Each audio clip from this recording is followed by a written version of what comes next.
Now it is our honor to invite Dr. Jay Chaudhary Garu, founder, chairman of the International Startup Foundation, to deliver the welcome address. Good morning to all of you. At the outset, I would like to thank our distinguished guests, Sri Jayesh Ranjan Garu, Special Chief Secretary, Government of Telangana. We also want to thank Mr. Srinath Reddy, Chairman and Managing Director of Ram Informatics. Our special thanks to Rajeshwar Rao Garu, who is the Director of Engineering Staff College of India. Without his help, I don't think ISF would have conducted this very conference. Thank you, Rajeshwar Rao Garu. I know that for the last 1 week, you have been almost living in the campus, trying to see that all the infrastructure facilities are up and running. Thank you so much for all your dedicated support and encouragement for making this conference to happen this day. I also would like to welcome all our distinguished invitees who have come from different continents. People have come from United States, from Canada, from Singapore, from London, Germany, Netherlands, and so many other countries. I met them yesterday also. Today also I met a lot of them. Normally, for big conferences like this, whenever we invite people, the conference are supposed to take care of their travel, accommodation, make sure that they come here and attend the conference. Since our India's International Startup Foundation itself is a startup company, we started about 2 years back without any money, without any legal structure. Sir, I was just mentioning about the story of ISF. So we started as a startup company about 2 years back. As I mentioned, like any other startup company, when they got an idea, they don't have any money, they don't have a team, they don't know how to really go about. So we were almost like that 2 years back. Somebody said it's a high time for India to encourage the early stage startups. The reason why we started ISF, what we noticed is more than 80% of the early stage startup companies in India, they are actually getting into the so-called startup death valley. Jayesh Ranjan Garu, you may be aware because you are responsible for setting up the T-Hub, T-Works and V-Hub, and you may be knowing the statistics. I don't know, these statistics may be different in Hyderabad, but in general, even Silicon Valley, only 1 out of 10 startup companies are succeeding, even in Silicon Valley. So we thought, why can't we flip that model? Why can't we make 9 out of the 10 companies that we are supporting should be successful.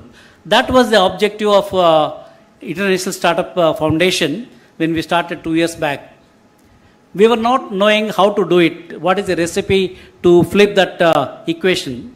We thought, let us try, because there is a need. I have seen myself, many startups, even from Ivy League, from IIT Madras, IIIT Hyderabad, they actually really struggle in the early stages of their startup journey, not having the funding in time, not having the teams in place, not having the customers who are going to support them for the revenue and all that. So many startups, they struggle. Only few startups are able to overcome these hurdles and come to the next stage. So a similar kind of issues were there for the International Startup Foundation. Though we started with a noble objective helping the early stage startups. So initially we had a conference in Bangalore, Muddanahalli. There not even hotels were present in Muddanahalli. There is a small village near Bangalore airport. And when I invited all our guests to come for the first conference, we had no email connection also. I had to send WhatsApp messages to all of them. And we had only 40 days time to invite all of them for the conference in Muddanahalli for the first ISF conference. Initially it was India Startup Foundation. We never thought that we will go global. But in the second conference, which happened again in Muddanahalli, lot of startup companies whom we selected around 15 startup companies out of I think 3,000 startup companies who competed for the pitch competition during the first conference. Out of these 15 companies, normally what happens when the conference is over, we remove all the WhatsApp groups and we again meet them only the next year conference. What I told them, let us not leave any WhatsApp groups. We had a lot of speakers from different parts of the globe. So we'll continue the WhatsApp group and we will have every Saturday, one of the selected 15 companies, we will give them an opportunity. Normally what happens today, for example here, today's the pitch competition is going on. There are nearly 150 startup founders, 150 companies. They're all pitching. We are going to select some of the 10 startup companies out of this 150. And most of the juries and CXOs, they're all sitting in the other buildings in the same campus. That's the reason why you don't see most of them sitting in the auditorium here. And our selection process is out of 50,000 startup companies who registered, out of that we selected 150. That 150, they're all here in the campus. Out of this 150, we may select maybe 10 or 15. The same thing we did during the first conference. And normally we used to give about 10 to 15 minutes time for each startup company to explain about the product and what they're going to do. We thought that that's not enough time for them to really explain what are the problems that they're facing. That's the reason why we thought every Saturday, 8:30 to 9:30 p.m. and we requested all the global leaders, global mentors, global investors from different continents to be present in those calls. And we have more than 600 global mentors, more than 200 ISF angels who normally participate in this weekly Saturday conference calls. So normally our selection process is out of these 15 companies whom we selected during the first ISF conference, each one of them was given an opportunity to present on those Saturdays. And today, to our surprise, 99% of those companies are doing well. They got funded, they got market access, they are getting the mentorship.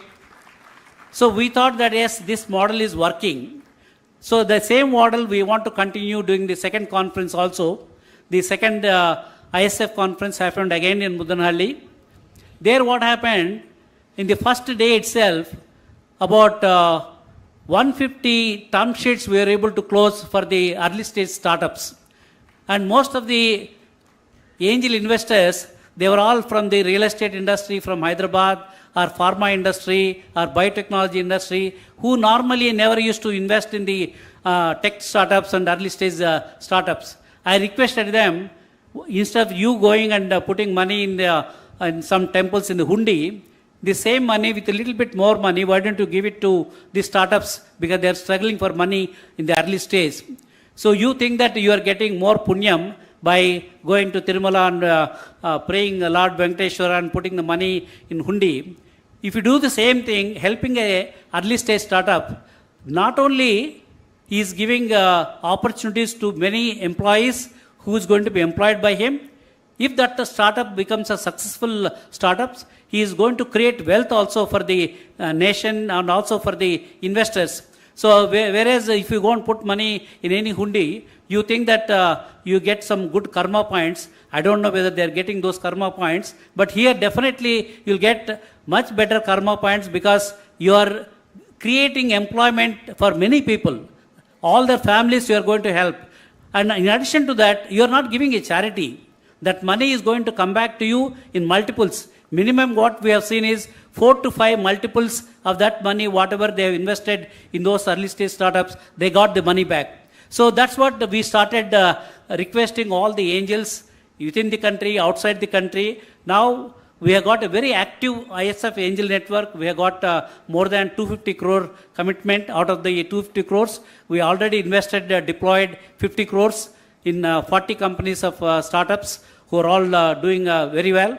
And in this conference also, whomever we are going to select, obviously we are going to have one more session with them on every Saturday. And based on that, if our investors they like that company and like the founders and what they're doing, obviously this money will go into, not only the money is only 10% of the game in the startup journey.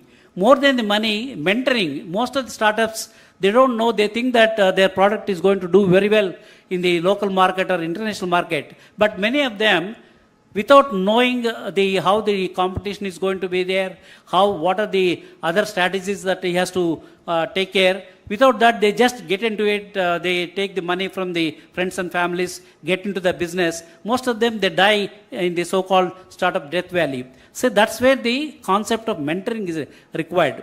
All the startups requires hand-holding and mentoring so that we can guide them. No, this is not the way. This may not work for you. Maybe you have to add this element or this component. Then only you will be successful. That's one. The other important thing is the market connects. Most of the startups, they don't have ability to connect to the markets. We will make sure that the startups selected by us are going to be connected to our ecosystem, and most of them are getting those connections, and because of that they are able to not only survive and succeed. The same model we are going to continue here. So we thought that what we noticed is the network connections is very, very important. Like I keep telling, in Sankranti festival, Pongal festival, people keep the dots initially. Then they start connecting the dots. Then afterwards they see a nice figure coming out. ISF also, if you see our tagline, connect, collaborate and celebrate. The first thing what we do, whoever comes to ISF, we connect them either to a mentor or to the investor or to a global CXO or somebody who can get them the business. I think that strategy is working so far. And also we are following 3M strategy. First aim is the mentoring. Second aim is the money. Third aim is the marketing. So this 3M strategy is also working so far. So in addition to that, what I thought, why don't we bring the global CIOs of large companies. They are there in North America, Europe and all that. I was discussing with one of my friends, Manohar Reddy, who is the founder, chairman for Fusey. He said, yes, Jay, I've been conducting these CIO conferences in Costa Rica and United States. Next year, we are going to bring that to Hyderabad. So next November, most probably, we'll bring the global CIOs to Hyderabad. And we are planning about 100 global CIOs. In addition to Mr. Manohar Reddy's company, we are also getting the support from Stanford alumni. There is a Stanford alumni where there is a CIO group, and they are also promising me that they are going to bring the top CIOs from various parts of the globe. You know that the alumni of Stanford, they are already in very big positions. So they are all trying to get the decision makers to Hyderabad next year. So that's going to be our ISF event. and we'll be selecting about 100 startups founders to attend that conference in Hyderabad, because they want to have a more bonding and networking during the conference. So that is the kind of format that we are looking at happening in Hyderabad next year in the month of November. In addition to that, we want to take our startups to Spain. In Spain also we are going to have global CIO conclave. There also we are going to invite all the decision makers to come to Spain, and also we'll take all the selected startups whom we have already selected through our ISF conferences. We'll get them the exposure to meet those decision makers. So we are trying to do our best.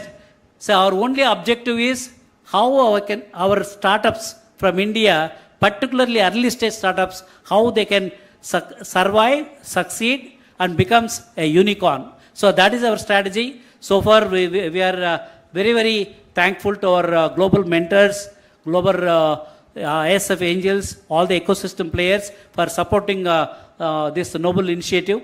Because of your support, we are able to do all these things. So with this, I want to once again thank our distinguished guests who have come, in particular our Honorable Member of Parliament, so he's just now come. So I request all the dignitaries on the dais, off the dais, and also the media for making this conference a grand success. Thank you so much. Next, I would like to invite Dr. Rameshwar Rao Garu, Director of the Engineering Staff College of India, to share his thoughts with us. Good morning to all of you. It is my immense pleasure to be as a guest of honor of this event, and this International Startup Foundation, a global non-profitable organization, is hosting a prestigious 3-day festival at our newly constructed Century Convention Center.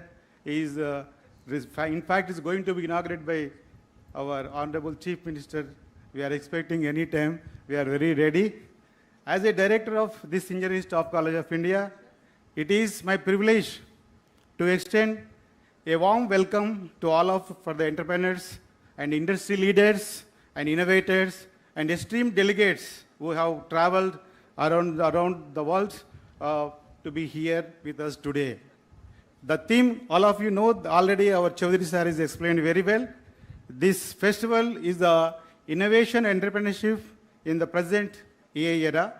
In my opinion, innovation is the introduction of the new ideas and products or methods and improve the efficiency and solve the problem and create value in various industries. So innovation is driving growth by generating employability across the multi-sectors, including especially technology, and also playing a vital role in the economic development of the states and nationals. So, moreover, innovation helps address the global challenges and fostering creation of the more resilient and sustainable societies. It is influenced to extend across the industries and the regions, making it a crucial driver for progress of today's interconnected world. So, in the era of AI era, the synergy between the innovation and entrepreneurship is the instrumental to propelling the economic growth and also society advancement. The entrepreneurship or the leveraging artificial intelligence to develop the groundbreaking solutions that address the complex challenges across the sectors such as healthcare, agriculture, finance, transportation, and education, touching every aspect of the human life. So this dynamic economic ecosystem promotes the creativity and the competition and rapid scalability, allowing the startups to adopt the changing market demands while enhancing the operational efficiency. I am confident that these discussions and exchanging during this International Startup Festival will be explore the possibilities and challenges ahead and ultimately lead to solutions that shape our future of our industries and also society. I wish the grand success of this event. Thank you very much. First of all, I would like to convey my congratulations to the organizers of the International Startup Festival for bringing this event here to Hyderabad. As Dr. J. Chaudhary Garu mentioned, the earlier editions that took place in Muddanhalli were very successful. Large number of early stage startups received support, mentors interacted with them, angel investors were in a position to provide term sheets to them. And I'm very confident that the same will be the outcomes here in this Hyderabad edition also. I completely concur with what J. Chaudhary Garu mentioned, that in olden days, we used to speak about this valley of death, how large number of startups would start, but very few would eventually succeed, and a large number of them will drop out or will be forced to change their line of activity, which of course is not to be seen as a failure if your initial attempt has not worked, but if you are agile enough to pivot and get into something which is much more viable. That also is a way of life for startup enterprises. But there used to be quite a few where they would completely give up on entrepreneurial journey and get back into a regular 9-to-5 job, etc. But we have also discovered through experience over a period of time that there is lots of science and art behind supporting startups. And if we are able to do that well, the chances of startups succeeding are far more than them not succeeding. In the institutions that we have promoted, normally the typical narrative, whether it is Silicon Valley or Bangalore or anywhere else, which are considered to be important startup hubs in the world today, the popular narrative is that government has very limited role in this work. It should be left to the market forces, the the enthusiasm of the private sector, the network which come up organically by themselves.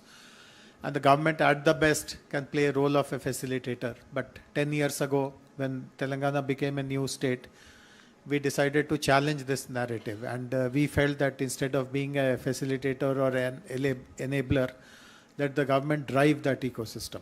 And I still remember 10 years ago, Hyderabad was not considered to be a very vibrant or a very dynamic startup destination. There were hardly 2 or 3 innovation spaces. There were just about 50-60 startups. But we have come a long way since then. There are 70 plus innovation spaces. The number of startups has gone up to more than 6,500, and more than the numbers, it is the quality of startup output that gives us the maximum satisfaction. And by quality of output, I don't only allude to their valuations and the amount of money they have been able to raise, but the kind of products and solutions that they have been able to bring. And we ourselves in the government use their products and solutions in at least there are 50-60 startups who have contributed to their solution for some activity of the government which is of relevance to us. So I do hope that the Startup Festival, the ISF, will become a very important mainstream event on the national calendar, global calendar, and more than to others, it is the aspiring startups, early stage entrepreneurs, even students who are in a dilemma whether to pursue their own entrepreneurial journey or whether to take up a job, and they are not able to make up their minds. At least this will become a very good platform to understand what kind of successes happen, what are some of the success stories, how ordinary people like them have really cracked this this kind of the art and science of becoming a successful startup. They will get inspiration, and hopefully all of us who are on this side of the fence, who are already well established in our own professions, etc., we will see this as our duty to give back to the ecosystem and to the startup world. So once again, I'm very happy that so many people are participating, and I convey my best wishes once again. Thank you very much. Moving ahead, we now come to a significant moment of the event, the signing of the Memorandum of Understanding. This MOU will foster collaboration, and growth in the entrepreneur space. May I now invite Mr. Srikanth, CHRO and EIR of Machani and Singularity University, Mr. Uday Vedre, Board Member of US-India Chamber of Commerce, Ms. Kavita Rajesh, Regional President, South Asia, ABWCI, Dr. Sushmita, Head of Life Sciences from Research and Innovation, Circle of Hyderabad. I would like to invite Mr. Srikanth, CHRO and EIR of Machani and Singularity University. Good morning. Before we exchange the MOU, I'd like to introduce one of the very senior leader from Singularity University, Neil, who is visiting us. Neil, welcome. And I'll also take a minute to introduce Singularity University. Singularity University was started in year 2008. It's founded by Peter Diamandis. Peter was here in Telangana a few weeks back as a keynote speaker in the AI conference which held. And Singularity is also co-founded by Dr. Ray. Singularity is known for exponential technologies as well as exponential growth. So we are partnering with ISF on 3-4 areas. One is how do you get exponential thinking and exponential technologies into ISF ecosystem. Also, how do you get ISF, the startup accelerators and mindset. So I'll also ask Neil to say a few words, then we'll get into exchange of MOU. Neil, over to you. Yeah, thank you, Sri. I am honored to be here and congratulate you all on the success of the International Startup Festival. It's wonderful to be here. My name's Neil Sogard. I'm Vice President of Strategy and Global Partnerships at Singularity University based in Silicon Valley, California. It's important that we're able to come and provide access to not only our world-class educational programs, but our expansive global network of experts from around the world focused on advanced and converging technologies. We're incredibly honored and excited to be here and to be signing this MOU to help bring some of our startup ecosystem experts, but also our lessons on mindsets, exponential technologies, disruption, to meld with the information in the experts here in India through some specific programs around incubators, accelerators, and we will have executive education here on campus. So it's great. We're partnered with Mashani Group to bring our educational resources to India, throughout India, but specifically in Hyderabad, we're also excited about this MOU and the aspirations to work on and explore the idea of bringing a Singularity University physical campus here locally. So thank you all for having us. I look forward to seeing what's possible. Thank you very much and many congratulations. We would now like to invite Mr. Uday Vedre, Board Member of the US-India Chamber of Commerce. Hello everyone, good morning. And I'm very grateful for JSR to invite me. Ours is a 501c6c organization. US-India Chamber has been promoting India-US trade relationships, bilateral trade relationships. It's based out of Dallas, and we have 3 offices or locations right now out of Houston and Austin. We are excited for this relationship and signing this MOU. This will promote companies from US to look into India and how they can establish and give us a platform for US companies to come here. And also we are looking to foster relationships in US, where we met recently some of the dignitaries that have come from various states of India, and especially from Telangana. Been working with Jayesh Ranjan sir as well. So this MOU will definitely bring some of those companies from US to look at opportunities available here.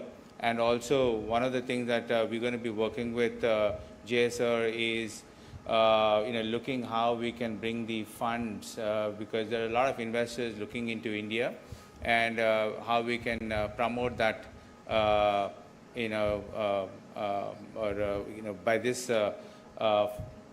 MOU, we can look into how we can get those investors relationships and investors to come into India and support some of the startup companies or startup ecosystem in India. And at the same time, also looking for some of the startups to come and establish in US as well. So, thank you. Next, I would like to invite Ms. Kavita Rajesh, Regional President, South Asia of ABWCI. Very good morning, and thank you, Sir, Jay, Sir, and distinguished guests on the dais and off the dais. I take it as an honor because ABWCI is the largest virtual platform fostering women entrepreneurs across the globe. So we have 40 countries present with us with MOUs, and we would look forward to support ISF and take this forward for the global economic drive. Thank you, sir. Thank you so much, Kavita Garu. Next, we have Dr. Sushmita, Head of Life Sciences from the Research and Innovation Circle of Hyderabad. I'm Sushmita. I head the Life Sciences vertical at Research and Innovation Circle of Hyderabad, RICH. It's indeed an honor to represent RICH in this August platform. So RICH is started by Telangana government as part of the innovation ecosystem enabler, connecting research institutes, academic institutes, and industry in 3 verticals, that is food and agriculture, health and life sciences, and sustainability.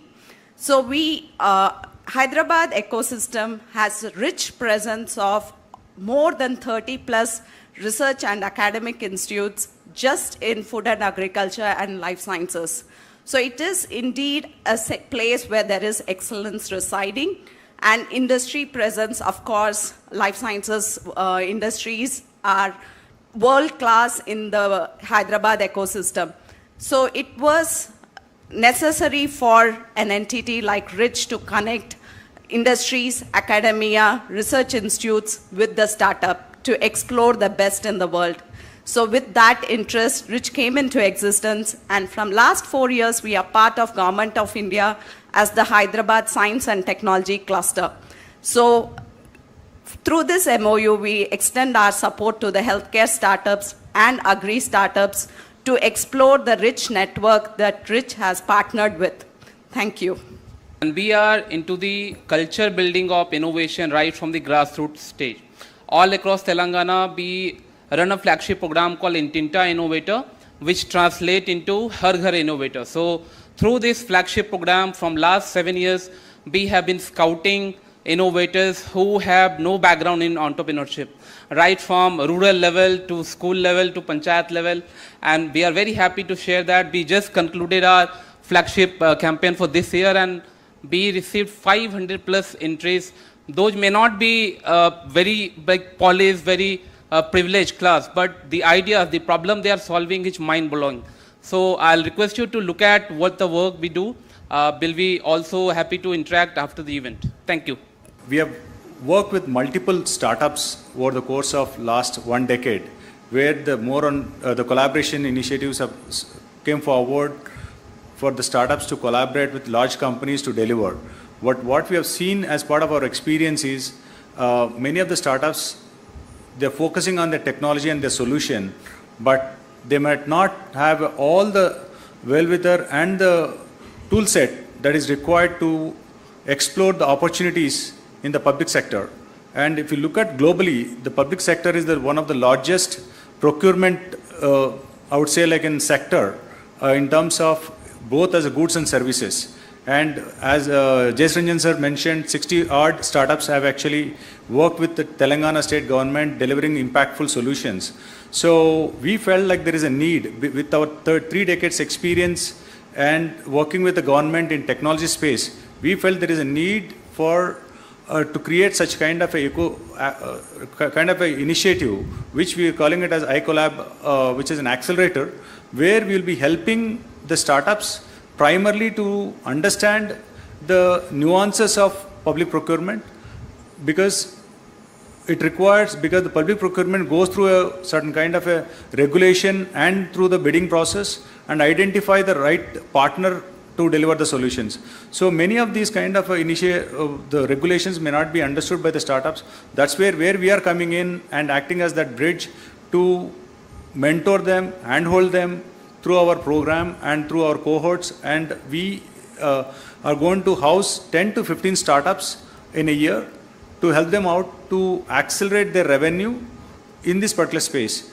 The startups whom we will be looking for are those startups who have their roadmap to work with public procurement systems or offer the services to public sector globally. So that's where we are coming in, and I would like to take this opportunity to introduce ourselves.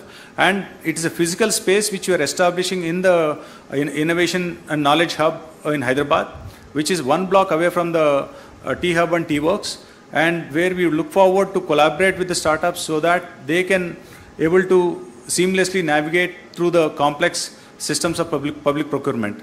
I thank everyone for giving the opportunity, specifically ISF, and ISF has given this platform to communicate, and also it's a platform which is actually bringing the startups both, and also the mature organization startups, and also the companies who could work with the public sector. Thank you, sir. Thank you for the opportunity. Thank you. We are honored to invite Sri Shetkar Suresh Kumar Garu. It is an honor to be here today at this conference dedicated to the heart of Indian growth engine. Our startup, we are living in a time where the very definition of ambition, progress and success is being redefined by young entrepreneurs like yourself.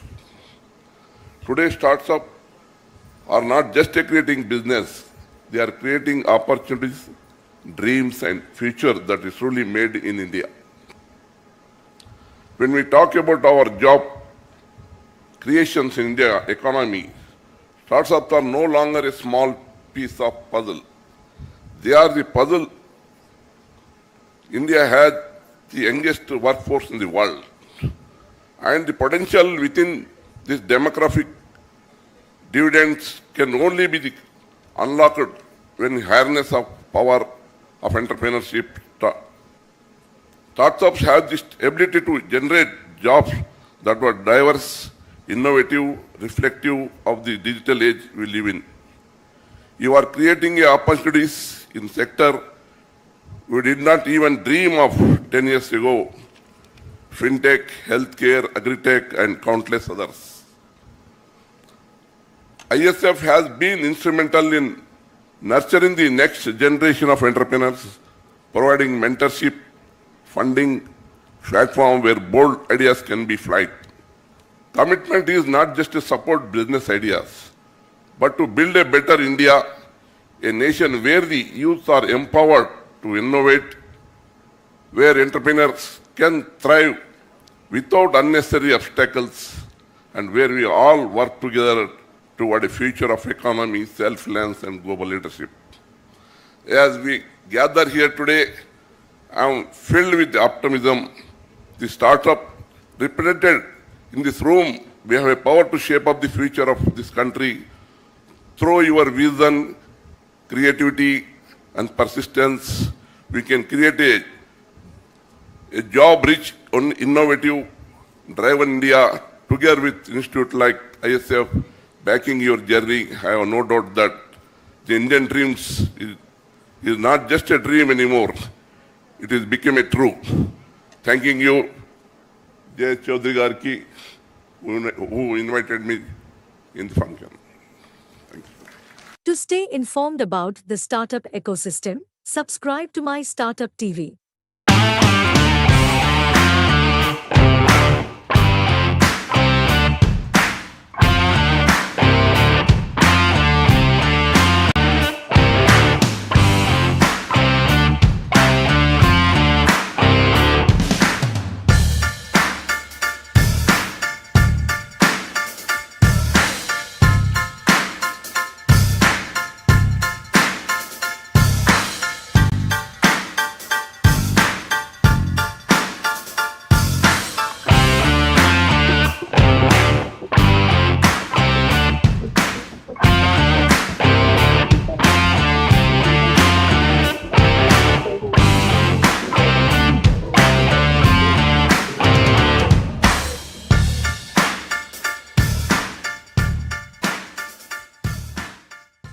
one of the very senior people from Amazon was chatting with me.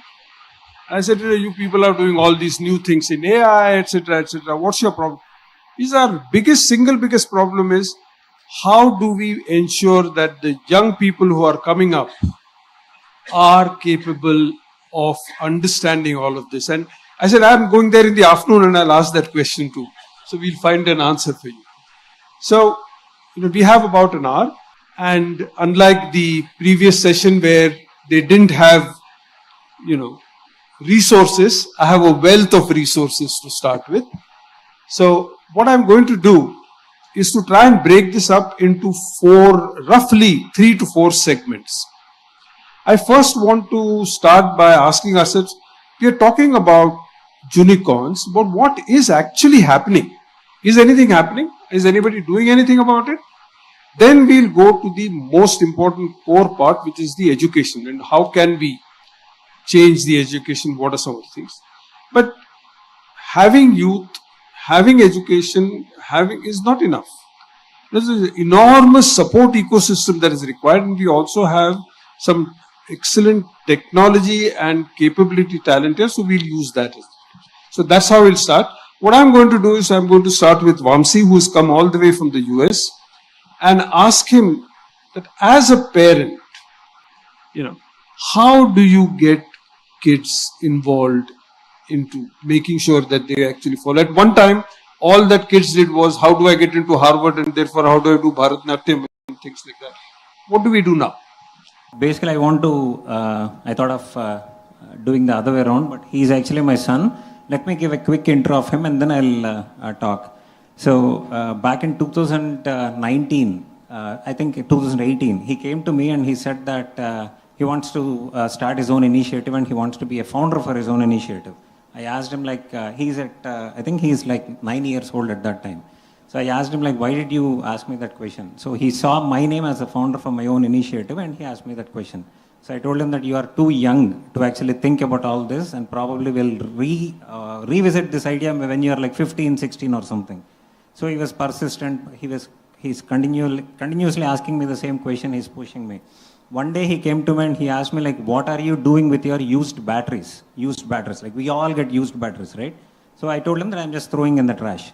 He showed me an article where in California, there was one lithium-ion battery caused a big damage and the whole recycling plant got burnt. So he showed me that one battery is causing this big issue, and since you are throwing your used batteries in the trash, it is not good actually. So I told him that very good initiative that you are actually thinking. So before even doing that, I asked him to actually talk to few of his friends, and I also took about 20 different friends of mine. So he spoke to all of them. Everyone said that they are not doing anything. So I ended up saying that you can go ahead and you can start, and now tell me what you want me, where do you want me to help? So he said that I want a quick flyer where he can actually go and educate people. He started that way, and for the past 5 years, he now have a team of 850 kids in US. All these kids are actually spreading awareness in their local schools, collecting the batteries. And over the past 5 years, they have recycled over 550,000, which is 5.5 lakhs used batteries. And they have educated over 38 million people about the importance of used batteries. So it became a big initiative. The other kid, I have my younger one as well. By seeing him, she was like 9 years old. End of last year, she came to me and said that, Dad, you are only helping Nihal, but you are not doing anything to me. So I said, I'll definitely help you. Why would I not help you? But you tell me, what do you want to do? So she said that, okay, let me think and let me come back to you. And within 2 days, she came to me and she asked another question. She said that whenever you are going for a shower, do you immediately start taking shower, or are you waiting for 1 to 2 minutes for the hot water to come? So I told, definitely I'll wait for 1 to 2 minutes for the hot water to come, because I don't want to, especially in US, every single person will actually wait for that hot water, 1 to 2 minutes. So she said that, she showed me the stats, that there are millions and millions of people in the world who don't have access to water, and we are actually wasting that 20,000 gallons of water just for nothing, just for waiting for hot water. I immediately got connected again. So I said, okay, what is the solution?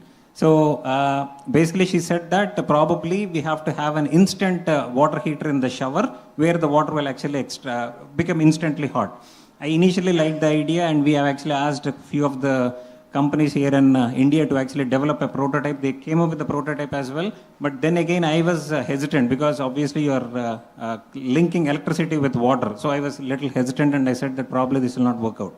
And then I actually helped her research more, and we found a thing called recirculation pump. So what that recirculation pump do is it will actually extract the hot, the cold water when the water in the hot pipe. There are two types of pipes in your house: hot water pipe and cold water pipe. So when the water in the hot water pipe becomes cold, it will actually extract the water. So I told her that this is definitely something doable, and we searched for the cost. So it is costing about $250. That's it. And when you are spending $1 million and $2 million for a house in US, $250 is nothing. Including installation, probably it will cost $500. So now she has a team of 40 kids within a span of 9 months. And then she created a petition asking the government to make recirculation pumps mandatory across all the households. Because like you are getting tax credits when you are buying electric vehicles, and also like you are getting tax credits when you are installing solar panels, she's requesting the government to give the tax credit when someone installs a recirculation pump. So basically, what the points that I thought of telling is, as a parent, what I normally do is I ask the kids to actually go out and actually observe. You have to observe, and you have to come back to me that there is a problem in your school, there is a problem in your house, there is a problem in the world, or something like that. But at the same time, I'll also tell them that they have to come up with a solution, because everyone can come up with problems. So I'll always tell both of them to actually observe outside, come up with the problems, and then come up with the solutions as well. That way, I'll actually help you out in case if that solution is workable, or if you need to do anything, and all that kind of a thing. So all I'm trying to say today is, make sure that the kids are actually going out there and watching, and then whenever someone says something to you, when your kid says, irrespective of the age, that is exactly why the point I heard from one of the public motivational speakers is, irrespective of the age, if your kid wants to do something, try to encourage them rather than discouraging them. I initially discouraged, but later on I realized, and then I started encouraging them, and now I see the the achievements that they have actually done as well. So basically, this is what I am telling. You have to ask the kids to actually come up with the problems. And like I said, both Nihal and Nitya have observed the problems out there, and then they came up with the solutions as well. So, and then the second thing is provide them access to resources and knowledge. Like basically you have to show them good books, give them good mentorship, show them good network. Like last time when I was in Hyderabad, Nihal came to Jay Garu, and he is the one who actually encouraged him a lot, and he is the one who asked me to come and participate in this panel as well. So that I'm telling you, the reason why I'm saying this is, all the young kids have to participate in such kind of a network and such kind of an event. Even though they don't do anything, they learn so much. We look outside of ourselves and say somebody else must do, government must do, JA must start ISF, etc., etc. But each one of us has a responsibility, and I think that is where the point where I wanted to start. That if we want the next generation to be the kind of people we want them to be, each one of us is responsible for making it. So now that's fine. You live in the US. All of us come from fairly good backgrounds and therefore have access. What about children who don't have that access? So even there are people like Anil who do some amazing work. There is another, okay, why don't you, Anil, I'll let you take over and tell us what work you are doing. Thank you so much, sir. And namaste, everyone. So let me break the ice. So for me, ice is intent, content, and environment. So let me take you through this journey of young thinker.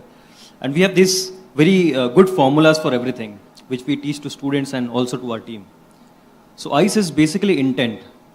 If we want our students to be entrepreneurs, is that the intent of our schools? Is that the intent of our parents? And fundamentally, what is education and why is education? What we have made in education is basically mere literacy rather than education. If you are a PhD or anything like that, You are literate, yes, but are you educated? Is the question. When I talk about intent, I talk about creating the mindset in students. Do our students have the right mindset? Intent is also focused on how do we do that? How do we create that intent? If students can believe, then they can do it. So creating role models is very important. When we see in villages, a lot of people told कि यार role model Anil बनाओगे कैसे? And I always focus on unthinkable. भाई क्यों नहीं बना सकते हैं? When we talk about city kids, we talk about entrepreneurship. When we talk about village, we talk about why they can't be entrepreneurs. Why only livelihoods? So when I started in 2015, I started from an island village in Odisha. And basically, when I was a kid, I have to go to Bhopal. My father was in CRPF. I got good education. But when I came back to my village, I saw these kind of challenges there. And at that moment, I told, yaar, kuch to karna hai yahan pe. When I was in college, we made Asia's first student rocket. 3 baar fail ho gaye. Nobody wanted to invest. Nobody wanted to give funds.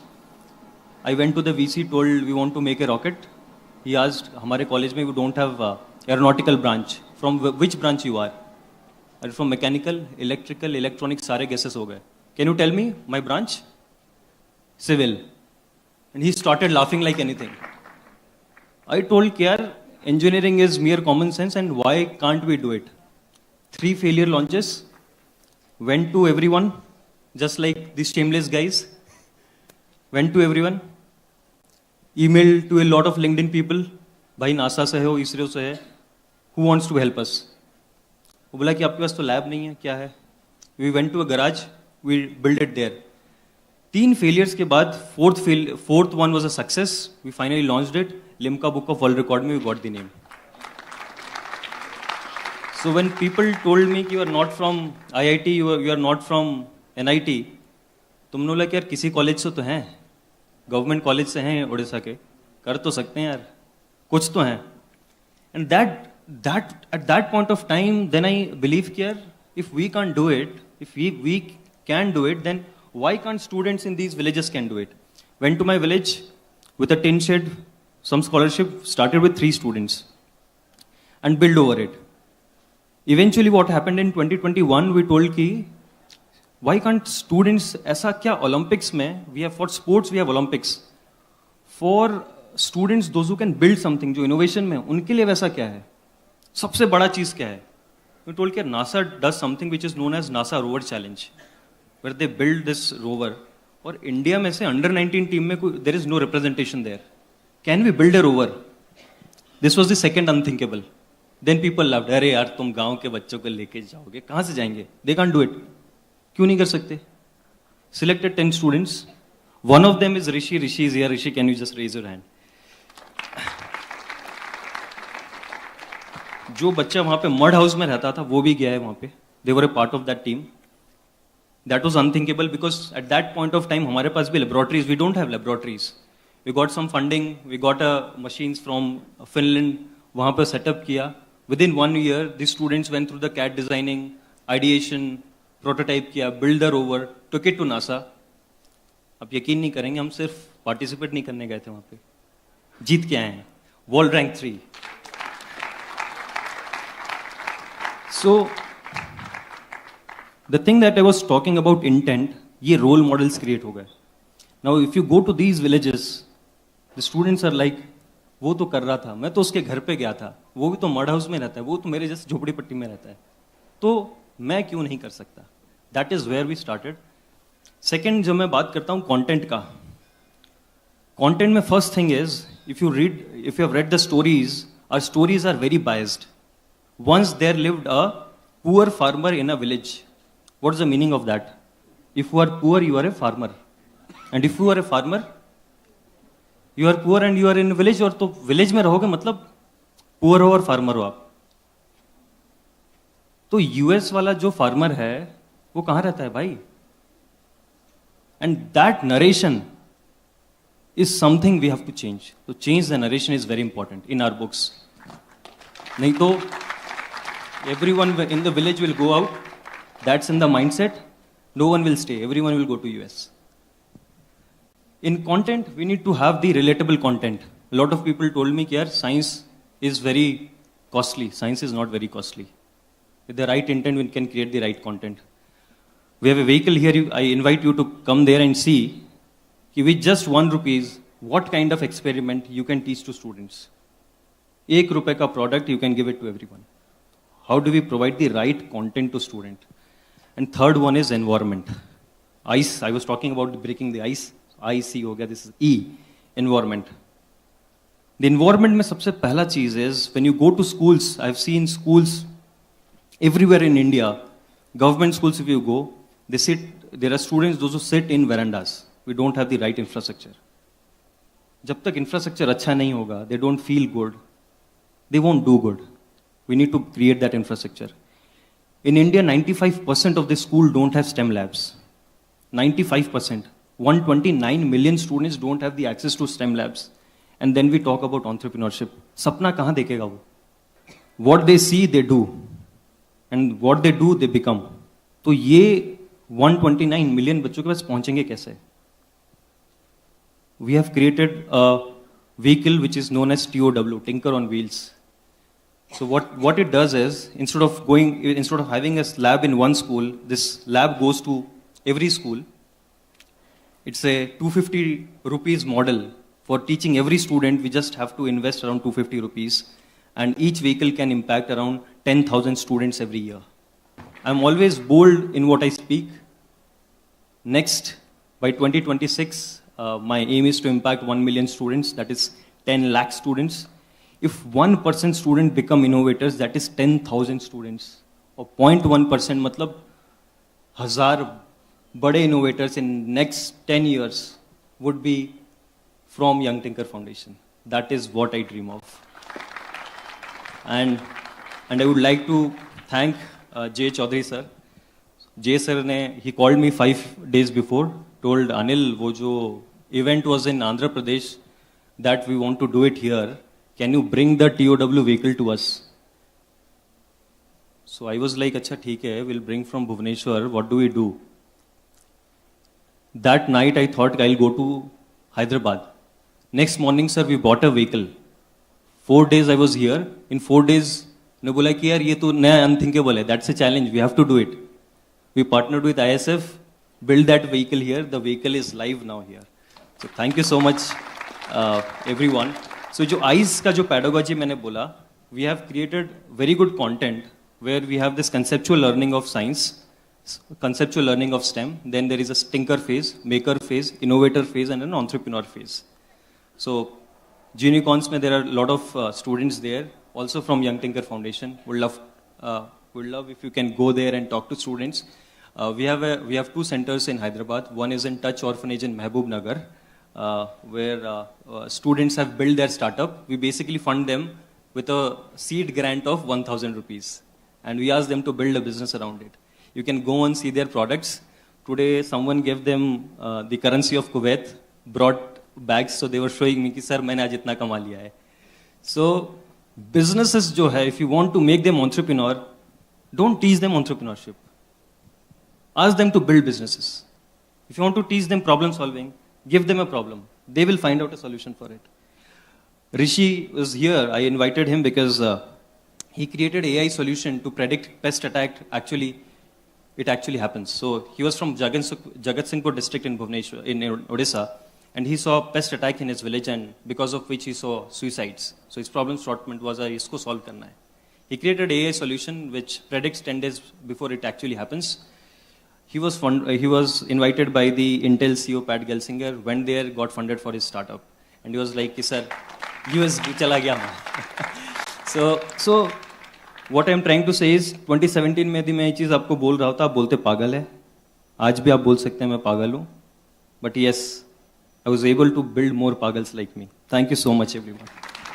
This is where we wanted to start, that we are not talking theory. We are talking of what is actually happening on the ground. You know, you read the newspapers, you get depressed with the negativity. When you meet real people, that's when you know the enormous power of optimism in our youth today. So what I'm going to do now is to shift from there to how do we make that happen in our entire education system. I'll start with you, Renuji, then go to you, Shashiji, and then to... Good evening. I have done considerable work in terms of policy. And it's a very dry subject, especially education policy is not a child's play, and it has been a long journey for me. With this NEP, that what we have today, it's 2017 onwards, we started engaging with the policy panel, right from Smriti Irani time. We've done something very unique. And today we are looking at a product called Reading Comprehension Assessment. I'm sure all of you are familiar reading in the newspapers. 10th class child cannot read third class text. This is something, it was something that I thought we should be able to solve it. The way I looked at it is, if we start early, that is a right start to school, and move it up. And moving up in the process is, our work first started with Anganwadis. There was the seed for how can we teach 2 languages. In fact, we taught only 1 language, and I observed the children were doing 2 languages. So that today's product that we're going to be, when we are launching, I see English, Telugu, Hindi, we teach are equal, on an equal footing. So that is the kind of a goal that we have, and also work towards 100% literacy in this country. That is one major initiative that we have undertaken. The other one is structured assessment for learning has come. From next year onwards, government is very keen on ensuring that 5th class and 8th class students meet certain targets. So therefore, we don't have to listen to problems earlier saying that, 3rd class competency is not there in the 10th class. Now, having this 3rd, 5th, 8th, we have never done this before. The school heads, we are not used to engaging at such young age. Above all this, there is another kicker the government threw, saying that we want each child to perform 60 words per minute with understanding. And we have worked and showed our work way back when Anita Kaul was in the seat. And at that time, they have adopted, Government of India has adopted certain inputs from both Norway and Singapore. Our children start school at 6. That's when I have written to her saying that what standard that you have applied doesn't apply in India because you'll have litigation. Because the child should be 9 plus to have the literacy standard the Government of India has developed. But for the first time in this country's history, something good and positive is happening. We have a good policy, and there's a lot of scope for work around here. See, the 3rd class, 5th class, 8th class, when we start implementing that, you will see a crop of students who are far more competent. And And this competency will take India forward towards totally developed India. See, this is a long-term goal for the country. So you can't achieve certain things overnight.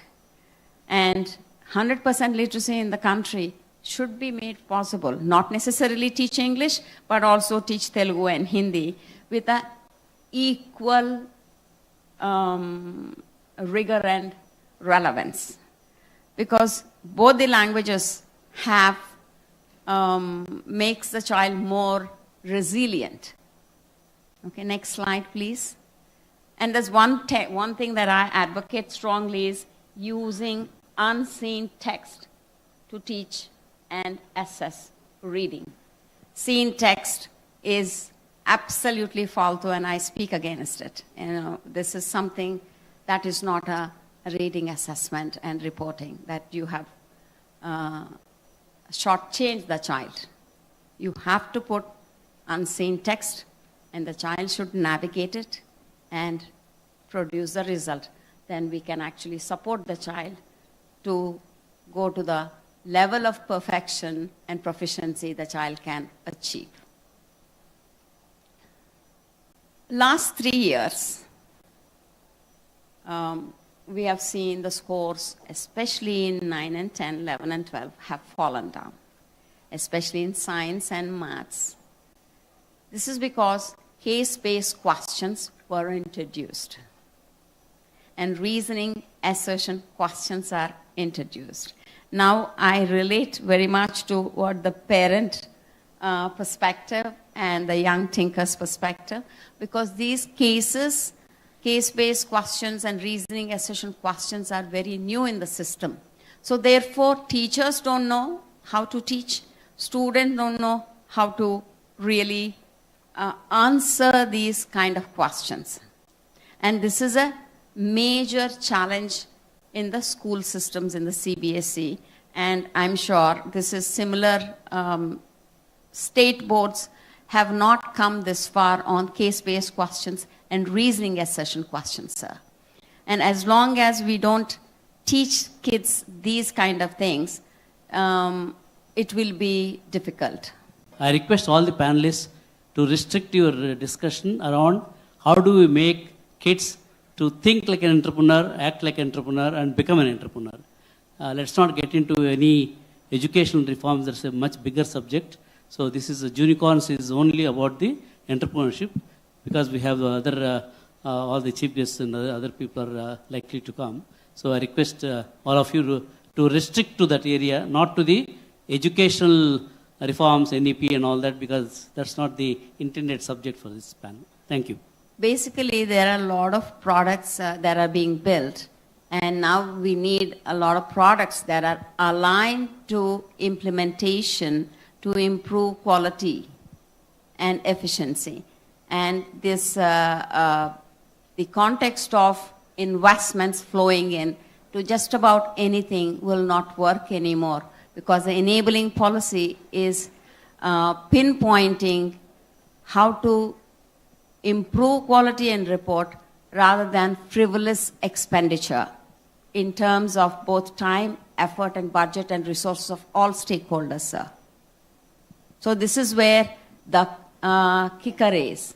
The kicker lies in coming up with absolutely precision-driven products to deliver right kind of inputs to young people and the stakeholders of education.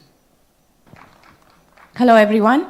So what I want to say actually kind of piggybacks on what Anil said and what Vamsi said. So my background is education, and from US and India. So I've been working now in India. And currently I'm working on creating curriculum. So I'm into content, and I'm working on creating curriculum for grades K to 10 in AI, ML, nanotechnology, genetic engineering, coding, robotics, biomimicry, programming, all of these things that are coming up now and everybody wants to know about it. So when I was asked to do that, my first question to myself philosophically was, what do kids actually need? Do they need this? And at what age do they need this? And how should they be learning this? So I've been like trying to create a curriculum where it is more student run, where I'm empowering the student to actually run the curriculum by themselves, and the teacher is being a facilitator who will help the students. But before that, as I was writing that, I realized there's something that is far more important than that, which is life skills. I want to make sure that the students can dream. Can they be given that motivation and that power to think that, yes, I can do this. I can be, one of these startup people who made and sold a 100 million company. Can I do that? I want them to have that power, to have that dream. So for that, I feel like they need to have that life skills training to be able to think, to be able to critical solve, to be able to problem solve. When we talked about going out and learning, I was thinking about biomimicry. Can we learn from nature? Can we go out and see what problems are there and what can be solved from that? So that is what I have been trying to create. That's the curriculum that I am interested in creating, and that's currently what I am working on. So creating this life skills curriculum as well as the STEAM journey, we're calling it the STEAM, go hand in hand with each other. Let's give the kids all the tools to be able to use the STEAM journey. So that is like my bridge to both, and which I feel like the juniors and what I could bring to Junicon, that I think is the most important, like having this bridge in the classrooms. I think I'll take you back to a little history of entrepreneurial education in India. This I was reading while I was reading a research journal by a professor from University of Newcastle. He wrote a book called The Beautiful Tree. Beautiful trees are schools that existed in every village before colonialism happened to India. And every school, every village appointed the wise man of the village as a headmaster, and all the elders of the village would get together and decide what should the children learn in our schools. Okay? The curriculum should be to promote the environment, the ecology, the culture, the social structure, and the economy. So the curriculum had a direct relation to what the students were learning in the schools back then. But when colonialism happened, all of us know the story. After that, schools were hijacked for a different purpose altogether. And we still carry that burden, by the way. Even in 2024, we carry that white man's burden on our shoulders of industrialized models of education. So what is it that I am doing? I have to tell you, like how this young person inspired me by his example of ice. I would also like to say intention specificity, intention implementation. So I always look at what is my circle of influence, what is my circle of concern. I know education system, I can't change it, I'm not at a policy level. But there is something that I can change within the influence that I operate in, within my schools, with all the 7,000-8,000 students that I have. So what I looked at is, can I revamp the curriculum where the children learn how to be value-oriented? Can the children learn how to promote the sustainability, whether they're learning in science or the social studies? For me, social studies are all about sacred geography, because for ages now we have learned geography as a consumer. The consumerist approach to learning anything, like you have copper there, you iron there, dig it and use it, that's a consumerist approach. So can we reverse the thing and make it a sacred narrative that these are the resources we have? Can we make something out of these resources while focusing on the sustainability? So when I say, what can schools do to build an entrepreneurial environment? To be honest, from the time I came here, I only see an ecosystem of inspiration. But you go into any school, this is not what you'll find. There's an ecosystem of examination there. And there is an ecosystem of burden there. Okay? How do you change the narrative?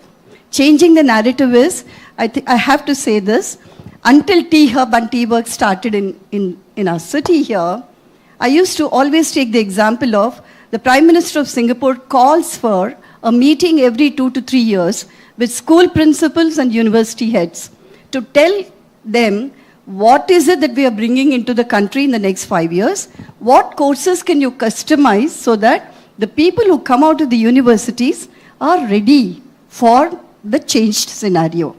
And I used to wonder, when Telangana was born, I wrote a letter to the Chief Minister, by the way. Of course, people like us never get heard, so that was also not heard. But still, when T-Hub came, I thought, wow, the mountain has come to the Muhammad now.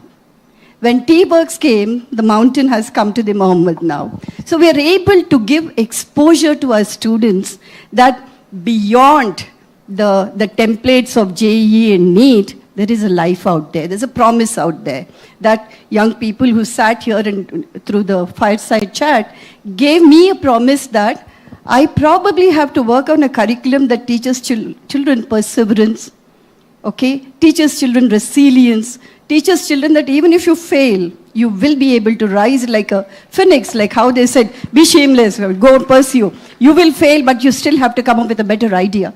I think I need to add that also into the curriculum. Only then the narrative will change in our country. Only then there is a promise that I can show to my young people, because I work with different generation. It's a K-12 school. One thing I have to say, and I'll conclude on that.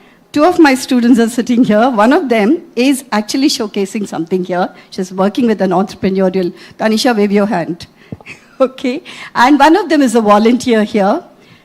10 of them are presenting their innovative ideas in the Junicons, thanks to Rumana, who's been mentoring them. But I think the time has come for everybody to talk more about startups, entrepreneurial ventures, so that we groom contributors to the society, not just consumers. And I'd like to end with that. Thank you. In some ways, what you're also demonstrating is that educators themselves have become entrepreneurs. And coming out, within the system, we can either be bureaucrats and say my hands are tied, or we can be entrepreneurs within that system and say what more can I do. So thank you very much. Now we have 4 people, all 4, what I would call as ecosystem builders. And Ramakrishna has already built one in Gaudium School. MSR, of course, has been the key driver in T-Hub, so we'll ask him all this thing. But I'll let 4 of you talk about things outside the curriculum. What is it needed to support the curriculum? In the earlier session, we talked about money, mentors, etc. So what are those things, and how can we make those available across, for the moment, if we talk across the state, and then we can take it. If I can also, Jay, just add a little bit, wearing my TSIC hat. We as a state have now got approval and funding, most important, to start with, one school in at least each assembly district. So 119 schools and 200 colleges working with YHub, TSIC, T-Works, etc. to actually set up capability. But all of that is fine as infrastructure. In India, we tend to focus on infrastructure. What I want is, what is the intellectual infrastructure that is going to be required to support it? So over to 4. Thank you, sir. Good evening. I'm actually sitting in the middle because 25 years of my experience has been on IT side. And now on my entrepreneurial journey, venture is the school. I've joined a school which has been already established. For last 3.5 years, I've been speaking to a lot of my colleagues. And the first question that comes to me is, we don't understand this Gen Z. I heard this actually 10 years back when our organization wanted to train us, how do we actually manage Gen Z at workplace? Now this question is coming in from potential parents asking me, how do we kind of control the Gen Z? Because you've been managing a school with 4,000 students, I'm sure you have a lot of strategies to do that. Which is coming in from the parents, predominantly from the IT background or from services industry. And majority of them have been complaining about their, I would say, addiction to these digital devices or the smart devices. And we've been trained, probably, I have two young daughters, so we've been trained in earlier days in our career that how do we do the parenting, both to mom and dad. And nowadays, I don't think schools are actually doing that. Probably parents may not be interested as well. But I'm bringing this because it's again the social fabric that we have in India, wherein we always been saying that we are moving away from these combined families to the nucleus families and so on and so forth. Why am I bringing this is both I think Vamshi as well as Anil touched upon the innovation or about how do we stimulate these young minds is they actually learn by seeing. And when we do this, we look at all these software engineers, because I'm from that industry. I see all the parents all the while working on some laptop, and none of this is seen by the students. And again, they come and complain that, oh, I don't think, I can manage my children because they don't connect with me. Because what they are doing is not seen by them. If you take in earlier days, if someone is being a kind of a painter or a whatever skill that you take, or even a doctor, people used to see that, oh, my dad is actually checking the patient, he's asking these questions. In a while, the student just like that picks up and will gain that knowledge. Where is this environment that is available now for the children to see and do it?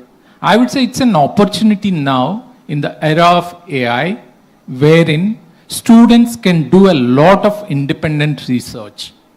Only that's required is just guiding them in the right path, how to kind of get into it. And the second thing that comes is, this is about the role model. People talked about it. But what is the solution for that is to kind of help the students to identify their interests and identify opportunities where they would be able to go and see those role models, what they would be doing. And the question that comes is entrepreneurs. It's all about bringing the entrepreneurship and ask the students to open up their questions. I'm not trying to talk about what we are trying to do, but we have done this a series of discussions or the guest lectures only bringing the entrepreneurship. Believe me, we have one of the professors from IIT Mumbai. After we've been doing this, he heard about it and he came in because he's been trying to kind of help us through his PhD students to mentor some of the ideas the students are coming up with. So the quality of questions these people have been asking or these students have been asking to these entrepreneurs is unbelievable. Some of them have said that actually these ideas did not stuck to us. And the response from these young students is, that's the power of Gen Z. If you understand them well, and if you use their power, and if they use their intelligence and knowledge, anything can be possible. I just want to end to say that I've seen the industry, and then I've been on college board where we were trying to make those students employable. And where the students are coming from to these engineering colleges, they're coming from schools. So we thought we would actually take a step back and see what type of environment is required or what type of skills that we need to kind of instill. They may not be something which is, these skills are very important to think independently. And as ma'am said, perseverance. There are a lot of life skills that gets kind of, that can be kind of fostered at the school level. Those are the things that we are trying to look at, which would actually help students to think more towards the entrepreneurship. Thank you. I think, we have built an enormous support ecosystem. We all know that having ideas is only the beginning. Getting them to maybe TRL level 3, 4, at least proof of concept, which is what is it. But how do you really take them scale up? And what is really required for this to happen, not to 10 or 100, but to thousands? And I think to some extent, T-Hub was our attempt to do that. So if we now expand that and say, let's also include school children, what is it that we'll require? Sure. So I'll first build on some points which I think Vamshi made and Anil made and all that. So I think so fundamentally, right? Maybe just to also add what Sita Garu said. So fundamentally, I think education should first instill in young people curiosity, critical thinking, creative thinking, collaboration and communication, right? So I'm going to start with a story about what we are doing, for example, in colleges. So we've started a program called Kickstart, currently running it at about 8 colleges. So what's happened now, I think ma'am referred to the NEP, right? And I think we have, I think, a large number of colleges here. So many of them to improve their rankings and not necessarily from any particularly altruistic consideration, have set up entrepreneurship development cells, incubation cells, with little or no idea about what can be done, right? So we started a program, we are currently running it at about 7 or 8 colleges, where what we are doing is typically what we did some, obviously some background research, etc. We said the time when you can work with students, particularly those in engineering, is between the second year first semester to the third year first, sometimes the third year second semester, right? Because first year for many of them is a whole new shift, moving from a college, from a school environment to college. And then of course the last year is either figuring out whether to go to the US or whatever, or get into a job, right? So this is the window we have. So what we've done is built something where we focus on trying to see if we can instill a entrepreneurial mindset. So it starts with an assessment, then we run some challenges, right? And we ask them to come up with some ideas. We also ask them to look at the environment around them and see if there are problems that can be solved, sort of thing. The proof point for us end of it is if at least 10 of them, typically in every college, come up with some kind of a viable prototype, sort of thing, and then that becomes a feeder to our bigger programs. Now, some things are good, but some things sometimes alarm me. So one question which I ask when I go to any of these colleges to kick off this, I ask them, for example, what are the UN SDG goals? Okay, and I kid you not, forget the 17 goals, and I'm not even asking for a number. Hard pressed to find more than 2 or 3 of them being able to answer what the SDG goals are, right? So sometimes it causes me to despair. What are we teaching these kids? I mean, I know obviously in IB schools, I'm sure it's different, but I'm talking of colleges here, and so that's one challenge.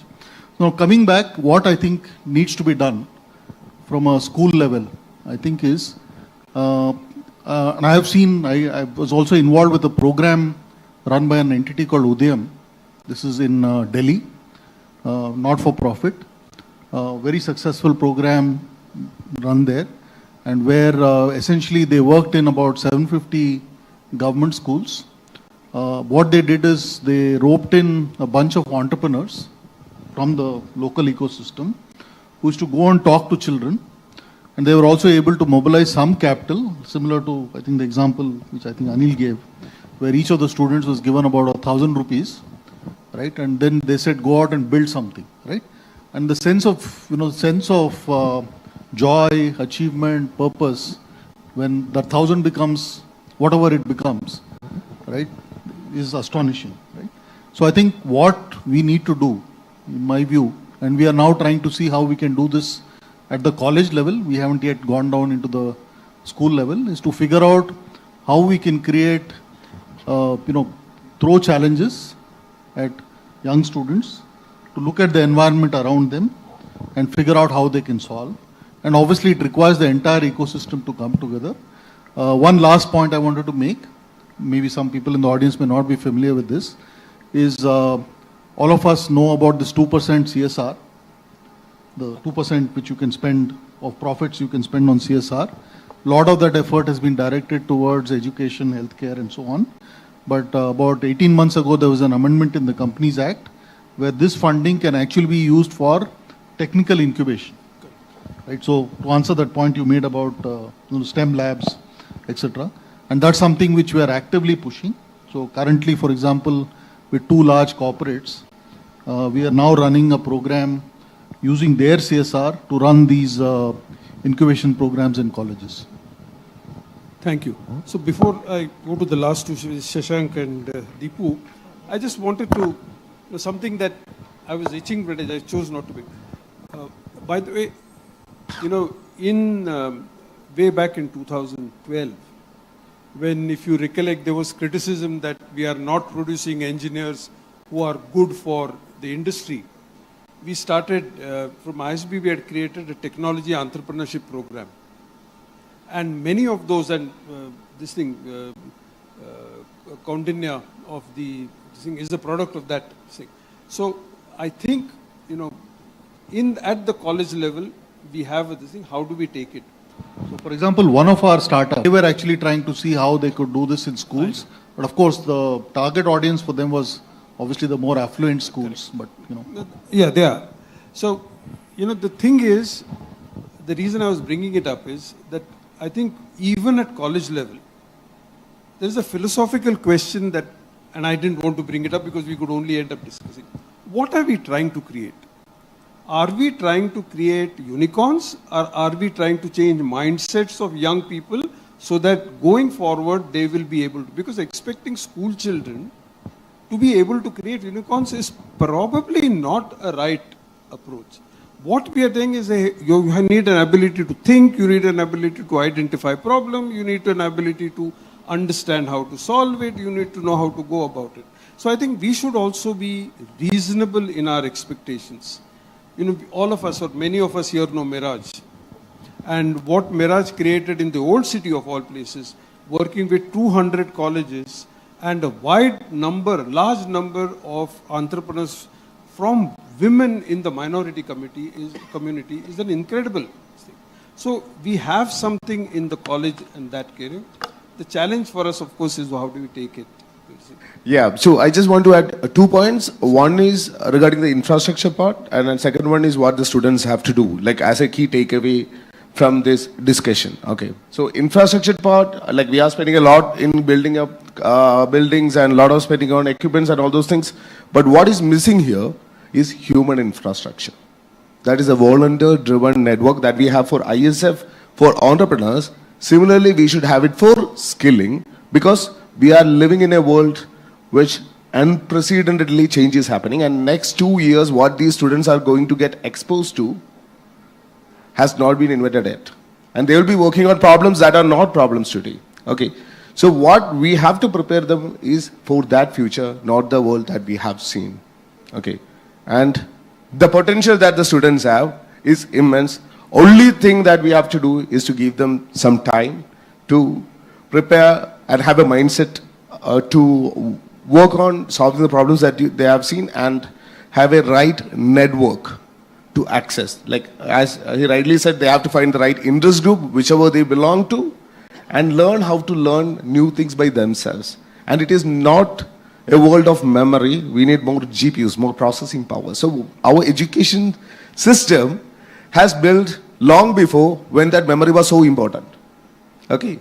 And the assembly line model was created for factories or industry to build clerks or somebody who takes a job and retire in that job. The shelf life of skills is shrinking, right? So what they have to learn is to learn anything by themselves and through peers, and have them access to a human network from their alumni network, from their peers, that is accessible for them to learn anything. And second one, we should help them learn how to fail, how to make mistakes. Because we had lived in a world where mistake was very hard to create, because it is very hard to solve. For example, we write with fountain pen, we use in a typewriter, we cannot delete it. But as of now, in the digital world, everything can be done. We click photographs, and it is very hard to have a wrong photograph, but right now, digital, they can just delete, edit, or anything that. So we have to understand the world that they belong to. And we have to prepare them for the future, and that nothing can be bundled in a syllabus and made it available in an assembly line model. Humans flourishes organically, right? Not a mechanical model. So we have to think like a farmer. The farmer work on the field, right? Have the environment there, have all the nutrients available there. Any seed that we put in, it will flourish organically. So that is something that we need to understand, and whatever system that we have in place, just ensure that in the ecosystem, a lot of people are doing duplicate things. Just bring everyone together, help them collaborate, avoid duplicates. And have industry, academia, government, as well as a lot of NGOs that are working here, enable them to do things better. And then having that collaborative ecosystem is something that we need to create and set up a human infrastructure that nourishes and nurture the next generation and accept them. They are much higher potential than any one of us. Just let them explore, let them fail, let them make mistakes, and find their interest group and take forward from there. Thank you. Thank you. Okay. So he just want me to explain what I have done in Kerala. So I represent the IT community in Kerala. I'm the founder of FIRE, as well as I represent around 280 plus IT companies in the state. Okay. So what happened there is like people, they made me the academy and technology focus group convener as the interface to the academia and to the government to work in policies and as well as on bridging the skill gap. So I just did not want to duplicate anything. So I just took a stock of everything that is available there. A lot of people are putting a lot of effort. So I just brought them together and asked them to work together in a collaborative manner. So I brought a unified ID for skilling, just like a UPI ID for payment. We have something called MIO ID and a unified currency that the companies accept as the currency for skilling called karma. Okay. Very good. So proof of work should be proof of skills.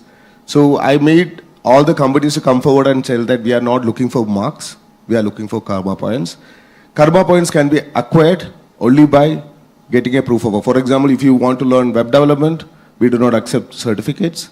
You have to go to a tea shop, collect the requirement, build a website for them, publish it, make it live. And for any support, there is a volunteer network of around 35,000 people in Kerala that is available to help them out.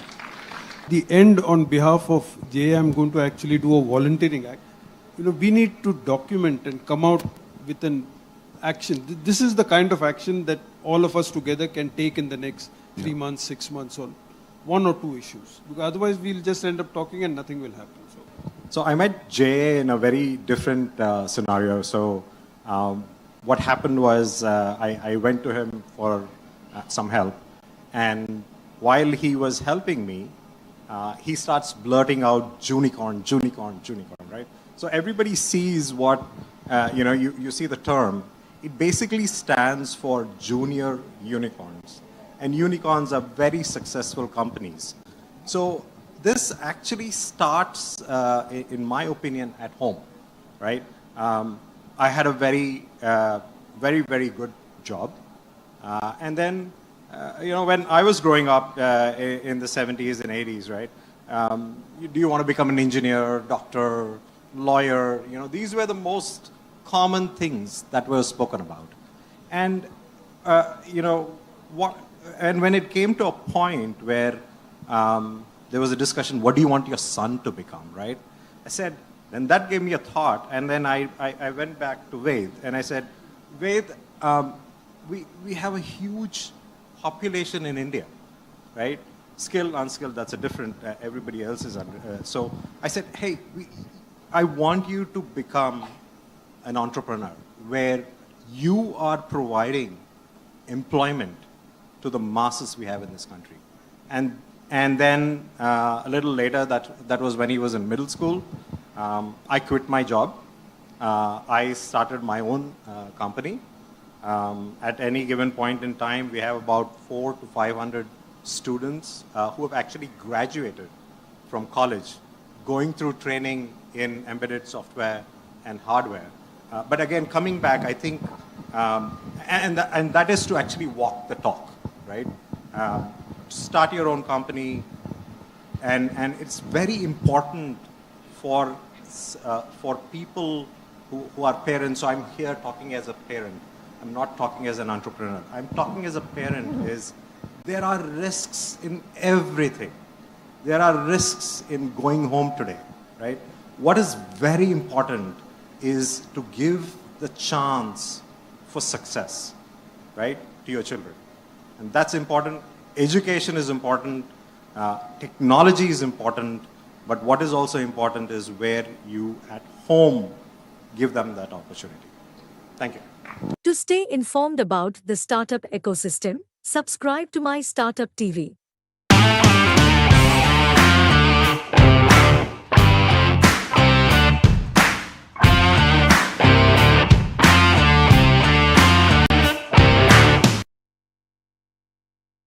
Well, I think it's a lot to process after the wonderful session, very inspiring thoughts.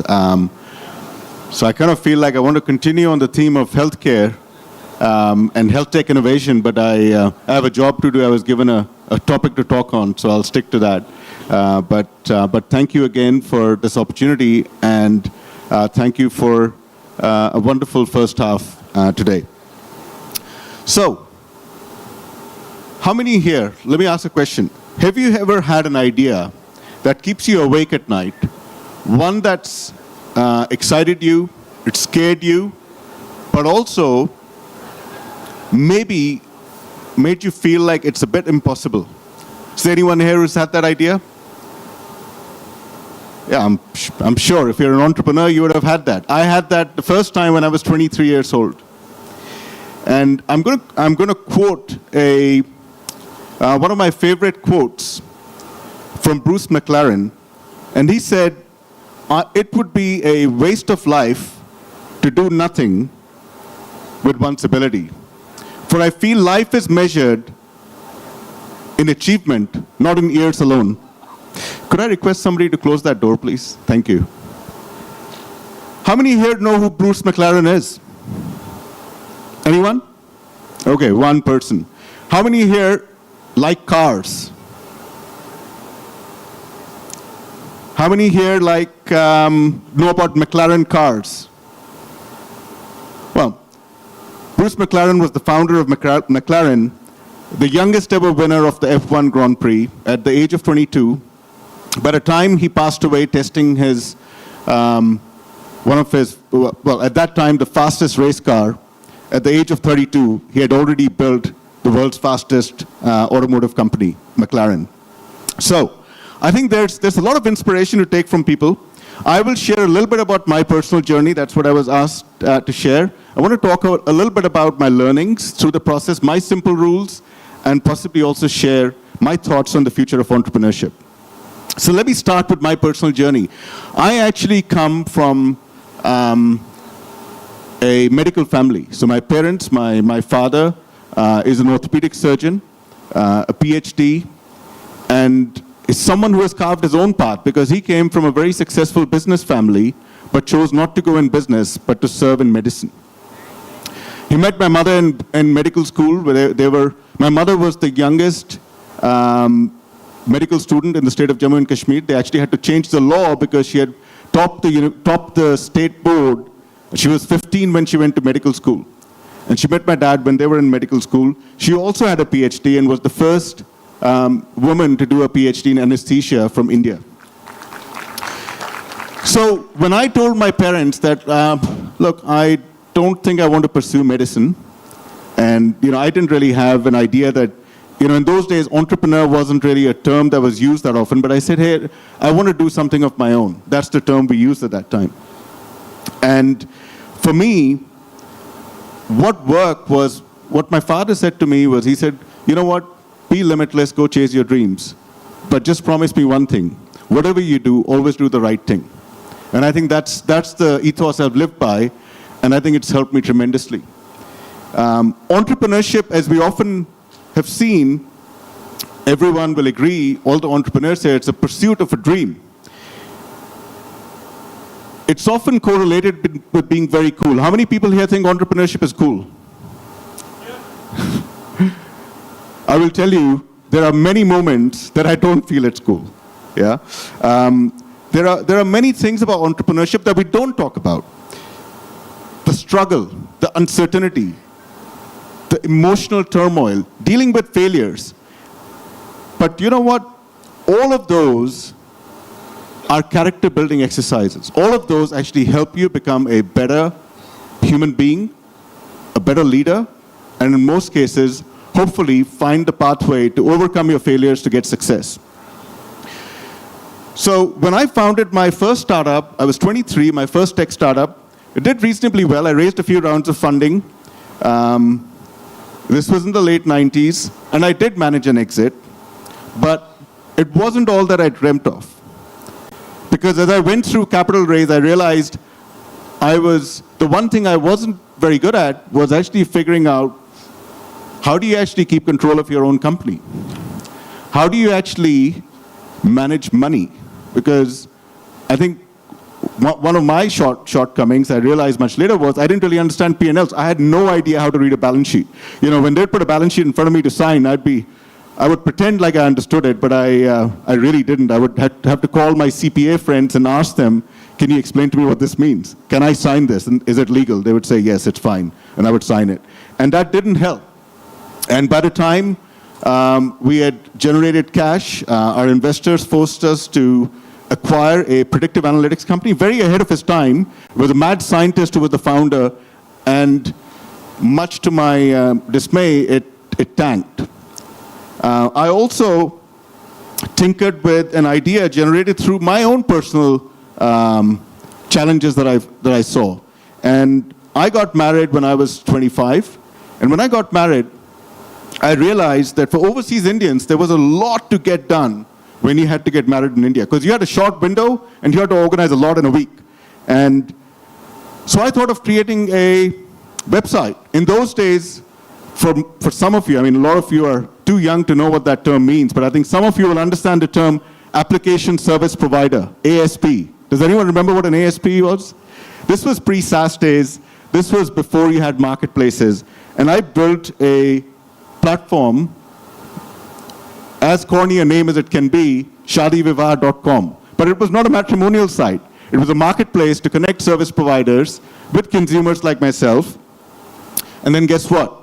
We launched, we put a lot of money in marketing, and then the dot-com bust happened. And the first thing I did was I said, well, sometimes that's one of the learnings you get as an entrepreneur. Sometimes you have to know when it's the right time to pack up. So I packed that up. I'd already exited my company, and I was fortunate to get an opportunity in an area where I actually pursued that. So it was interesting. I got in the area of technology research and analysis. I worked I got a job with a company called IDC, International Data Corporation. They're one of the largest technology research and analysis companies. And guess what? When I got that job, I turned it down because I thought they aren't paying me much. So I went home, I spoke to my wife, and I said, you know what? I feel terrible about this. I couldn't sleep at night. I said, having come as an entrepreneur, and I was in New Zealand, and I said, having come as an entrepreneur, there's nothing better than being in the technology research space that would give me the ability to get a bird's eye view of the market, because that's what IDC did, analyze all the technology markets. And it's a great way to build a meaningful network, because you talk to all the technology leaders. That's what technology research companies do. And I said, this would have been a perfect opportunity for me, and I actually turned it down. So the next day, I called the headhunter, and I said, I want to take that job. And she said, okay, let me speak to the hiring manager, and I'll come back to you. She spoke to the hiring manager. She said, he would like to understand your reasons. And I went and met him, and I said exactly the same thing. I said, look, I've got out of my startup. I'm starting a corporate career. This is an opportunity for me to learn about the industry, build the network. So I want to take that opportunity, and I will make sure this will be successful for me. And he did give me an opportunity. He didn't pay me as much as I wanted, But I tell you what, money is not the most important thing. And it wasn't at that point for me. But it has helped, that investment has helped me tremendously. So, fast track a couple of years, I became the managing director for the business in New Zealand. When all my peers were from other countries, MDs of other countries were growing in double-digit growth, we were growing our business in X's. And that's where I realized that I had the learnings from my entrepreneur life that was put to good use in the corporate world, because I treated it like my business. And I moved to Asia during the global financial crisis from a market like New Zealand to run all of Asia Pacific, because our chairman felt I was the right leader to navigate the business through the global financial crisis. And from there on, I've never looked back. Few years, great years with IDC in Singapore, and I realized it gave me this exposure to all of these emerging markets. And I realized, though, that in the early 2010s, the market was starting to change.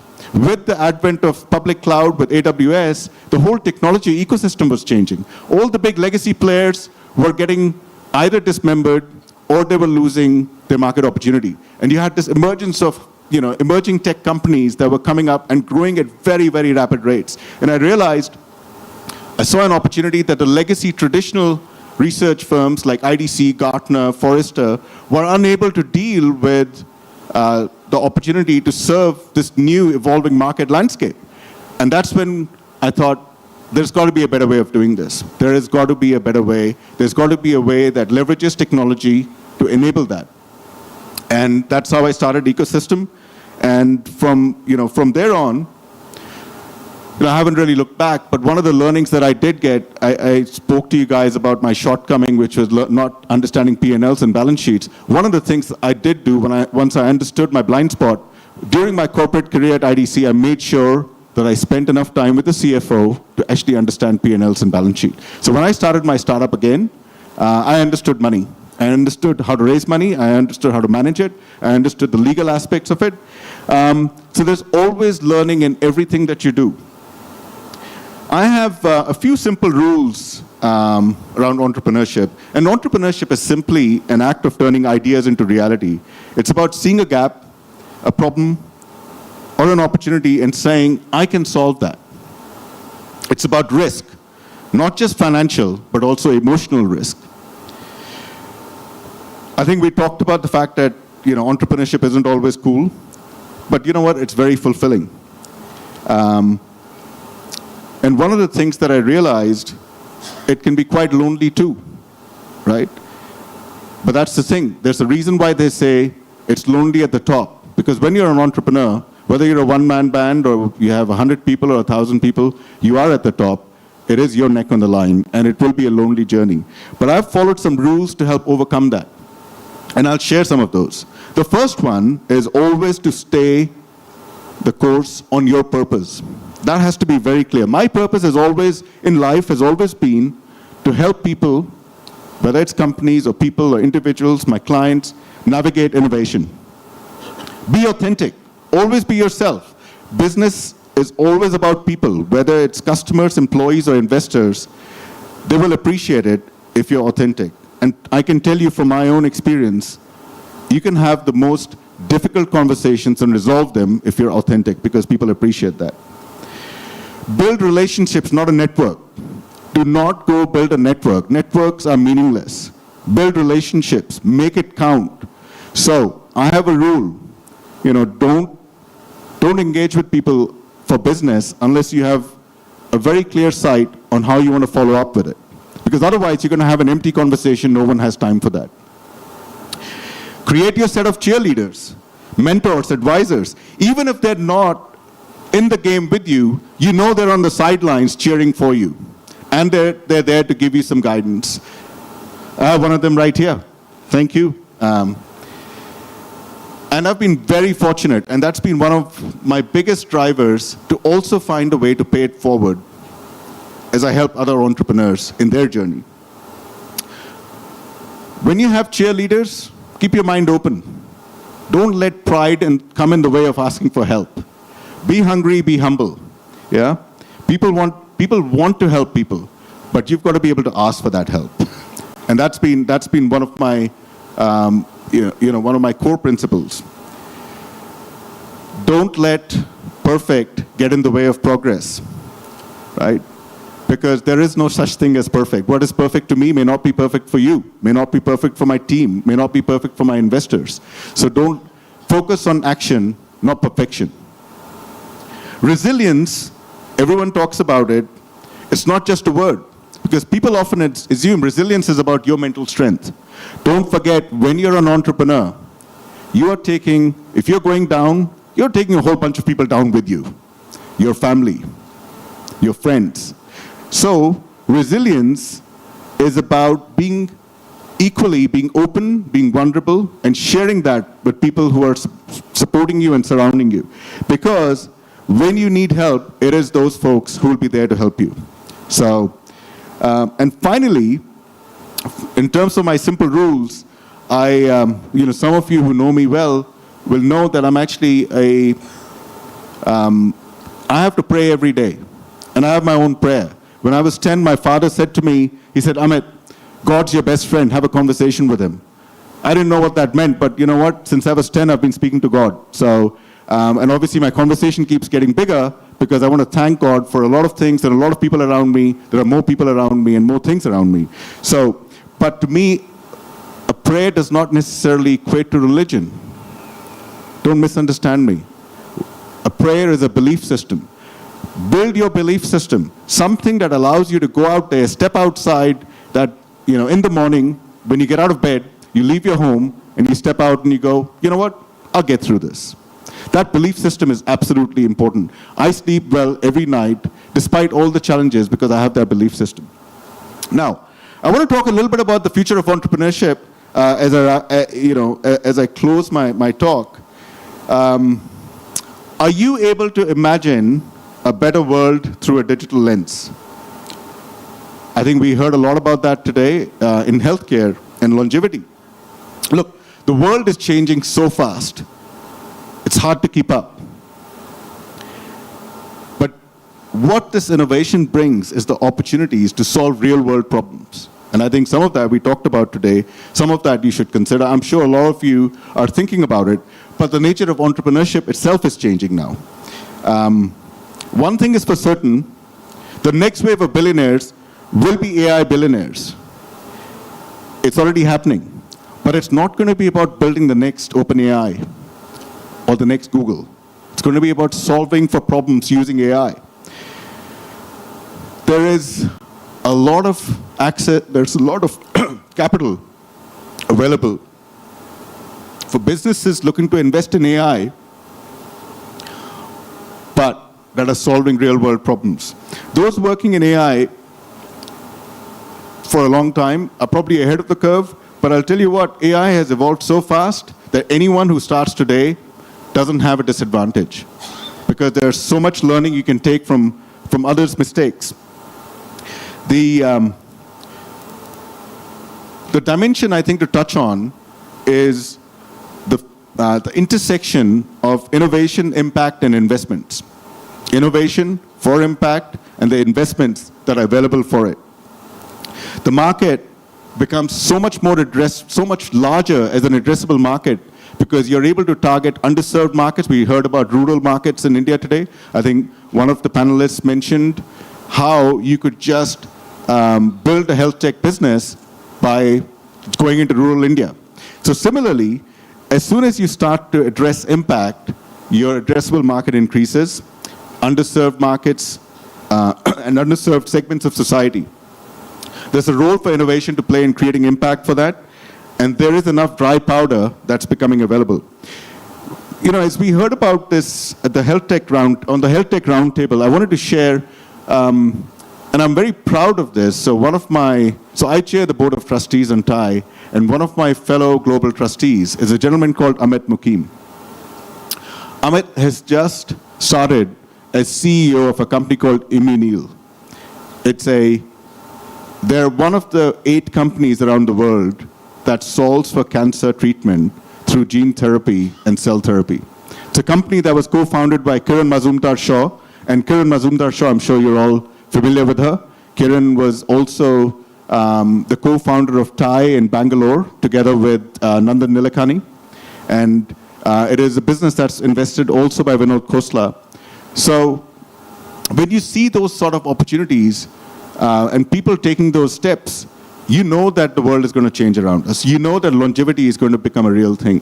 And that longevity has to address India, not just the Western world. So it's not really just about solving rich people problems. It's not just about making rich people live beyond 100 years. It's about ensuring that everyone, everywhere on the planet, gets a fair shot at life and gets to, gets an equal time frame that they can be on this planet.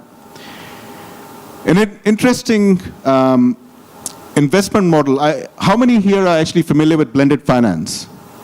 Anyone familiar with that? Okay, great. An interesting investment model is blended finance. What does blended finance do? Blended finance brings philanthropy capital, whether it's from foundations, HNIs, together with concessional capital from development agencies such as World Bank and ADB, to back and de-risk private capital. Why do you do that? So for those of you who understand the investment landscape, why do you do that? What is the benefit of that? It is not about subsidizing investors. What it does, it actually encourages investors to take that risk for investing in areas of impact that may limit their ability to get the returns that they would normally get. And I will tell you, it is a great way to create impact through capacity building, through ventures that drive sustainability, longevity, solving for healthcare, and greater economic inclusion through fintech areas that can actually address needs of rural parts of the world. This is what inspired me to be a part of setting up the Blended Finance Fund, MIIM.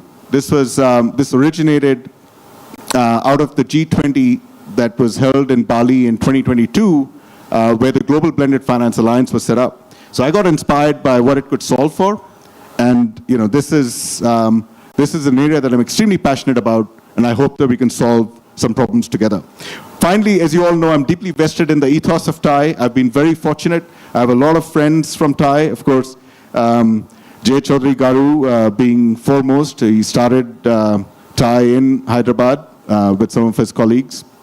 And of course, we got Kasi here from TIE Singapore, who's a Hyderabad boy. But we are the world's largest entrepreneur and investor community, where our charter members come together as a force for good to foster entrepreneurship across our 63 chapters. It was started in Silicon Valley in 1992 by Vinod Khosla and a few others with just one purpose, and that was how can we come together to help entrepreneurs through their journey.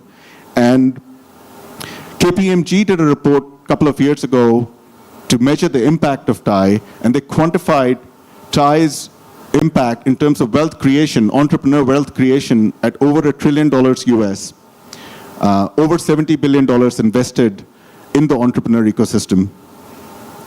And thank you.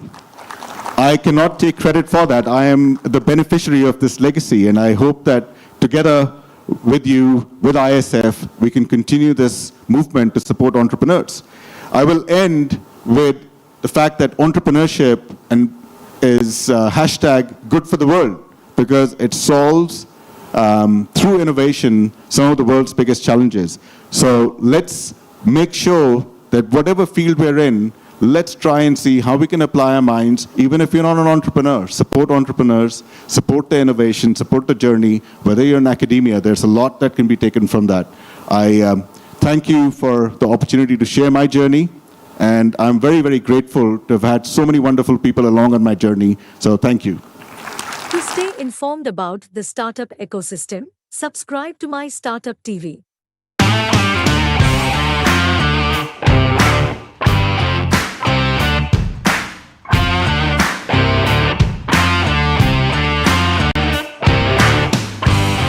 I also would like to welcome all our distinguished invitees who have come from different continents. As a director of this Engineering Staff College of India, it is my privilege to extend a warm welcome to all of for the entrepreneurs and industry leaders and innovators and esteemed delegates who have traveled around the world to be here with us today. I do hope that the Startup Festival, the ISF, will become a very important mainstream event on the national calendar, global calendar, and more than to others, it is the aspiring startups, early stage entrepreneurs, even students who are in a dilemma whether to pursue their own entrepreneurial journey or whether to take up a job, and they are not able to make up their minds. At least this will become a very good platform to understand what kind of successes happen, what are some of the success stories, how ordinary people like them have really cracked this this kind of the art and science of becoming a successful startup. They will get inspiration.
For them to relate, for them to have the access to the global demand.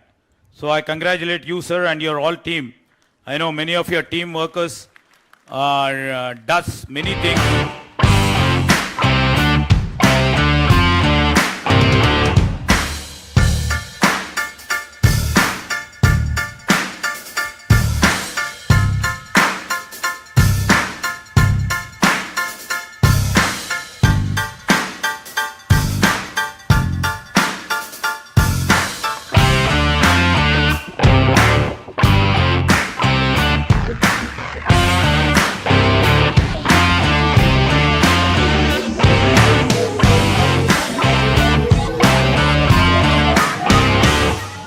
To stay informed about the startup ecosystem, subscribe to MyStartupTV.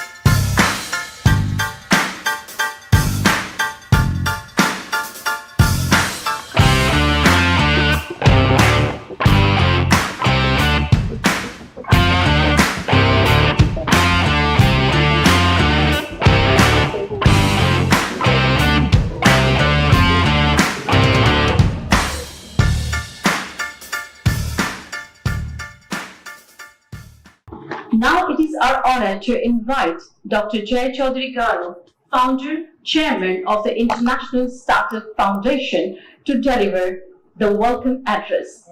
Good morning to all of you. At the outset, I would like to thank our distinguished guests, Sri Jayesh Ranjan Garu, Special Chief Secretary, Government of Telangana. We also want to thank Mr. Srinath Reddy, Chairman and Managing Director of Ram Informatics. Our special thanks to Rajeshwar Rao Garu, who is the Director of Engineering Staff College of India.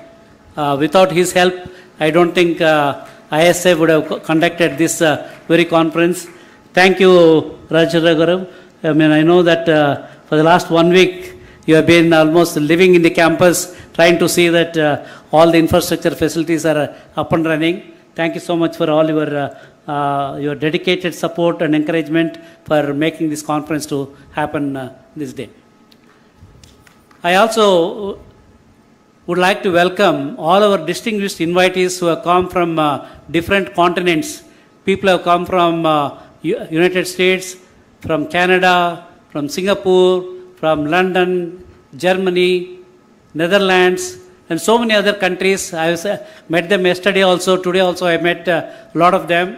Normally, for big conferences like this, whenever we invite people, the conference are supposed to take care of their travel, accommodation, make sure that they come here and attend the conference. Since our India's International Startup Foundation itself is a startup company, we started about 2 years back without any money, without any legal structure.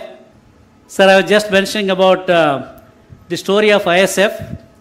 So we started as a startup company about 2 years back. As I mentioned, like any other startup company, when they got an idea, they don't have any money, they don't have a team, they don't know how to really go about. So we were almost like that 2 years back. Somebody said it's a high time for India to encourage the early stage startups. The reason why we started ISF, what we noticed is more than 80% of the early stage startup companies in India, they are actually getting into the so-called startup death valley. Jayesh Ranjan Garu, you may be aware because you are responsible for setting up the T-Hub, T-Works and V-Hub, and you may be knowing the statistics. I don't know, these statistics may be different in Hyderabad, but in general, even Silicon Valley, only 1 out of 10 startup companies are succeeding, even in Silicon Valley. So we thought, why can't we flip that model? Why can't we make 9 out of the 10 companies that we are supporting should be successful? That was the objective of International Startup Foundation when we started 2 years back. We were not knowing how to do it. What is the recipe to flip that equation? We thought, let us try because there is a need.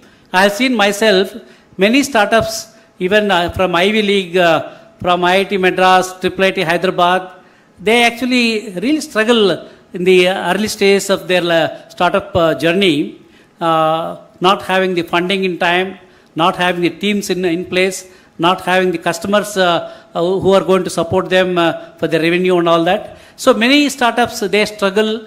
Only few startups are able to overcome these hurdles and come to the next stage. So a similar kind of issues were there for the International Startup Foundation. Though we started with a noble objective helping the early stage startups. So initially we had a conference in Bangalore, Mudanahalli. There are not even hotels were present in Mudanahalli. There is a small village near Bangalore airport. And when I invited all our guests to come for the first conference, we had no email connection also. I had to send WhatsApp messages to all of them. And we had only 40 days time to invite all of them for the conference in Mudanahalli for the first ISF conference. Initially it was India Startup Foundation. We never thought that we will go global. But in the second conference, which happened again in Mudanahalli, lot of startup companies whom we selected around 15 startup companies out of I think 3,000 startup companies who competed for the pitch competition during the first conference. Out of these 15 companies, normally what happens when the conference is over, we remove all the WhatsApp groups and we again meet them only the next year conference. What I told them, let us not leave any WhatsApp groups. We had a lot of speakers from different parts of the globe. So we'll continue the WhatsApp group and we will have every Saturday, one of the selected 15 companies, we will give them an opportunity. Normally what happens today, for example here, today the pitch competition is going on. There are nearly 150 startup founders, 150 companies. They're all pitching we are going to select some of the 10 startup companies out of this 150. And most of the juries and CXOs, they're all sitting in the other buildings in the same campus. That's the reason why you don't see most of them sitting in the auditorium here. And our selection process is out of 50,000 startup companies who registered, out of that we selected 150. That 150, they're all here in the campus. Out of this 150, we may select maybe 10 or 15. The same thing we did during the first conference.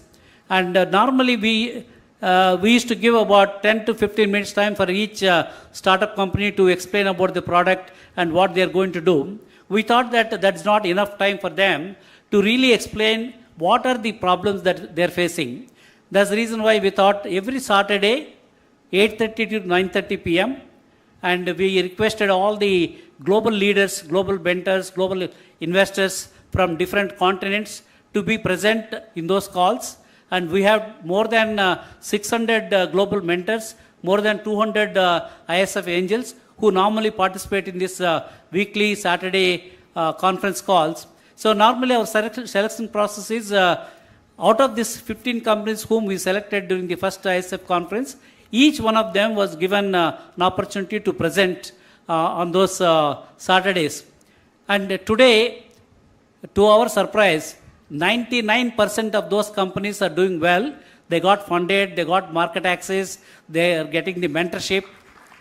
So we thought that yes, this model is working. So the same model we want to continue doing the second conference also. The second ISF conference happened again in Mudanhalli. There what happened, in the first day itself, about 150 term sheets we were able to close for the early stage startups.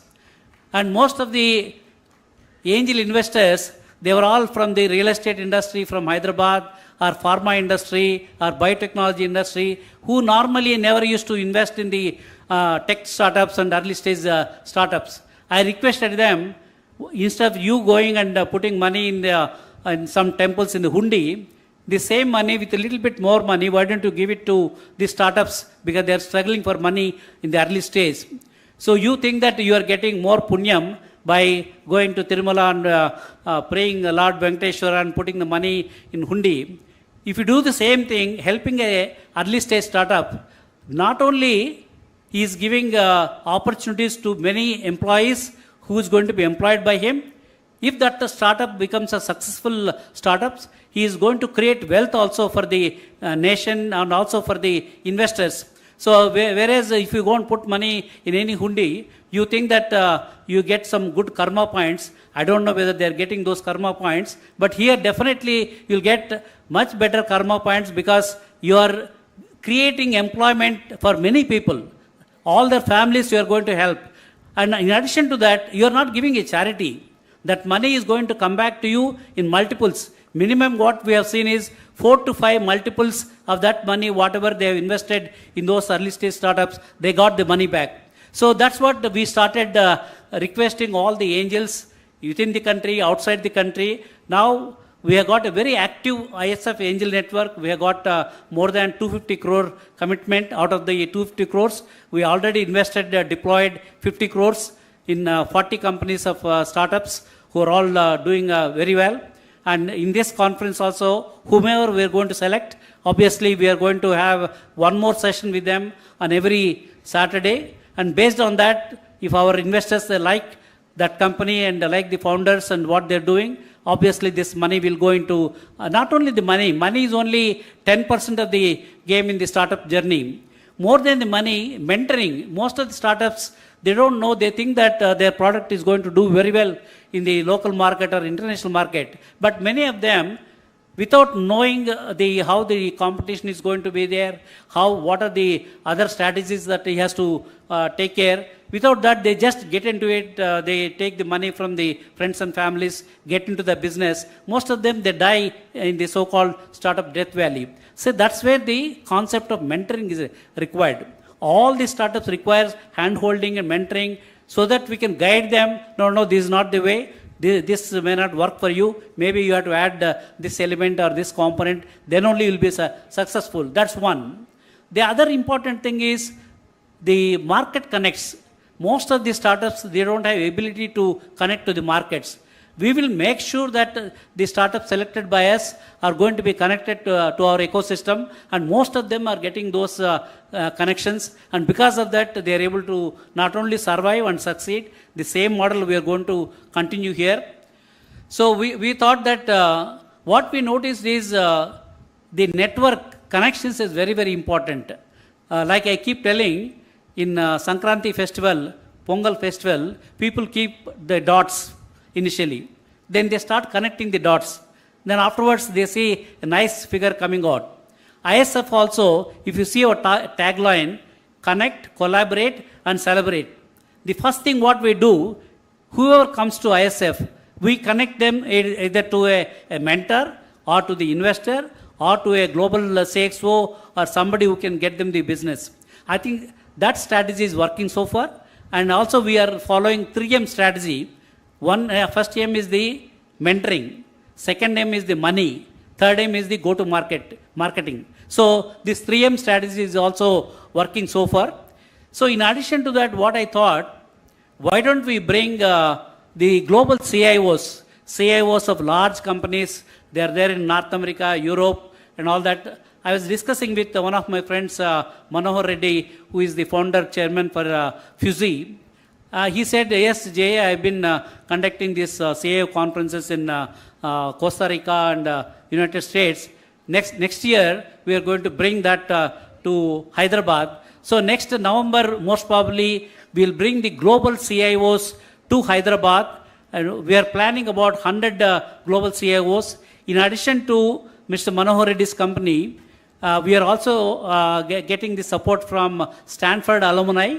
There is a Stanford alumni where there is a CIO group, and they are also promising me that they are going to bring the top CIOs from various parts of the globe. You know that the alumni of Stanford, they are already in very big positions. So they are all trying to get the decision makers to Hyderabad next year. So that's going to be our ISF event, and we'll be selecting about 100 startups founders to attend that conference in Hyderabad, because they want to have a more bonding and networking during the conference. So that is the kind of format that we are looking at happening in Hyderabad next year in the month of November. In addition to that, we want to take our startups to Spain. In Spain also we are going to have global CIO conclave. There also we are going to invite all the decision makers to come to Spain. And also we'll take all the selected startups whom we have already selected through our ISF conferences. We'll get them the exposure to meet those decision makers. So we are trying to do our best.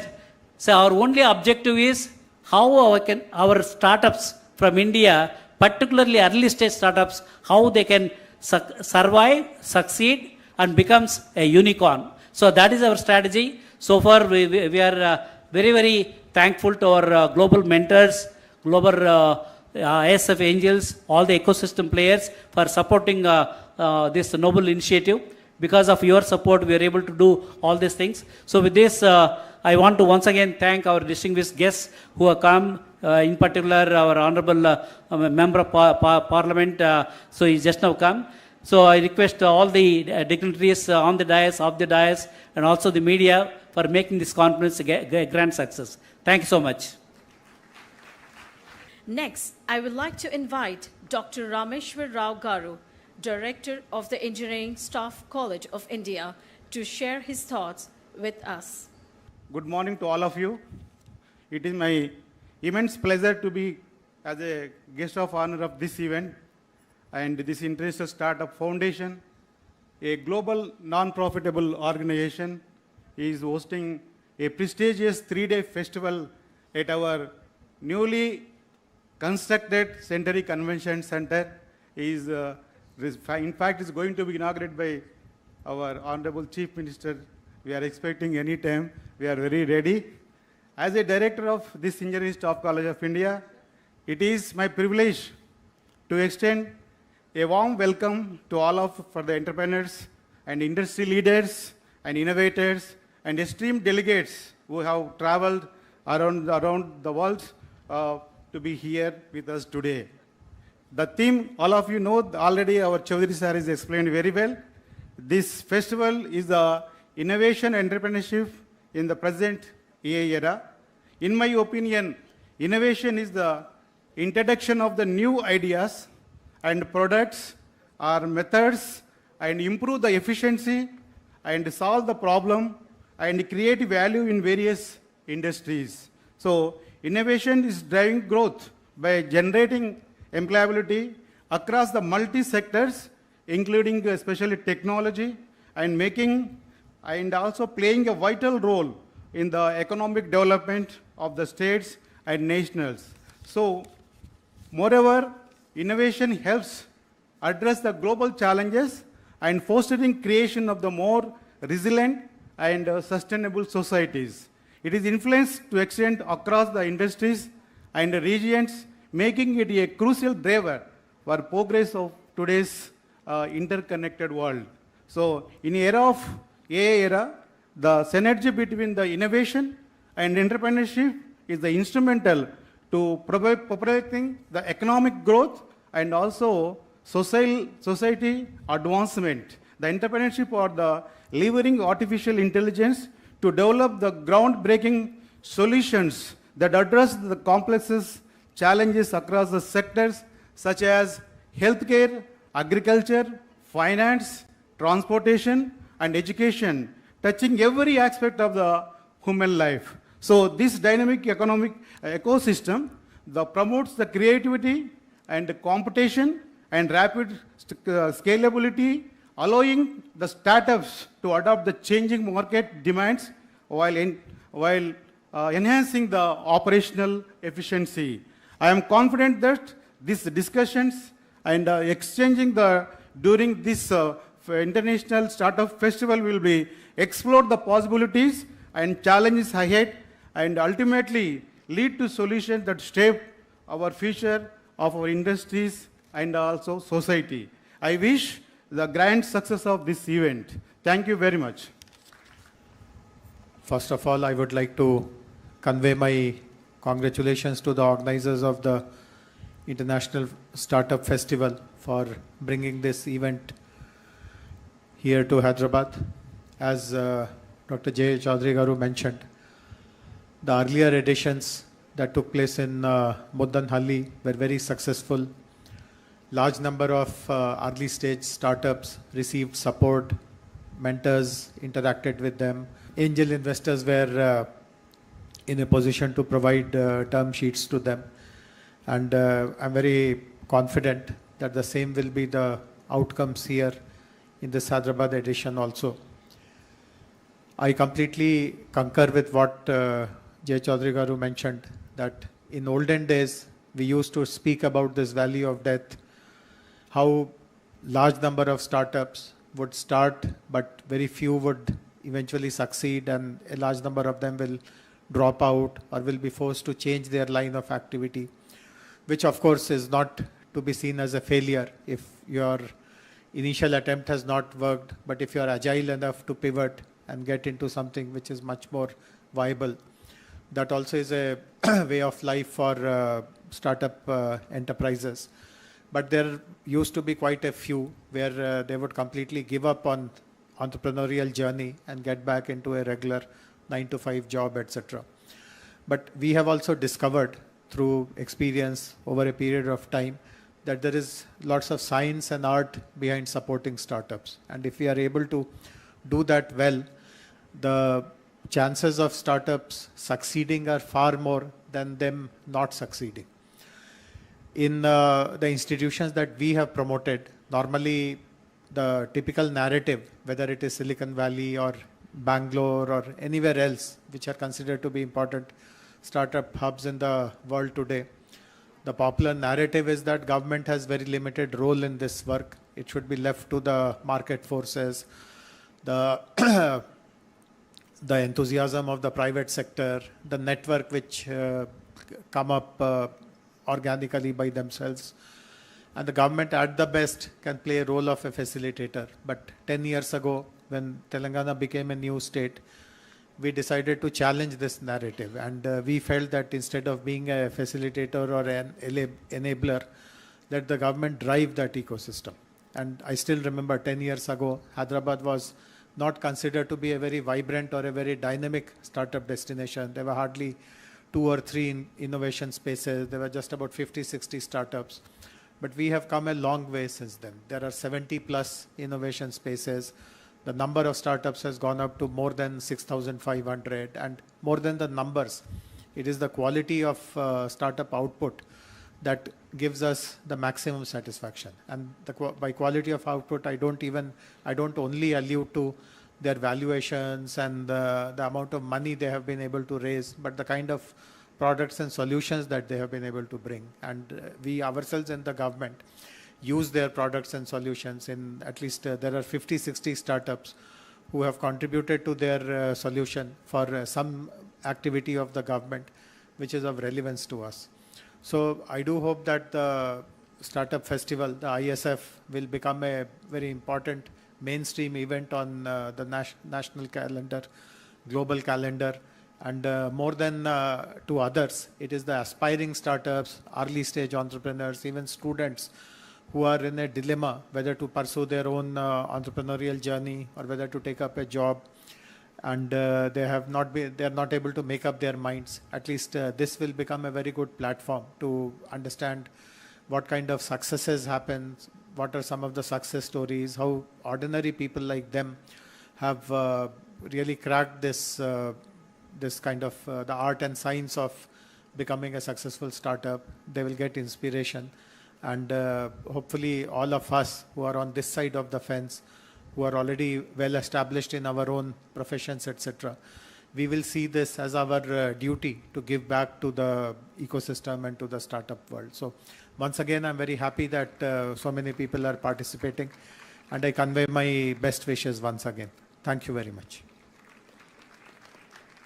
Moving ahead, we now come to a significant moment of the event, the signing of the Memorandum of Understanding.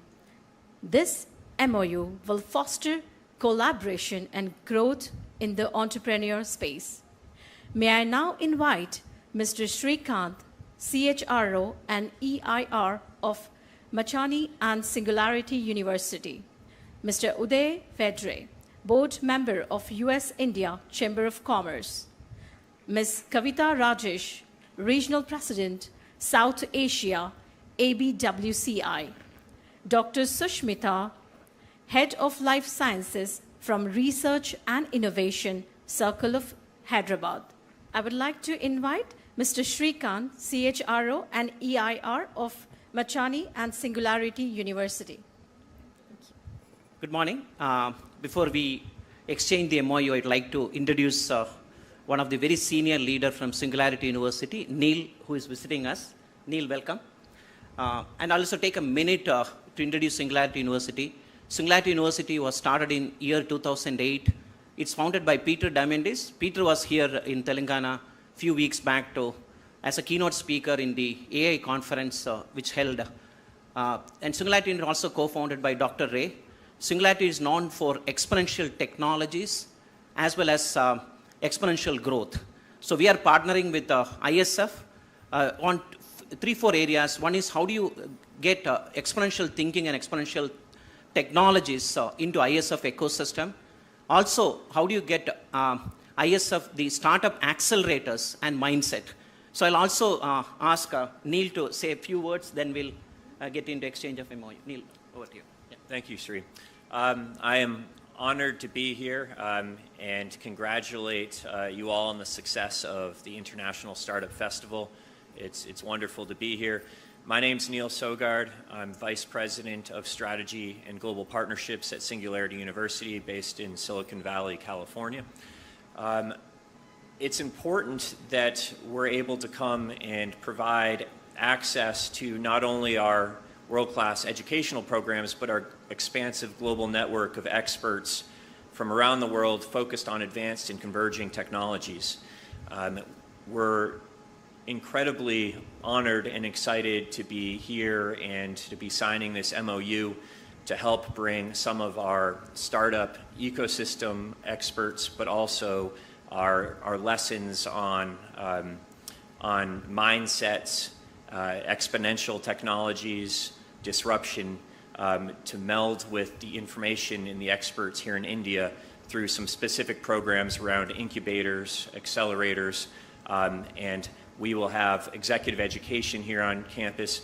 So it's great. We're partnered with Mashani Group to bring our educational resources to India, throughout India, but specifically in Hyderabad, we're also excited about this MOU and the aspirations to work on and explore the idea of bringing a Singularity University physical campus here locally.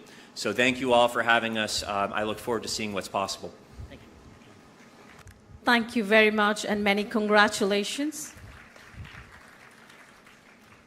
We would now like to invite Mr. Uday Vedre, board member of the US-India Chamber of Commerce. Hello everyone, good morning. And I'm very grateful for JS to invite me. Ours is a 501c6c organization. US-India Chamber has been promoting India-US trade relationships, bilateral trade relationships. It's based out of Dallas, and we have 3 offices or locations right now out of Houston and Austin. We are excited for this relationship and signing this MOU. This will promote companies from US to look into India and how they can establish and give us a platform for US companies to come here. And also we are looking to foster relationships in US, where we met recently some of the dignitaries that have come from various states of India, and especially from Telangana. Been working with Jayesh Ranjan sir as well. So this MOU will definitely bring some of those companies from US to look at opportunities available here. And also one of the things that we're going to be working with JSR is looking how we can bring the funds, because there are a lot of investors looking into India, and how we can promote that, by this MOU we can look into how we can get those investors relationships and investors to come into India and support some of the startup companies or startup ecosystem in India. And at the same time, also looking for some of the startups to come and establish in US as well. So thank you. Next, I would like to invite Ms. Kavita Rajesh, Regional President, South Asia of ABWCI. Very good morning, and thank you, Sir, Jay, Sir, and distinguished guests on the dais and off the dais. I take it as an honor because ABWCI is the largest virtual platform fostering women entrepreneurs across the globe. So we have 40 countries present with us with MOUs, and we would look forward to support ISF and take this forward for the global economic drive. Thank you, sir. Thank you so much, Kavita Garu. Next, we have Dr. Sushmita, Head of Life Sciences from the Research and Innovation Circle of Hyderabad. I'm Sushmita. I head the Life Sciences vertical at Research and Innovation Circle of Hyderabad, RICH. It's indeed an honor to represent RICH in this August platform. So RICH is started by Telangana government as part of the innovation ecosystem enabler, connecting research institutes, academic institutes, and industry in 3 verticals, that is food and agriculture, health and life sciences, and sustainability. So Hyderabad ecosystem has a rich presence of more than 30 plus research and academic institutes just in food and agriculture and life sciences. So it is indeed a place where there is excellence residing, and industry presence, of course, life sciences industries are world-class in the Hyderabad ecosystem. So it was necessary for an entity like RICH to connect industries, academia, research institutes with the startup to explore the best in the world. So with that interest, RICH came into existence, and from last 4 years, we are part of Government of India as the Hyderabad Science and Technology Cluster. So Through this MOU, we extend our support to the healthcare startups and agri startups to explore the rich network that Rich has partnered with. Thank you. And we are into the culture building of innovation right from the grassroots stage. All across Telangana, we run a flagship program called Intinta Innovator, which translates into Har Ghar Innovator. So through this flagship program from last 7 years, we have been scouting innovators who have no background in entrepreneurship, right from rural level to school level to panchayat level. And we are very happy to share that we just concluded our flagship campaign for this year, and we received 500 plus entries. Those may not be very polished, very privileged class, but the idea, the problem they are solving is mind-blowing.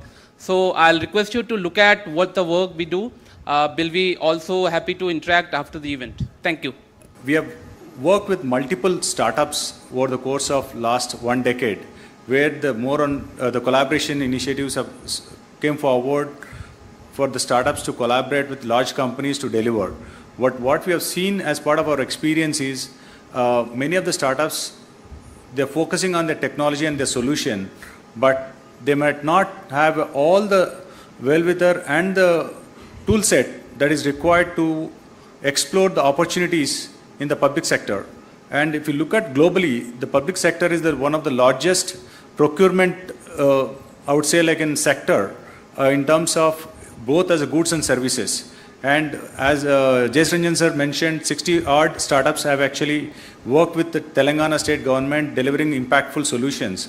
So we felt like there is a need with our 3 decades experience and working with the government in technology space. We felt there is a need for to create such kind of a initiative, which we are calling it as iCollab, which is an accelerator, where we will be helping the startups primarily to understand the nuances of public procurement, because the public procurement goes through a certain kind of a regulation and through the bidding process and identify the right partner to deliver the solutions.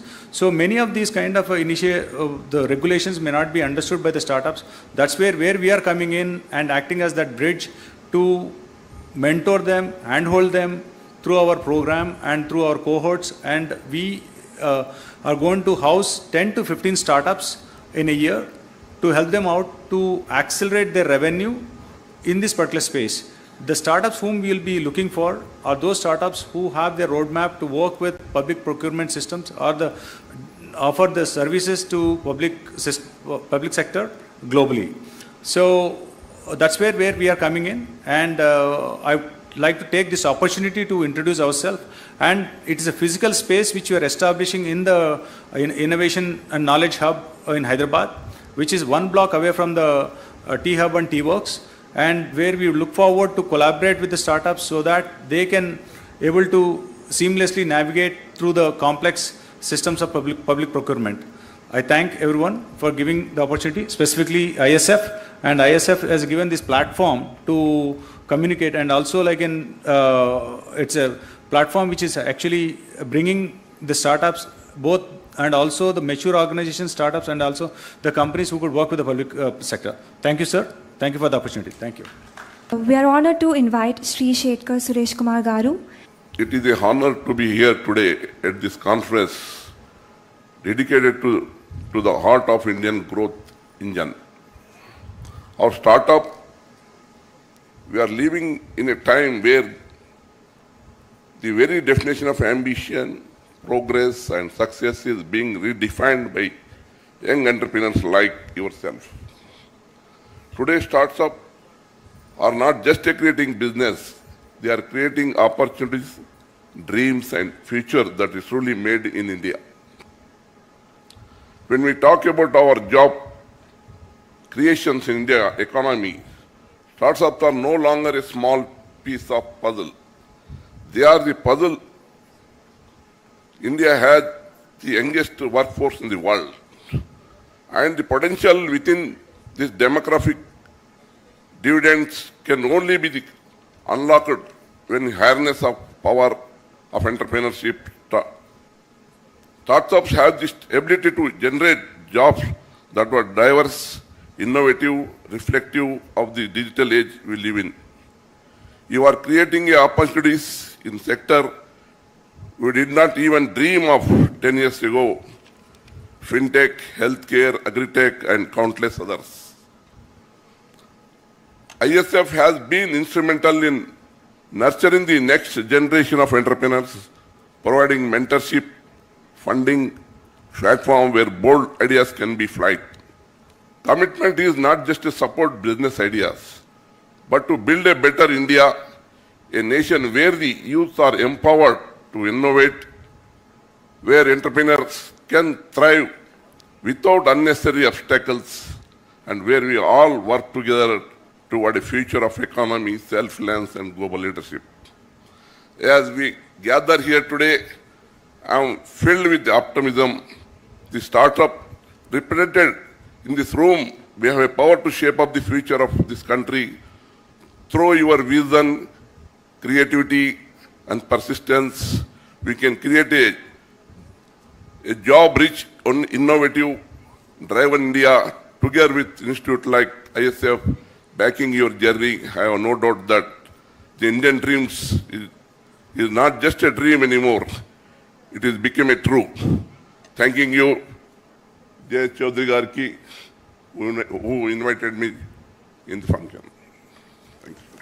To stay informed about the startup ecosystem, subscribe to MyStartupTV.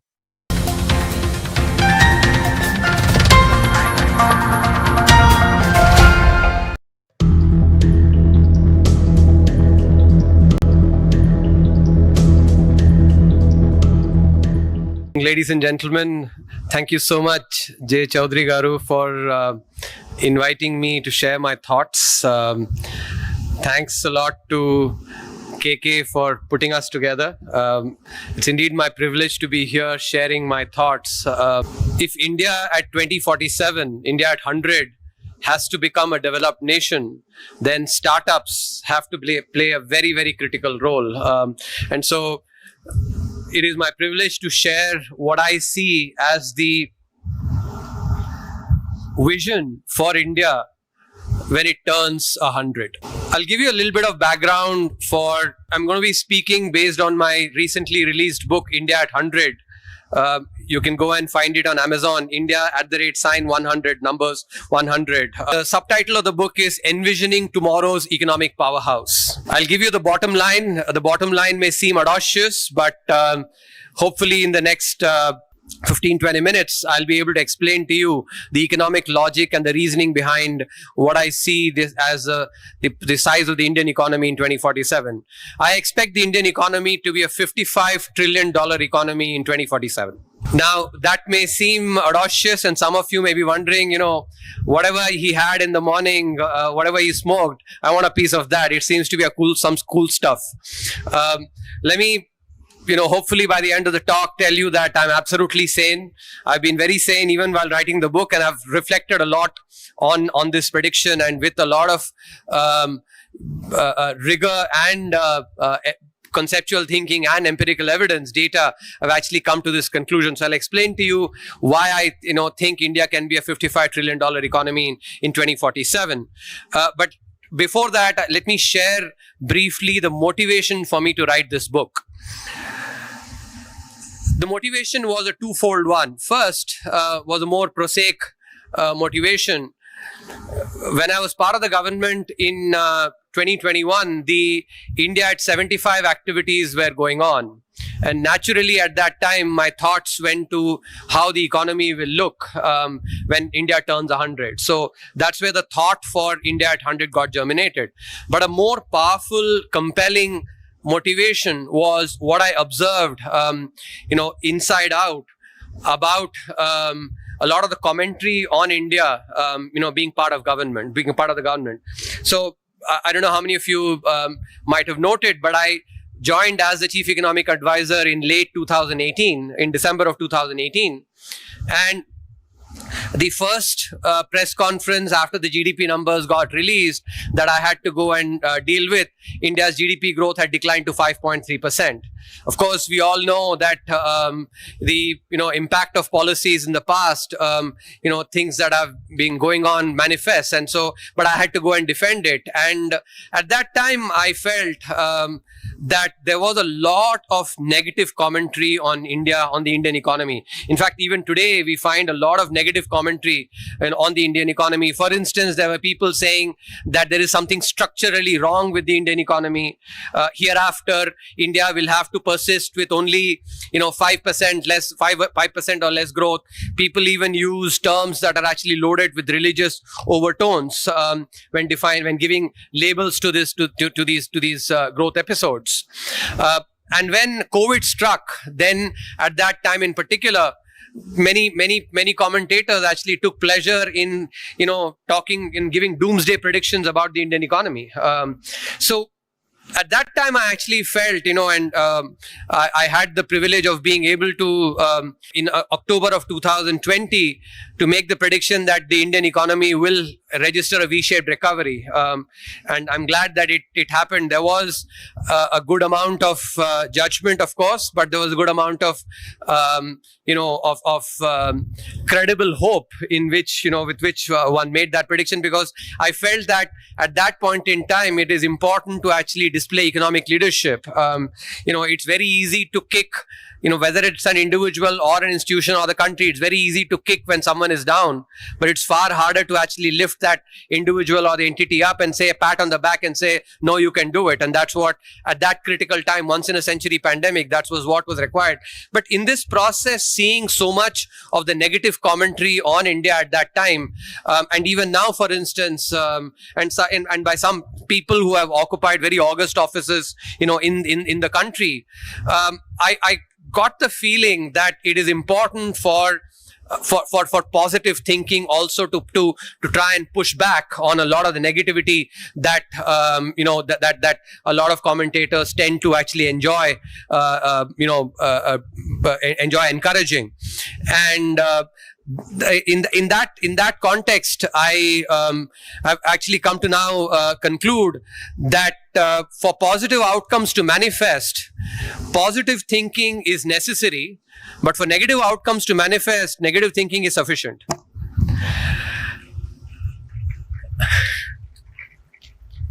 So if for negative outcomes to manifest, negative thinking is sufficient, but for positive outcomes, positive thinking is only necessary, then positive thinking has to work much harder compared to, to sort of counter the negativity. And, it is therefore, so the India at 100 book is essentially, it's a small, as we speak, if you think about that a yajna or a fire sacrifice, it's a small ahuti on my part to actually to generating that positivity, because there is a lot of positivity. There are lots of positives about the Indian economy, and that's what I want to share with you now. If India grows at 8% from here on till 2047, and there is a decent if to it. I'll come to that, why we can do it in a minute. If India grows at 8% in real terms, then the Indian economy can indeed become a $55 trillion economy.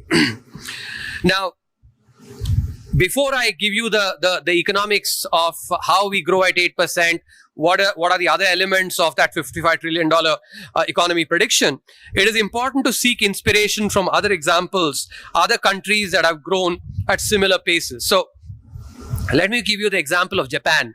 Japan from 1970 to 1995, this is a 25-year period, 1970 to 1995, grew its economy in dollar terms by almost 26 times, actually 25.6. And, in 1970, the Japanese economy, the GDP was about $220 billion in 1970. By 1995, 25 years later, the Japanese economy had reached $5.5 trillion, a multiplication of 25.6 times. Japan, as you know, is a democracy.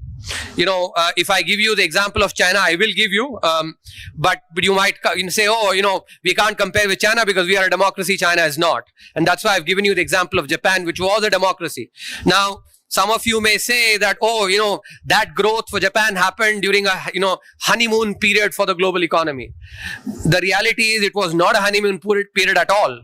In fact, during 1970s to 1995, that was the period of the Vietnam War. That was the period of the oil shock. As a result of the oil shock, the US faced double-digit inflation. The entire Volcker phenomenon, the US has never faced that kind of inflation, since then. And interest rates went so high. Obviously, demand fell.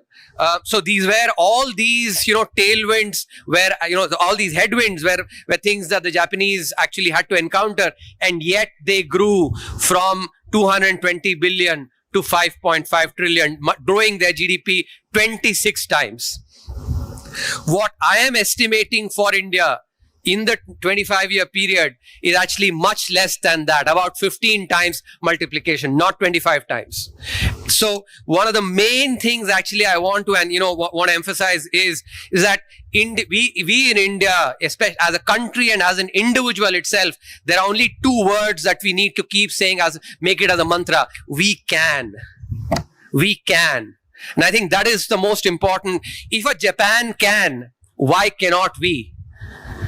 If a China can, and China actually, let me give you the example as well, from 1996 to 2021, the Chinese GDP grew 22 times in dollar terms. Now, of course, you'll say China is different, but I've already given you the example of a democratic nation, Japan, which grew its GDP. If Japan can, if China can also grow, its GDP over 20 times, why cannot we do that? We can as well. What is most important is for India to deliver GDP growth in real terms at 8%. Now, let me give you the sort of the number crunching behind this, economic number crunching, and then I'll give you some of the drivers why I think actually this is something that is possible.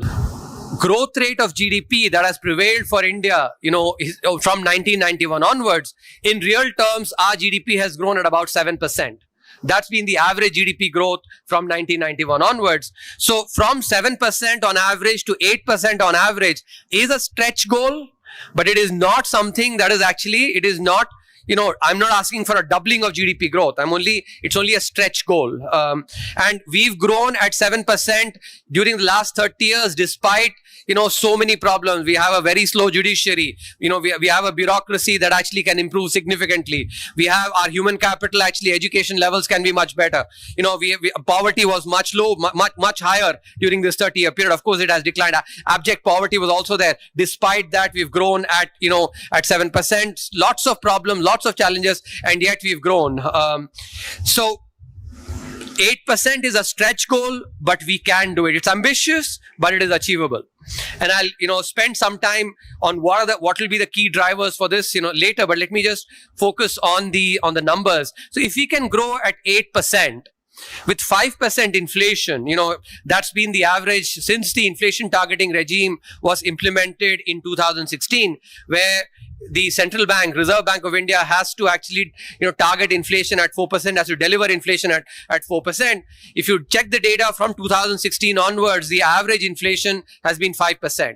So it's a very reasonable expectation, therefore, for me to say that going forward also, inflation will be 5%, because Reserve Bank of India has to deliver inflation between 2% to 6%. So 4% plus minus 2. So 5% is at the higher end of that range. So 8% real growth, 5% inflation translates into 13% in nominal growth terms. 8 plus 5, 13%. Now, in order to estimate the growth that will happen in dollar terms, I have to also tell you what is the likely rate of depreciation of the rupee vis-a-vis the dollar that will prevail, going forward. And here, I'll first give you the number and then explain why I think that is something that will prevail. My estimation is that from here on, the rate of depreciation of the rupee would be less than 1%, 1% per annum. So it will depreciate by about, so maybe 50 basis points, 0.5%, maybe 0.6%, but less than 1% in a year. So with 13% in nominal rupee terms, 8% plus 5%, because depreciation reduces the value in dollar terms. So when you convert from rupee to dollar, actually depreciation reduces the value. So you have to subtract that 1% depreciation.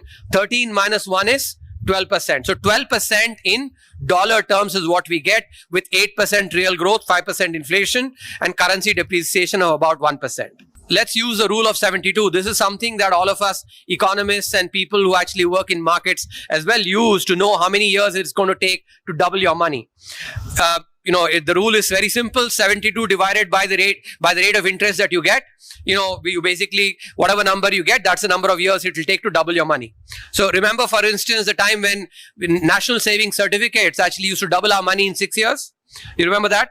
It used to double our money because the rate of interest that was paid on that was 12%.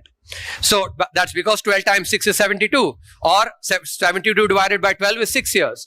Similarly, growth at 12% in dollar terms will mean that GDP will double every 6 years. This is important. Keep in mind, GDP doubles every 6 years. Now, let's take the 24-year period from 2023 to 2047. If GDP doubles every 6 years over a 24-year period, how many doublings will happen? 4 doublings, right?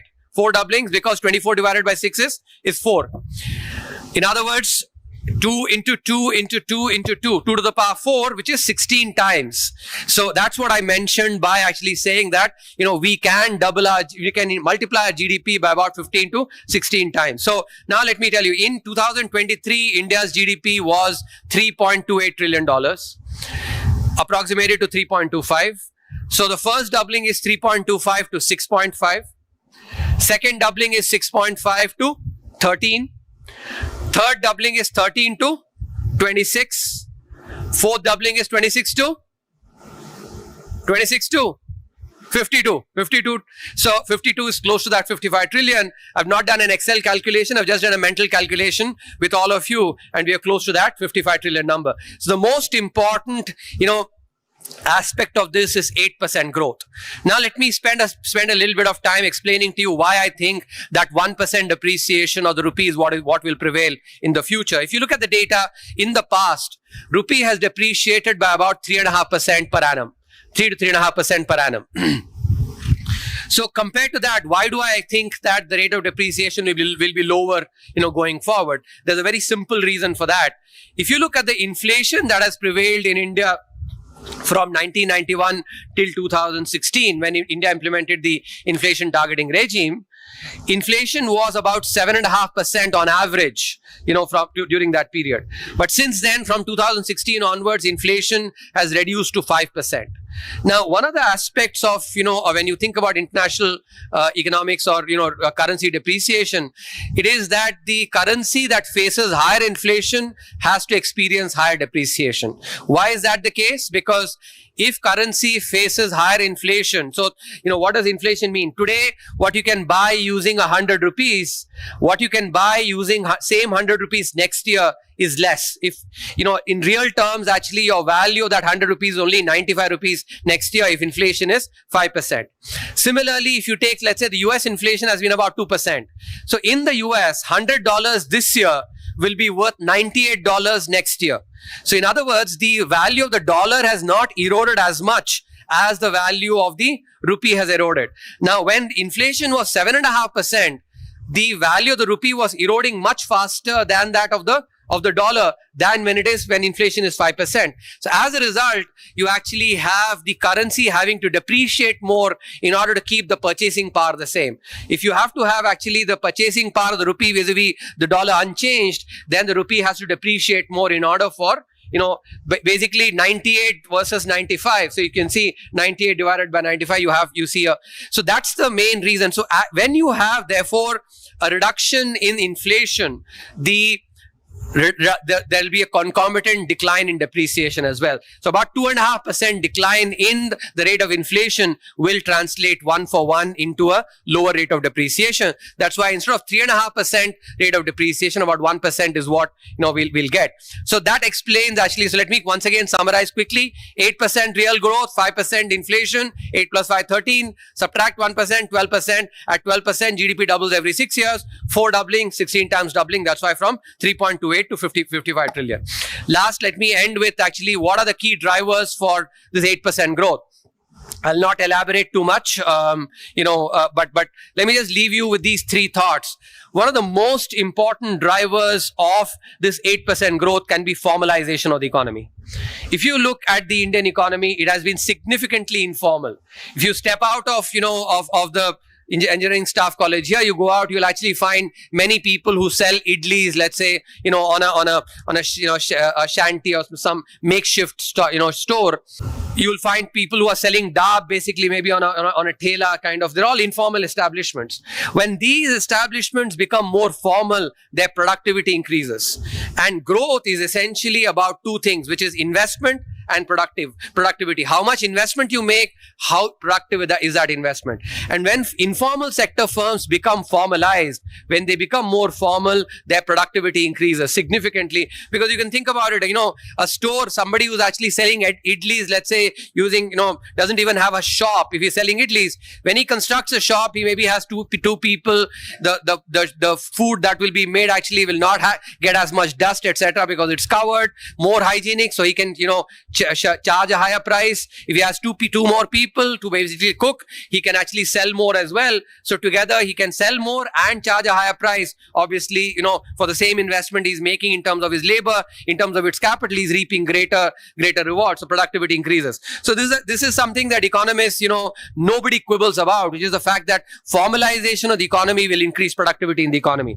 Second is, even among the formal sector firms itself, Indian formal sector firms are still far behind their global peers, in terms of the productivity, and they will catch up, and they have been catching up over the last three decades, and especially over the last decade. For instance, if you latest, a couple of days back, the rankings came out. India is now ranked 39 in the global, innovation index. In 2015, India was ranked 85. From 85 to 39 in innovation. And by the way, this is not government data. This is data put out by the Global Innovation Index. Actually, they put it out across all countries. So this is not, nobody can dismiss this as say, oh, I don't believe this data. This is actually, a Global Innovation Index. Similarly, if you look at entrepreneurship, again, I'm giving you these statistics, using World Bank data. If you use World Bank data to look at new firm creation, from 2004 to 2014, the rate of growth of what we call CAGR, cumulative, annual growth rate of, for new firms from 2004 to 2014 was 3.2%. From 2014 onwards till 2023, new firm creation, the growth rate is 220%. 3.2% versus 220%. And this is basically startups. This is so relevant for this conference. Combination of innovation, combination of entrepreneurship. This is what will actually enhance productivity of our formal sector firms as well. That will be the second driver. Final, most important driver in my opinion, which is credit creation in the economy. Now, whenever credit is taken for creating assets, for instance, if I actually, when I started out, when I was in school, I used to drive a bicycle to school. Then, when I came to class 11, my father bought me a moped. So, to school, earlier it used to take me about 45 minutes of cycling to go to, with a moped, which was basically an asset. I was able to drive and, reach my school in 15 minutes. So I was saving time. My father didn't take a loan, but if he had taken a loan, for instance, that asset creation makes you more productive. That half an hour that I saved, actually, I could use it to study better. I was becoming more productive. This is true in general. When firms also, when they take on, loans for creating assets, they become more productive. And here the runway for India is significant, because if you look at credit creation in the economy, what proportion of GDP is basically being given as, how much credit is there as a percentage of GDP? If you take the rest of the world, for every 100 units of GDP, about 180 units of credit has been given in the economy. In contrast, if you take India, for every 100 units of GDP, only 58 units of credit has been given. So 58 versus 180. Think about the runway there is. Large sections of our population still remain unbanked. They don't get loans. They have brilliant ideas. They can actually go and create firms, but they don't get credit to be able to go and create. There's another aspect that is, very critical for the startup ecosystem. So from being able to grow from, with the current 58% levels to close to 150, 160%, there is huge opportunity. I'll give you a very specific example to illustrate what kind of power there is from credit creation. Take India and South Korea. India and South Korea in 1960, if you compared the data in 1960, the credit creation percentage of GDP was 6% in South Korea, 8% in India. In other words, India was ahead of South Korea in 1960. Fast forward 60 years, in 2020, India's credit creation is 58%. South Korea is 180%, 178%. And that is why they actually have today, when we buy phones, we are buying Samsung phones instead of them, buying possibly our Jio phones. When we buy a car, maybe that's why we're buying Daewoo cars and actually instead of them buying our nano cars. So counterfactually, if you think about it, if this kind of credit creation had happened, for our manufacturing sector firms, for our export intensive sectors, it could have been the reverse where we might have been exporting to them rather than importing from them. That shows the power of credit creation in the economy. Together, these three drivers itself, in the book, of course, I've covered many other aspects, judicial reform, bureaucratic reform, education, healthcare, digital economy, digitization, climate change, all these. I'm not getting into that for paucity of time, but just these three drivers themselves can push growth from what has been at 7% to 8% and thereby deliver the $55 trillion economy. To summarize, I'll leave you with this anecdote, hopefully an anchoring example that you can relate with. In India, Bollywood and cricket are actually religion. So I'll give you an example from cricket. In 1993, when Sachin Tendulkar had played cricket for a few years, it started playing cricket in 1989. At that time, Sunil Gavaskar assessed his potential. Based on his performance of 4 years, Sunil Gavaskar said that if he does not score at least 40 international hundreds and at least 15,000 international runs, I'll be very disappointed. In fact, he explicitly said, I'll go and strangle him myself. So that was it was a paternalistic statement assessing the potential. In a similar way, I have no pretensions of being, Sunil Gavaskar. I'm certainly not of cricket, not of economics either. But by looking at the potential, by looking at the performance of the Indian economy over the last 3 decades, in a similar way, I can assess that India offers the same potential as well to be the Sachin Tendulkar of the global economy in 2047. That's the second lesson from this example. Just because Sunil Gavaskar said it, Sachin Tendulkar did not score that 100 international hundreds and the 50,000, close to 30,000 international runs. He had to work very hard. He had to overcome setbacks. He had to actually, when he encountered challenges, he had to find innovative solutions. India will have to do that as well. In particular, state governments will have to do a lot of hard work, especially reforms. And I want to leave you with this particular message. Think about it. When the union budget is presented, all of us actually pay a lot of attention, ask a lot of questions to our finance minister, to the secretaries, etc. Do we ask similar questions to the state's finance minister, to the state secretary, about what reforms have you done? What are the reforms you've done for startups? What are the reforms you've done for enabling manufacturing? What are the reforms you've done for ease of doing business? What are the reforms you've done for enabling ease of doing business in our, these are questions that we need to be asking, because power and responsibility are two sides of the same coin. Whenever we look at narratives, especially at when we look at the media, states only talk about their power, saying that center is infringing into this, infringing into that. When center oftentimes is having to actually do that because states are not doing it. So, when states start talking about their responsibility, then there would be no need for the union government to actually having to do these things. So the hard work that Sachin Tendulkar did, today that hard work has to be done by the state governments. And we as citizens have to do the hard work of putting pressure on them, asking them these same questions. And I'm hoping, therefore, next time when the Telangana state budget is presented or the Andhra Pradesh budget is presented, you all will ask the same questions of the state, chief minister and the state finance minister, and CIA and FICCI will actually, and ASSOCHAM and, all of you will organize sessions where you will basically unravel the state budget and say, hey, why didn't you do reforms? Show me my reforms actually on, what have you done on this? Ask those questions. Then you will be doing your part of the work as well as citizens. Thank you very much. To stay informed about the startup ecosystem, subscribe to My Startup TV.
To stay informed about the startup ecosystem, subscribe to My Startup TV.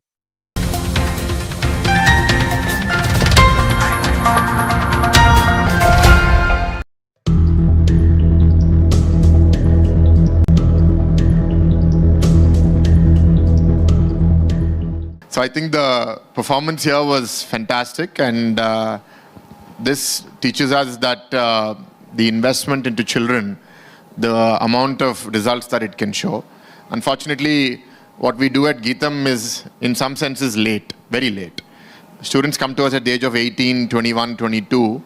By that point, they're already damaged by our schooling system. I think IIT director here will also agree with me that most of our children are in a destination mindset where I need to crack the IIT, I need to crack this, but they don't think what they're going to do after they get there. So I think with effort like this, I was just speaking to Mr. Dimitri, he said he's been in India for 9 years, and the output that they performed is truly world class. So if you can invest into children at the right time, I think the results that can happen. So I'll request Jaya Garu and everybody else over here. The Junicorns program is a fantastic idea. I think more such things should definitely happen, and we should be investing into our children. We started an early childhood school in Geetham in Visakhapatnam called Swecha, Freedom from Society. Basically because the schooling system is beating the curiosity, innovation out of children. And by the time they reach us, devoid of passion, motivation, ability to work hard, and also resilience is low. So pressure is really getting to them. These are causes of great concern. I really want to appreciate Raj Garu for thinking just now to donate 1 crore for such a good organization and good program. We'll invite you to Geetham also, and we'll make our kids also do some good things so that can be very generous to us at Geetham.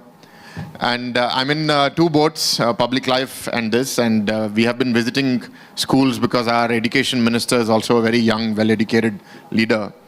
And I was quite sad. We went to a school, a public school, one of the largest public schools in Andhra Pradesh in Visakhapatnam. It had 4,300 students in 2019. It has 3,400 now. We spoke to 10th grade students and we made them read a passage in the English textbook. And they read it, 2-3 of them, with some difficulty. I would rate their reading capability at about 5 or 6 on 10. But their understanding was about 1.5 or 2. And this was, by any standard, one of the best public schools in the state. And what does it say about our education system? And the government schools employ the best of the teachers, much better than private schools at that level, at that economic status. So this is a matter of great concern. These are the ones who are feeding into universities. So I don't think we need many greater universities in India. We need many greater schools. I think I'd request, there are a lot of billionaires in front of me. That's why I'm saying this. I'd request all of you to focus your efforts and philanthropy on early childhood education.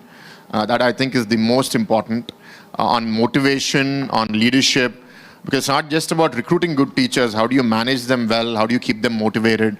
How do you ensure that infrastructure is well maintained in public and in private schools? Because that's when the kids have the innovative spirit, the curiosity, the willingness to try new things. By the time they come to us, they just want marks, they just want to avoid things. And now AI has made it so much worse. We can't tell, right? So in that, they're surprisingly very innovative. Any exam we try, they're so innovative on how they can cheat the exam. So that they're one step ahead of us. Our faculty are always playing catch up. So these are serious problems. I think as a public representative, I want to say some good news for myself, that I was at a talk for AI. I believe AI is going to disrupt public representatives the last. So my job is much safer than all of you. But educators and everybody else has a harder time ahead. So we all have to think really hard about what we need to do to survive, to adapt, to prepare for this future that's ahead of us. At Geetham also, we're trying to rekindle the spirit of curiosity, and to some success. I think there's a lot more that we can do. And at the state level, we are really eager to do a lot of good things, but education is like planting a seed. It takes many years for it to bear fruit. But unfortunately, we are judged every 4 years, and then we get into campaign mode, and we have little time to do much else.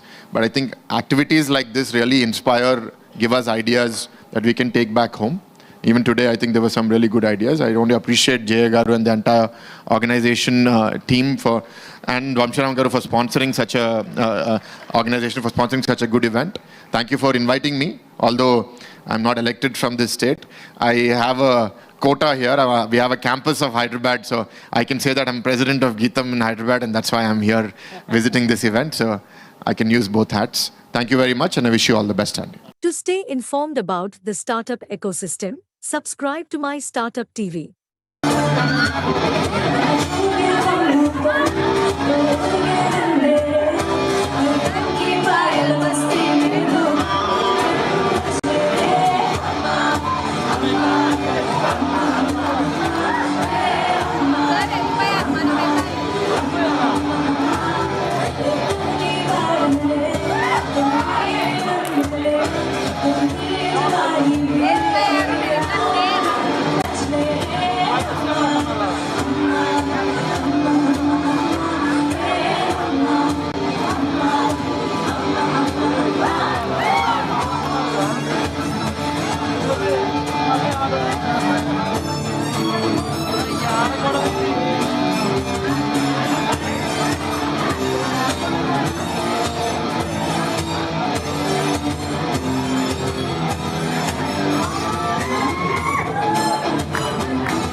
Hello, sir. Firstly, welcome to My Startup TV. So, we just want us to introduce yourself and tell us about yourself. Sure. Thank you so much for having me here today, or having us today here. I like your TV channel's name, My Startup TV. My name is Mahesh Nandyala, and I'm a serial entrepreneur in the US. Started multiple companies, scaled them to multiple profitable exits. I'm here to talk about my son. His name is Siddharth. He's a 14-year-old entrepreneur. He started his entrepreneurial journey when he was 12, and he started into coding and all that since 7 years. He has multiple laurels, multiple feathers in his cap. He's the world's youngest AI certified professional.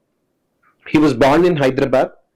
That brings us with the Hyderabad connection here. And when the Honorable Chief Minister was in Dallas, Siddharth met with him. And that's the reason we are here participating at the AI Summit, where Siddharth is a keynote today evening. So, how happy are you that your child turned into the youngest entrepreneur? I'm very happy about his journey and his progress. Both my kids, he and his twin sister, have their own companies. They've pursued and embraced the entrepreneurial journey ahead of times. So they started their company. They've been very successful. It's a proud parent moment for me to witness all his growth and the perseverance that they show and the kind of effort that they put in to make their business successful is what that makes me happy. And more importantly, Siddharth is looking at changing lives, leveraging technology through his inventions, which he'll talk to you about. So that's more of a fulfillment for any father. So, what inspired you, getting your son into business and entrepreneur field? So I'm an entrepreneur myself, but I strongly believe that an entrepreneurship or any kind of a journey has to be self-instilled. I don't believe in pushing someone to do something. So he started coding, he started embracing the idea of entrepreneurship. He came and wanted to start a business, and he started his business and has been very successful with his STEM-based business. He's achieving two things. One is the impact that he and his company are creating to change the lives of many. The second thing that he's doing is he's started creating change that drives the entire students and entire ecosystem. So I'm very proud about it, and that's self-instilled. So he likes to do it, and he's doing it. Business means a lot of pressure you have to take in. So, how does Siddharth and you manage to take in all the pressure? So I think they have been, both my kids have been very self-reliant in terms of handling their priorities, in terms of their schoolwork, managing business, hiring employees, being profitable and doing all that. So that's about it. Thank you so much. Okay. Hi Siddharth, how are you? I'm good. How are you? Thank you for having me. Yeah, Siddharth, can you tell us about the entrepreneur role you're playing? Yeah, so a little bit about me is I'm the founder and CEO of STEM IT, where we skill students on the field of STEM, taking them from an introduction to electronics all to machine learning and deep learning systems. We're essentially creating the next generation of inventors, entrepreneurs, and innovators at STEM IT.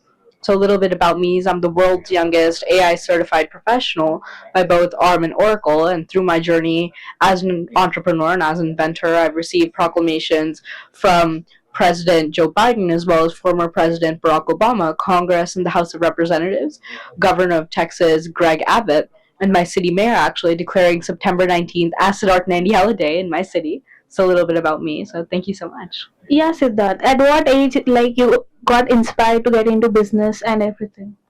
Yeah, so I started my company when I was 12 years old because I saw there was a gap in the industry. I've always loved coding and engineering. It's been my passion since I was 7 years old. But I realized that there was a gap in the industry, and that was that I wasn't able to proficiently understand these key concepts in the field of STEM technology, in the field of coding and engineering. And I knew that was a big, big gap because technology is what's taken us to the moon in the past, and it's what's going to take us to Mars in the future. It's what's driving innovation. It's what's driving the future ahead of us. And I knew that there had to be someone to bridge this gap so students could be proficient in the fields of coding and engineering because it's our future. It's where growth is headed and it's where employment is going. So that's really what made me start my own company. Yeah, Siddharth, how is AI helpful for children like this? Yeah, so I think artificial intelligence is helpful for children not only in the learning aspect, for teaching them, helping them master different concepts by essentially bridging the gap between what they're not understanding or what they need help with, but I also think artificial intelligence can help them become future leaders, future innovators, and future entrepreneurs. Seeing how they can harness the power of AI towards benefit of humanity, benefit of society as a whole, truly is empowering, knowing that the future leaders around the globe are going to be harnessing the power of artificial intelligence to create positive change and positive impact globally. Yeah, Siddharth. Can you give us some suggestions for young entrepreneurs coming in the field? Yeah, so I'd love to say for any entrepreneur, any aspiring entrepreneur, any aspiring inventor, innovation is the heartbeat of progress, taking the journey from imagination to transformation. Now, what does that exactly mean?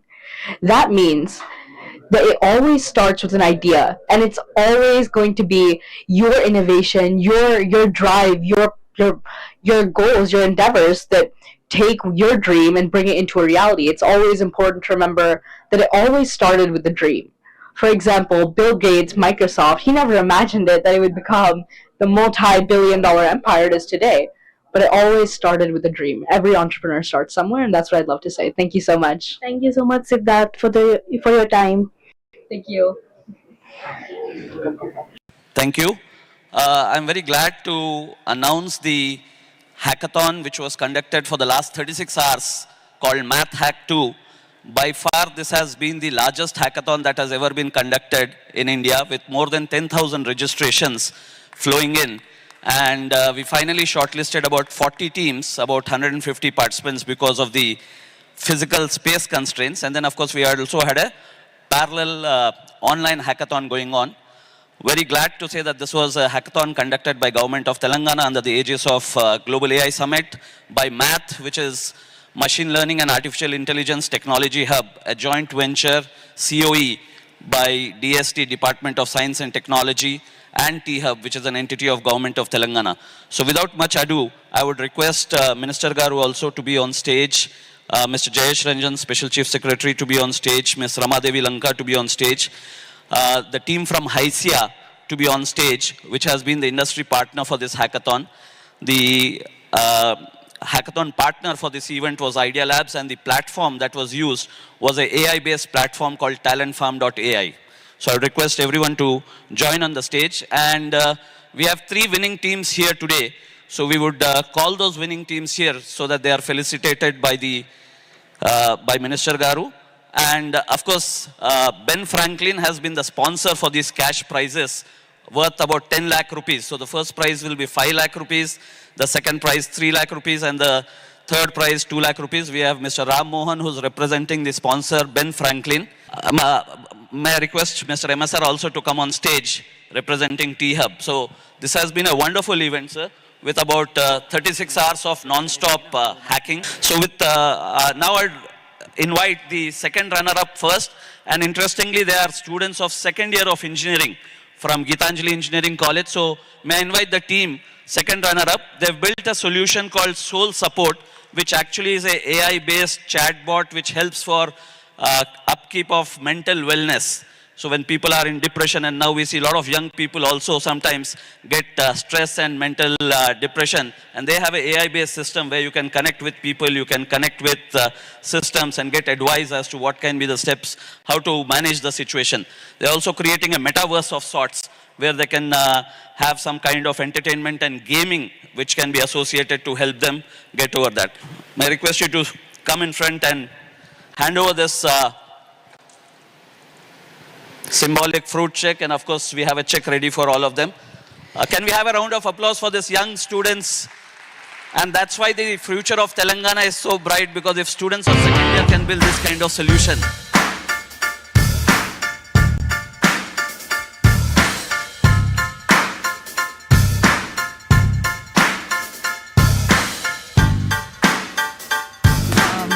Hello everyone.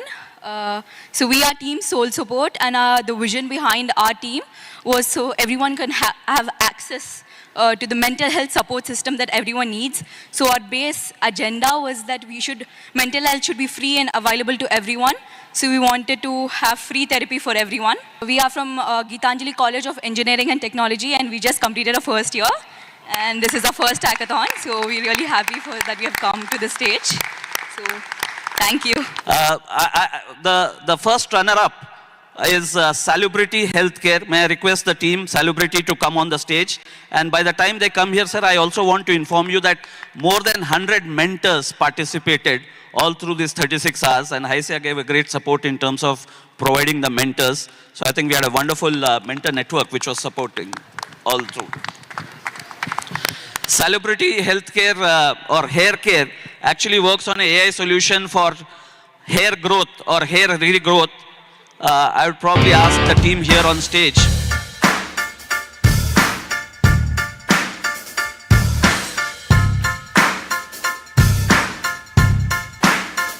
So Salubrity Healthcare is all about AI, hair loss, and nutrition. So we are combining trichologists, nutritionists, and AI bots to cure hair loss and basically prolong the hair regrowth that happens. And with this, I think we have the last team, the team which has won this hackathon, a cash prize of 5 lakh rupees sponsored by Ben Franklin. May I invite the team Flatmates on stage? Their solution is to find like-minded people as co-living, for the flats. So they have, based on your interest, based on your like-mindedness, you can find people who can share your flat. When students and people search for flatmates, we have an AI-based solution which does that, looking at multiple parameters.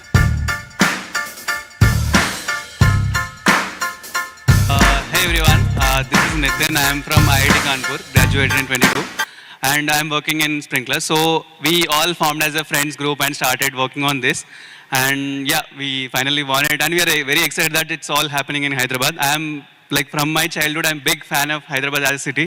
Mostly on finding flatmates or rooms based on your preferences. So right now, all the Gen Z and the next generation wanted their preferences to be upfront. Like they wanted someone who is staying with you. They wanted who will be staying. That is very important for them. So based on your profile, we will curate list of people whom you can contact and discuss what you wanted to do. Like let's say take a flat or take a room. That's what we are building. Leveraging AI technology to match the users and cluster them based on the preferences that they give. Thank you so much. Congratulations. Once again, I would like to thank the sponsors, Ben Franklin, the team of Math for organizing this hackathon, Idea Labs, TalentFarm.ai, Haisya. And may I request Minister Sir to speak a few words on this hackathon. On the second day of this AI Global Convention, I, on behalf of Government of Telangana, welcome all the delegates, all the eminent AI professionals again today. With me here and my special CS of the IT and Industries Department, Mr. Jayesh Ranjan, and also our team here over the past 2 months have been trying to bring awareness, educate our people, including our students. And today, we are also happy, and world is also witnessing. And the hackathon winners and hackathon participants are also over here. On behalf of our government, I would like to congratulate all the young thinkers all the young grey matter, young team who got involved themselves and participated in this hackathon, which has been sponsored by HICIA and their team, Ben Franklin and the team. I would like to thank them too. And this sort of hackathons, and tomorrow when, our Jayesh and we speak again, so these sort of hackathons will be done in each and every school. And our idea and our planning is to take AI into curriculum of the schools in the near future. With these few words, I will again congratulate the hackathon winners and all the participants. And I wish them all the best for the future. Thank you. ఇవాళ ఉదయం హైదరాబాద్లో గౌరవ ముఖ్యమంత్రి గారి సమక్షంలో ఈ 2 రోజు జరిగే గ్లోబల్ ఏఐ సమ్మిట్ ఇక్కడ హైదరాబాద్లో ప్రారంభించడం జరిగింది. ఈ కార్యక్రమానికి సుమారు ఒక 150 మంది పైన స్పీకర్స్ వివిధ కంపెనీస్ నుంచి, వివిధ దేశాల నుంచి ఇక్కడికి హైదరాబాద్కి వచ్చి ఉన్నారు. అదేవిధంగా సుమారు 2300 మంది డెలిగేట్స్ పాల్గొంటున్నారు. డెలిగేట్స్లో కూడా చాలా మంది స్టూడెంట్స్ ఉన్నారు, తర్వాత స్టార్టప్స్ ప్రతినిధులు ఉన్నారు, ఇండస్ట్రీకి చెందిన మన కంపెనీ ప్రతినిధులు ఉన్నారు, అకాడమిక్ సంస్థలు వాళ్ళ ప్రొఫెసర్స్, ఫ్యాకల్టీ, రీసెర్చర్స్ వాళ్ళు ఉన్నారు. సో ముఖ్యంగా ఇట్లాంటి సదస్సు ఏర్పాటు చేసే వెనక ప్రభుత్వం 2 కారణాలని గమనిస్తూ ఉంది. ఒకటి ఏముంది అంటే ఏఐలో ఈరోజు ప్రపంచంలో కూడా చాలా యాక్టివిటీస్ జరుగుతూ ఉన్నాయి. సో వీటి గురించి సమగ్రంగా సమాచారం తెలుసుకోవడం, దాంట్లో తెలంగాణకి ఉపయోగపడే అంశాలు ఏమేమి ఉన్నాయి, ఇక్కడ కూడా వాటిని అనుసరించే ఎంతవరకు అవకాశం ఉంటుంది. సో ప్రపంచం నుంచి మంచి ఎగ్జాంపుల్స్ నేర్చుకొని తెలంగాణలో వాటిని ఒక భాగంగా చేయించడం అది ఒక అంశం. రెండవది, గత ఒక 2-3 మాసాల నుంచి మేము కూడా ఒక ఏఐ రోడ్ మ్యాప్ అనే ఒక ప్రణాళిక సిద్ధం చేస్తున్నాము. అంటే మీరు గమనించి ఉంటారు, ముఖ్యమంత్రి గారు కూడా ఉదయం ఒక కరదీపిక విడుదల చేశారు. సో దాంట్లో ఏఐ రోడ్ మ్యాప్ ఉంది.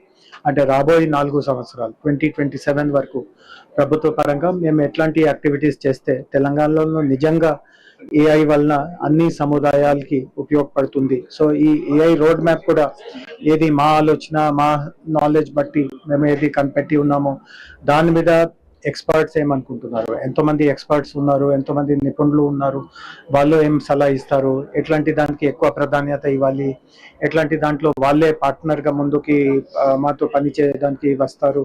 సో వీటన్నిటి మీద కూడా వాళ్ళ నుంచి అభిప్రాయం సేకరించడం ఇట్లాంటి జరుగుతూ ఉంటుంది. సో ఇప్పుడు ఒక హాఫ్ డే కార్యక్రమం పూర్తి అయింది 2 రోజు జరిగే కార్యక్రమంలో. ఇప్పటి వరకు నేను ఎవరితో కలిసిన ఎంతోమంది స్పీకర్స్తో నేను మాట్లాడాను, డెలిగేట్స్తో మాట్లాడాను. అందరిలో చాలా చాలా సంతృప్తి ఉంది. దట్ ప్రభుత్వం ఇట్లాంటి చాలా కీలక సదస్సు హైదరాబాద్లో ఏర్పాటు చేసి వాళ్ళందరినీ దీంట్లో ఒక భాగస్వామ్య అయ్యడానికి. To stay informed about the startup ecosystem, subscribe to MyStartupTV. My name is Chirag Sharma. I'm the CEO and founder for Drone Destination and Hubblefly Technologies. So Hubblefly Technologies is our manufacturing company, which is a government authorized manufacturer making different types of drones. The drones that you see behind me, we have different types of drones here. We have a hybrid VTOL platform that's used for large scale mapping and surveillance. We have our agricultural spray drone that's used for spraying pesticides and chemicals. We have another multi-rotor spray drone. Also, we have this unique drone soccer ball here that you see in a Pentaguard. This is something new that we brought to the country. So Hubblefly makes these drones, and Drone Destination is the largest government authorized training institution and service company. So we do multiple types of, what makes Drone Destination unique is that we do everything drones. We manufacture, we do training, we do services. In services, we do survey mapping, surveillance, we work with various government departments, and asset inspection, we work with railway, roadway, etc. And on the drone soccer side, we brought a new sport called drone soccer. Essentially, it's a 5-on-5 sport. There's a video of the sport here if you want to switch the camera here.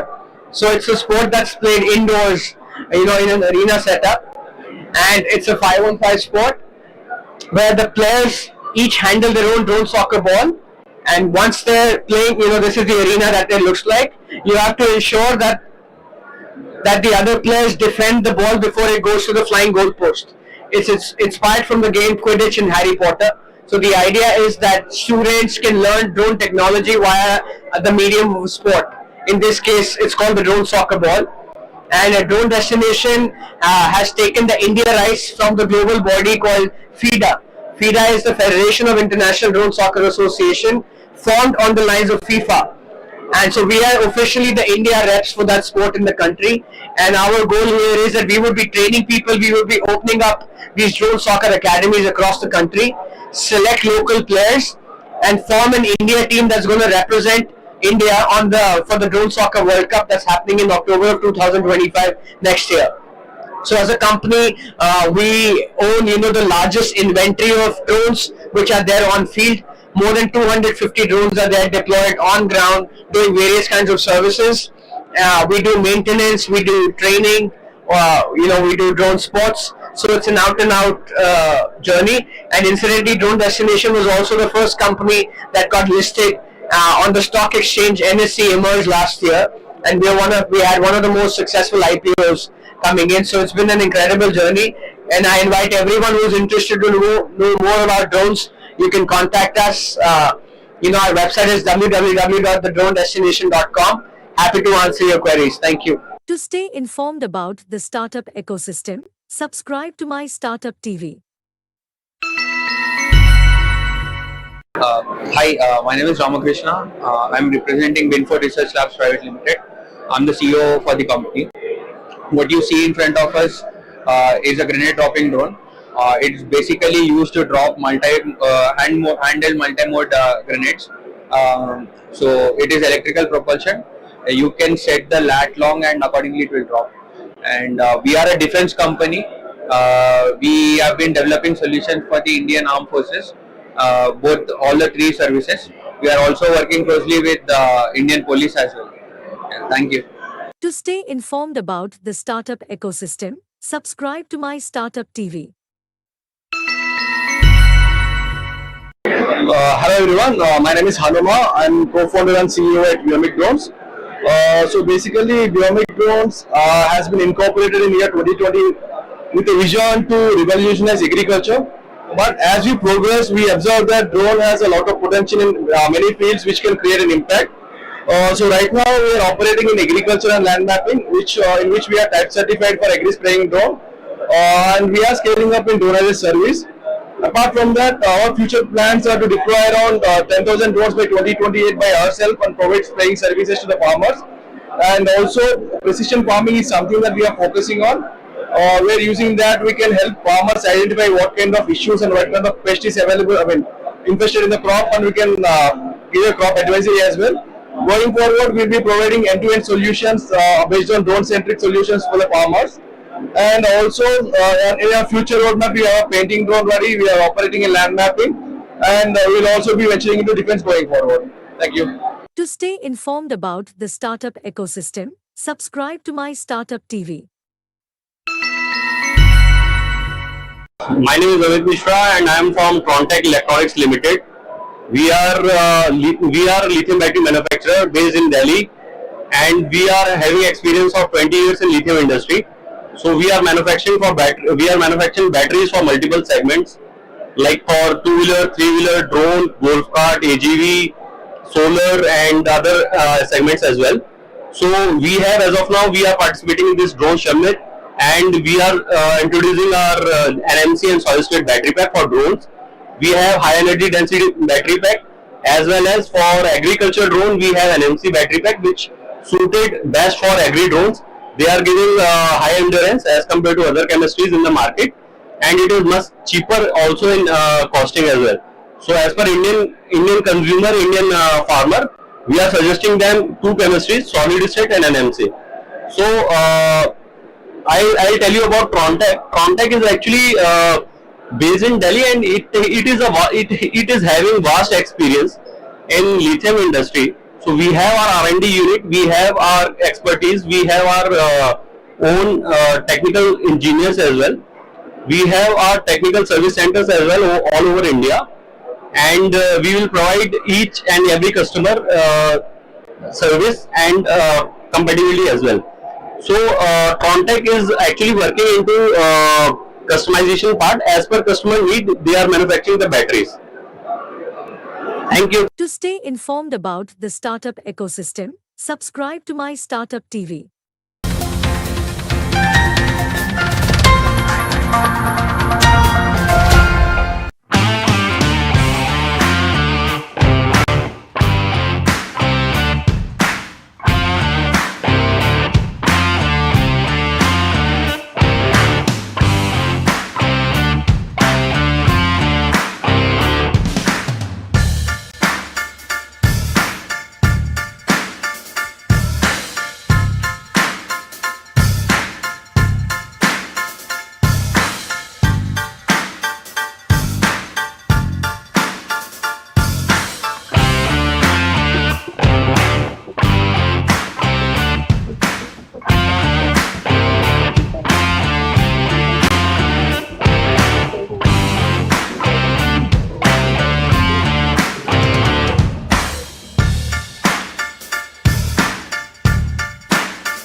Good evening, and I would like to thank the mad scientist, and I request the mad scientist founders to come up on stage, please. We must thank them for making this possible. Actually, come, yeah. Thank you. In fact, these two young men have brought such wonderful and eminent personalities from the world of gaming to T-Hub and Hyderabad, and of course T-Works. So thank you. Thank you, and thank you very much also for being here. Yeah, thank you. So it's my privilege and it's my honor to be able to have a small discussion with Bryce and Peter here. And before I start, I just want to give a shout out to my brother who's been playing Xbox since I don't know when, and that's for Bryce. And I want to give a shout out to my daughter because she's just a big fan of Angry Birds, and we went to see the movie also because of Peter, so thank you. Now that they have all been introduced, so I would like to get started with our small discussion. So the focus today is democratizing gaming tech for the world. So the first question I have for Bryce is, because we all know that Bryce has enabled access for the Xbox to almost 18 billion people worldwide. So there are so many of us who are not able to use the Xbox controller, and Bryce has enabled access like we saw in a wonderful video just now. So my first question is, what are some of the core lessons you learned while designing the Xbox adaptive controller? How did your team ensure that it could accommodate players with a wide range of disabilities? We have an initiative at Xbox called Gaming for Everyone, and one of the core ideals of that initiative is this idea that when we do not intentionally include, we will unintentionally exclude. So we always have to be questioning our assumptions and our bias.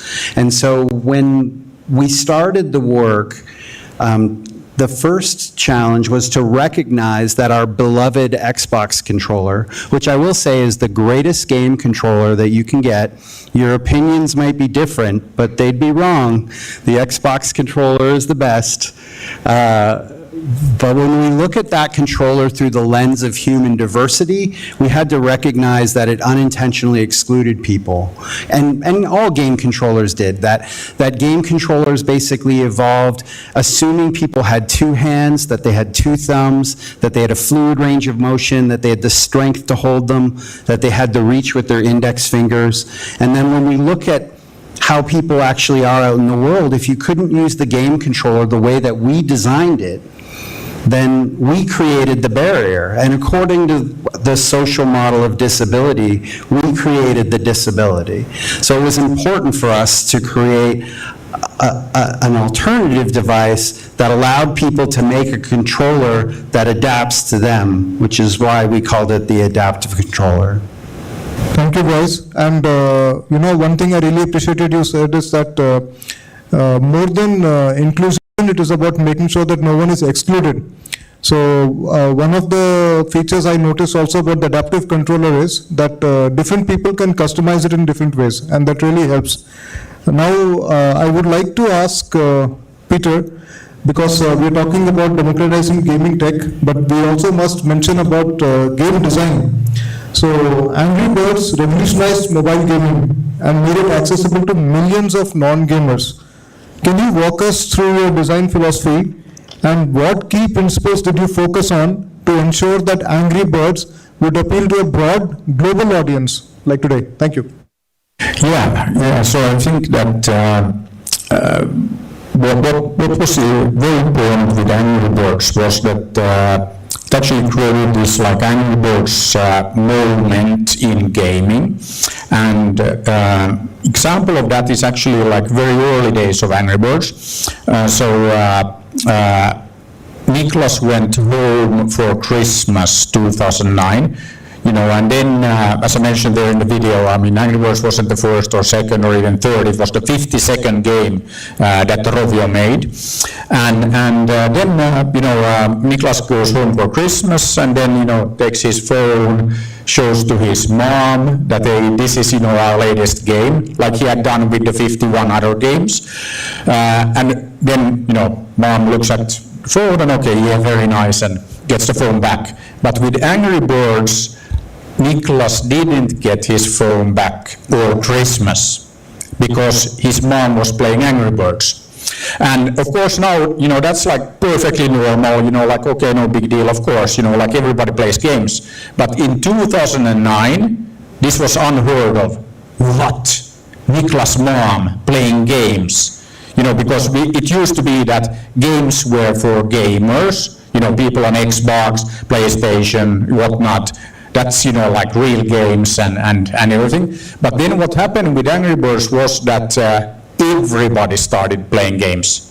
And I think like almost every day somebody comes up to me and says that, like, I never play games, I play Angry Birds. Or my wife never played games, played Angry Birds. So that was like really massive. And now we all take it for granted. We all here, we play games, but we are not gamers.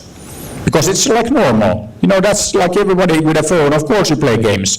And I think that this was really important in expanding the market and making it kind of like normal and acceptable to play games. I think this is something that is really, that's democracy. It's for everybody. And then if you look at the design, I think that has everything to do with it. So, Angry Birds was one of the very first games that was really, really designed for touch and for touch devices. If you look at many of the games, like early days of, like iPhone and touch devices, they were games that you took from like Xbox or, PC or something, meaning that they're typically like you had to go through all kinds of like crazy settings before you even got into the game, or then you had like a virtual joystick and you tried to make a game that was great on Xbox or PC or like another platform, tried to make it work on the new touch devices, and most of the time not amazing. I mean, yes, you could play the games, but not really. But then when you look at like Angry Birds, even, everybody with kids knows that even 2-year-olds can play Angry Birds. Just click, you're in the game. No settings, no nothing, just, press play and you're in the game. And I think this is, of course, we take it for granted now. I mean, that's like what you need on mobile devices, that, you have a few minutes of downtime, you're not gonna, prepare, like, okay, like with Xbox or a PC game, like one is that now I'm gonna play for hours and hours, just like, okay, 2 minutes, I have time for one level, done. So it's very important that you get into the experience. And then another thing that was very important in design, if you look at Angry Birds, and now we take it for granted, but we had a philosophy that eliminate all text, make it graphical. And we also had a rule in the company that all the slides had to be without text. You had to be able to communicate your idea visually. And if you look at the original Angry Birds, that's why 2-year-olds or anybody could play it, because you don't need to read tons of instructions or anything. You just graphically see what you need to do. And now we take it for granted, but before Angry Birds, that was not normal. You had a lot of hoops that you had to go through so that you could get into the experience. And then I think also, if you look at the slingshot, that was actually a late addition to the game because it wasn't instantly obvious for people how to play the game. But once we added the slingshot, it became obvious. So, then a lot of these kind of things that we really put a lot of effort into making it super, super approachable. And because we did that, then, we eliminated text, we eliminated language. So we didn't need to go through, translate it to all the languages on the planet or anything like that. It just worked. And I think that, that really fits under this democratizing gaming, tagline, because that's kind of what we did. And not always kind of totally intentionally, but it happened. And then another thing that also happened because of all of this, that we got a lot of feedback from parents that, hey, my kid has, these disabilities. This is the first game that my child can play with the other kids, because it didn't require lightning fast reflexes or anything like that. And also got feedback from, children that this is, my mom is already old and she's doesn't really, she's not able to interact with the world anymore, but she plays Angry Birds and it makes her happy. So I think that a lot of these things kind of just happen, but I think that when you do great product design, a lot of these things just happen. You don't always plan for them, but you just make a product that just works, and then it works for billions of people. And I think that that's kind of what happened with Angry Birds, that we really put so much effort into thinking the design, the product, everything. And as I said also there in the video, that we really, for us it was about fan experience. So all about the fans. So we didn't talk about users, customers, whatever, but really fans. That needed to be the level of the experience. And then we took the brand, not just to games, but we took it everywhere. And that was also very much kind of by design. That's was because we had experience of making 51 games before, so we knew that it's super difficult to make a hit game. So once you have a hit, you go all in, you take it everywhere. And for us, everywhere was not taking just the game everywhere, but taking the brand everywhere. And then many people started telling us that, hey, what are you guys doing? You're a games company, you're making toys, soft drinks, parks, everything. You should focus. And then I always tell people that we are very, very focused, but we're focused on providing Angry Birds branded experiences in all forms and shapes for our fans. So very focused, but the focus on the brand, not just games. So that's what we did. Thank you, Peter. That was actually a master class on so many things. And the first thing was about presentations. It's very important to have visuals only. So we start crowding our slide with a lot of text. And the one thing, I felt very vindicated when I first went to Y Combinator was that it's just a few words, black words on a white slide. So I used to have a lot of arguments with designers, I just want to have simple slides, but you have taken it one step further and removed all the black words also. Thank you. And of course, the second point which I noticed is that the slingshot came later. So, it's very, very important for us to understand that, like, we should not aim for perfection all the time, so things take time. So main thing is to get started. And of course, an important point you mentioned is that once you have something good going, just go all out, just go all out and make sure it happens. So thanks for that. And now I would like to ask Bryce about his experience working with the Microsoft Inclusive Tech Lab. Since you have been working with them a lot and you've been working with disabled communities and game designers, so could you please share a few stories from the lab, from your time with the lab? Yeah, sure. Well, the lab started as a toolbox full of assistive technology that I kept under my desk. And the video that you showed was the first room that we ever had. And if you go to our website, you can see the current room and see that, how it's evolved. At first, we built the lab to show our colleagues that gaming was more than just like using a controller, which Xbox was really hard. The cognitive dissonance was really difficult. So we needed to demonstrate. We couldn't show enough videos or pictures. We had to actually get people to sit down and try to play. One of the first demos that we made was play Rocket League with no hands, right? So like just your feet. And that helped bridge that gap.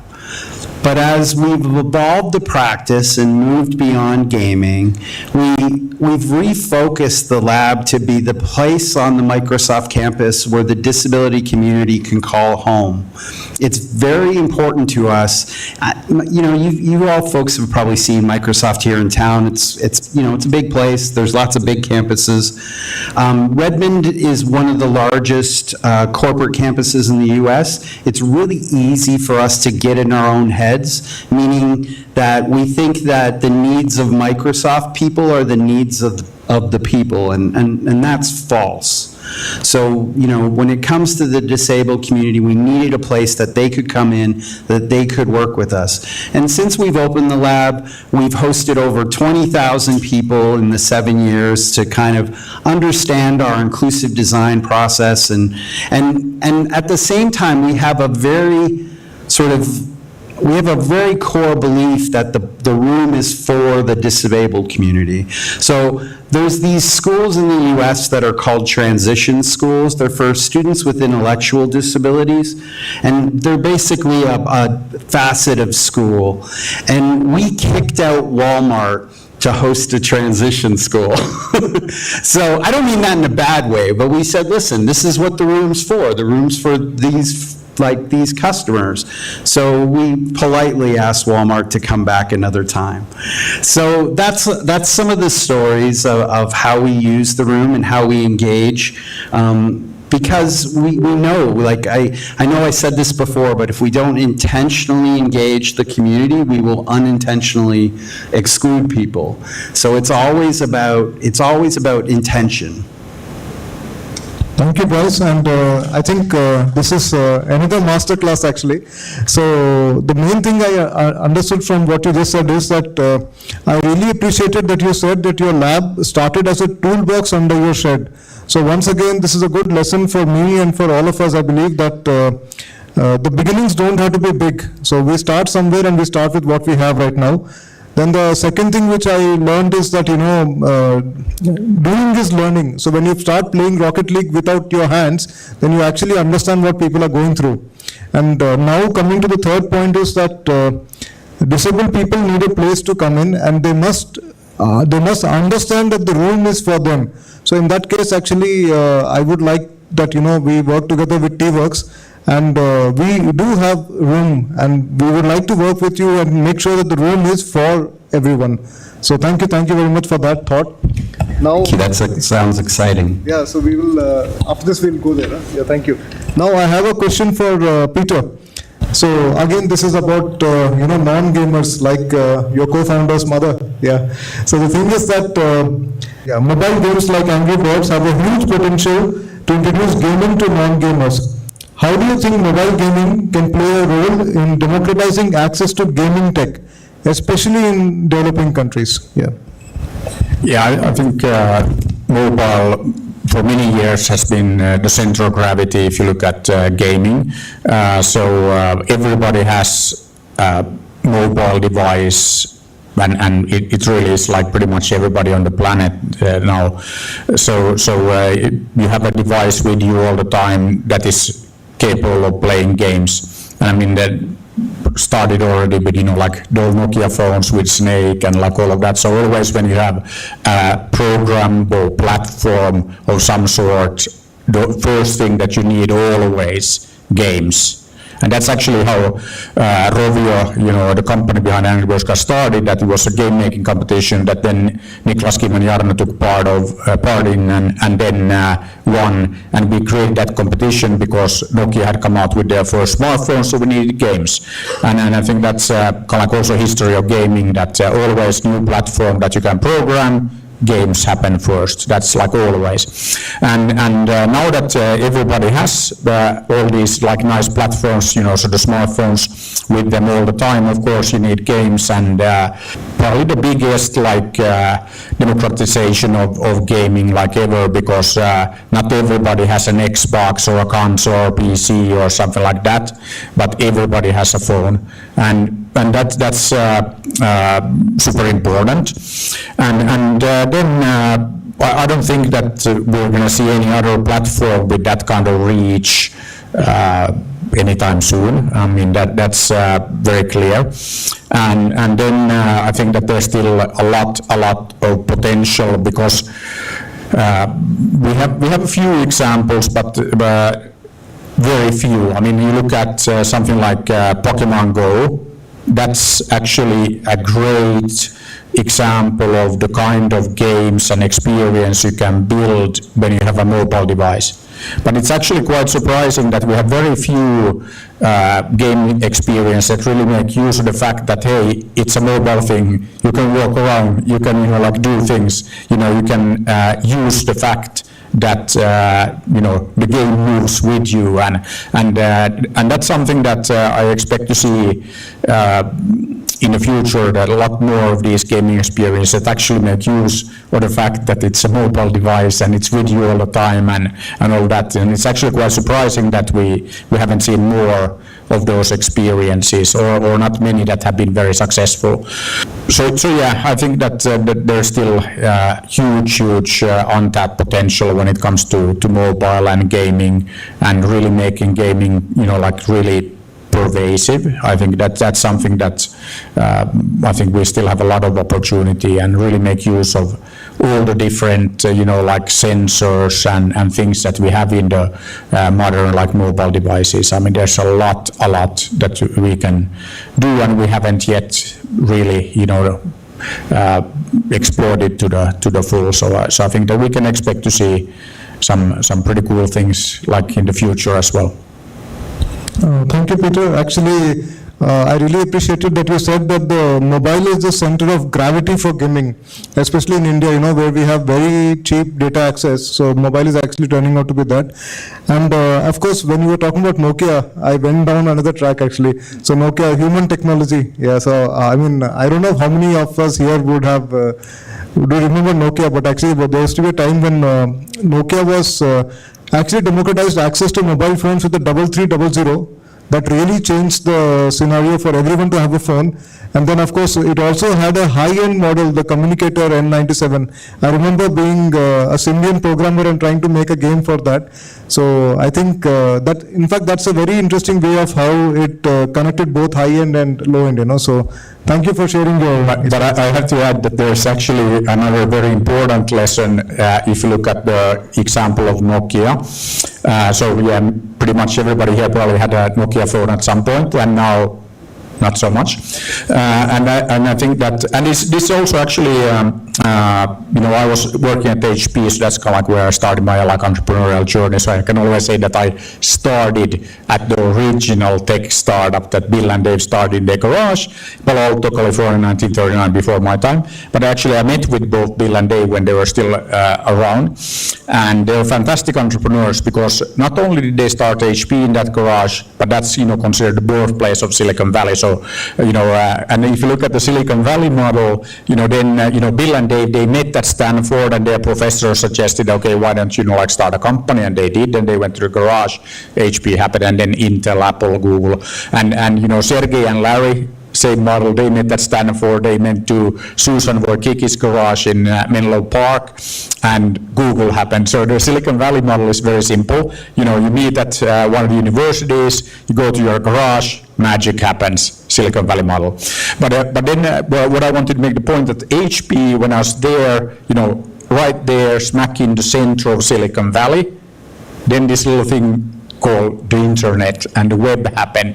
And HP managed to kind of completely, ignore that, because very, very successful in this client server wave. So selling lots of big servers to big corporations, and the HP guys thought that we figured out that this is go on forever. And then there was this tiny little company called Sun Microsystems that started running around saying that, hey, we are the dot in .com. And then all these companies said that we need a website, we need to be online. Who do we call? Oh, these Sun guys.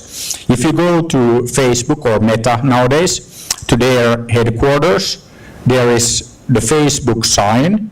If you look behind the sign, or this poster-like sign, what do you find there? Sun Microsystems. Really? Yeah. So it reminds the guys there that, hey, be careful, you're not going to be around forever, because, hey, who cares about Sun? They're no longer, they're part of Oracle and all that. But that's a reminder to the Facebook or now Meta people that, don't get too cocky and think that, you figured it out. And then that gets to my point about Nokia, that for many years, Nokia had as an ambition to get to 40% market share globally in phones. They did. And now they're no longer making phones. So the most dangerous thing for any company is success, because then you start thinking that, hey, we figured it out, and the following day, gone. And okay, Nokia is still around, and they're in top 3 for mobile infrastructure and all of that stuff, but they're no longer number 1 in phones. So I think that is a very, very important lesson, that don't ever think that you figured it out, because next day you're dead. I don't know what to say to that, but that's actually that makes me very glad that I'm not an expert. So. On anything, yeah. So, yeah, okay. So now... That's what I always say also, that I'm not really an expert in this area either, but, we can all learn. Nice one, yeah. Now, now we want to ask you about the principles behind the design of the adaptive kit and the adaptive accessories, especially what are the challenges you faced in making these devices accessible to everyone? Yeah. Well, expertise is really interesting, because I never really consider myself an expert in anything either. I think that's the whole point of challenging assumptions. If you're not challenging your assumptions, if you're not hungry to find more information and understand how people work, then you'll never find those new things. I also don't like. We strive to create systems that can include everyone, but we don't think about one size fits all. That's not a thing that we do. We strive to think about this idea of one size fits one, and I'm going to get a little designery on you for a minute. The thing about software, is that software doesn't have to have form. I've worked with software engineers for forever, and if a software engineer tells you something's impossible, what they're really telling you is that they don't have enough time, right? So nothing's impossible in software, right? So when I moved to hardware from software, I started having mechanical engineers telling me things were impossible. And I was like, come on, man, just work harder. And they were like, no, physics, right? So, this idea of how we create these systems that can include as many people as possible is about things like modularity. It's about things like adjustment. it's about things like augmentation. One of the wonders of like the practice that I have is to look back at the birth of modern ergonomics, right? I don't know if people have heard this story, but after World War II, the American Air Force started making planes, and the way that they made the cockpits was they took the measurements of all their pilots, they set an average, and then they designed the cockpit around the average pilot. And what was happening was that planes were crashing all over the place. And so they couldn't figure it out. They thought it was pilot error, they thought it was all these things. What eventually ended up happening was they had researchers go back and measure 1,000 pilots, and not one pilot fit the average. So therefore they designed a cockpit for no one, right? By designing it in theory for everyone. And that's where, modern ergonomics came from. That's why when you get in your car, you can adjust the height of the seat, you can adjust it back and forth. And so taking those ideas of adjustability in both physical and digital products becomes really interesting. So for me, again, like as a flighty designer, I tend to think that accessibility is only personalization that accounts for human diversity, right? And it comes back to intention, and all of that stuff. So I hope that answers that question. But it was a little intangible, I will admit. Actually, it did make a lot of sense, especially when you said that one size doesn't fit all. And that's a very important thing for all of us to keep in mind. So as I'm also software and hardware, so I can appreciate what you said, that if a software engineer is saying that it can't be done, it probably needs some more time, That's pretty much it. And but yeah, and the same thing goes for the hardware also. So when we challenge the assumptions and we are hungry for information, we can make it work. So that's a very important lesson for us now. And now I would like to ask Peter a question. This is actually, I have one question for Peter, that considering that 41% of gamers in India are women, and a lot of them are actually from rural areas, and that's because of the access of cheaper internet, as I mentioned. So how do you think games like Angry Birds can encourage more women from non-metropolitan areas, like not Hyderabad, to engage with gaming? Yeah, I think that already discussed that really designed the game so that anybody could play it, and I think that it doesn't matter if you're from Hyderabad or rural area. I mean, that's kind of like, again, when you get the design right, it will just work, and I think that's now when you make games, you should and of course, I mean, then you can have an approach where you design something that it's really super approachable and it works for everybody, but then not everybody loves everything. So then, of course, now that the gaming market is much bigger than it ever was, now you can really design games, like it could be for, women in rural areas in India, and it's still like a big enough market. So I think that comes with any market. When it comes big enough, then you really can start creating very specific and very like customized experiences, because the audience is big enough. I mean, if you only have like, few thousand or tens of thousands of people, then probably it doesn't make sense to design a game. But then you can very easily, rural area women in India, it's massive. So of course you can create a game that is really like specific, I think that comes with any market, and it's big enough, then you start seeing specialization and very like targeted games and other experiences. So that's kind of how it goes. Actually, I shouldn't even have asked you the question. I'll tell you why. Because when you said that your principle is about visuals, right? and you want to remove text, then obviously I'm sure Rovio can come up with a game good for rural India as well as the rural US, or maybe even rural Korea for that matter. So I think that's absolutely. Yeah. And I think that that is also like all properly designed products and services, they just work. So I think that is something, and I mean, this is also like, coming from Finland, that we have this thing that we hate design that is just like designed to look good, but it doesn't work.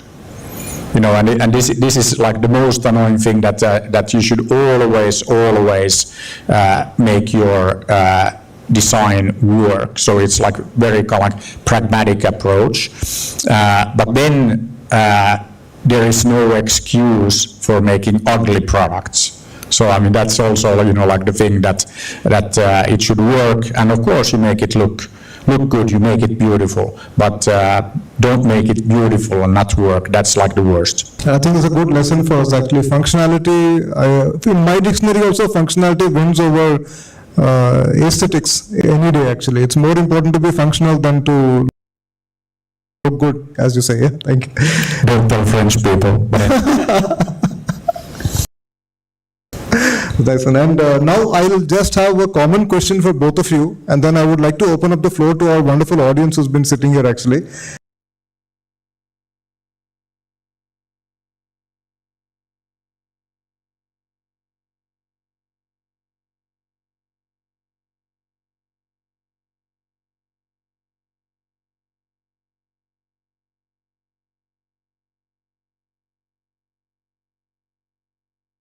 So the question I want to ask you, and both of you, it's the same question actually, but I'll repeat it also, is obviously about the future.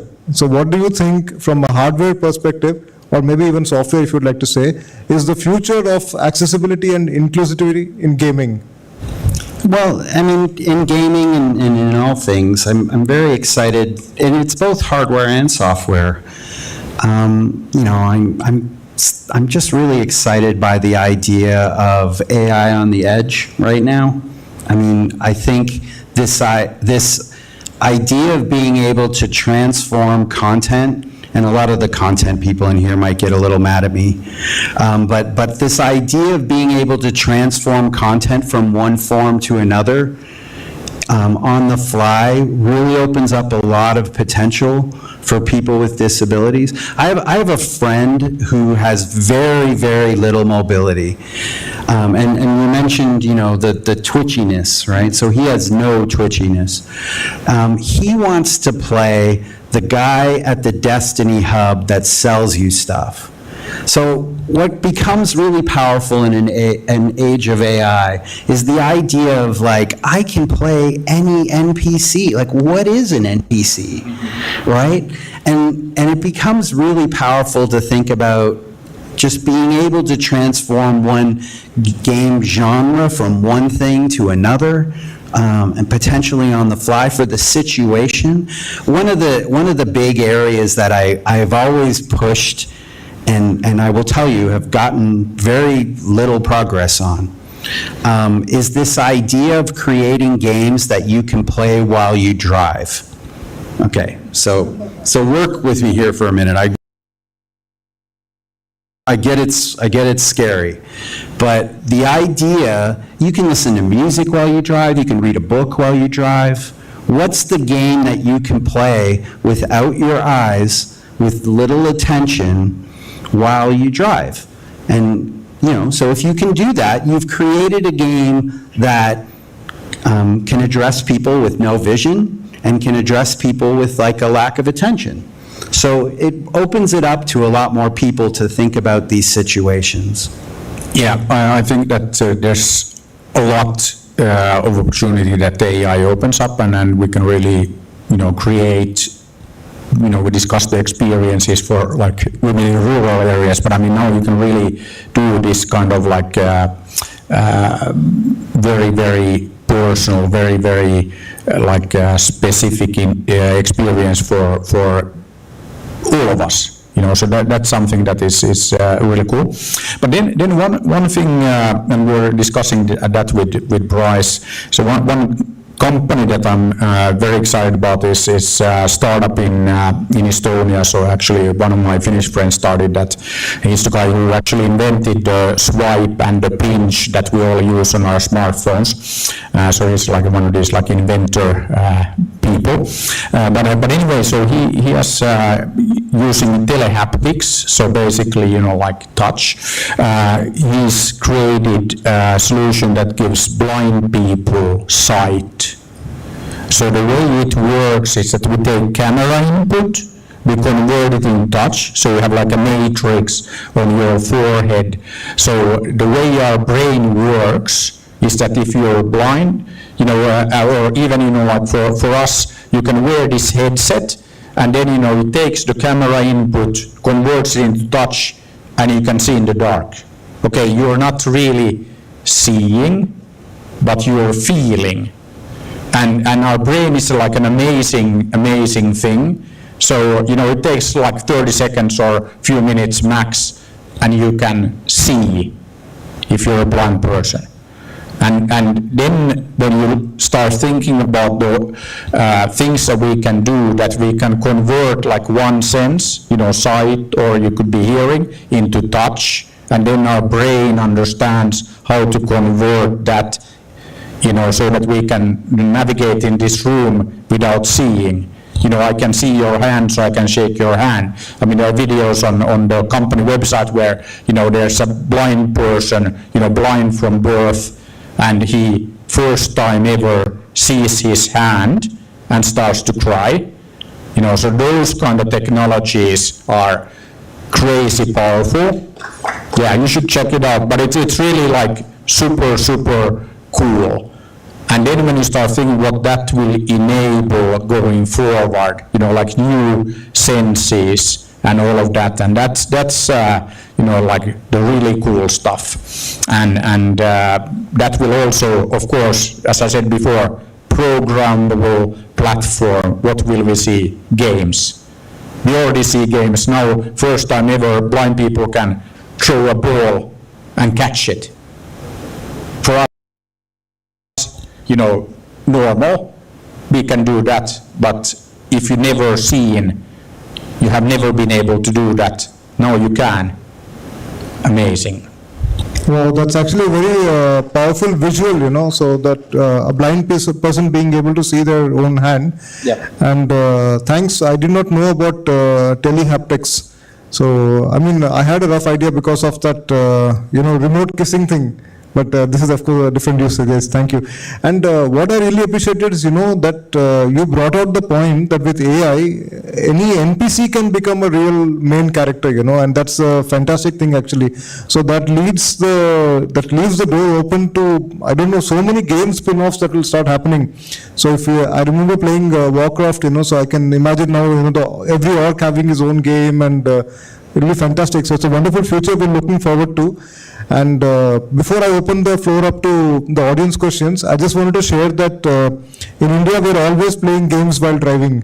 So I don't know if you've if you have been in an auto rickshaw, or you know, we should come with. Maybe I'll take you tomorrow. You are always playing games while driving. Yeah, I don't know how we do it, but we manage it. Yeah. To stay informed about the startup ecosystem, subscribe to My Startup TV.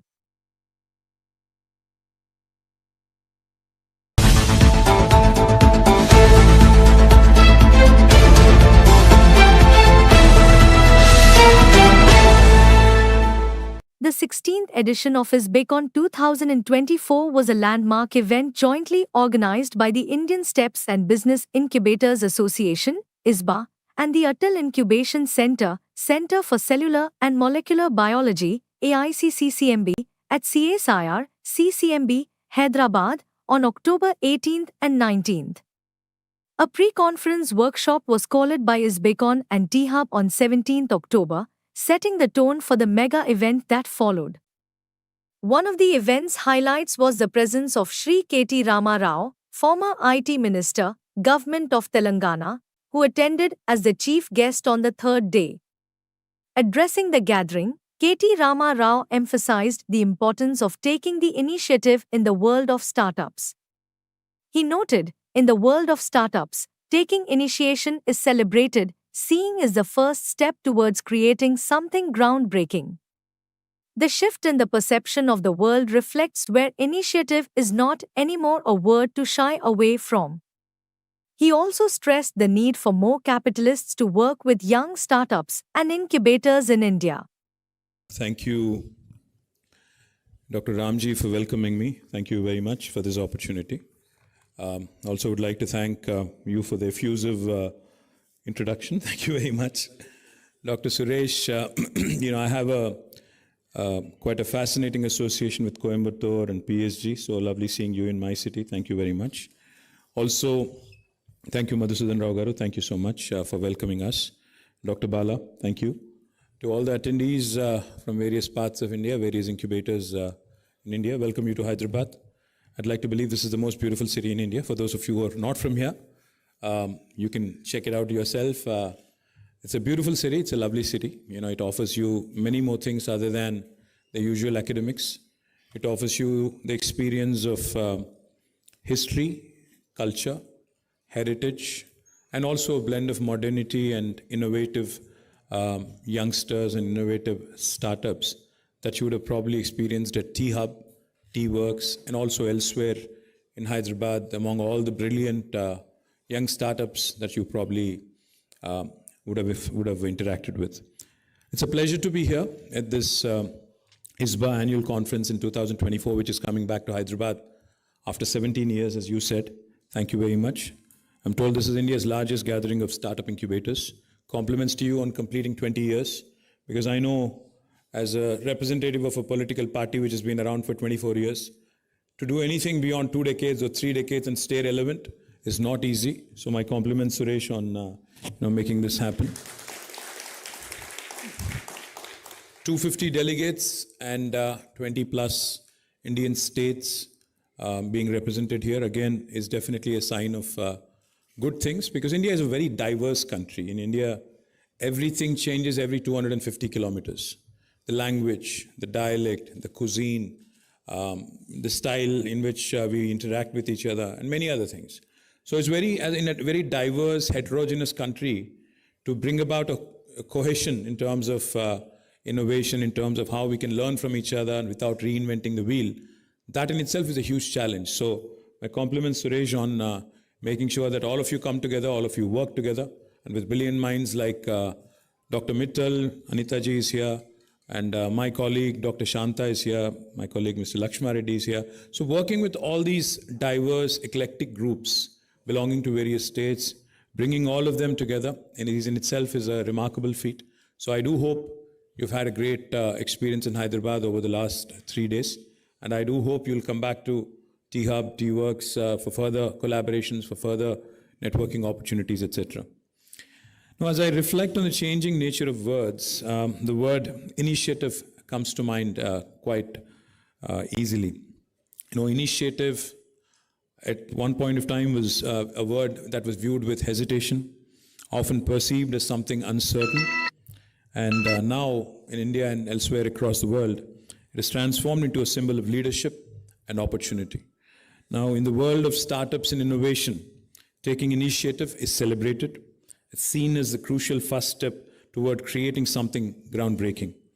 This shift in perception shows how much the world has evolved, where initiative is no longer something to shy away from, but a powerful leap towards progress and innovation. In fact, in this very auditorium at IICT, I remember, one of the events that I attended, I remember 2 things very distinctly. I think it was Dr. Mashelkar, if I remember correctly, who was here at this very podium addressing the audience. He said 2 things. India doesn't have the luxury of leapfrogging, is what he said. In terms of innovation, he said India does not have the luxury of leapfrogging. India needs to pole vault. India needs to jump a few hoops and catch up with the rest of the world. We don't have the luxury of leapfrogging. The second thing he said, I remember very distinctly. He had said, what India needs is not venture capital. India needs is a bit of adventure capital. I think that's, it's not just a good rhyming thing, to say, but it's a very logical thing to say as well. Because in the complex set of, issues that we encounter on a day-to-day basis as an innovator, I think one of the things India does need is capital and capitalists who are wanting to bet big and wanting to actually work with you all, young startups and young incubators, on really moving that innovation piece forward quickly.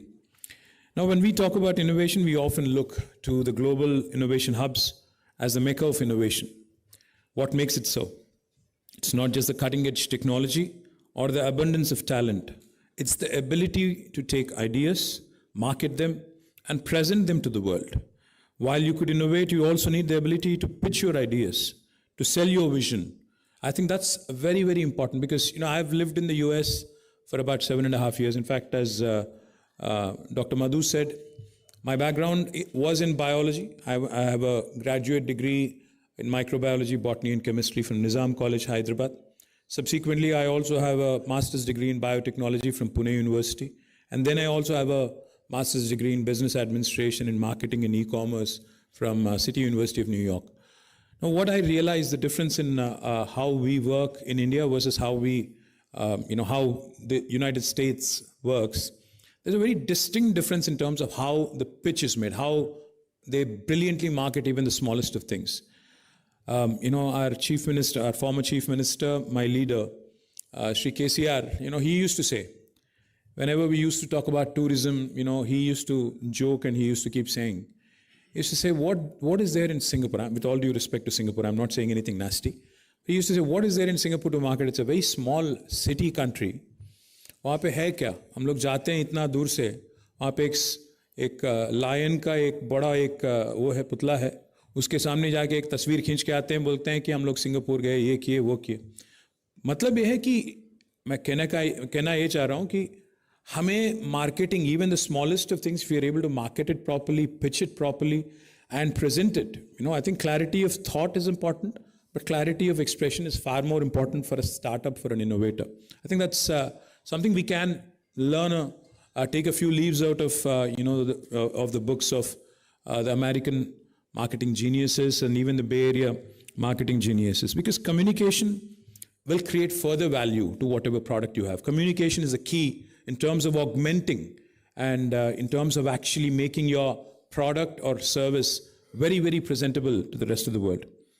As we talk about innovation on a global scale, it's also important to recognize how we're fostering it locally right here in Telangana in the last 1 decade. As some of you may know it, Telangana is a new state. In fact, it is the most youngest state in India. It is only about 11 years old. Let me take you back and narrate a story that's very close to my heart and probably very highly relevant to this event. Ramji spoke about it for a minute, but I think this is a story that might inspire some of you at least. It all started in 2014, right after the formation of the new state. So June 2nd, 2014 is when the state was formed. And June, I think, 4th or 5th, I was actually at ISB, I think, right, I think it was like 2 or 3 days after the formation of the state, I swore in as a minister. And I was very keen to learn. I was very keen to learn, to understand exactly what we can do in terms of innovation. So I ended up at one of the best places in Hyderabad, which is IIIT Hyderabad and the ISB Hyderabad. Ended up there, started interacting with the directors, the deans, the researchers, some students as well. I was asking questions. I was very inquisitive. I wanted to understand what's going on. So there was always this big debate of how Bangalore is ahead of everybody else. Anybody from Bangalore here? Nobody? Seriously? Acha, few of you. Thank you. So how Bangalore is ahead, way ahead, in fact, of rest of the country in terms of innovation, and how the startup culture there is, far ahead in terms of, say, the venture capital that they attract, in terms of the number of unicorns, bunch of other things, which are very, very nice about Bangalore. So the one question that I kept asking myself, and also everybody else I met with, I said, how is it that this city has done so well, whereas other Indian cities, which have been traditionally very, very popular, like Chennai, like Delhi, Bombay, which are again home to some of the best institutions, even Hyderabad, some brilliant academic institutions like IICT, CCMB, NIN, NGRI. How come we don't have as much innovation happening in our city? And how can we attract more investments? Because I was a Minister for Technology, Minister for Commerce. So my job was to attract investments, create jobs. So that was a question that was foremost on my mind. amidst all this uncertainty in the initial days of formation of a new state, the idea was, how can we brand Telangana, which has just become a new state, as a startup state, as a state which is fledgling, which is just about beginning its journey. How can we make this a very attractive story? That was the premise. Now the question I was asking is, how can we leverage the innovation ecosystem here? I realized that there are enough number of institutions in Hyderabad, like the ones I just mentioned, and many more. There are enough, again, academic institutions, number of brilliant colleges, brilliant higher education institutions, research institutions, and also a lot of youngsters who are very, very keen to become entrepreneurs, to innovate, etc. Now, the key point was to be able to bring all of them onto one platform, to see how we can create a synergy and how the government can play the role of an enabler.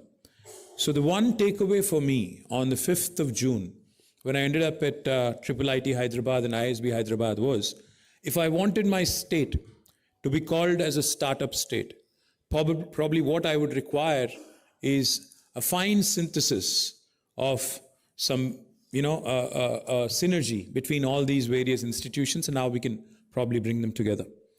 And the one X factor that was missing in comparison with Bangalore for Hyderabad was a vibrant innovation ecosystem. So that's how we started realizing that we needed to look at this closely.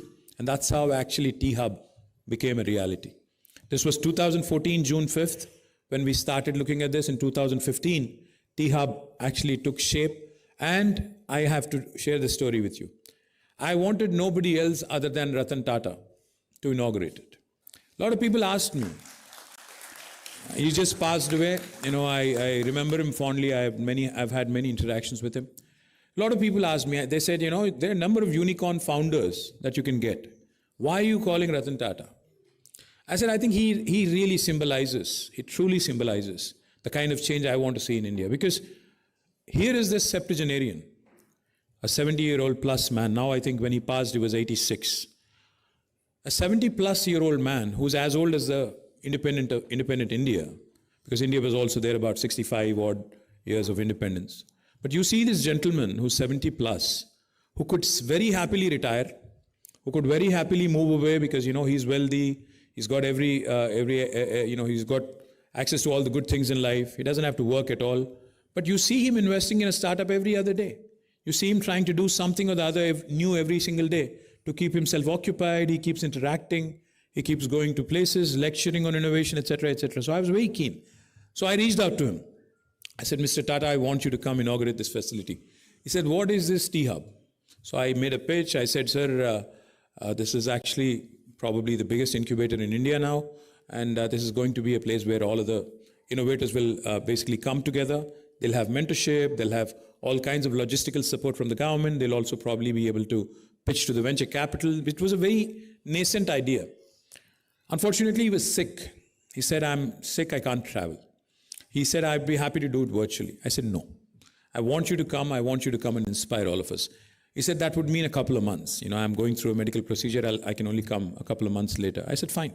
We actually postponed the event by, I think, 2 or 3 months, just to make sure Mr. Ratan Tata was here. And the reason why I'm mentioning, because when you hear the name Tata, you think of a large truck or a large manufacturing facility in Jamshedpur, a steel industry. But when you see the man and when you see the kind of investments he's making, it's very inspirational. So I wanted him to come. He came in on the 5th of November, 2015. I remember distinctly. And he made a fantastic speech when he saw the facility, interacted with the startups. This is what he said, and that is my biggest takeaway in my interactions with Mr. Ratan Tata.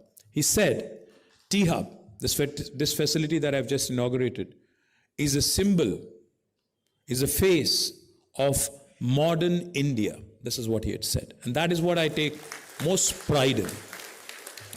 I was, of course, wanting to lash on to the lowest hanging fruit, so therefore I went to ISB, therefore I went to IIIT Hyderabad, and then we also started seeing how we can really, like I said, probably scale up and, grow up, into a next level. That's when I started touring the world. I traveled to the US many a times, to the Valley, and also many other inspiring incubation hubs and nodes and important so-called destinations. Result of all these interactions was we realized, if India really has to be a force in the world in terms of our ability to challenge the world, ability to actually connect with the rest of innovation ecosystem in the world, we also need scale. So we decided that we will actually create the world's largest tech incubator in India, and that too in Hyderabad. So the initial phase of T-Hub was only about 75 to 78,000 square foot in terms of physical space. Could only accommodate about 200 startups. But then we wanted to create the world's largest. So then we went about methodically again, and this time we have, where you were yesterday, in fact, that place, the T-Hub phase 2, we used to call it reactor. I'm not sure what this government is calling it anymore. But we created almost 570,000 square foot of space, which can eventually accommodate more than 2,000 startups under one single roof. And alongside that, while we were working on this, alongside that, we basically carved out about 18 acres of prime real estate in Hyderabad Knowledge City. Alongside the T-Hub, we also created India's largest prototyping facility called as T-Works, so that, hobbyists, enthusiasts, anybody who's wanting to create a product prototype can actually dabble in that. It could be a youngster, a college student, or could just be a hobbyist, or could just be somebody else. We created T-Works. And alongside of these two, we also created what is called as Image Tower. Now, Image literally stands for innovation in animation, multimedia, gaming, and entertainment. Now, between all three of them, we have decided to create 1.5 million square foot of constructed space, which would eventually have more than 5,000 startups working under one single roof, and that truly would be the world's largest innovation campus. So this was the vision of our government in terms of creating T-Hub, T-Works, Image, all in one location, co-located together, so that these kids could work with each other, talk to each other, get inspired, and also network, and also grow as time passes. Now, I think we've had some great successes also from T-Hub, T-Works, and I can tell you it's a unique PPP model what we've created with backing from the government, and along with support from industry leaders and premier educational institutions. T-Hub became a living, breathing ecosystem, and it wasn't long before it began to make waves. It played a pivotal role in positioning Telangana as a hub for entrepreneurship, nurturing thousands of startups in the state, connecting them to investors, mentors, and industry leaders. If we did not stop at this, we started creating more and more of such incubators. We have created India's one and only women entrepreneurship hub, called as a V-Hub. Then subsequently, we also created what is called as RICH, the Research and Innovation Circle of Hyderabad, which again brings about a synergy between academic institutions, the marketplace out there, so that you actually start researching and working more, not on what is of interest to us, but also to the market outside. We also then subsequently wanted to catch our innovators young. So we brought in some very brilliant young minds from across the world. Dr. Shanta Tautam is sitting right in front of me. She was working in the US. She has a PhD. She's a doctor.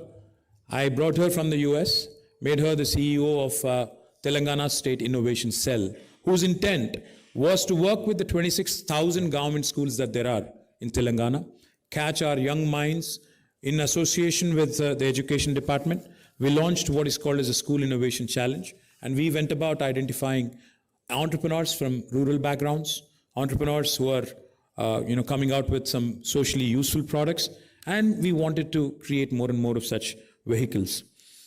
The momentum ultimately led us from 200 startups in 2014 to now more than 5,000 startups in Hyderabad in a span of 10 years. But I think the sheer numbers don't really matter. If you ask me, it's not the quantity, but I think it's the quality. So therefore, I'm also super proud that some of these startups have made waves across the world. In fact, a T-Hub incubator called as Skyroot was the first Indian space tech company to have sent a satellite into the orbit. Now that is the kind of impact we've been able to create. Also, over the past 8-9 years, THub has contributed to a total investment of more than $3.5 billion in the startups that it has nurtured. Of course, fueled innovation with more than 600 corporate partnerships, facilitated 500 mentor connections, and engaged with more than 3,000 startups. Well, I can go on and on about THub because it was my baby, but I think I've said enough on that. Like I said, we've also created a number of other institutions, but the last thing I'll tell you before I quit. We believed very strongly in the 3I mantra to spur further innovation. What do I mean, the 3I mantra? We said, we have to innovate, incubate, incorporate. At the same time, we also, while we do this, we also wanted to focus as a whole, and I'm sure Jayesh must have mentioned it when he was here. What's important, Dr. Suresh, is I think all of us can learn from each other.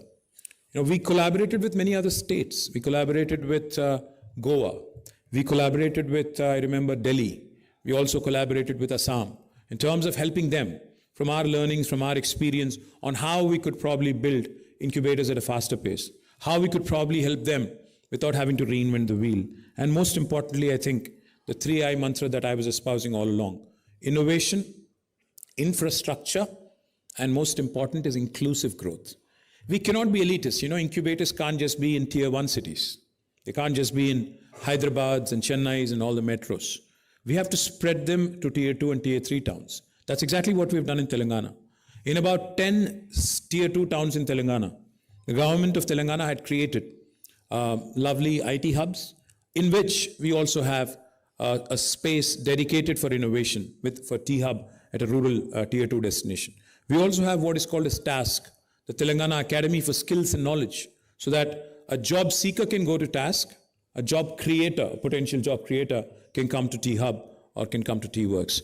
So this is a kind of whole of ecosystem approach that we have taken, and it's been a fascinating journey. Today I'm proud to share with you as I stand here that my state truly is a startup state, because in the first 10 years of its existence, it went from being ranked 14th in terms of per capita income in 2014 to number 1 in 2023 when we actually relinquished office.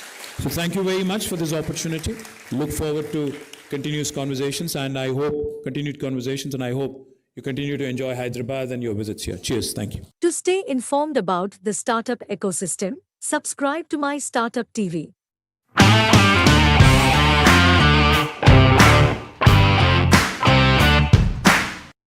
This is the 16th conference, and we started in a small way with 25-30 incubators across the country as an association. But over a period of 2 decades, this association has grown. An association, right, will negotiate with the government, will try to do with the government. But as an incubation center, 20 years before when we started this association, where a few of us are still continuing, right, Bala, myself, and others are the founding members of this association, we found Mr. Mittal has been representing the government, but has been so supportive to us in forming the association and to have the bylaws and how to take it forward. Thank you very much, Dr. Suresh, for explaining about the Embark journey and how the team has been working collaboratively. I feel that if you had a superpower, does not really translate, because for me, I feel like there is the superpower which exists when you're part of such an ecosystem, which is so inclusive. And you have everybody who's talking about collaboration, who's not just talking about it, but also doing it. And like Vijay mentioned, collaboration is the new competition. That kind of really resonates well. And I'm right now heading the incubator, SPTBI, as part of the Bharati Vidya Bhavans in Mumbai. And I'm looking at amazing work being done in the startup ecosystem, and very happy to be part of this community and doing my part. Team ke baare mein someone spoke about team. Everyone is working in a team, or we work in silos? Sabki team hai? Do you believe in teamwork? We believe. Is team important? Together we swim and sing together. Huh? We do. So why team is important? I see a lot of hands going up. So this is what my desk does at T-Hub. We help you save some time, some energy, and some cost by giving you the right person who could help you with the requirement you have. So for example, when you first wanted to start a company, the basic thing you wanted to do was register your company, right? How many of you found it very, very difficult to find the right person at the right cost? Open innovation is something you tap onto external networks of startups or various incubators like us, or industry bodies, and for that matter, even governments when you co-create something. We are dealing with public money. We have to be mindful what we are doing. And something which we have to ask our question, what we believe in Sign, whatever money you are getting, this is some kind of a taxpayer's money. You have to be mindful when you are using those money. My name is James Kwang Lee. Actually, I'm the professor of Dongguk University. My major is the food science technology.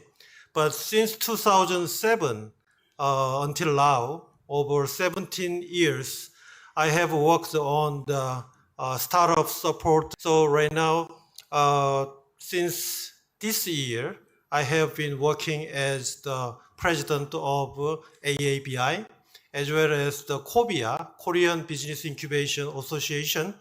I have worked president from the 2002. And now I'm definitely declare it's time to change, to take the lead in terms of the business incubation model as well as a startup. So today, after watching a lot of you joining this ceremony, I'm very assuring in the future, our time is coming up. One of the things that we at T-Hub believe is the collaboration, right? Global collaboration. In fact, I've always been talking about the fact that we are not solving local problems. Every problem that we pick and take and try to solve are global in nature. So the mindsets of startups and possibly the mindsets of incubators also need to be global. It doesn't matter where you are set up and how you are, what kind of focus you are driving. Welcome to the era of AI. So I'm deeply honored to take this opportunity to keynote this session, particularly because this is a very, very exciting era, very transformative. And I'm not talking from the perspective of technologies, because I'm not, but I'm talking from the perspective of a user and a business practitioner, and how do we view AI to be in the coming future. I'm a director of the Thai Business Incubators and Science Parks Association in Thailand. So the organization is a nonprofit, and we are a national network of business incubators and science parks. So we were founded 15 years ago in order to gather a strong community of those who operate incubators and science parks. From then, we have our strong missions to build a good human capital for the industry, business incubation industry, and also to leverage the strong network that we have. We not only work domestically, and that's why we also joined the International Association to make sure that Thai BizPa could be a gateway to connect our incubators and our startups around the world. As the association, we are building the awareness of those who work in the incubators, because they might know that AI is coming or AI is in the business now, but as they are grooming the startups, not many of them know what to do with AI, not even for their work, not even for startups. So that's something we are trying very hard to build up the awareness around it. Talk about digital adoption for SMEs.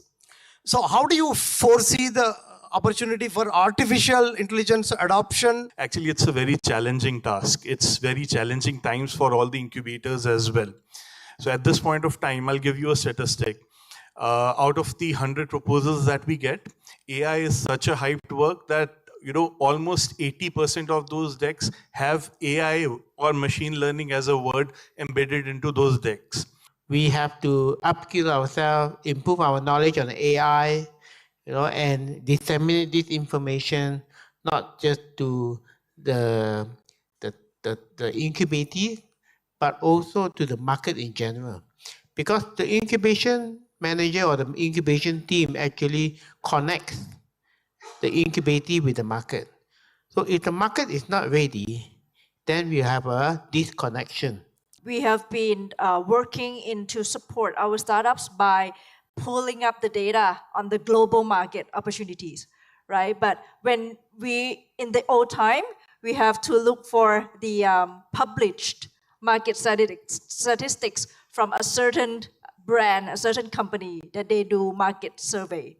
But right now, in order to get going faster, I think AI helps accumulate those kind of data and pinpoint which market you should go first. And even more, what kind of compliance you need to be prepared. When you go penetrate the new market, it's not just you export your product there and then it boom, it works.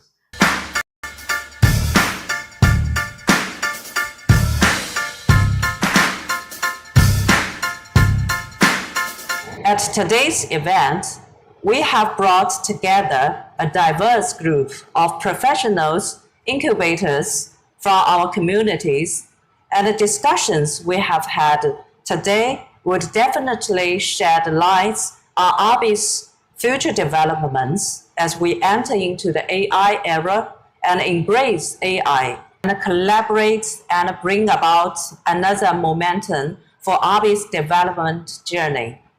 Thank you again. I look forward to seeing you all in person soon at future ARBI events. Bye for now. To stay informed about the startup ecosystem, subscribe to MyStartupTV.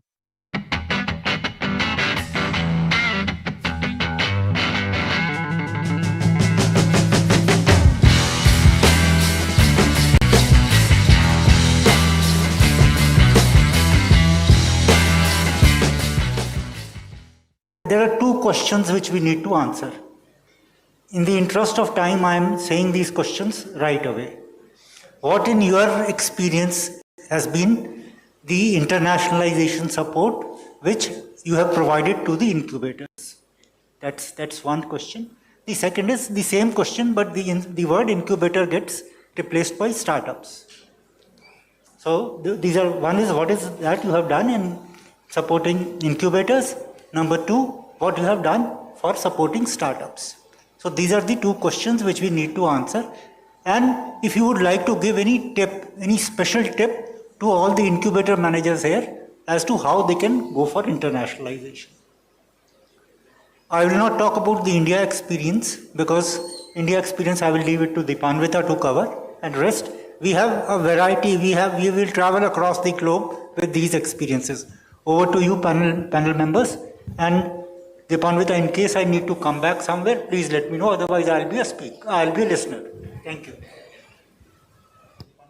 Dipanvita, please go ahead to begin with. Sure, I'll take your because when you say you don't want to speak anymore, I'll take your mic. That's a dangerous incubation manager strategy. Good. So just trying to keep everyone awake because. One, there's a little bit of delay, and the other is how do you make life interesting when a startup comes to you and say that we are not getting a market opportunity here, we want to do outside, we do not have enough funds here, we don't have venture capital here, and I'm talking of not today, I'm talking of the last 20-25 years, because with Mr. Mittal sitting here, we have to talk of the legacy of so many years. How to develop your venture capital ecosystem when there are no Indian VCs, so you need VCs from outside, you need funding from outside, and if you're doing something like life sciences, like what we do, there's actually no funding. So very little funding. Now, of course, we have BIRAC to provide the initial grant funding, but we also wanted to look at funding from outside. The first thing that we did was actually try and see which are these organizations, are these corporates, are these philanthropies who would provide funds. And Gates Foundation from Seattle, they provided us the first Grand Challenges fund in India. And now Grand Challenges is so commonplace. Everyone runs Grand Challenges. Very lucky to say that, very proud and very privileged to say that IKP was the first organization that received an implementation funding from the Gates Foundation to set up Grand Challenges for early stage health. So then it was not only our incubator, it was the entire innovation ecosystem that could leverage this. So I think when we talk of internationalization from an incubator point of view, it is probably the ecosystem that we look at. So since I have to limit my discussion, I would keep it to, because the Grand Challenges became a program that all incubators run today. But can I take up the startup program also now, or should I come back? You complete your... I'll complete mine. Okay. So, we have done several programs for startups, but one thing that we are doing now, and because it started last year and this is our second year, with the Copenhagen Business School, we run a program where interns come and work with our startups. Last year, 31 interns from the Global Business Management program came to us to work with 4 of our startups. And this time again in November, they're coming. It is basically to provide new perspective for global expansion. And they work on the business plan with the startups, sitting in Hyderabad in their premises, and at the end of it, it is basically expansion or growth program for these startups. I'm happy to say, out of the 4 startups that last year we had nominated, Copenhagen Business School said, we want to do one more time for 2 startups. So there's a repeat program, a new group of people, because they were so happy with the kind of interaction their students gain and our startups gain. And I just saw Shishir here. Shishir will be one of those startups where 5 interns are coming from Copenhagen Business School. I think he just left.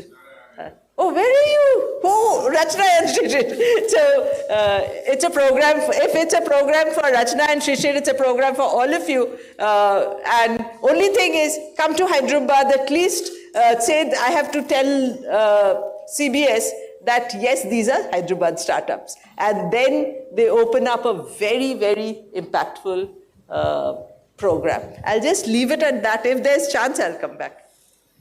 Thank you so much. And also thank you so much for the invitation to be here on this panel. My name is Adishri. I represent a German government agency called the German Center for Research and Innovation, and we're an official bilateral agency for developing science research innovation relationships. One of our programs is on science-based entrepreneurship, and what we do there is work with early stage startups or also researchers who are interested in going to the market with their idea, with incubators at higher education and research institutions, and we also do a bit of background policy work for the policy advisors. Our approach for bringing together all of these is connecting them through the incubator ecosystems in both the countries. And we've been trying to do this since last 3 years, and it has been going well. So I'll just tell you what the experience has been. So we started in 21 with connecting, there was pandemic time, we started connecting everybody online first to actually check if there's an interest in connecting India, Germany.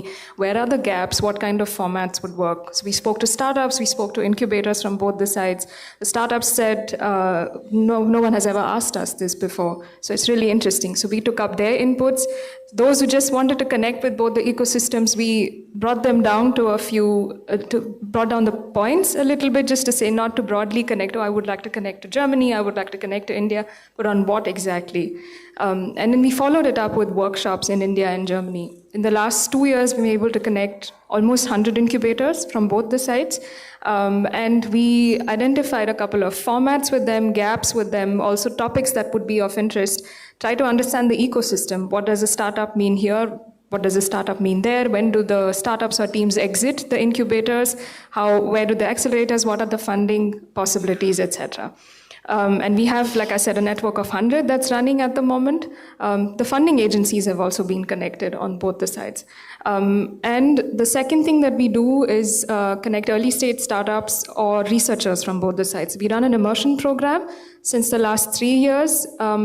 As much as we love to increase the visibility of Germany in India, we would also like to increase the visibility of India and Germany, because there's a very strong imbalance of researchers or startups coming from Germany to India. So we actively try to show the innovation ecosystem to the German partners. That's why most of our programs at the first course start in India. So the immersion program also starts in India.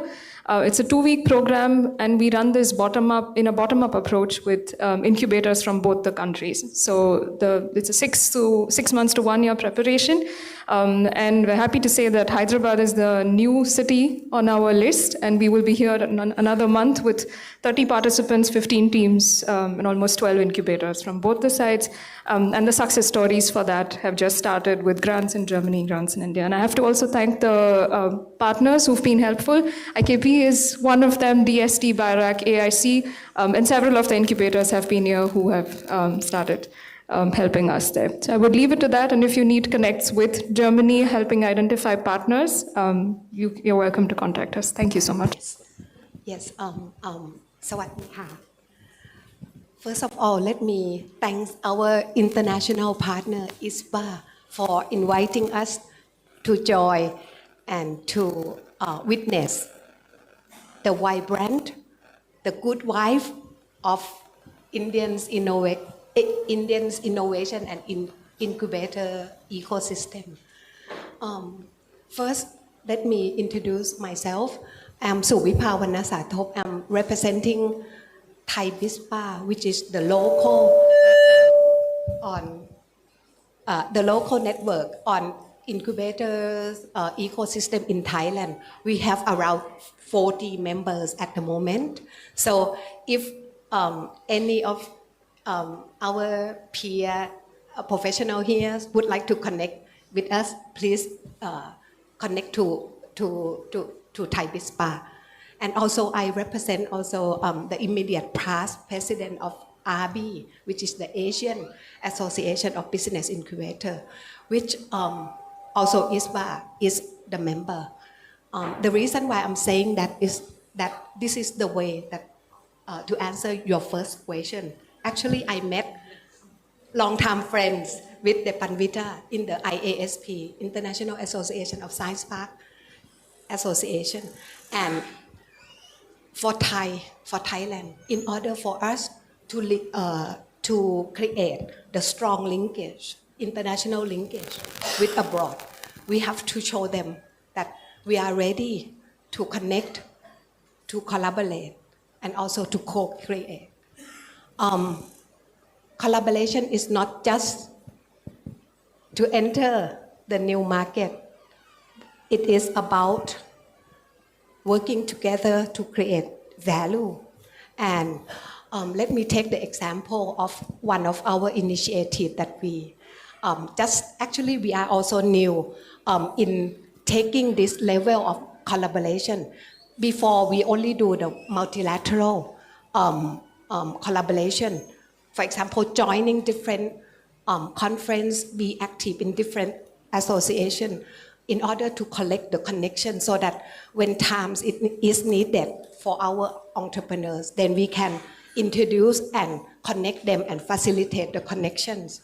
But recently we have tried to come up with some program that we want thing to happen, not just talk and connect and that's it. So we start what we call Sino-Thai acceleration program with China. So our counterpart there is the Shanghai Technology Innovation Center. They gather all their incubators in China, and then they recruit the entrepreneurs, especially in the field of health and wellness. So they recruit 10 of them and send it to us. And for us, we send 10 also entrepreneurs that we have recruited, but based on our strength in food and agriculture. And then they select about 7 of us, of our entrepreneurs, so that they will help with the co-acceleration program. And we also select about 8 companies from them. And we have about one year of co-acceleration program together. What happened is that we try to leverage each other's strength, and we believe that the cross-border collaboration does a good job there, because one of our incubatee called SMS, the Siam Modified Starch, they set up their technical solution center over there with the help of the the Chinese incubators, and they also get some help in the mentoring program so that they can navigate through the regulatory process, and also they get help in recruiting the necessary human resources to work in that operation. So in that count, I would like also to extend our invitation to ISBA, our international partners here that we have long-term relationship, especially with Dr. Rajendra, Dr. Bala, Dr. Suresh. We have known each other for over 20 years, and I think it's high time. Also, Mr. Mittal. Yes, I think it's high time that we do something together. So let me put everything here that we are ready, and please, we believe that two takeaways from the experience that we have, that Mr. Mittal asked us if we have any recommendation for the success. The key success factor of this cross-border collaboration is not quick, it's a long-term relationship, and it's the mutual trust. The shared goal is to create something together that is valuable to the success of our entrepreneurs. And especially if our entrepreneurs success, then we can say that it's our success as well, because they propelled the economic growth of a nation, be it in the respective market. Yes. So the second one is that be proactive. So I'm now proactive, extending our invitation, and also we are awaiting for further collaboration. Thank you very much. Thank you. Thank you. Mr. Owen, the Deputy High Commissioner of the British government here in India, please, for your remarks. Thank you very much, Isabel, for inviting me. This is it's a pleasure and an honour to be here today. As mentioned, I represent the British government in Telangana and Andhra Pradesh, and to quickly address the 2 questions, because I know we are short of time. I think in the first question, with regards incubators and the approach of the UK government to supporting incubators, one of the programs I think is important, it's really good to highlight, is through our research councils, through the UK Research and Innovation, We support, it supports a number of big incubators and innovation centres, and a lot of it reflecting something Srinivas said earlier. So we support incubators through our research councils, and as Srinivas said earlier, it's really important for not only for incubators to be broad, but also to be quite deep. And this is especially what the focus is on many of the incubators the UK government supports through our research councils. And to give an example of collaboration overseas, I can give a recent example from India. We've recently established a centre focused on responsible AI, and that will bring together all the stakeholders in the UK to look at responsible AI and how we adapt AI in the future. And only last month, the centre visited Delhi to hold a workshop with Triple IT Delhi. So this is a really good example of the deepness of our incubators, but also the type of overseas collaboration that is going ahead. Now for startups, again, there's a lot of British government support for startups. We have a number of catapults, in particular in very, very specific areas. And then we have a brilliant organisation called Innovate UK, which as well as supporting startups in the UK in terms of their journey, a big focus on Innovate UK is also international collaboration. And we have another strong example of where Innovate UK work with India, and this one is actually with Hyderabad. So Innovate UK has a program with T-Hub, which will be about a 2-year program. And within that program, over the 2 years, around about 4 cohorts of UK startups will be based in T-Hub, not only to soft land it into the Indian market, but also to develop themselves utilizing the know-how of T-Hub, but also of the whole innovation system here in Telangana. So that's a brief outline trying to address the 2 questions. Thank you very much for your time. Yes, we will now move on to the Asian perspective. Please, go ahead. My name is James Lee from the South Korea. This is very right now, 4:30, very tired time and sleepy time. Due to the very strong air conditioner, we cannot sleep, right? But thank you so much for joining us. Even though yesterday we have MyStartupTV Association, is the Asian Association of the Business Incubation. We have a summit last night, so too many people coming. So thanks a lot. As a president of the ABI, I'm very happy. I'm proud of that. So I have many roles actually right now. I'm the professor and the president of the COBIA and the president of AABI. So right now I'm the sabbatical. So due to that, my student is still studying hard, but I'm flying to here, joining you at the very good ceremony here. For the international linkage, for the target, one is the BI, and the other one incubator, and the other one is the startups.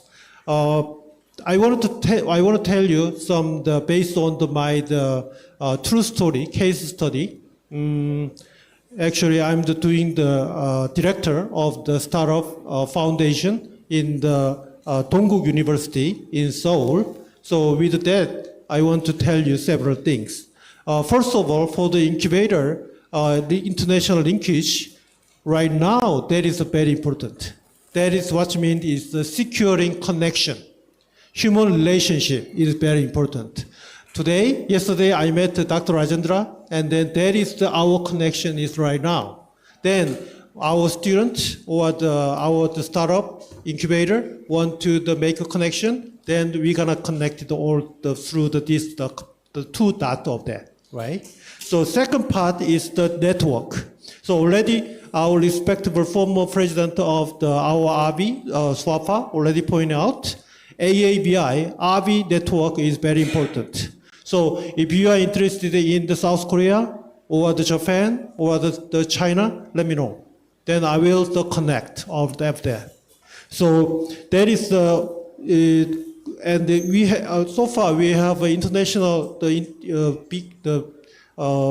international association of BI is 3 big ones. So one of them is in AABI Asia, and one of them Europe ETI something, and the America we have they have the INBIA. So we through that connection we can have many connected parts would be possible.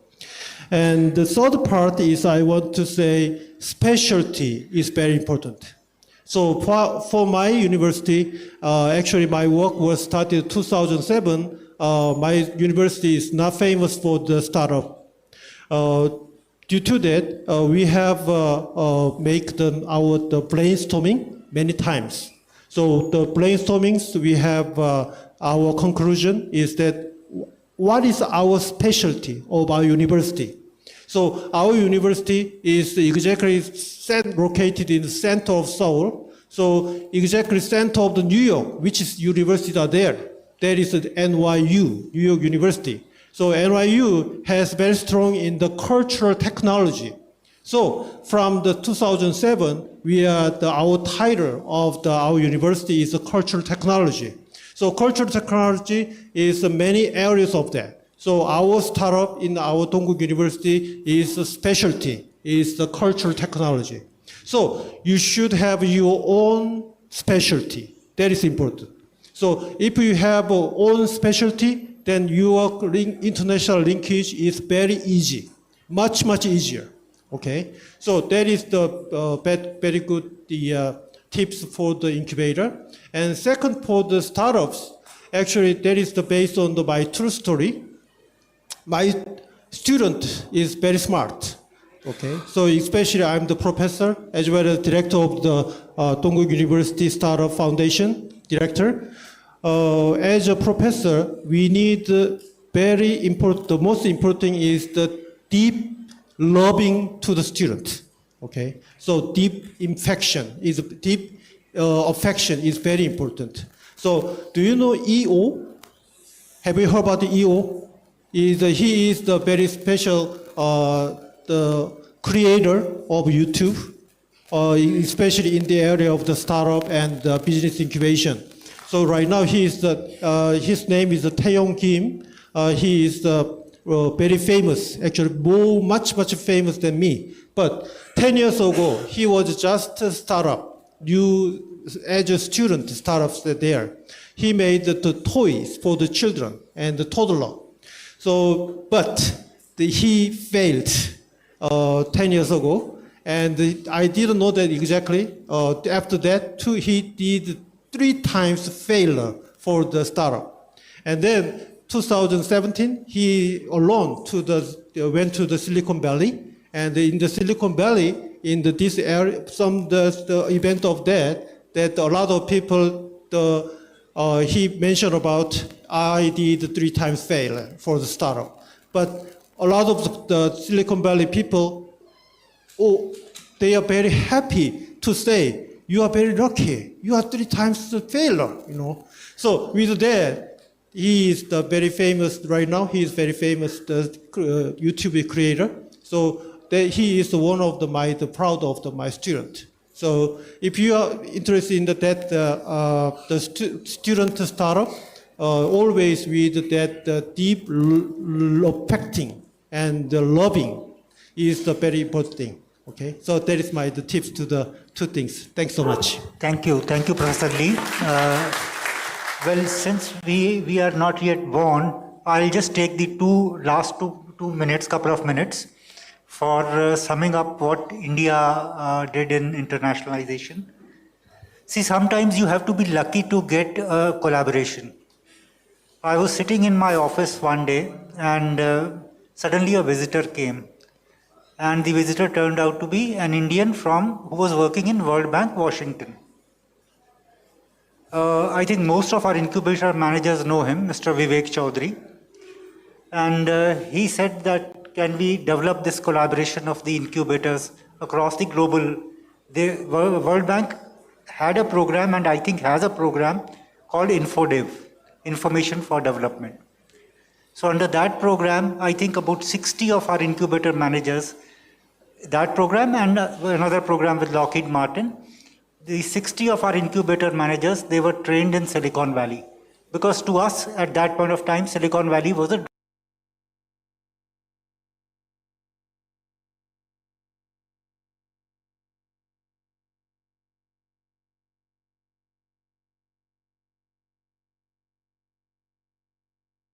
dream.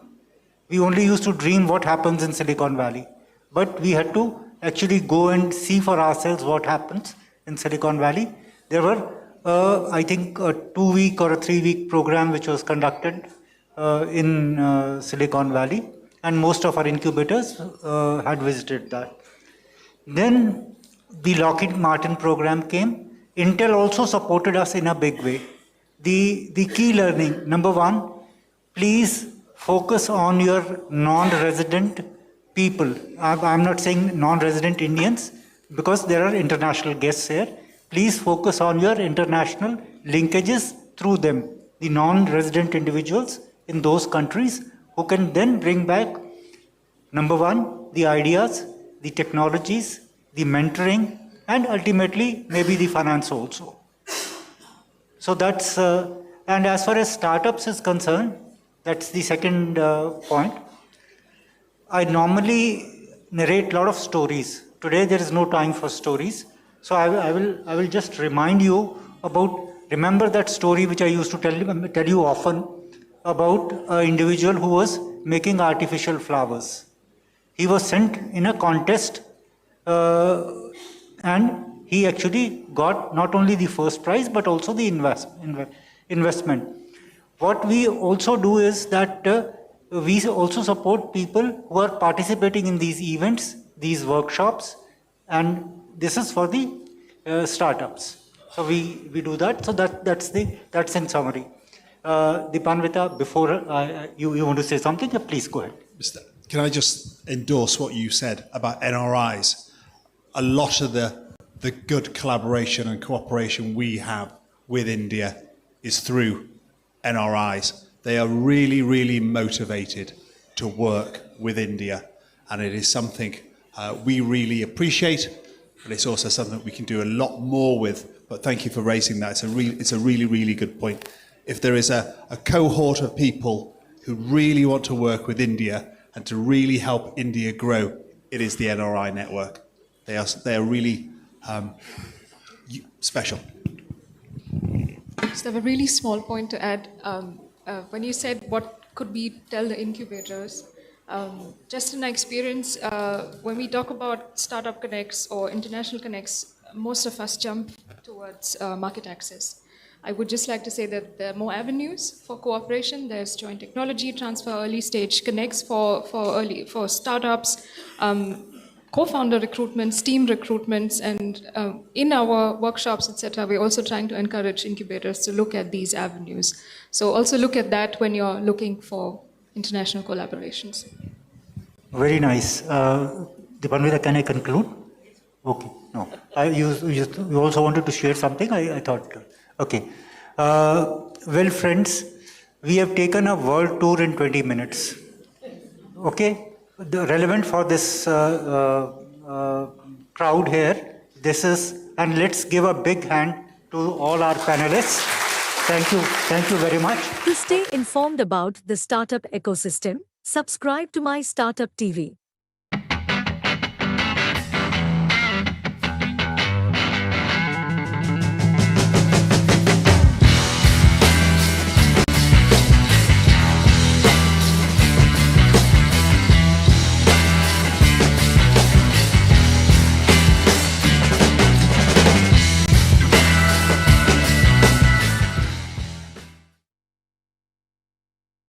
Hearty welcome to all the incubators. Lunch ke baad, I think the energy is down. Can we have a big round of good afternoon? Good afternoon. हमारे हैदराबाद में ऐसे ही होता, right? But thank you so much, Dr. Suresh. Thank you so much, the ISBA governing body, Prasad Shetty, Prasad Menon, Gladys, Dr. Lakshmi, Ashish ji, and all the members who have worked behind it. I remember last year I was sitting at Science IIT Bombay, and when Dr. Suresh made this comment, I was like, wow, bin mange, we got so much, right? And we're so proud as T-Hub to host the 16th annual ISBA conference in Hyderabad. And a full hearty welcome to all the incubation leads, CEOs coming from different parts of the country. We also have the Asian Association of Business Incubators today with us. Also a big round of welcome and applause for them as well for coming all the way.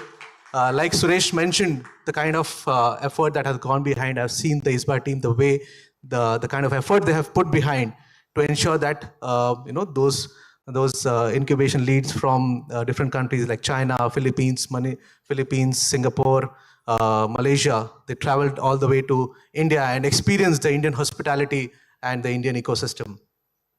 I'm sure you would have had a good tour of T-Hub and also T-Works. Thanks to my able team who took care. I'm sure they took a good care of you. Can we have a big round of applause for them? Yeah. How many of you are visiting T-Hub for the first time? I'm glad. Yahi chahiye tha humko, right?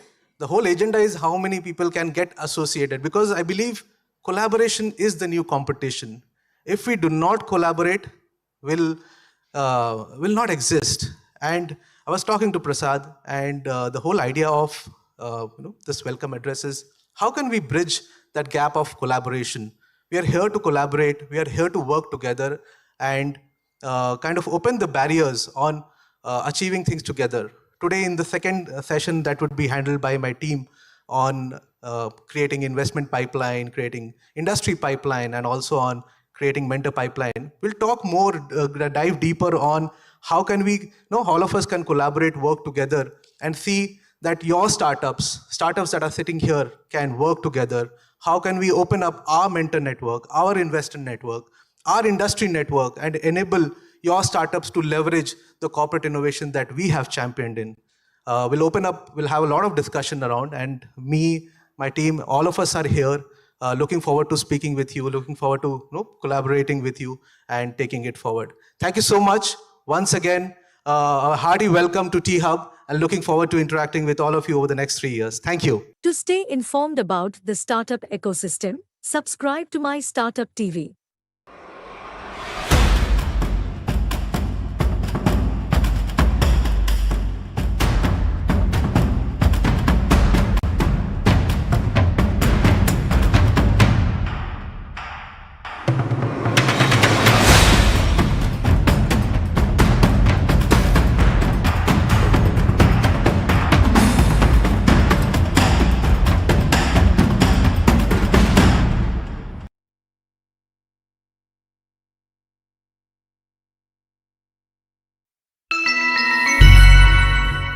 My name is Prabhanjan Rao. I am the CEO of Nano Systems. So we have been participating in India Joy and IGDC events every year for last many years. We are basically 3D, VFX, animation and gaming hardware and software solutions and services company. We find that this is a good platform for us to meet industry professionals and students alike. So like every year, this year as well, we have our motion capture, hardware and software solutions, as well as our 3D holography solutions in our stall. Thank you. To stay informed about the startup ecosystem, subscribe to MyStartupTV.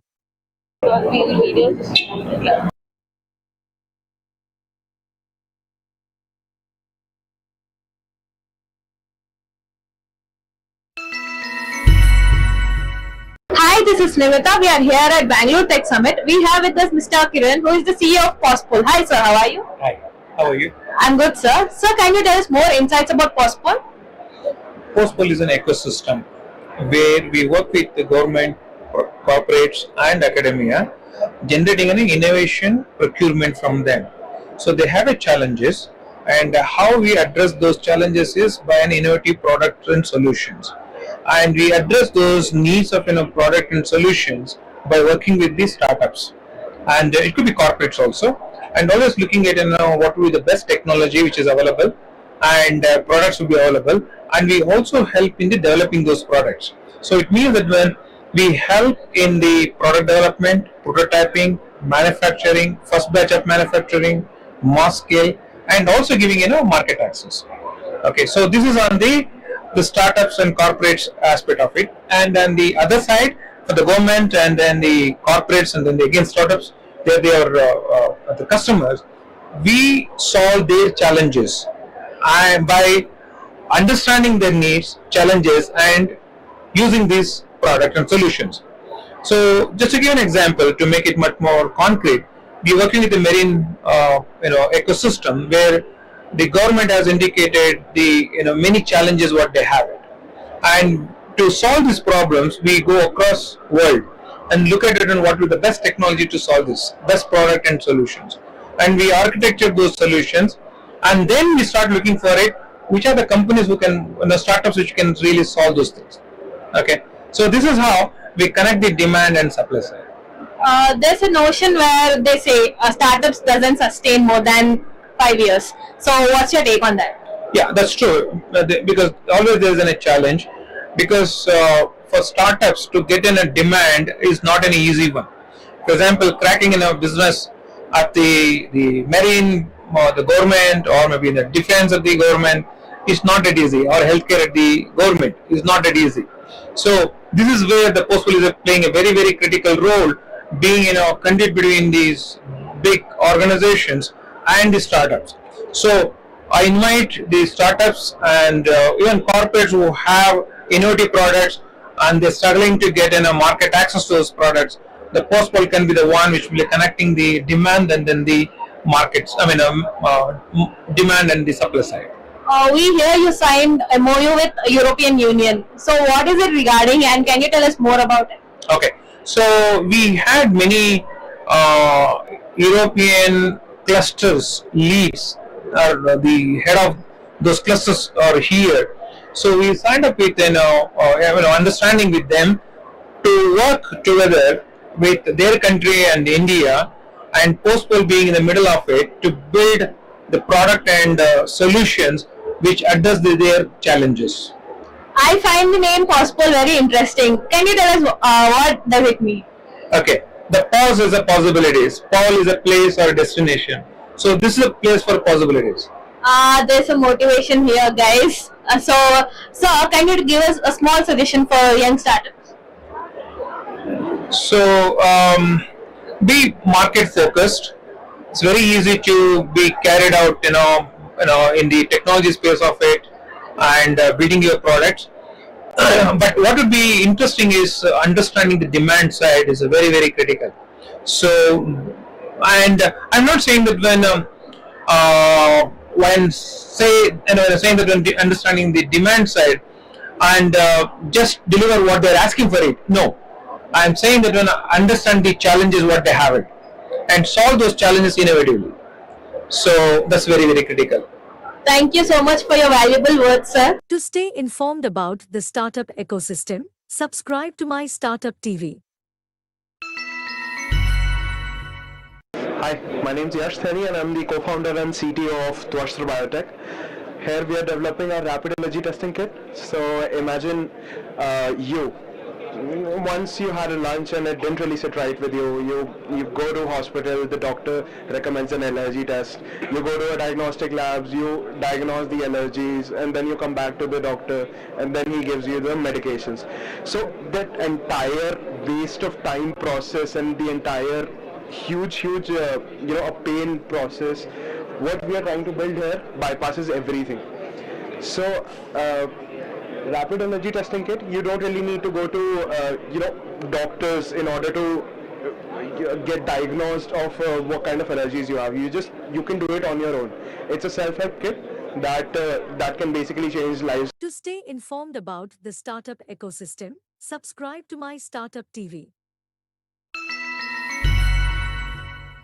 Good afternoon. I am Tanmay and this is Ria, and we're the co-founders of R&T Health Insights, where we're building a breakthrough software as a medical device solution for the real-time detection of early gastric cancer during endoscopic procedures.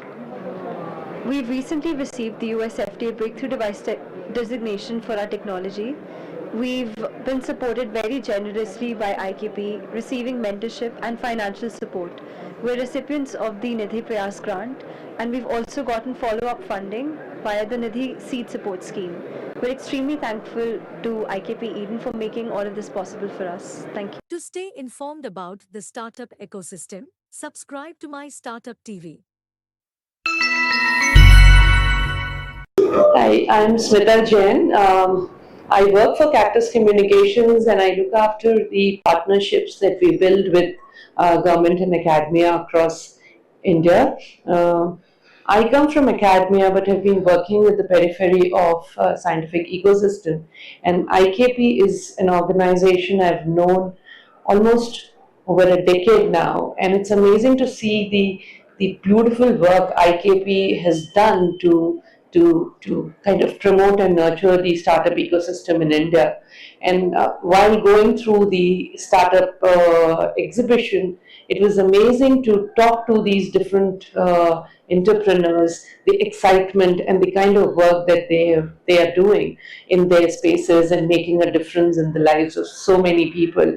I come from communications background, and I feel that it'll be amazing to have a portal by IKP where all these companies are listed and the kind of work that they're doing is put together really well, which will help anyone and everyone to understand the difference that each one of these companies through IKP is making.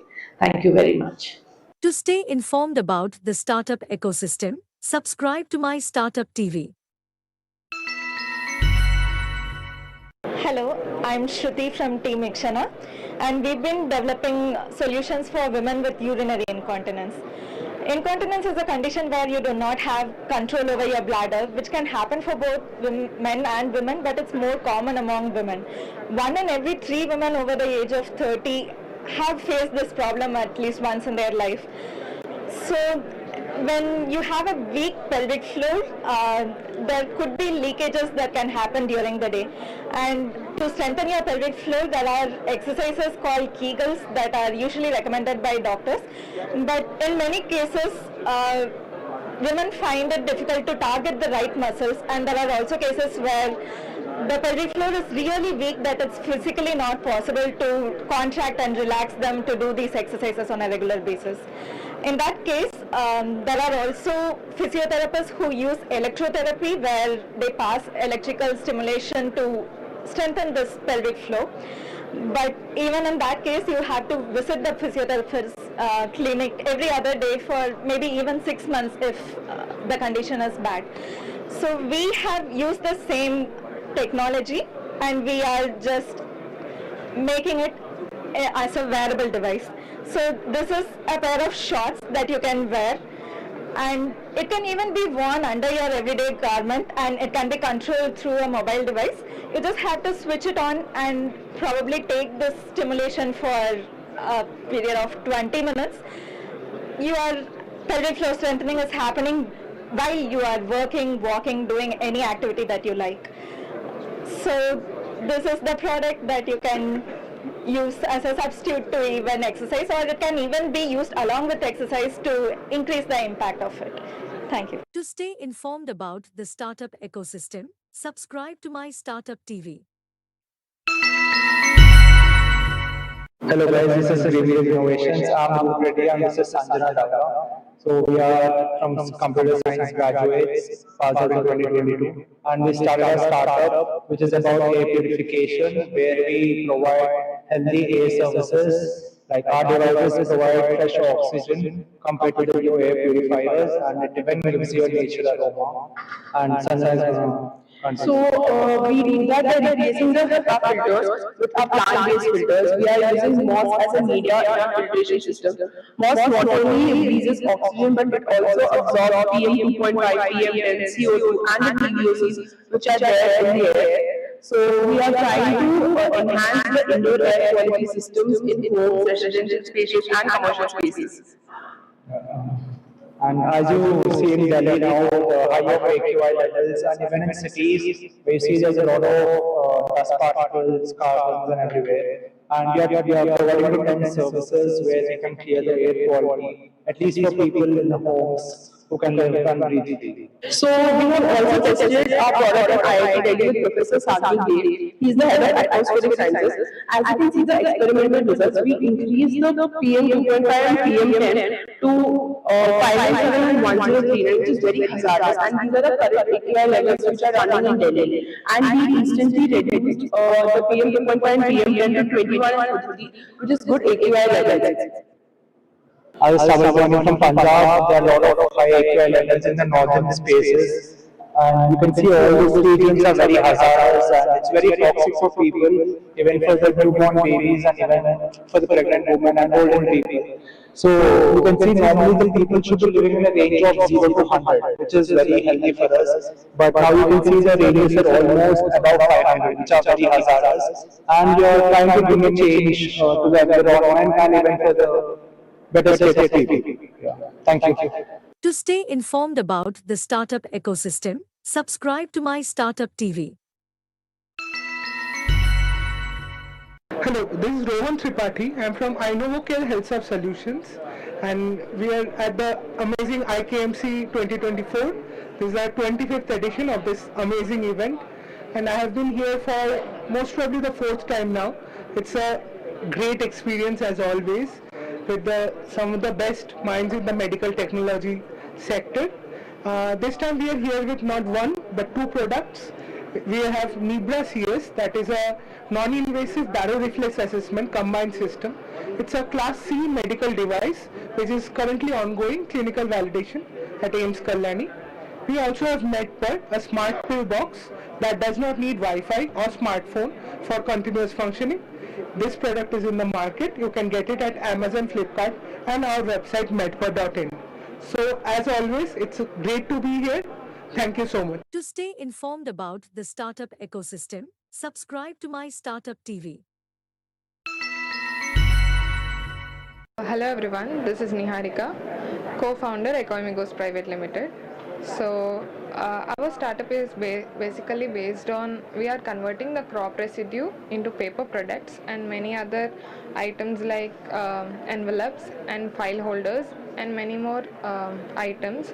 So we are into like basically building a paper making machinery right now, which is in the last testing phase. So we generally consume the crop residue. It can be any plant-based crop residue, so that we convert it into various paper products. And today we are here at IKMC Expo. I would like to thank IKMC for giving this opportunity to showcase our products, and looking forward to many more collaborations. Thank you. To stay informed about the startup ecosystem, subscribe to My Startup TV. Hi, my name is Kaviraj. I'm the founder of UDOT. UDOT is on a mission to transform education for the blind. We're doing this because in any high school for the blind, you'll notice that they're not doing science or math. And to stop this, we're building a tactile display, which is basically thousands of raisable dots on a surface, refreshing so that the children can feel animations, braille, and even graphics. With this, we want to make sure that every blind student is able to do science or math and live an independent life. IKP has given us a chance to be part of this expo as well as the Future Stars event. This has given us enough traction and visibility among the medical community as well as potential CSR partners. My advice to entrepreneurs is that please be iterative and actually look for the on-ground value and not for any other high-flying tag. To stay informed about the startup ecosystem, subscribe to My Startup TV. Hi, my name is Ritik. So I'm from 1000 Farms. So we 1000 Farms here are agriculture biotech farm. So where we are into producing biofertilizers. So I'm going to present you the world's first gel-based biofertilizer. So what is the difference between our product and the commercial product is the commercial products will be like coming in powder form or liquid form. So where the microorganisms will be in active state. So which will eventually go to the death phase in a shorter period of time. So but here we have we used a method called encapsulation, where we have encapsulated all the microorganisms, so which will be in a dormant state. So during the run of application, it will become active, and all the microorganisms which we have supplied will be helpful for the soil as well as for the farmers. So with this technology, we are able to achieve growth yield of 25%, and also we are able to reduce the chemical fertilizers to 30%.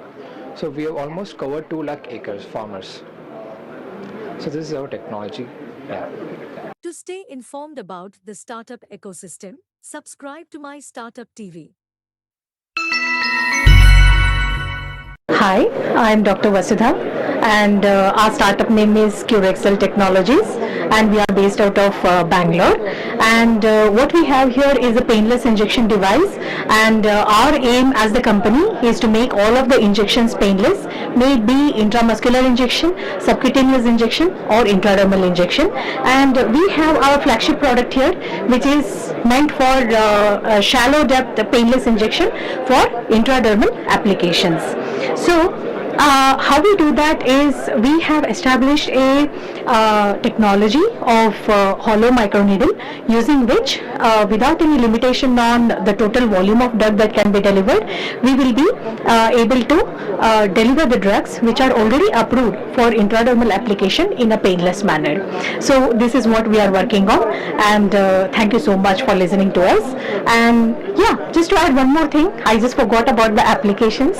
One is the vaccination application, like the BCG, fractional IPV vaccination, and the rabies and influenza vaccination, which is already approved for intradermal delivery.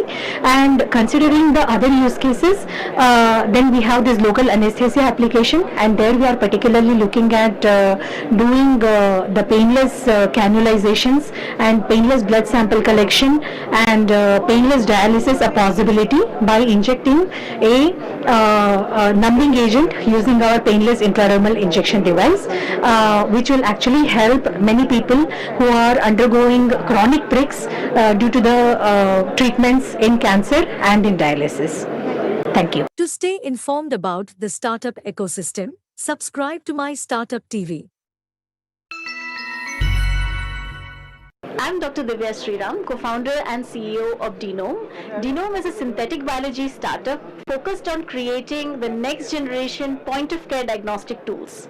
We have with us 2 products today at IKMC 2024. One of them is a pocket PCR device, which is called D-ISO Square, which can basically be taken into remote areas for testing infectious diseases, and it can be very easily carried out and without the requirement of external power. You can do it with a power bank that actually powers your phone. And this device normally in labs are like really huge devices which require a lot of capex and skilled people to carry out. We have eliminated all of those complex devices and brought out this really sleek and pocket PCR because of our core synthetic biology technology called D-ISO Square platform. So it's a molecular platform which can carry out isothermal PCR in low temperatures and can essentially eliminate a lot of the complex electronics in current bulky devices. We have with us another product called D-Swift, which complements our D-ISO Square pocket PCR that essentially carries out sample processing and nucleic acid isolation in just 5 to 10 minutes. And this device is also powered by a power bank and therefore doesn't require a lot of power to carry out the testing and is super simple. We have with us another version of this particular device, which is a fully automated device that can be sample to answer along with this extraction as well as the D-ISO Square, which can also carry out the entire process, but it's completely hands-free. With both of these solutions, we have a sample to answer detection of point of care infections with just these 2, which can be taken anywhere with us. The use cases are for diagnostic labs where the sample is being collected. This can be used as well as for doctors who want to take it into tribal areas or primary healthcare centers can take this entire solution with them then and there. So thank you so much for giving us this opportunity at IKMC 2024 to showcase these products. To stay informed about the startup ecosystem, subscribe to My Startup TV. So hi, this is Dr. Srinivas Maddi, founder and CEO of Accubiasis Private Limited. It's located in Hyderabad and AIC CCMB in Hyderabad, and we have a facility in Maulali industrial area. So our company is mainly working on drug repurposing platform for the identification of novel medicines for the autoimmune disorders and cancers. So we are using novel techniques and novel tools based on the biology and then chemistry models, and then we will develop new medicines for the treatment of the psoriasis and atopic dermatitis and cancer models. Now, so we are also using nanotechnology and then AML models to discover novel medicines and to repurpose the medicine. The main approach is drug repurposing, where it's a novel approach to get the medicines very fast. In the conventional drug discovery, so normally it will take more time to get the new medicines, but in this case we will take the existing clinical candidates and we will repurpose for the new diseases. So this way we can reduce the time of the discovery, of full discovery process, and then we will get the medicines very fast. So from Accubiasis we are already reached to phase 2 clinical trial stage, and then we are going to do the phase 3 clinical trials very soon, and then we will get the medicines by next year for the psoriasis and atopic dermatitis. In addition to that, we are also selecting some phytopharmaceuticals into converting it to nanoforms, and then we are targeting to the different diseases, which is more safer and less toxic to the patient. So this way we can also bring the medicines from the existing phytopharmaceuticals to the patients safely without any having toxicological problems. And we are also doing certain kind of novel business models and then platform technologies to convert into a business.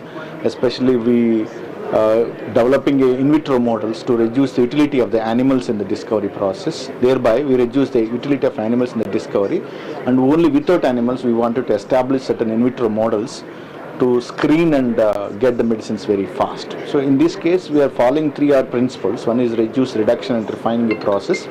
So these are the different novel platform technologies. Another one is we are developing a patient tumor organoids models, and also some kind of animal models which will screen the molecules, small molecules and large molecules for the drug discovery process. So overall Accubiasis is a 7 years old company, startup MSME. So we are having a good revenue generation company. So and we are developing molecules for the different diseases. So we are reaching to the phase 2 clinical trials for certain molecules. So we are basically not only developing small molecules, we are also working with this large molecular screening, especially monoclonal antibodies and biosimilars. So this way our company is progressing very well. So and support from IKP and support from BIRAC and getting different grants. We got different grants from BIRAC, also seed funding from several investors.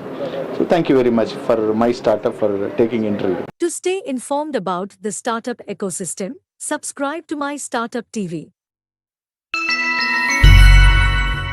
Hi, this is Dr. Karthik. So we have established a startup called Adava Life Sciences recently. So in the month of March, we have established this company. So basically, this is an analytical services startup. So we are offering services to agriculture and the pharma sector, especially the small startups, those who are having any production activities for any medicines or any biomolecules. So those who are unable to establish their own QC sector, so we are offering services for them.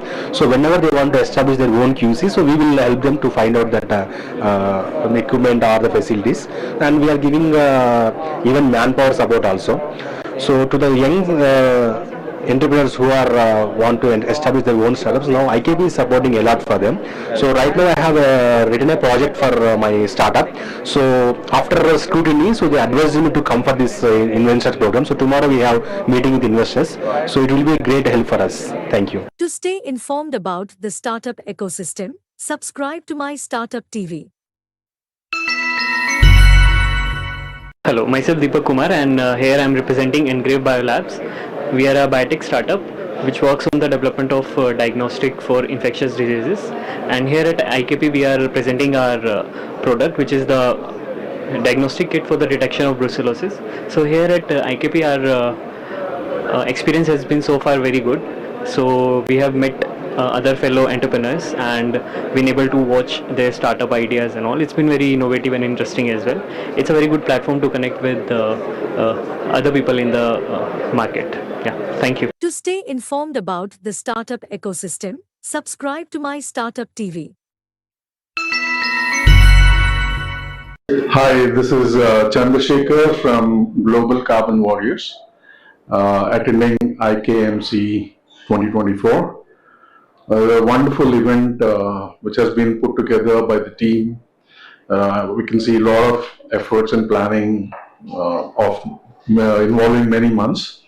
I think when you go into startups arena, the kind of startups who are displaying what they have done is extremely brilliant and appreciable. In fact, 2 days is not sufficient if you really want to understand what these guys have been doing or are doing, or what they are up to.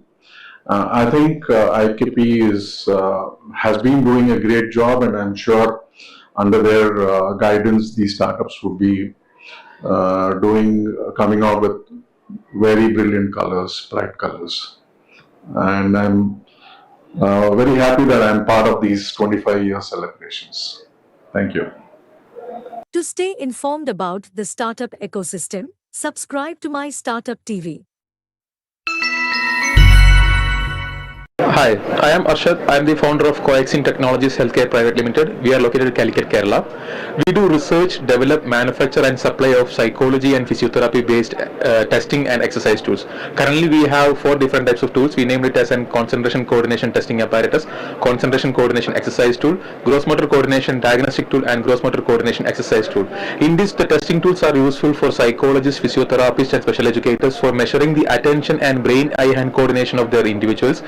Once we found a drawback in the subjects, we developed exercise tools, different exercise tools that will help now to improve the attention, brain eye hand coordination, memory power, sitting tolerance, handwriting, body balancing, etc. by daily practicing. So this tool will be useful for ADHD, learning disability, intellectual disability, autism, stroke patients, ataxia, Parkinson's, Alzheimer, etc. So we are here in Hyderabad for attending an event of IKP. They are celebrating their 25th anniversary. So we are very happy to be here and honored, because we are such a legend. Collaboration with such type of teams is helping us as a startup, increasing our portfolio. Thank you. To stay informed about the startup ecosystem, subscribe to My Startup TV. Hello everyone, myself Abhishek Gaikar and I am the founder of Fortunatics Private Limited company.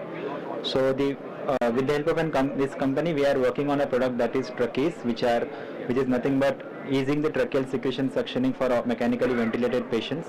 So this company is a product of Direct Spurge Fellowship. The fellowship which is funded by the government of India, and the problem statement that we have identified, it is to the thousands of iterations or you can say close observation in the healthcare system of the India.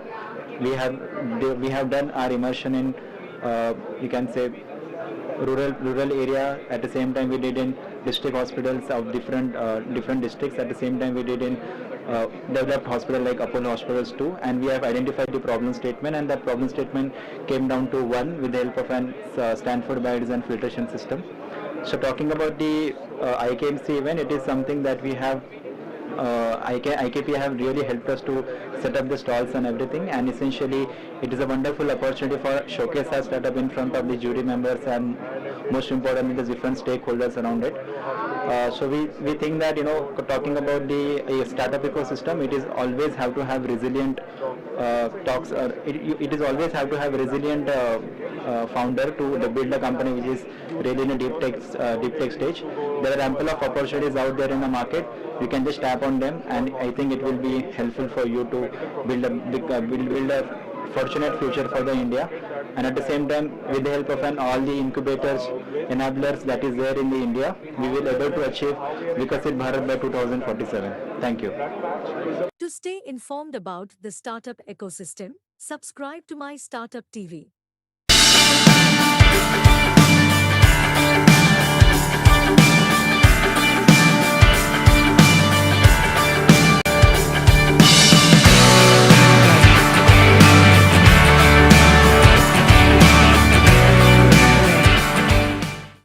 Good evening, everyone. And first of all, thank you, Deepanvita Madam, for inviting us here today.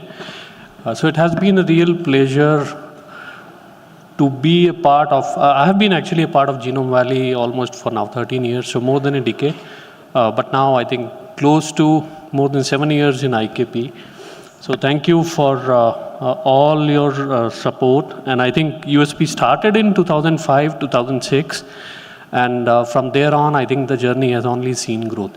I think it has been a very rewarding experience, a journey of shared commitment, shared vision, and a lot of trust between both the sides, consistent growth. And I think starting something is sometimes easy, but to grow, nurture, and sustain that is very difficult. And I think that is what Deepanvita Madam has done over the years. So a big round of applause to her for all the growth which she has created. Not only for USP, but also for several startups which are there now. And as IKP has grown, so USP also is growing along with IKP. So thank you for all the help and a deep gratitude to you. So Brooke, would you like to say a few words? Yeah. My name is Brooke Alamaya. I'm actually heading the USP operations for laboratories.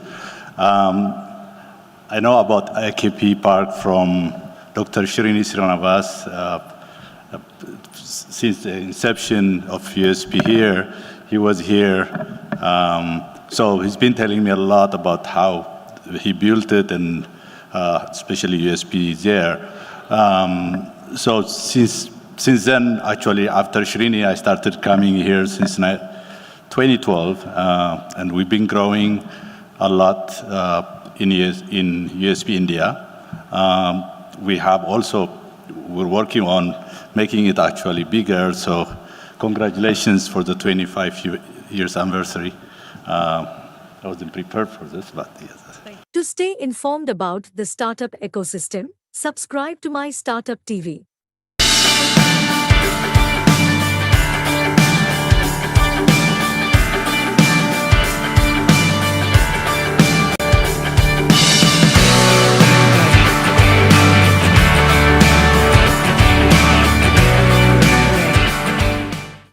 Good evening, everyone. And first of all, thank you, Deepanvita Madam, for inviting us here today.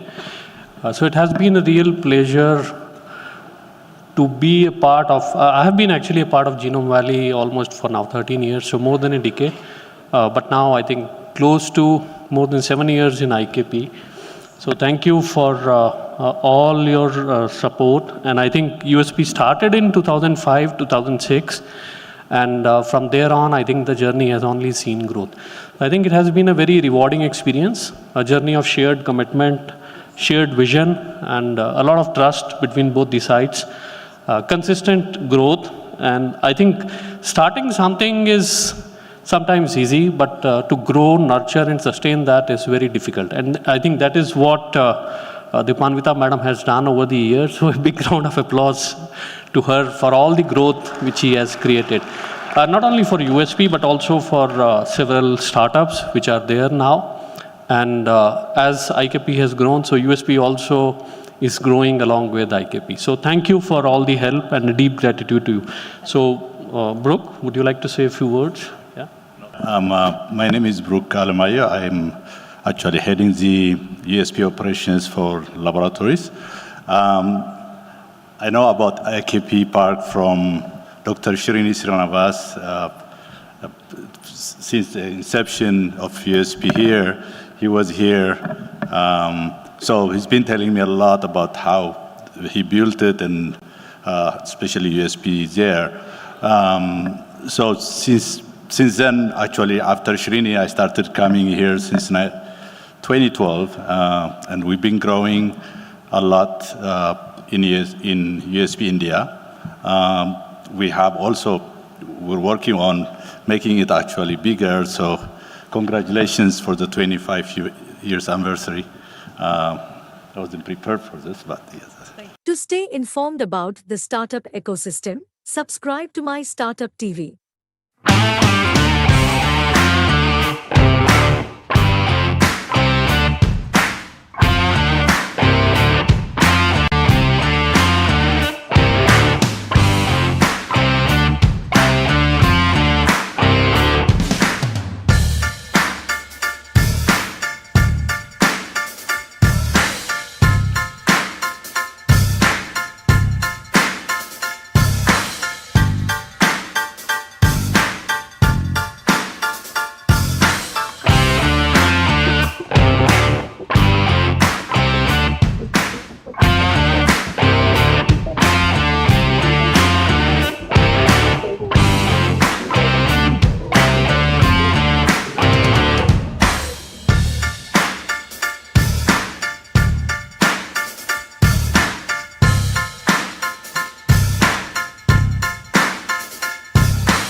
To stay informed about the startup ecosystem, subscribe to MyStartupTV.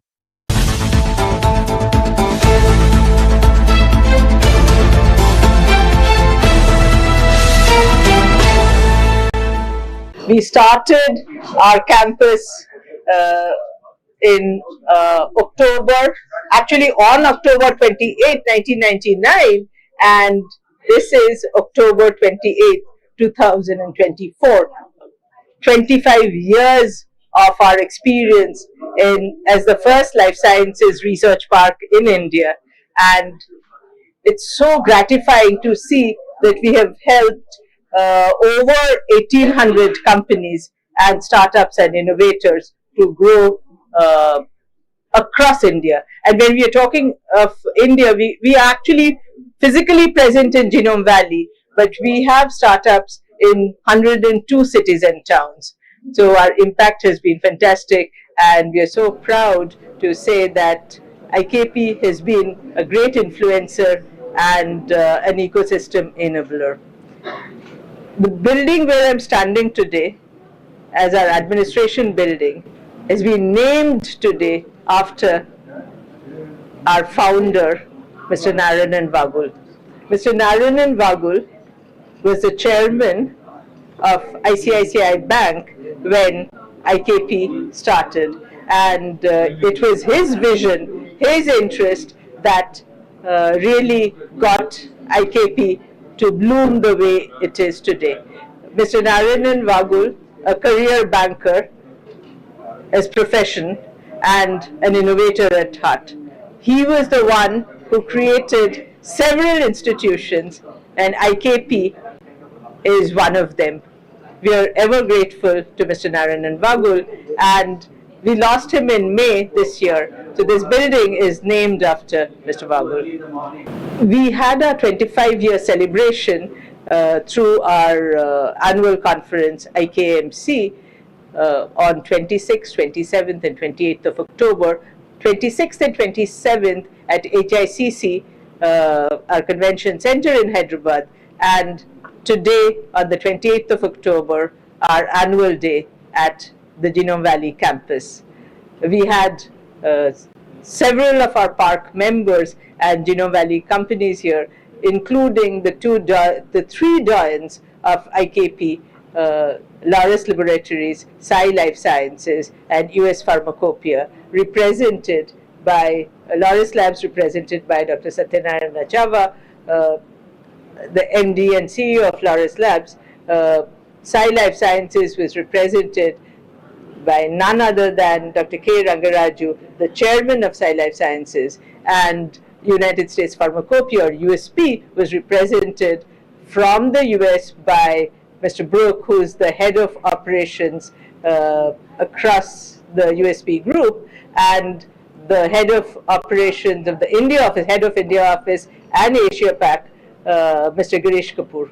So it's been a great day, and we look forward to the next 25 years, what IKP will be doing. One of the endeavors that we are taking up is a biomanufacturing hub, not for us, but as a shared facility for all the startups that are growing so fast and really need CGMP facilities for their clinical grade material. So we look forward to having this in the next 24 months, a fully accredited CGMP facility, which hopefully will be accepted by US FDA and MEA and others. Looking forward to the growth of IKP in the next 5 years, 10 years, and 25 years. Thank you. To stay informed about the startup ecosystem, subscribe to MyStartupTV. Chandrababu Naidu was a CM, and he had set up the IT park in Madhapur, and he was intent to start also a similar project for biotechnology. And he asked me to do something to initiate this process. So finally, the government said, why don't you go to see some of the leading biotech clusters in the world? So when I came back, so I said, excuse me, sir, can I walk in? And they said, what is it? So I said, I went to this CIA conference, and these are the people who are together, and they were thinking of setting up a research center called Knowledge Park. And so he said, okay, but what is it that they want? I said, 200 acres of land and basic infrastructure, water, electricity, etc. So he asked me only 2 questions. So he said, will this research be frontier technology? It will be really helpful for the rest of the... And he said, will it have spin-off effect? Is it just pure research, or is it spin-off effect for industry? I said, sir, just like IT has come up, biotechnology also will come up. So he said, all right, fine.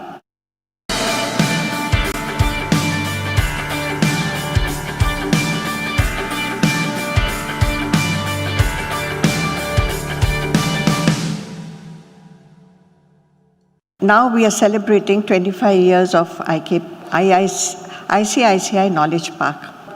Suddenly, not surprisingly, I think of the initial days when this whole concept evolved and the project came up. I'm going to inform you actually just one incident which I think can be considered as the first day of the ICICI Knowledge Park, because that's when the decision was taken to go ahead. Chandrababu Naidu was a CM, and he had set up the IT park in Madhapur, and he was intent to start also a similar project for biotechnology. And he asked me to do something to initiate this process. So I realized that, of course, I had no knowledge of biotech, but not many people also in Hyderabad knew about what to do and how to get a biotech park going. So finally, the government said, why don't you go to see some of the leading biotech clusters in the world and see how they have come up, and then you may have some better ideas. So they sent me to North Carolina, to Oxford and Cambridge universities, to the border of Germany and Switzerland, and to Singapore. And of course, I learned many things and took copious notes. But one thing that stood out was they were all natural clusters. They were not induced by government or any other agency. They came up naturally. And they came around surrounding some R&D institute or university. Because at that time, the technology, even now it's evolving, but at that time it was really young. And many of the entrepreneurs needed to go back to research to get their processes, products, etc. improved upon, because there were a lot of failures, about 97 to 98% failures. So I realized that without that element, we could do nothing in Hyderabad. So when I came back, I immediately contacted Osmania University, Hyderabad University, and they all were very enthusiastic, very supportive. They said, whatever we can do, but we certainly can't give facilities and help innovators to come with their bright ideas and incubate them and start their own. We are academicians, we are researchers, but we are not industry promoters. So they didn't agree. I went to CCMB's Center for DNA Technology, etc. They also said, we are certainly there to help you set it up, but we can't do it ourselves. So then it was a blank. We don't know what to do. And we needed something in Andhra Pradesh. It's not that we could go to any other state. But then, as I'd say, something just have to happen. CII had a partnership summit with Andhra Pradesh in one of the hotels. And of all the people, these eminent people decided to come together for that CII conference. They came independently. Dr. Vagul, his brother Bala, Dr. Mashelkar, Dr. Ashok Ganguly, and Mr. Narasimham, who was the former RBI governor. You saw these eminent people on the screen just now. And I was also there, and as it happened, it was 11 o'clock and we went all for tea in the lobby of the hotel. And Dr. Bala, who had come from California, he was telling everybody that, I know so many Indians, really brilliant people in biotechnology, who want to come back to India. They want facilities to do R&D. They want facilities to set up their ventures. But I'm unaware as to how to go about it. So Dr. Vagul said, what is it you want? So he said, well, we need somebody to give financial support, and then we need land and infrastructure, etc. So Dr. Vagul suddenly became very bright. He said, I have the money. KfW from Germany has lent us money at a very low rate of interest, and ICICI has lent it on, and we have made a sizable packet. And when the decision came to return the money to KfW, they said, no, we don't want your money. We have made our profit. You spend this on some R&D center, research center, and we will agree to it. So Vagul said, and everybody, Mashelkar, Ashok Gangle, said, wonderful idea, but where should we begin? So they said, well, the first thing is to get some land, and then to have a government, state government to support. So, and while they were talking, I was just standing there, and as you know, well aware, that I was looking desperately for some research center to start a biotech park. So I said, what would you like from the state government? They said, we like 200 acres of land, and we'd like, of course, the basic infrastructure of water, electricity, roads, etc. And that's about all. I think we can manage the rest. So I said, just give me about 15 minutes, I'll come back to you. So I quickly went to the secretariat, and I went to the Chief Minister's office, and S.V. Prasad, his secretary, was sitting there.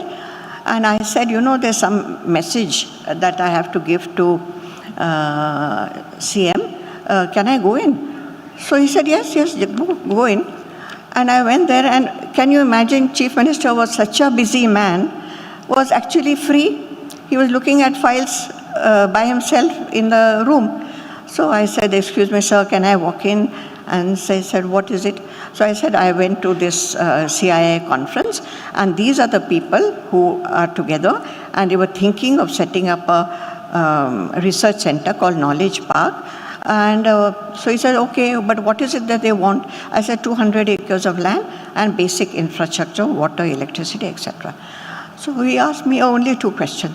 So he said, will this research be frontier technology? It will be really helpful for the rest of the state and the country? I said, yes. And he said, will it have spin-off effect? Is it just pure research, or is it spin-off effect for industry? I said, sir, just like IT has come up, biotechnology also will come up. So he said, all right, fine. So then before going, I asked him, are you sure, sir, you want me to give a commitment to these people, because they're very high-level people? He said, yes, give the commitment. So you can imagine the absolute excitement. I rushed back to the hotel, and I told these 5-6 eminent people that CM has agreed. And they said, you mean they've agreed to give this? I said, yes, he's agreed. So he said, well then, why don't you take us to see the land now? And it was in the middle of a CIA conference. So I said, yes, if you give me 10-15 minutes, I'll ask the collector, because, the roads were very bad there. So I said, we'll need jeeps. So I said, I'll ask the collector to give us jeeps. And so they said, yes, we are coming just now to see the land. And the CIA organizers were absolutely aghast. Their star speakers, 5 of them suddenly disappearing from the conference.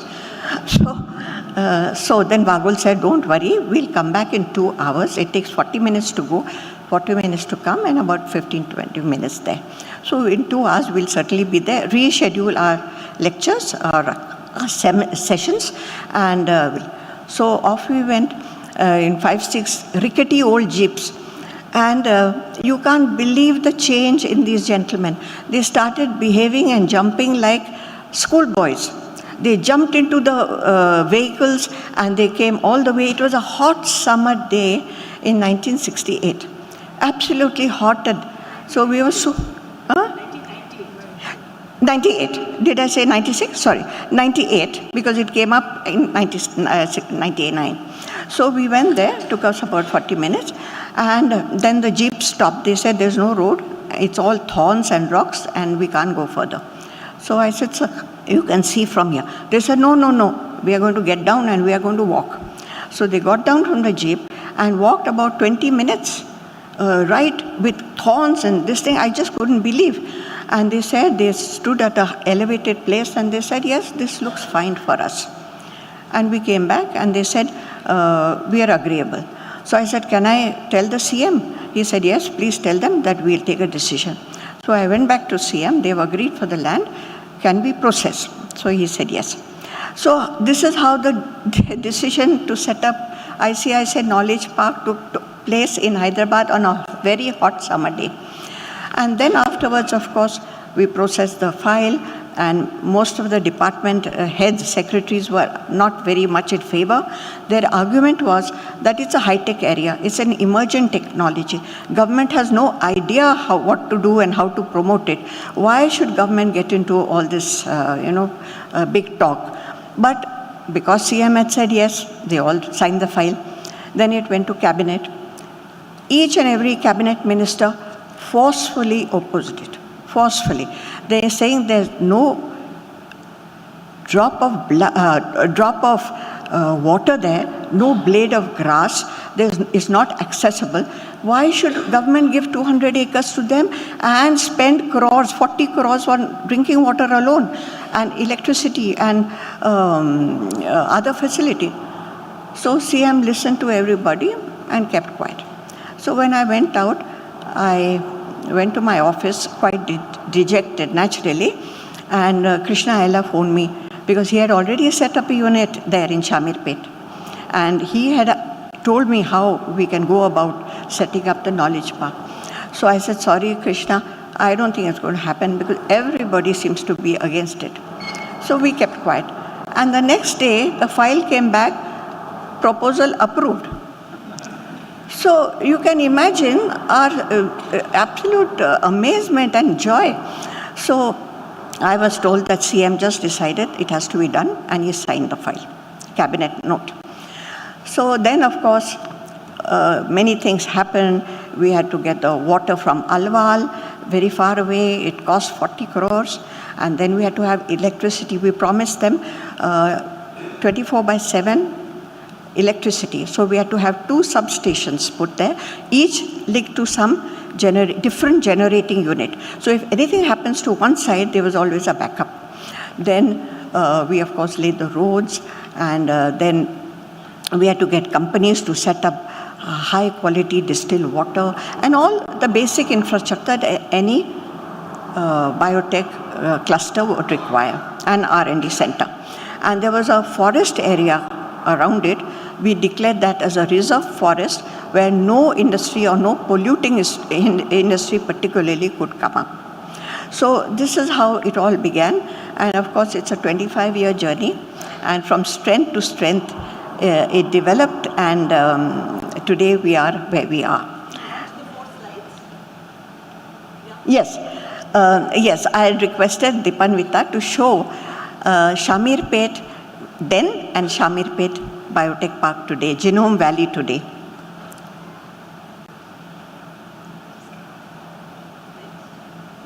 Are the slides coming? This is the land when these eminent people, Vagul, Mashelkar, etc. went. As you can see, there's no road. There was a small Shamirpet tank there, and no trees, only thorny bushes and rocks. And they walked nearly 20 minutes on this land. Next. This is the ICICI Knowledge Park, which came up in a period of 1 year. And Chandrababu Naidu gave them a period of 9 months target, and they did it in 1 year.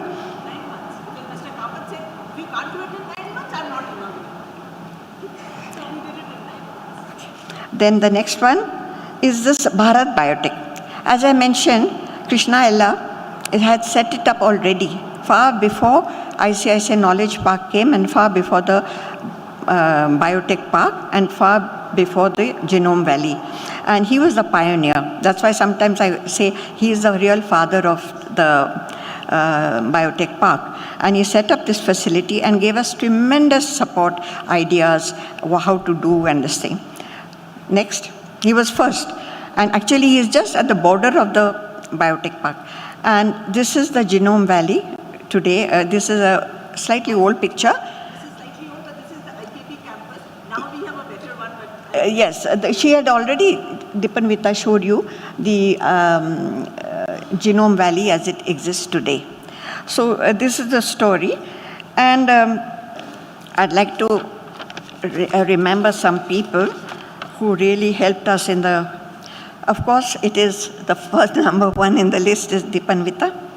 I call her the leader of all leaders because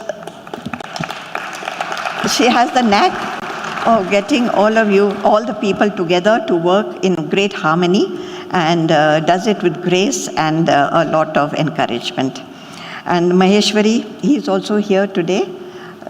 And he was from the ICICI side doing all the administrative and pushing work. And I must remember Dr. Balasubramaniam, who was CCMB. Then Utkarsh, who is also fortunately very much here. And he helped us draw the biotech policy and all that. And there was Dr. B.S. Bajaj, sadly he is no more. He was AIBA and then FABA. And then B.P. Acharya, who was my successor. You know, in government we always say, it's a relay race. We start something in one post, but the next person has to take that light and take it forward, otherwise nothing will happen. And he certainly took the light forward and took the Genome Valley to much greater heights. 20th. So please remember that, tell him that I remembered him fondly. And then, what are the takeaways? The takeaways, I would say, is vision and support of the political leaders. Because without their support, you know, nothing can be done. And you have to move the entire administration, and only he can do it. As a secretary alone, you cannot do it. And I would say that not only the CM, Mr. Naidu did it, but all the successive governments also. They were different governments, but they all supported this idea, and that's how it came up. And then I would say public-private partnership. Nothing can be done by government to develop such a high-tech area, and even the industry would find it difficult without backup support of the government. So public-private partnership is the key to success. And then I would say the official team, there was Mr. P.C. Parak, who was my boss, who always gave me support whenever I needed. Then there was Chandrasekhar, APIIC, who did the infrastructure. And then, of course, again, I'll mention B.P. Acharya, who was my successor. And one thing I observed, that there was tremendous support from NRIs from Andhra Pradesh. Tremendous support. We always think that NRIs are the brains of the country. They go abroad, they do brilliantly, they set up their units, they make money, but they settle down there. And it's like a brain drain for us. But when I set up this park, I realized that there's tremendous emotion for these NRIs to do something for their country, and here in this case to do something for Andhra Pradesh, because so many NRIs were with IT, biotechnology, specialty chemicals, biopharmacy, etc. And I saw the most brilliant people from America coming very humbly and saying, what is it that we can do for you? You know, in a very simple, humble manner, they wanted to, and I said, what can we do for you? They said, no, we just want to serve the society here because we have benefited a lot. And Krishna Ella, of course, unfortunately is not here, but he led the team of NRIs, and they got the best people to come and invest. Because if we had set up a huge infrastructure, what if nobody came? What could we have done? So it was these people, Krishna Ella and all the NRIs, who really backed us up. And within, I would say, a year or two, the whole biotech park was thriving. So thank you, Dipanvita, once again, for giving me this opportunity. To stay informed about the startup ecosystem, subscribe to My Startup TV. One last bit, I think there are a lot of startups here. You are the future, and you will carry it on. And I think I will just want to give just one or two pieces of advice. One IIM professor once said, business is about three things: cash, cash, and cash. You need sustenance. What you are trying to take up, you think you will do it in 3 years, it will take you 8 to 10.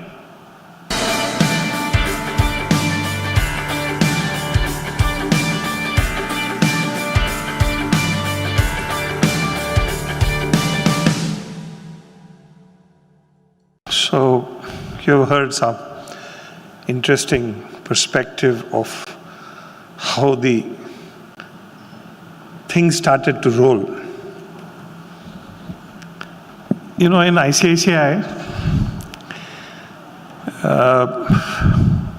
I was made the project in charge. We have a different terminology. I'm sure you will understand.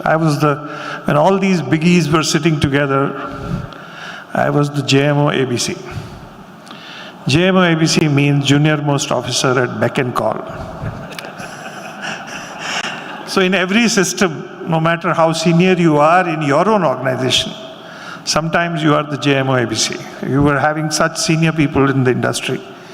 So you had to. And after giving those 200 acres, and we all saw that land, while Mr. Wagul and others were all jumping,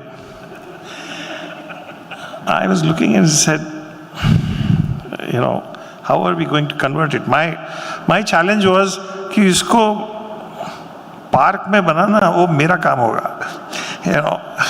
So, and that's not the only thing. The next day we met CBN, or Chandrababu Naidu as we used to call him, and he says, inauguration in 9 months, and he gave a date. This is sometime in, I think in October or November. 28th October, he says, August, he gave some date in August, that's when we will inaugurate it. Now, you know, you got 200 acres of land, undulated rocks, and you want to make it into a park. Fortunately, of course, when he gave it, and there was that was Andhra Pradesh government's contribution, the then Andhra Pradesh government, now Telangana, to the IKP trust, as we may call it.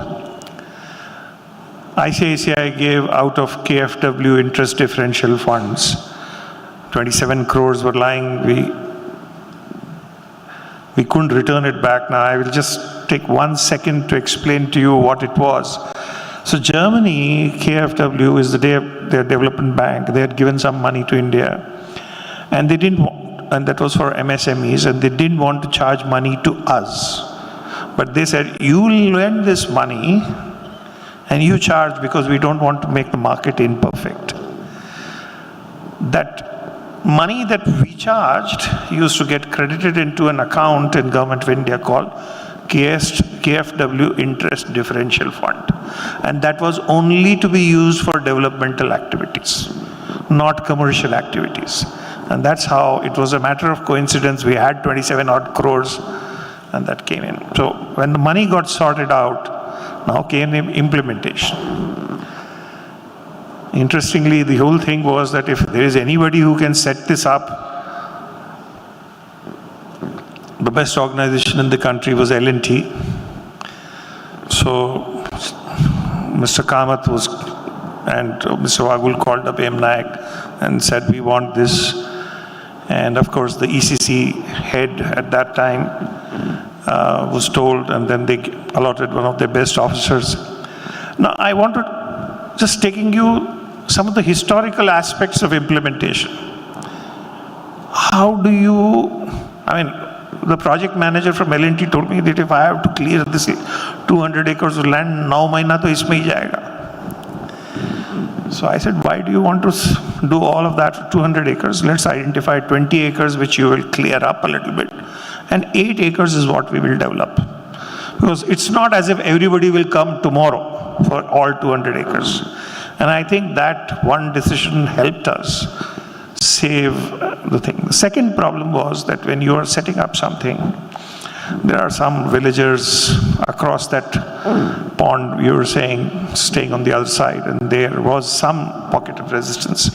So we got L&T to employ people from that village for low skill jobs so that they have a stake in the whole project. Then he says, okay, now what do I do about these rocks? I said, why are you trying to break them? Why not we use dynamites to explode them? He said, but I will need permission. My go-to person was Madam Sheila Bilade at that time. She would go, and I mean, we had lots of implementation challenges. This was just one of them. And, you know, we got the permission. In simple words, we blew that the 20-acre thing, all the thing was blown. Then we had another problem.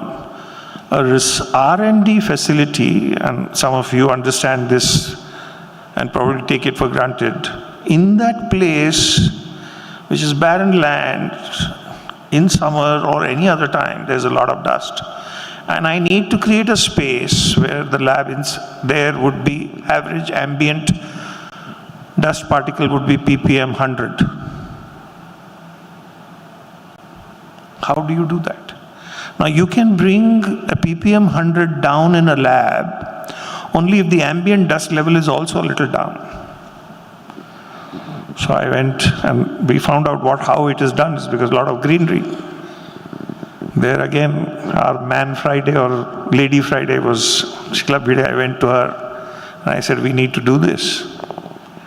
And lo and behold, we got 12,000 trees installed by the forest department in a particular area. And we had to do it in a layer. The outer layer were higher trees. The next layer in the concentric circle were next level height, lower level height. So you have to actually ensure that it is done at a different level of heights so that dust at any level is caught. And then, of course, you need to have grass.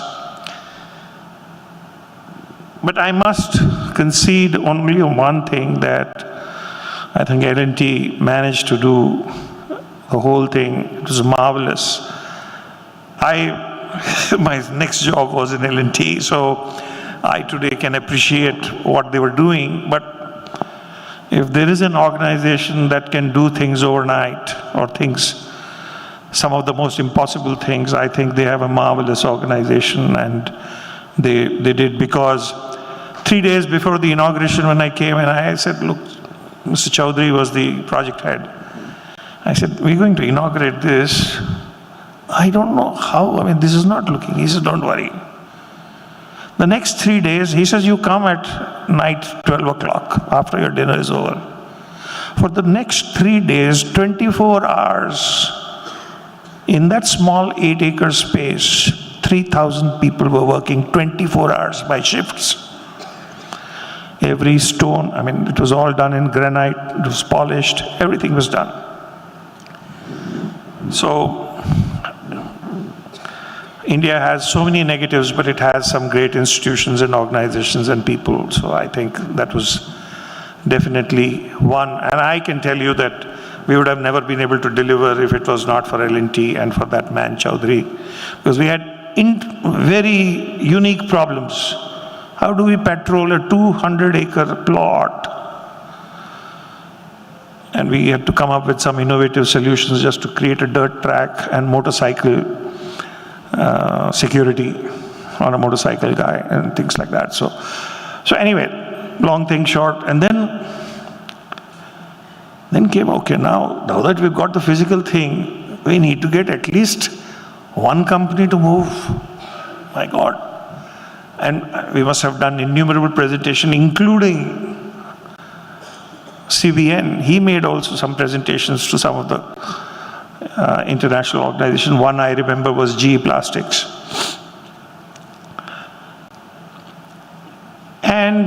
But we took a call. We said, probably an Indian is more likely to take a decision faster than probably the overseas companies take. But the Hyderabad that you see today, or all of us see today, way back in those days was vastly different. We came back to the government, and of course things have happened. We said, you need social infrastructure. You have all the infrastructure has come up fine, but you need hospitals, international quality hospitals. You need an international school, because all these guys who come from overseas, if they want to put their kids for education and they want to go back, they don't want to disrupt schools. So I think a lot of that has happened in Hyderabad. I visited Hyderabad now after 8 years.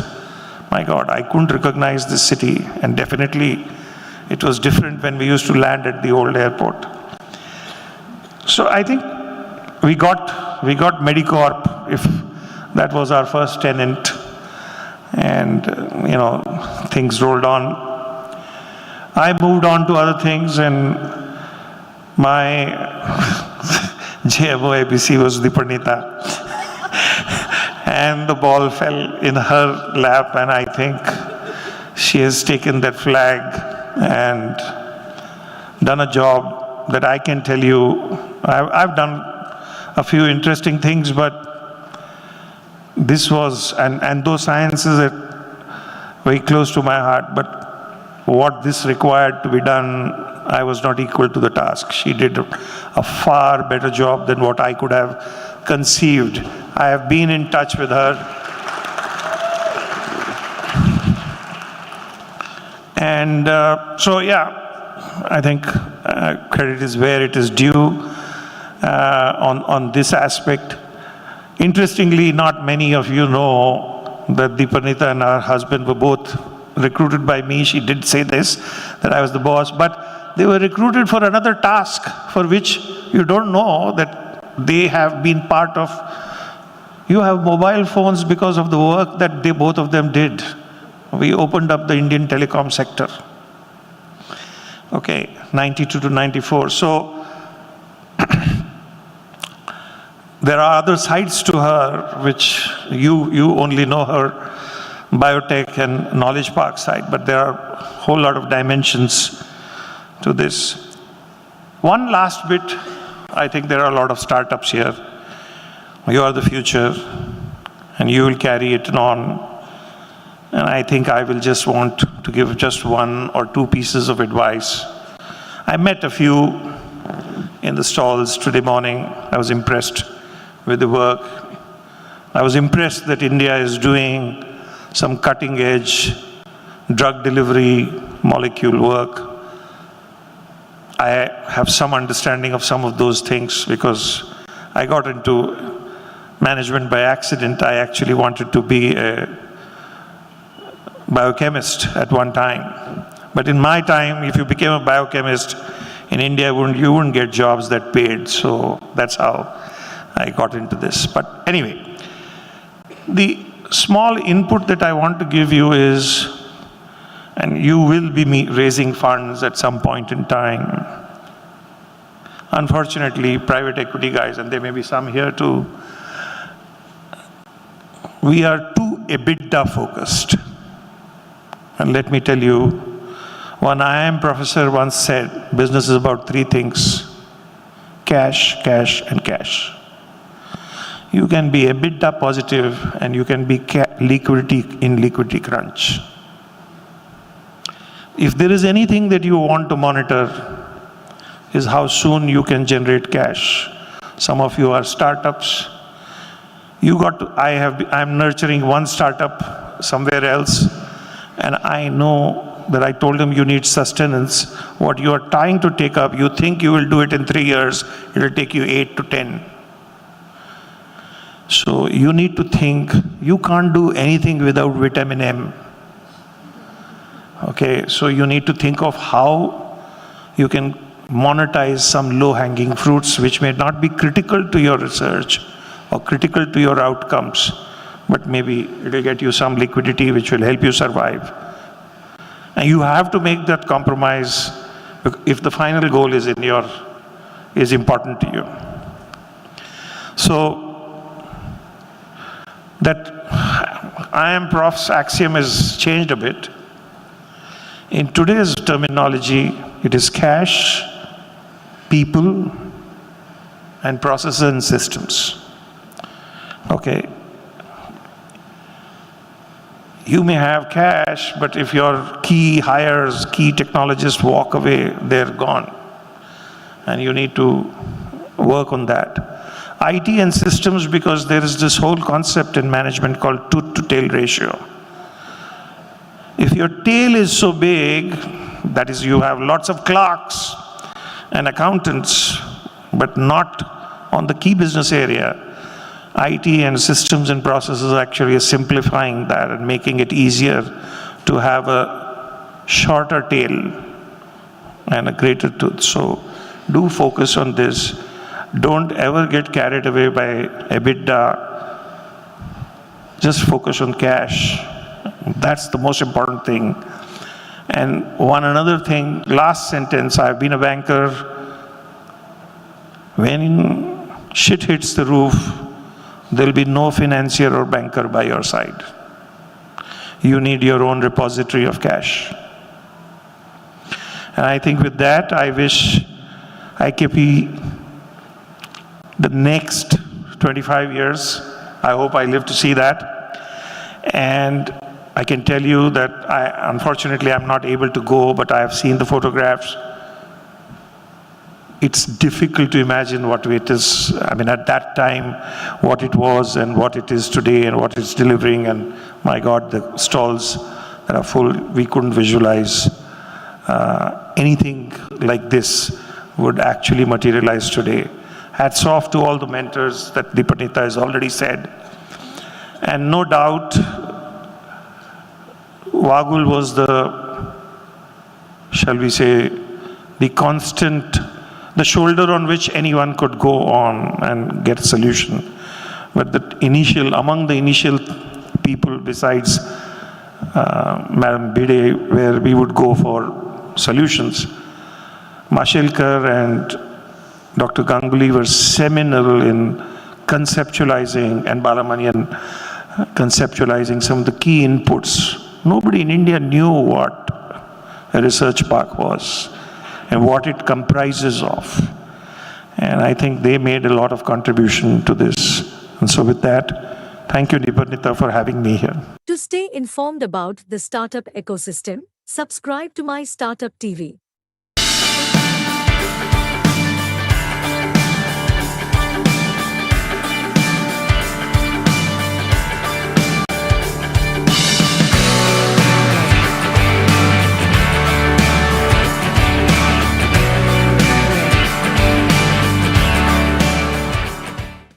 I want to talk really about women. You notice I came here about 6:30 or so. I went around all the startups and companies and so on. Amazingly, about half of them were women. This is not something that you normally see in many places. And many of them took time out to come and talk to me about what is it that they are doing, and any critique or information I need from them, they would be able to very clearly dissipate that information. This, I think, is important. And it's not often that you see. In fact, we even have something called, UNESCO has something called the International Women's Year. International Women's Year was last year, 2023. And now we are celebrating Indian Year 2024 with all these ladies and so on. You just saw in the photographs over there, Genome Valley. In fact, she called it Genome Valley. And that, I think, is very important, calling it, as opposed to Silicon Valley, which is out there in California. We have here in Hyderabad Genome Valley, and Mr. Naidu really liked it.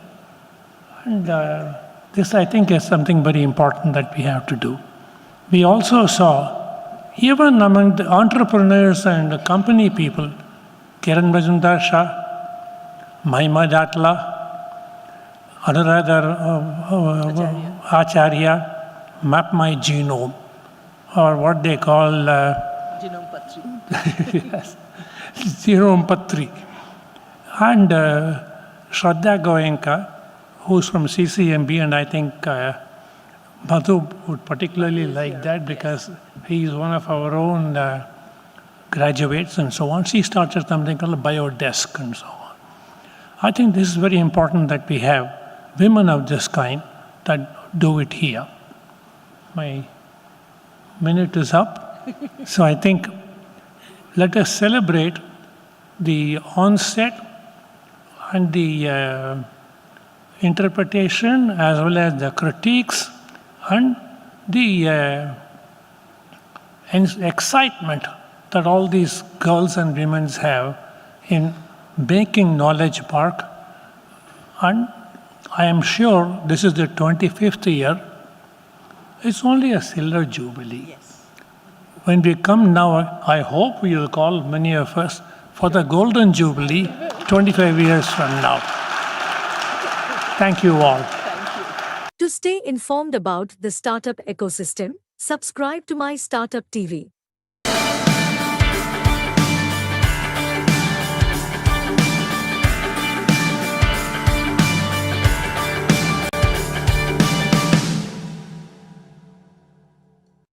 Good afternoon. It's wonderful to be here, and let me begin by thanking and congratulating Dipanvita for creating an institution that truly has become a role model, not just in India, but across a number of geographies that aspirants are today looking at emulating. She has set very high standards and really, created something that has no equivalent today. A milestone is a moment where we look back, as well as it's an opportunity to look in the front.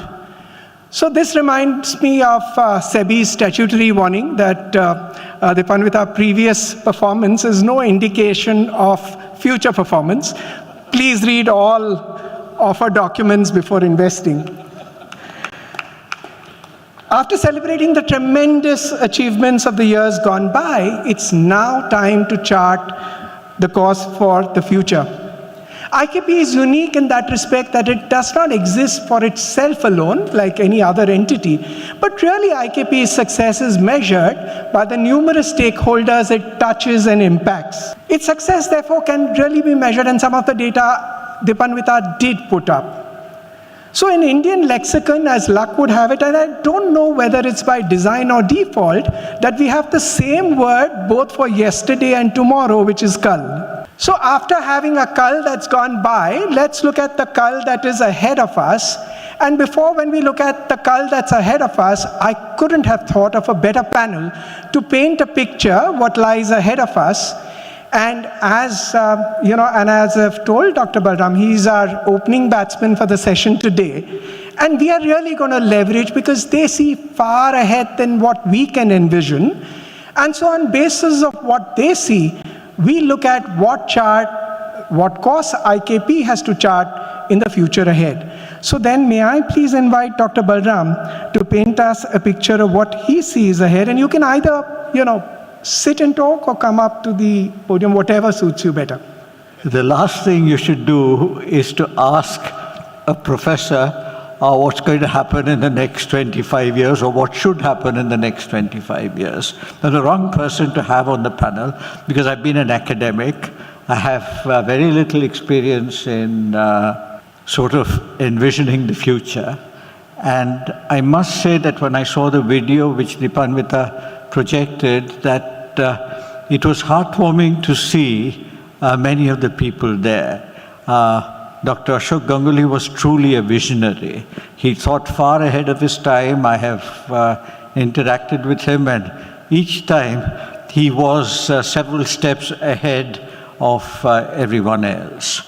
Dr. Mashelkar, of course, you know, was also a person who always had very high aspirations for the country. And at the time that he began to lead CSIR, we were transitioning into the new period which followed Manmohan Singh's famous budget of 1991. And that took a few years to take effect, but that was the time when India really began to change. And I must say, by that time, I was already well advanced into middle age. There's a great advantage in having someone like me come up and say what should happen in the next 25 years, because even if I give you the wrong advice, I won't be around to see the results. And this is why you should always take visions with a certain pinch of salt. Visions are visions. And I think you know best the way forward for IKP. Here I must tell you how short memories are. I knew that IKP was started with the initiative of the ICICI. And at that time, ICICI, I don't think was a bank. I'm not sure. I don't think it was a bank then. And it was the Industrial Credit and Investment Corporation of India. I knew that name. I've forgotten. So when you invited me to this, I always wondered what the I was. And I thought maybe it's India or maybe it's international. It's one of these, which is usually what the acronym use. And I realized after coming here that it was ICICI. And that was, in fact, I think, a step far ahead of its time, because this was done 25 plus years ago, when one would not have thought what would be the requirements for incubating and fostering an economy which was going to be based upon startups in a new area, which was just emerging then of biotechnology. The Department of Biotechnology set up by the Government of India was only a few years old at that time and was still largely engaged in the task of building capacity in the universities and in the institutions. We've come a long way since then. And I was briefed this afternoon by Shivram, who said what was the IKP thinking about. It was really thinking about how to do everything that they've done so well for the last 25 years, how to do it an order of magnitude better. I could see from Dr. Mashelkar's projections, he had, of course, a startup. He said that you must go from startup from idea to IPO. And that is a very good slogan. And the IPO, of course, must be a very large IPO. So your valuations must be very high. But there's one thing which I have learned over the last few years in retirement. And in retirement, what happens is you're old enough so that nobody feels uncomfortable in coming to you to pour out their woes and occasionally seek advice. And it turns out that I have interacted with a number of people who run or start startups and who struggle along for 2 years, 3 years, 4 years, and so on. And I think their problems were really, again, articulated very well in that video by Kiran Majumdar. Because you ask yourself this question, when the new liberalized economy began and India began to transform, the information technology sector boomed. The biotechnology sector also began to boom, and we had success stories. But today, after a long time, the major biotechnology company, the one large company associated with biotechnology, remains Biocon. It isn't any other company. And you have to ask yourself the question, when are we going to get there? What's the difference between IT and BT? Karnataka has a minister for IT and BT, but I don't think we've really understood the difference between the two. The requirements for the life sciences sector are different. They require, the most important ingredient here is patience. Once you've made your judgment on which industries or which startups you're going to support, you need to stay with them. This is almost like not changing the Indian cricket team too frequently. So if you take someone into the cricket team, you should allow him a few years of failure before you throw him out altogether. This is needed. We should not get people who score 300 runs and then are dropped from the test team afterwards forever. We need to ask the question, how long do we have to wait? Today, the Department of Biotechnology has set certain yardsticks. BIRAC funds startup projects for some time. Very often, the initial funding is 18 months. And 18 months goes by in the blink of an eyelid. And the young people who have just come out with an idea from universities and institutions don't have enough time to get where BIRAC wants them to be. Most committees are very unrealistic, and most committees are composed of academicians like me. And they are unrealistic in assessing startups. The result of this is that many startups flounder even before they're given a chance to flourish. And that's where I think places like IKP are going to play a key role in really incubating them. Incubating means much more than simply providing facilities for them to work. It also means hand-holding them and also taking them through their difficult period. Financial difficulties are the most common. Technical difficulties are the next.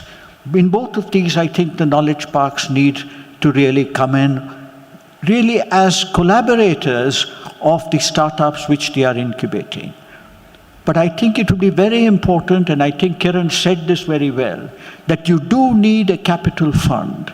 You need a fund which is in fact managed by the knowledge park itself. And however it does it should be the business of the knowledge park. But there must be investments which come into the knowledge park and not investments which go directly into the startup. Each startup has difficulty in dealing with venture capital, has difficulty in identifying them for long-term support. And today, the way the Indian economy is, the kinds of numbers that we are talking about as investments in the capital market, they're huge. And I think a little bit of that must be invested in the vision for the next 25 years in different sectors of the economy. And I think the biotechnology and life sciences sector may be one of the most important ones. And I think maybe private entities, together with government, must work to create this kind of capital fund and manage it in such a way that the scientific realities of taking a startup idea to a successful stage. I'd like to see the stage where a startup, once the idea looks good and everybody signs off on it, is now supported at least for a period of 5 years, not for a period of 18 months as the first BIRAC grant does. And the amounts of money that one must invest are significantly more than what is available today. And I think you must think about this in the future. And I guess it is also important to have a combination of people who have practical experience along with a few woolly-headed academics in advising on which kind of projects might be fruitful in the future.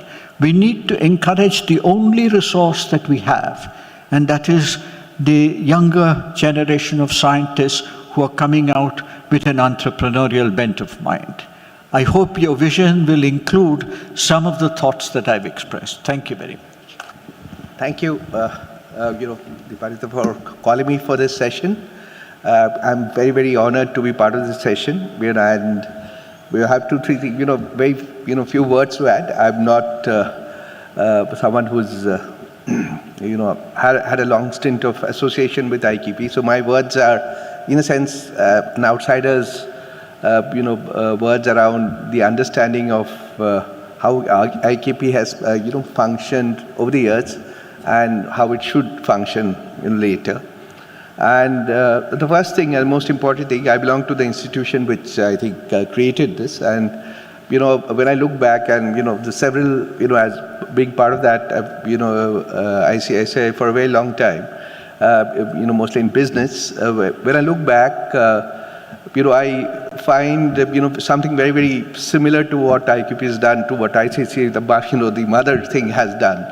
They've operated at two levels. They have, ICC always had some very, very visionary leaders who look far ahead, while the rest of the soldiers like us kept on working on their, their vision. But some of the very important financial institutions got created,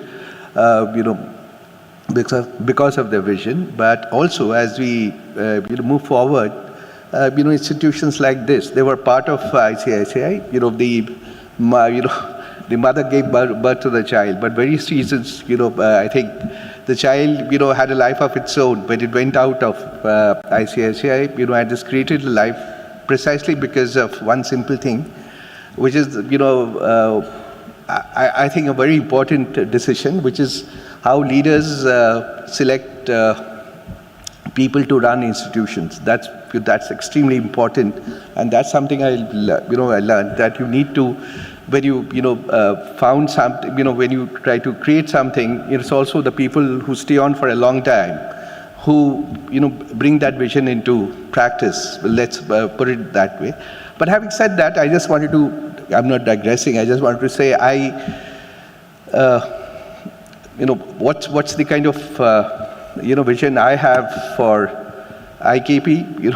I'm not sure, because of the simple reason that in the long run we are all dead. But that's not the reason. But this is one institution which is proved, and ICICI as being the other one, and various other similar institutes which have lived on and which have kind of moved on to create a name for itself and a purpose for itself, which will remain for a long, long time. The only way I look at it is very the way it's morphing. And when I looked at what it was doing earlier versus what it's it is now trying to do, I see one simple difference, and the difference is something which I understood while I looked at the social sector, the need for various people to come together and do social impact work, and see how this entire body of work comes together. I understood one thing, that there are huge challenges in everything we do, and it requires a whole multitude of people to address those challenges: ecosystem challenges, capacity challenges. Capacity, slowly, I think we've discovered capacity, challenges in simple areas like, getting oxygen during the pandemic. That's slowly getting addressed in various ways, various kind of capacity challenges. But the bigger one, and which is where IKP has, I think, started contributing and has started doing extremely well, is about the ecosystem challenge. How do you create ecosystems which are addressing some of those challenges? And it's here I would like to talk about two things. In terms of, to do that, it requires this platform has been unique, and as I studied this platform, it's a function of the platform itself and the leader who have left it, including the board members who've kind of given them the vision, the ones who we saw in the video, and including the person who's not there. He was recently there. I had the privilege of understanding his vision of IKP, which is Mr. Vagul. But having understood that, one of the key things when he created this institution, he really looked at far ahead, and now I see the value of his vision. I checked with his vision just a few months before his death, and his vision was what he thought about it at that point in time when he went to the politicians to get this particular physical place in place, putting the right leaders in place, having the governance structures in place, is that he realized that this could be a place where it could be a petri dish where a lot of experiments will take place, and and something, as they say, life would get created in that petri dish, and that was what IKP was when he created that. Now, as we go ahead, we have finding the more important thing as it's morphing, and it's my plea to IKP and all the people out here that the idea is not about only startups. Startups can only exist if they exist in the real world. So, and they exist in the real world with real life challenges and real life market forces and real life, let's say, geopolitical as well as political issues, social issues, and so many other issues. Then what do you need to bring together? You also need to bring together the other part, the parts who are once startups, the policymakers, the government, and various other bodies together to be able to make this ecosystem play. And here, I just wanted to, for us, for one, I think IKP, has shown a vision that slowly gets people out of this whole, intellectual property thing. I think we need to have more ecosystem property, focus on ecosystem property. And ecosystem property like, supply chain needs to have ecosystem, tier 1, tier 2, tier 3. There are lots of ecosystems. They all need to be connected. And that's what IKP is, gloriously well set, to play, do that role as we go forward. Because there are lots of work in the ecosystem, both on capacity and various other things which we need to do. And I strongly believe that what IKP, the glue which puts it all together is science and technology. And that's what IKP brings so uniquely, of course, through a leader like her, when she actually makes that happen. My first interaction with her last year was on a day when she just back from Zurich, of all places, if I'm not mistaken, where she was, participating in a conference on bioterrorism. From bioterrorism to issues around, plant genomics to various other, One Health, trying to, push for One Health, looking at various other, lot of initiatives around healthcare, and a lot of the startups which have, kind of flourished or are part of that whole ecosystem are examples of that vision coming true.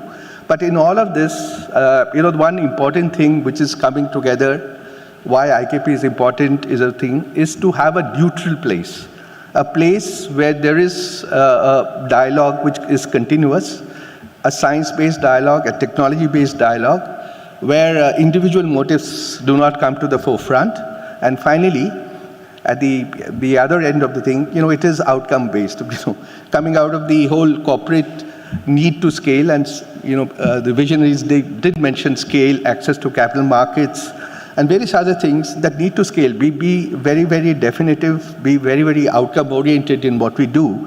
So in all these complex challenges which we need to move forward on, I think being outcome-oriented, getting the right set of people together, and making that big push is very, very important.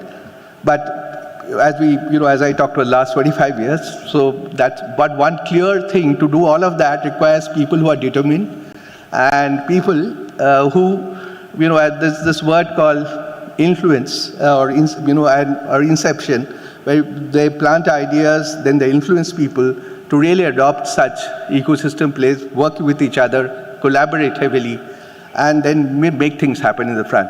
I wish IKP very, very well in the next 25 years, and hopefully India's journey, and as people said somewhere here, that there is a need to globalize all of it,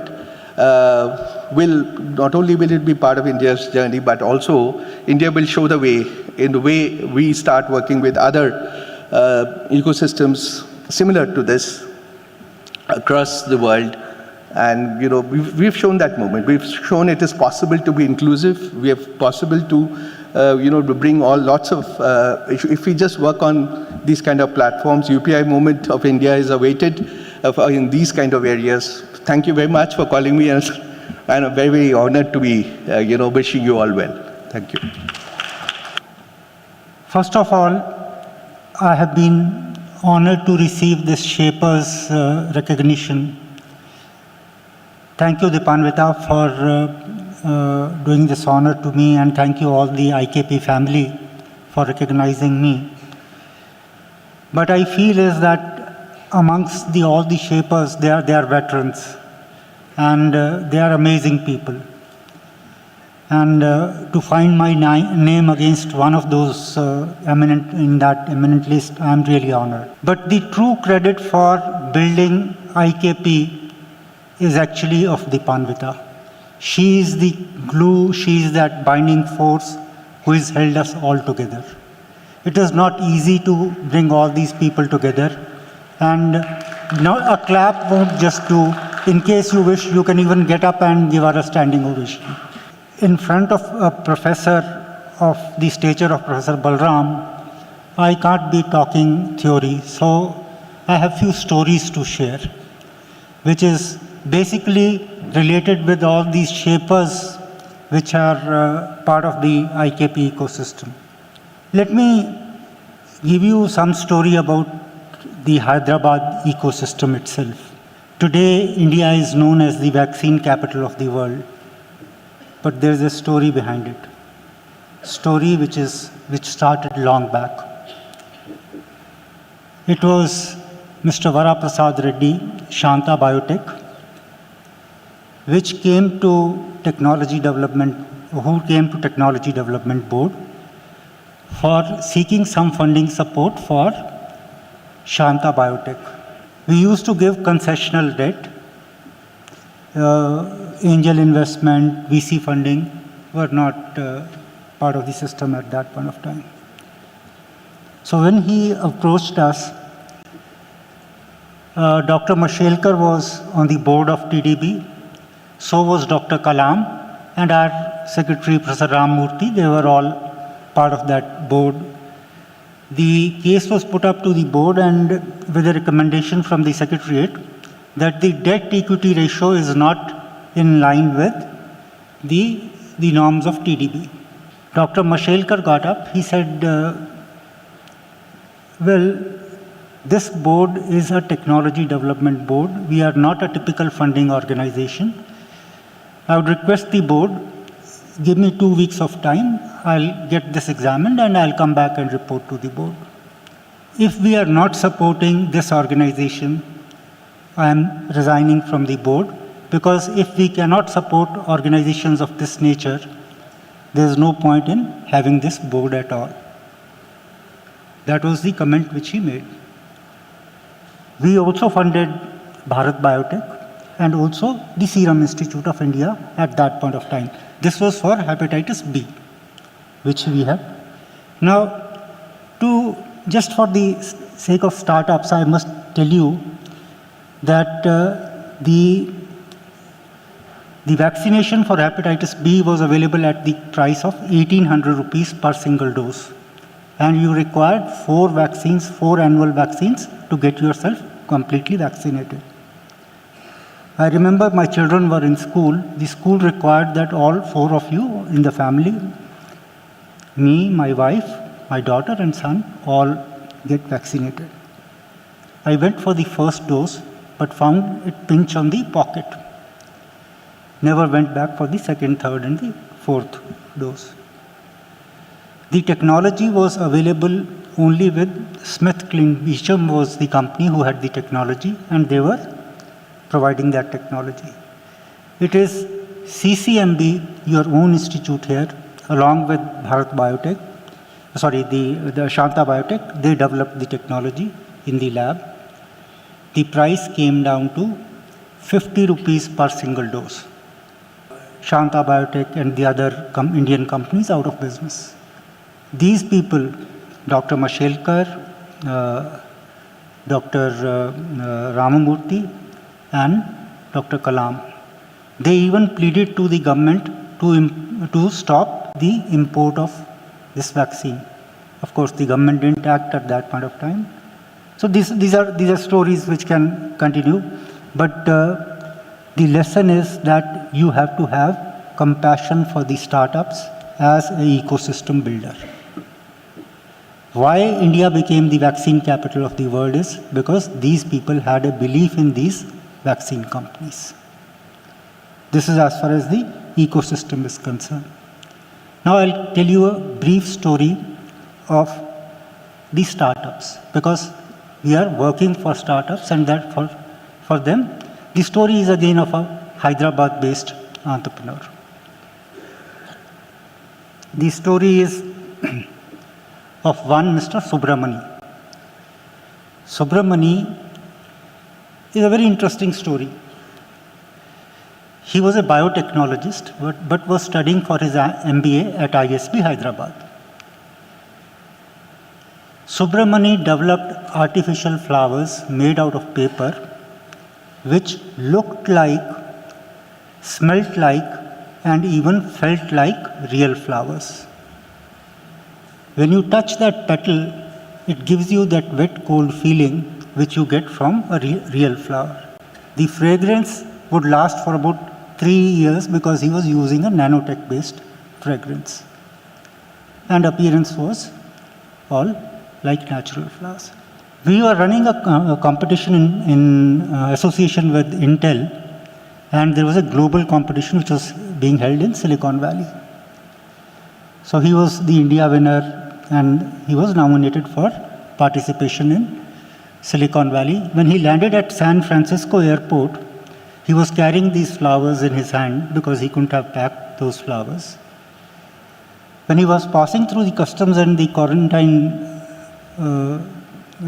section, suddenly the customs officer, he shouts, "Hey young man, where are you going? Come here." So he immediately took out his passport, his visa, the invitation letter. The custom officer and the quarantine people, they said, no, we are not asking for all that. Why are you carrying these natural flowers inside US? Don't you know you cannot carry any natural flower, any agriculture produce or animal produce inside US? So I said, no, these are artificial flowers. They said, come on man, they are looking like real flowers, feeling like real flowers, smelling like real flowers. So he kept arguing for half an hour, the argument continued. Ultimately, the botanist was called, did the dissection and gave a certificate that these are artificial flowers. Then everybody was very happy, custom officers, the quarantine authorities, in that front of that band, US Customs, everybody posed for a photograph. He was let go. The story is a little long, bear with me. Am I okay with time? All right, I'll try and cut it short. In the evening, he went to the florist to pick up some similar looking flowers so that he could confuse the jury the next day. He took a little more time. The florist got a little irritated. He said, come on man, you want one flower, pick it up and leave. He said, no, this is an artificial flower and I want a similar looking flower. The florist was experienced enough. He turned it around and said, the next question the florist asked, so how many of these are you carrying? He said about 15, 20. I want 10,000 of these flowers. Tell me the price. He said $10 a piece. I am giving you a check of $100,000 and the order is here. Send these flowers back to me. Ship these flowers to me once you reach India. Subramani had a complete presentation of 50 slides for the contest the next day. Subramani presented just 5 slides the other day. The next day in the competition, he presented just 5 slides. The first slide was that certificate from the botanist that these are artificial flowers. The second one was that photograph with the customs and the quarantine authorities. The third one was the order of 10,000 flowers which he had received. The fourth one was that copy of that check which he had received of $10,000. Fifth one was a thank you slide. What do you think would have been the result of this? He won the first prize and there were investors which were lined up right there. Subramani is no longer in this business of flowers because of some reasons, but he is in the enzymes business. His company was acquired by Laurus Labs. I don't know the exact value, but it was in several hundred crores of rupees which he was acquired at. So, what did Subramani plan this? I think not. Change of presentation at the last moment is what you take things as they come. And I think that's what is the best thing to do. We have now the expertise and experience of dealing with early stage. We need to set up those funds which we have already done, very, very early stage to, as Dr. Mashelkar said, growth stage funding, but with a human touch, with a compassion. Now, these are very opposite end things. The funding actually demands brutal assessment, whereas the startups demand some compassion. So this is a contradictory statement, but somewhere we have to strike the balance. We have used these 25 years very well. Now it is our responsibility to build the ecosystem, not only of the country, but across the globe. So can we build capacity of the incubators, of the similar mechanisms, the research parks across the world, across first India and then the world? We were earlier recipients of global knowledge. Can we now share our knowledge with the world, the experience and expertise which we have? The other day, there is a Abu Dhabi Innovation Center. There is some name for that. And one of the persons from Lockheed Martin, Dr. Ray Johnson, who was the vice president of Lockheed Martin, is now based there. They have a US center there. They have 150 early stage investors sitting in one room there in Abu Dhabi. Can we create that kind of an ecosystem here in India? See, visioning is an exercise which we are dreaming with eyes open. So I'm trying to do that. The last suggestion which I have is, don't follow any expert advice, and especially like expert advice like mine. And thank you once more for inviting me. Thank you for all your patience, and you have been a wonderful audience. Thank you. I'm just throwing open one question, and feel free to take up and throw light on the various dimensions. So we are really talking about the next 25 years, and we are a platform organization with very diverse and many stakeholders. Each of them have their own success metrics. So as a platform organization, how do we think of our metrics when we say in 25 years hence, if we want to say we have been successful? Please do. Again, when you talk of markers and milestones, I automatically react because, without all of that, nothing gets accomplished. And, I think that's how businesses react. Businesses always react to, markers, some clear outcomes which needed to come. We all know that the business of business is to take risk. Correct. The business of business is to take risk. And so while risk is not a thing, but the whole idea is whether it's a startup taking risk, whether it's the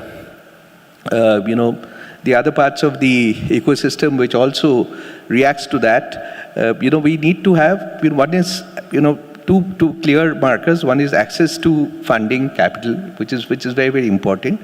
The other one is access to markets. Getting people to access markets. And that's where corporates come in, businesses come in, government comes in. You have to give access to markets. And, it's very difficult. What's the point of having startups if you don't have access to markets? Funding will come if it's for the right reason, there's right governance, money will flow. But, access to markets is one thing. And how you develop, how we need to basically, envision that, clear markets, in terms of, so this is what we want to develop in terms of markets or ecosystems. You can, play with the markets could be more economic oriented. Ecosystems is much more wholesome, where economics is also the underlying reason why things happen. But also, very, very clear outcomes which needs to be defined. And we need to get into just understanding as it goes. There's nothing which we can do. What I love about IKP is that every year it kept on looking at it, understanding what it is and started evolving. But it's very important to put these access to market markers in place, because that's something which requires, strong, discussions around what do we mean these goalposts need to be achieved. For example, somebody talked about, kind of a surgical intervention which allows brain surgery to happen thing. But adoption is a big issue. Now that's what I meant by, then you need to have adoption very clearly, demarcated. And I just love this. thing. It's how India's become polio-free. Where there's a will, all of the all of the ecosystem has come together. Now, is there lack of money for polio? I don't think lack of money for polio is not the issue. How the ecosystem came in, put those markers in place, and say we need to be polio-free by this much. Same with cataract. Same with something else. Or various other educational, stuff, around healthcare, around education to start with, and various agriculture and various livelihood initiatives, and then we go on, looking at those markers, and they're all very much there. Biodiversity could be another marker, and we just, I can keep going on and on, but it's important to, put those markers in place in access to markets. Otherwise, it doesn't define. It's just about how do I access capital versus what do I need to get done in totality. And all kinds of diverse players coming together to achieve that.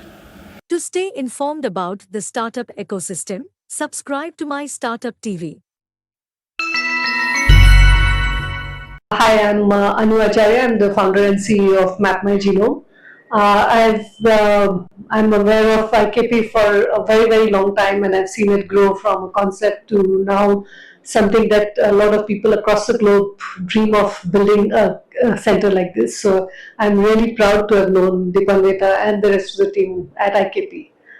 Just wanted to also let you know I'm from MapMyGenome, and I think we've been in this space for a long time, for about 24 years, when MapMyGenome for about 12 years.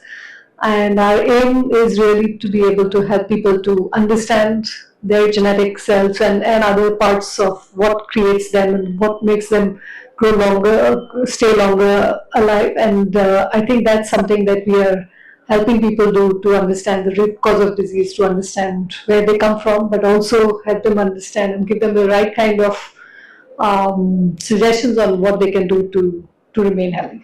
Thank you. To stay informed about the startup ecosystem, subscribe to MyStartupTV. Hi, my name is Ashish Gavre. I'm Anirudh Datre. We are Team Geotronics, and we have invented the world's first hand-cranked defibrillator. There is a triple power variant of it. It works on a battery when battery is charged. If somebody forgets to charge that, it works on AC mains.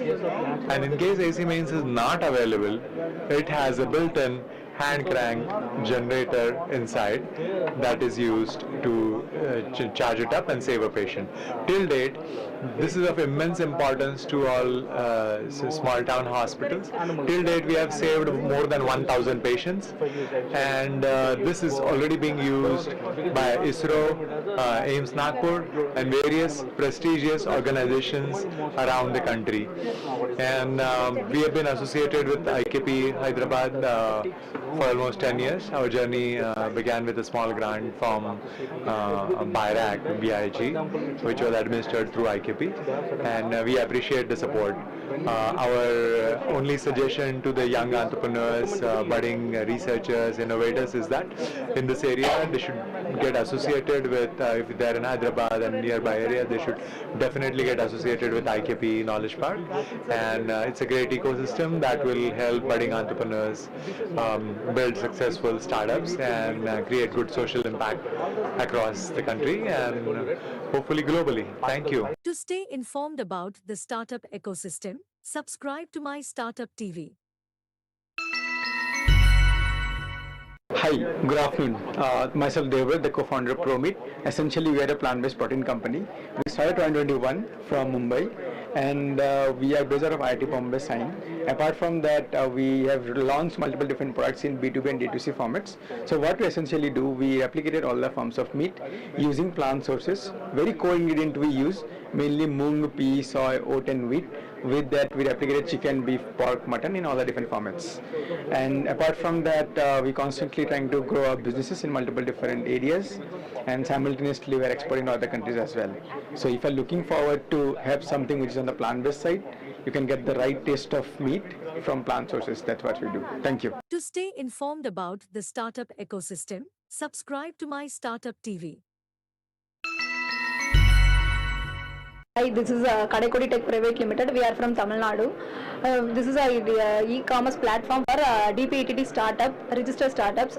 We have created a platform for startups to create their visibility and boosting their sales We have there is more than 1 lakh startups in India, but 80% of startups are failing due to lack of proper selling platform, and there is a high commissions in there.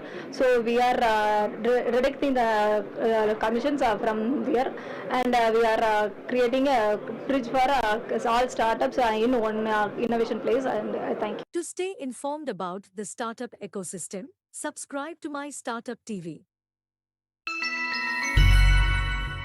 Yeah, myself, I am Dr. Pavan from LL Tech Private Limited. We are basically working in human genetics division, wherein we are giving NGS-based solution to the hospitals and biopharma. So we will be testing patient samples for diseases like cardiomyopathy, oncology, and gastroenterology, wherein we will extract DNA and sequence it and identify the variants which are conferring diseases. So based on these reports, doctor will make decisions in diagnosis, informed decisions.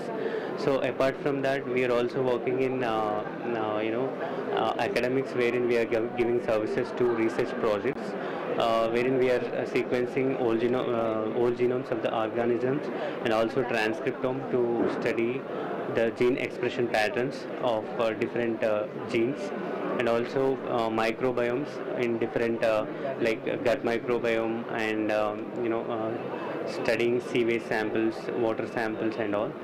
So apart from this, we also provide molecular diagnostic kits like library preparation, DNA extraction kit, and also some sort of RT-PCR tests for HBV, HCV diseases. So this is a brief background of LL Tech Private Limited. To stay informed about the startup ecosystem, subscribe to MyStartupTV. Hello, good evening. Myself, Dr. Yashpal Matangi. I am the founder of Yash Bio Solutions. Here I am representing oral rehabilitation appliance. This is our IP product, which is oral control drug delivery system. So this is actually the basic version where the device will be applied onto the oral cavity like this. And this is our working prototype. The video, as you can see,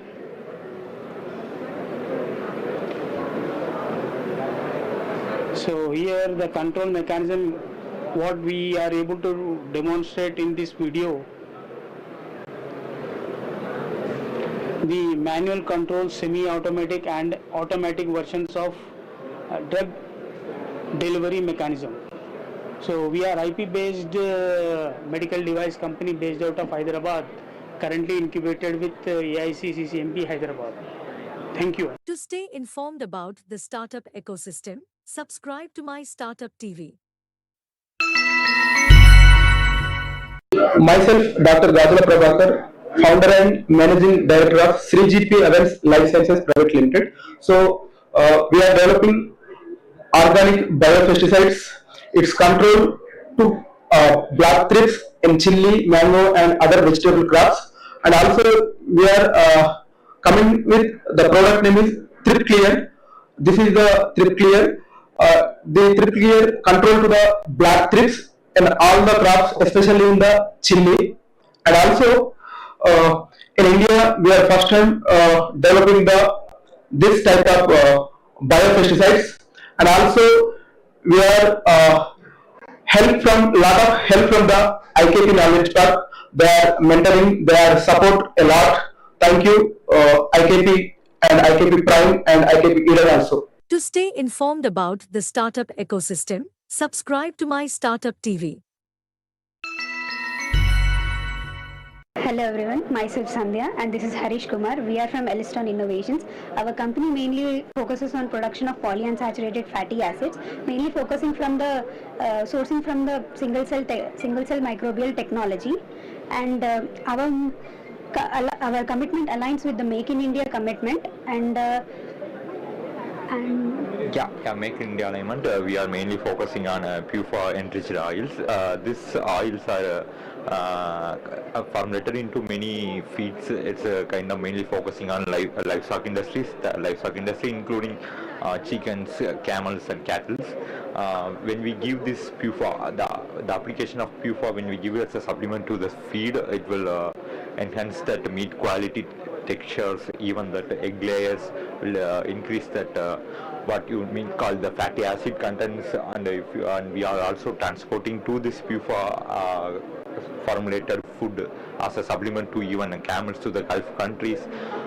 Then when the camel intake that supplement, it increase the meat quality, and milk contains some enriched fatty acid. And when it's come to human consumption, it's helped to enhance our immunity, etc. Mainly the polyunsaturated fatty acids like omega-3 fatty acids and the omega-6 fatty acids are very important for the livestock growth and reproduction, fertility. So our products contain both the fatty acids in a balanced ratio, and our products specifically scientifically supplemented with each ratio for specifically for the each animal for their health and fertility. Majorly our products are based on the poultry, camel, cattle, and also the aquaculture.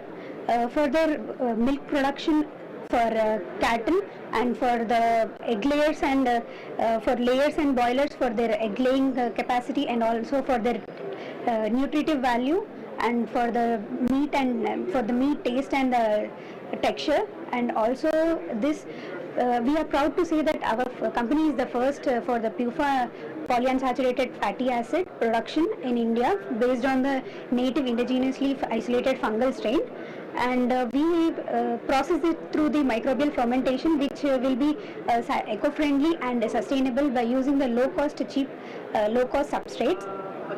And this makes us the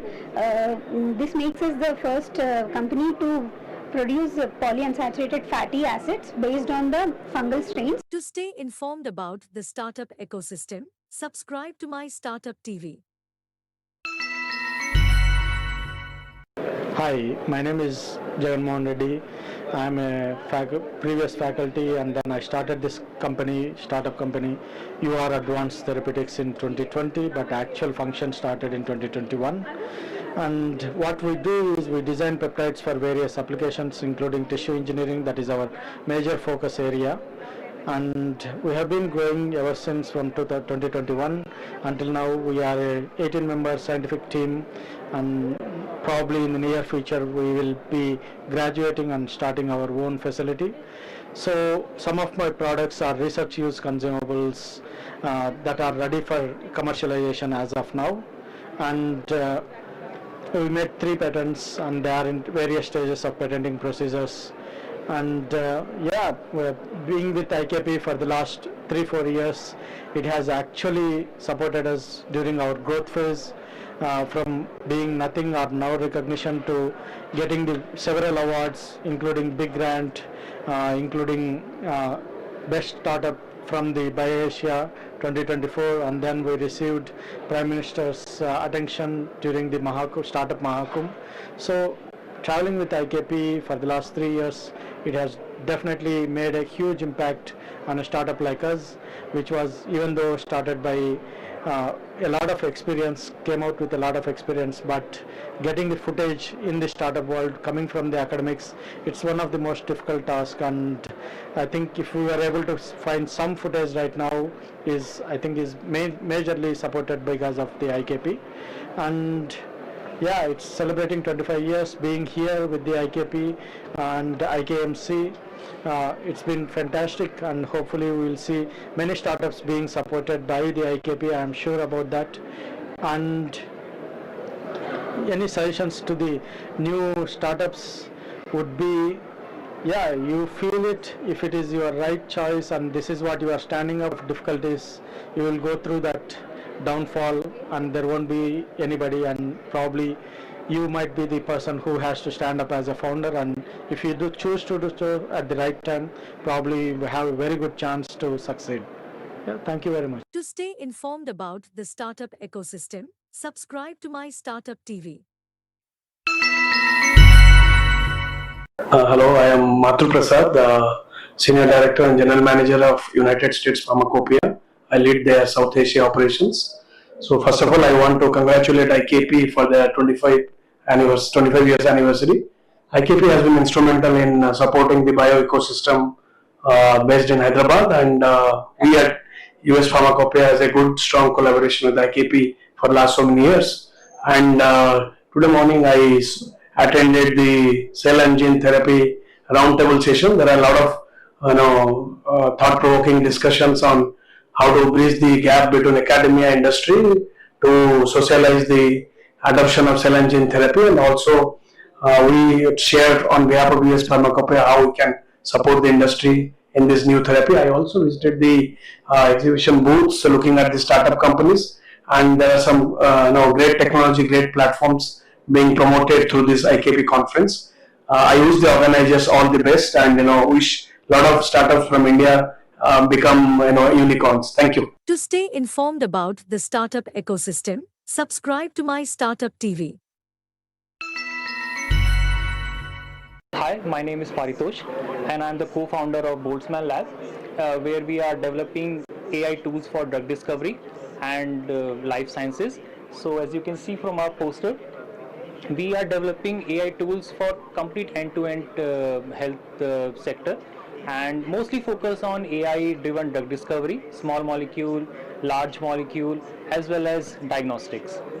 And you can see that some of these platforms are Bold Bio, where we are discovering novel biomarkers or drug targets. Then with BoldChem, we are discovering novel compounds, novel chemicals for drug discovery. With BoldPro, we are discovering novel antibodies, peptides, and protein therapeutics. And there is one more tool which we call CleanBolt, where we are developing tools to manage clinical trials in a very efficient manner. And then one more tool is we call Rebolt, which helps in the process development and the synthesis of chemical compounds. And some of our clients include Infosys, Larsen Toubro, Gene1, some of the universities in US as well as in India. And one more area that we are pitching right now is developing RAGs, that is the bots for healthcare. That is where patient can upload their health reports, and that will be very helpful for the doctors who are analyzing these patients. That is in development phase, but hopefully that will come up in near future.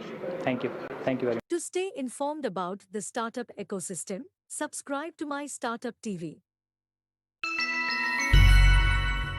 Hello everyone, I am Sagar, founder and managing director of New Origami Automation India Private Limited. We are today presenting a product called as Inspire. Inspire is nothing but an artificially manual it's a automated respiration system which helps for the patients to breathe in casualties, mostly used in district hospitals and primary health centers. What happens is usually whenever a patient who comes in casualty for a breathing support, almost all the time there is no competent person who can operate something called as an ambu bag or a respirator. This manual ambu bag is given in the hands of the patient's attender, like mother or whoever is the relative of the patient, to operate it. During the distress, the patient's attender may not be able to properly operate that, and due to the improper operation of the ambu bag, the life of the patient is lost, not because of the injury, but due to the improper operation of the ambu bag. So what our machine is doing is it's giving a monitor breathing support to the patient, where the patient can breathe very well, and even the patient's breathing pattern is measured. So this helps to save a lot of life, and it's a transit breathing support device. It's not a full-time device, but it's a transit support device until the patient is evaluated and taken to healthcare, like surgery or maybe a ventilator or maybe medication, whatever is necessary. So join our hands together to build a better world and a better India. Thank you. To stay informed about the startup ecosystem, subscribe to MyStartupTV. Hello everyone, I am Santosh, founder of Subtle Boutique. Subtle Boutique is based on robotic company. So we are focusing for problems in the people generally facing in our regular life. So that problem is using to we can developing a robotic solution in machinery way. That way we are finding one problem is many people suffering from loss of the motor function in their upper and lower limbs due to stroke, cerebral palsy, accident. It's carry 22 plus problems. So we are giving solution is artificial neuromechanism that is wearable with a non-surgical way. That mechanism using to we can patient can do that our activities without another help, like that is wearable glove system, that is wearable hand and spinal cord and neck motor system. It is weightless 300 gram only. Overall motor system for 1.5 kg below only. Competitor is exoskeleton and other training robots. So we developing a real-time muscle technology. That way that kind of patient don't depending for others for doing regular activities. And our solution using to we can doing the multiple activities like trainings and a real-time muscle technology way, doing our walking, move and backward sitting and take objects, that kind of activity we can do that. And we are focusing for the space technology in future. So we are developing robots using in space sectors. Thank you. To stay informed about the startup ecosystem, subscribe to My Startup TV. Hi, I'm Shubham and I'm from Citrana AI. Citrana is a market research platform for new businesses that want to get some basic insights on the market and how to place the product better. So it's as simple as coming to a platform and typing in your idea, and you get all the insights you require to place your product better. IKP has given us a very good platform to find different people to showcase our product to, and actually talk to a lot of incubators that we're actually trying to target. Apart from that, I would say starting the startup has given me a lot of insights on how people actually grow businesses, and something like this is will be very useful for any new founder, and we want to empower new founders to build big businesses in the industry. Yeah, I think that's about it for me. Yeah, thank you. To stay informed about the startup ecosystem, subscribe to My Startup TV.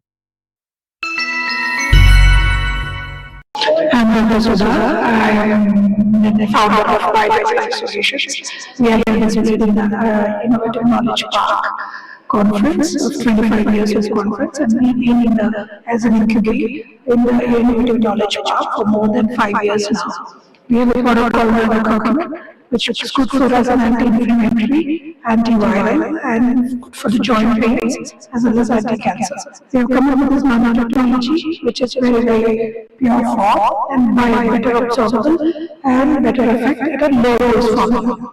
We've been grateful to IKP for supporting our innovation, and we are in the market right now, and we are in product line, and we have launched our products commercially, and we are grateful and we are thankful to IKP. Thank you so much. Again, Dr. Sudha from Biotech. To stay informed about the startup ecosystem, subscribe to My Startup TV. Hello, my name is Vardhan Mahajan. I'm from Bitsfirani, Hyderabad campus. The company that I run is Arno AI. Arno AI is a generative AI assistant for lawyers. We're trying to reduce the grunt work for lawyers. So what we try to do is we help them with research, strategizing, document drafting, document management, and client communications. So our goal is to free up 50% of a lawyer's time. So when the project was getting started, Vishwanathan sir from IKB actually came and advised us a lot, and he gave us a lot of feedback on how we could take things forward and what we should focus on, and that really helped us, get past that initial barrier of how a startup has to run and what are the initial issues we were facing. So all of his feedback and advice really helped us get past a lot of the issues. So I really thank IKB for organizing this, and also a lot of insights that we have gotten here. I just met 2 lawyers and they gave me insights into what I should work on, what things they would want, what resistances they would have, and this has been really invaluable for me. So I thank IKB for organizing this, and thank you so much for recording my story as well. To stay informed about the startup ecosystem, subscribe to My Startup TV. Hi, this is Chetan from Emover. I'm the founder and CEO here. So today we are here at BTS, and we have set up a startup stall. So we help businesses grow their business on WhatsApp. Businesses can make all their business communication on WhatsApp today. So there are APIs available which can be integrated with your CRM, billing software, and you can send WhatsApp message straight to your customer's WhatsApp inbox whenever there is a new lead captured or whenever there is an invoice generated. So WhatsApp can be used for marketing, sending updates, order notifications, and more. So we are a team of 25 and we are growing. So it's been 2.5 years. It was a great journey, and we are looking forward for a lot more to achieve in near future. Thank you. To stay informed about the startup ecosystem, subscribe to MyStartupTV. Hi, this is Nirnita. We are here at Bangalore Tech Summit. We have with us Mr. Satya Dash, who's going to tell us a lot about Indian startup ecosystem and Indian business. Hi, sir. How are you? Hello, thank you. It's really a pleasure to be in BTS. I've been coming here for the last 15 years and really have seen the changes that is happening in the biotech ecosystem in India. As you mentioned, my name is Dr. Satya Dash. I was a former and founding head of strategy at BIDAC, and currently I work with a couple of organizations including Big Tech, Blockchain for Impact, and Venture Center, as well as Doto Health. What I've seen in the last 15 years is the complete transformation of Indian biotech ecosystem. We now have many startups, at least more than 10,000 startups, building products for different needs, whether it's healthcare, agriculture, as well as industrial biotechnology. I see a lot of AI-based startups as well. Many of them have started getting early stage funding. What we now require is really a tranche of funding that takes them beyond clinical trials or field trials to enter a commercialization state. And I think this evolution would happen in the next few years. I also see that a lot of academic professors and faculty are interested now in translational science, and this is a very good thing for India. I think that a lot of amazing research and deep science is happening in our research institutions. What we need to do is create bridges for these ideas to get legs and start moving towards commercialization stage. For this, we need very strong technology transfer offices, as well as really a mindset change within our research institution to focus beyond academic publication, to start looking at what real solutions can be created from the amazing work that they are doing. Thank you very much. Sir, can you tell us what takes in to be an entrepreneur? So the question is, what takes to be an entrepreneur? The first thing is the ability to take risks and make decisions, and also identify gap areas that you can, or one can build solutions that are going to be commercialized. I think this is the very foundation of being an entrepreneurial. You are creative, you are innovative, you build unique and novel solutions, and you understand the market so that you know what you are building will be finally getting into the market and getting you revenue streams and profits so that you can build on a bigger scale. Any suggestions for young entrepreneurs coming into the startup ecosystem? There are lots of suggestions for young innovators who are looking to start their own companies. First thing is look at the journeys of other startups in your field, in other fields, learn from their decisions, their mistakes, as well as their decisions that have helped them grow and scale. Network with people, with stakeholders, understand regulation, understand your customers first, understand what they need, and really focus on delighting the customer and building a product that everybody likes. Second thing is make sure that you think about scale, what it means to be doing your product at scale, manufacturing, partnerships, as well as standards that you can make. You can make an affordable product, but that has to be excellent. And the way to do that is to understand regulatory regimes across the world and build according to that. Thank you very much. Thank you so much for your valuable insights, sir. To stay informed about the startup ecosystem, subscribe to MyStartupTV. Hi, this is Nirvita. We are here at HICC in Hyderabad, in India Joy event. We have with us Miss Saraswati. Hi, Saraswati. How are you? I'm very good. How are you doing? Ma'am, can you give us more insights about WAVE and AFC? Well, WAVES is this amazing initiative that the government of India is doing.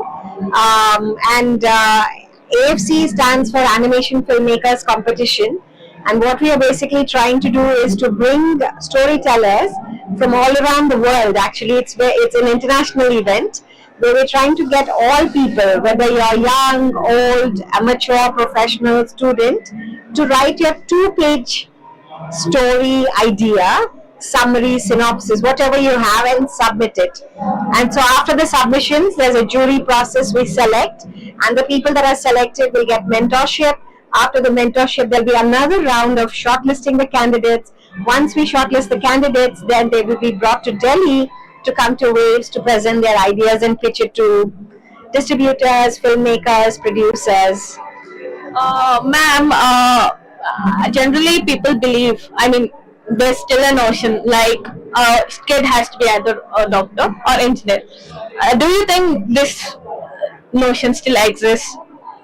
I think there was a certain amount of respect and a certain amount of stability when it came to being a doctor or an engineer. I think that still holds very true, because that amount of education that the parents want their children to have to give back to the society is very, very immense. But I think that parents are also becoming very educated, very smart, because they understand what's happening with the world. And that's why when we have the Ministry of Information and Broadcasting as a national body supporting something like an animation, visual effects, virtual production, AR and VR, what that is actually signaling to everybody around the world, especially to the Indian parents and to the children, is that this is the future. Storytelling is the future. Content creation is the future. There is skills to be developed. And this platform is a very unique platform. So I highly believe that the Animation Filmmakers Competition is meant for that, so we can break the taboos and do something very unique. Ma'am, how do you manage to create new content every day? It's not like it's a daily thing. Like you are supposed to create something new, you have to come up with new ideas. So can you tell me what are the few small things where you pick up an idea for your content? I think there's idea floating everywhere. I think it's all about observing people very closely. When I feel like I want to know a little bit more about you, I know you have a story to tell, and it's your story, and it's your personal story. And India is 1.6 billion people. So can you imagine that everybody has a story, has a childhood story, has a parent story, has an education story, has a love story, has a comedy story happening in everybody's life. So I personally think that everybody has an ability to tell a story, and everybody has something personal and very unique, and that's what the Animation Filmmakers Competition is all about, is to let your imagination add a little bit to the truth and tell your wonderful stories. Now I get to know story exists everywhere, guys. Okay. Ma'am, I hear interesting things about Waves. Can you give me more insights about Waves? Waves is actually the World Audiovisual Entertainment Summit. Waves is basically the Audiovisual Entertainment Summit that is going to be held in Delhi in the first week of February, and it is in association with CII, NFDC, FICCI, Information and Broadcasting Ministry. Several other bodies have come together to create this amazing large-scale event to attract international as well as Indian local talent to be spotlighted, so that we can bring India to the globe and we can tell hyperlocal stories to the entire world. And at the same time, because it's an international gathering, we're also inviting a lot of the international concepts and stories to come here to be told. Guys, just tap in and get to know more about AFC and Waves. Yes. Yeah. Please join, submit your stories. The deadline is November 30th of 2024. We have another 15 days. So I highly recommend everybody to put their stories over there. Yes, creative minds just happen, and please use the opportunity. Thank you so much. Thank you. Thank you. To stay informed about the startup ecosystem, subscribe to My Startup TV.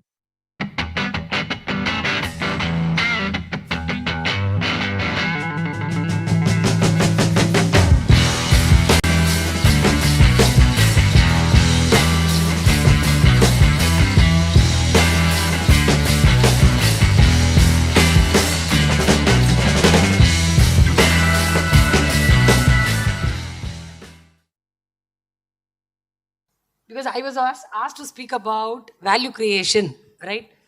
Value creation for whom? Why only startups? See, any relationship has to be bi-directional, right? Otherwise, it will not sustain. For everybody, right? That's why I put all the stakeholders. How do you create value for everybody? If I have missed anybody, please add. So this incubation is a everyday grind of continuing adding value to everybody possible, so that your startup also gets value. Otherwise, it doesn't. And I mean, this is I put together based on my learning, the harsh beating what we've gone through, and keeping the startup at the center stage, right? Of course, incubators do well, we do well if our startups do well at the end of the day, right? So how do we work with all the relevant stakeholders to make sure that our startups do well? I think, can we make it more discussion-wise, because I will not run through the next of the slides. First, I think most of the genesis of the incubator starts with the host institution, right? So host institution starts an incubator because there are multiple reasons. Because there's government funding available, NIRF pressure, or there are enough entrepreneurs within the campus, or there are startups in the ecosystem. It starts with the host institution, right? So what will be the kind of value creation that the host institution can do for the startups? Why does a startup come to a particular incubator, seeing the background of the host institution? We have facilities in NIT Srinagar like technology inclusion where startups need help to develop their prototypes. Okay, so one is prototyping, testing, sometimes even small batch manufacturing possible in the labs. Correct? Anything else? Yes, please. One word.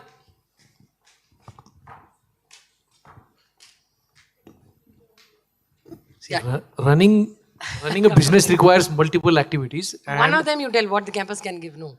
Yeah, so all the other things the incubator can provide to the startup. So because we'll have to cover how many? About 12 of them in 20 minutes. Okay. So roughly 2 minutes per point. Funding agency would be one good thing. No, let us stick on to host institution. If somebody wants to come to the campus, they can make use of your labs. Please be seated. Yeah, please.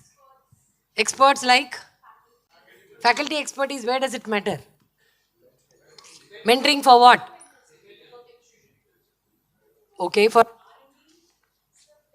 See, now with deep tech, slowly startups have realized that faculty can also add a lot of value for R&D expertise. Whether there is longer gestation period or deeper expertise required to build R&D solutions. But business mentoring and other mentoring still needs, GTM mentoring needs people from outside the campus only. Right? Anything else from the campus? Maybe the brand of the institution? Brand plays a major role. Because if you see a startup pitch deck, they'll have 10 logos, right? Access to students to work as interns. Then, idea generation. All this the startups expect from the host institution. What does the host institution expect from the incubator? That was a very bad sigh, yeah. What does the host institution expect from the incubator? Ma'am, network. Network for what? Network of maybe the associates Extra that the host earning. institution may have. Good to hear that. Okay. Revenue, co-creation. Revenue. Yeah. IP co-creation with the faculty and the startups. Okay. Yes, please. Okay. Leveraging alumni to see how they can brand the institution. Then, yes. For the host institution, business acumen from whom? But what would the host institution gain? Technology transfer. Can the incubator help them in technology transfer? Pardon? Exactly. Return on investment. I have given you so much of square feet of space in the prime area. If not incubator, what is it alternatively I would have done? Where is the money? Which is fair enough, right? The host also needs a lot of the number of entrepreneurs for them for their accreditation purposes, ranking purposes. Okay, NIRF, accreditation, ranking, metrics, job creation, okay. Brand value, using their students, could be working as interns with startups, multiple things, right? So value creation has to happen on both sides. For your host institution, also for the next one is a service provider. That is fair enough, right? I mean, very straightforward, easy. This I'll cover myself. Whoever adds value as a service to your incubator, starting from your company secretary, chartered accountants, IP attorneys, digital marketing guys, anybody who offers a service, right? What do you start? Why do you, through them, what do you offer to your startups? Maybe a subsidized cost, easy access, variety, right? Why will they come to you? Because they get the customer pipeline for themselves, right? This is straightforward. Corporate, yeah, this is a very interesting thing. Now, how will you add value to, how will you create value to startups through corporates, through association with corporates? Okay, straight away get problem statements from corporates. No, once again, we'll stick on to that. You get problem statements from corporates. What will happen to the problem statements?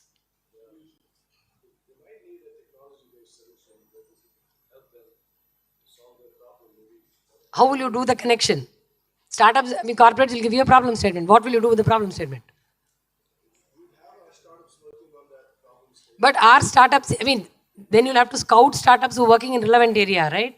See, good or bad, startups are passionate about what they're trying to solve. So there's no problem, no point in asking somebody to solve somebody's problem. But are you able to connect the right startups? So scouting startups for corporates can be one, right? So startups get an opportunity to build a solution what a customer needs. Some of the startups could also get CSR from the corporate through the incubator to them. Okay. Then startups could get access to very good top-notch R&D labs, testing facilities which are there in corporates. Many of the corporates are open today to do that, right? Even small batch manufacturing you want to do, they have an access. Yeah, market, GTM, you can get a lot of technology, business, GTM mentors from corporates. That depends, if you're able to maybe do a joint venture, acquisition, they are ready to open up their doors for distribution at some point of time, right?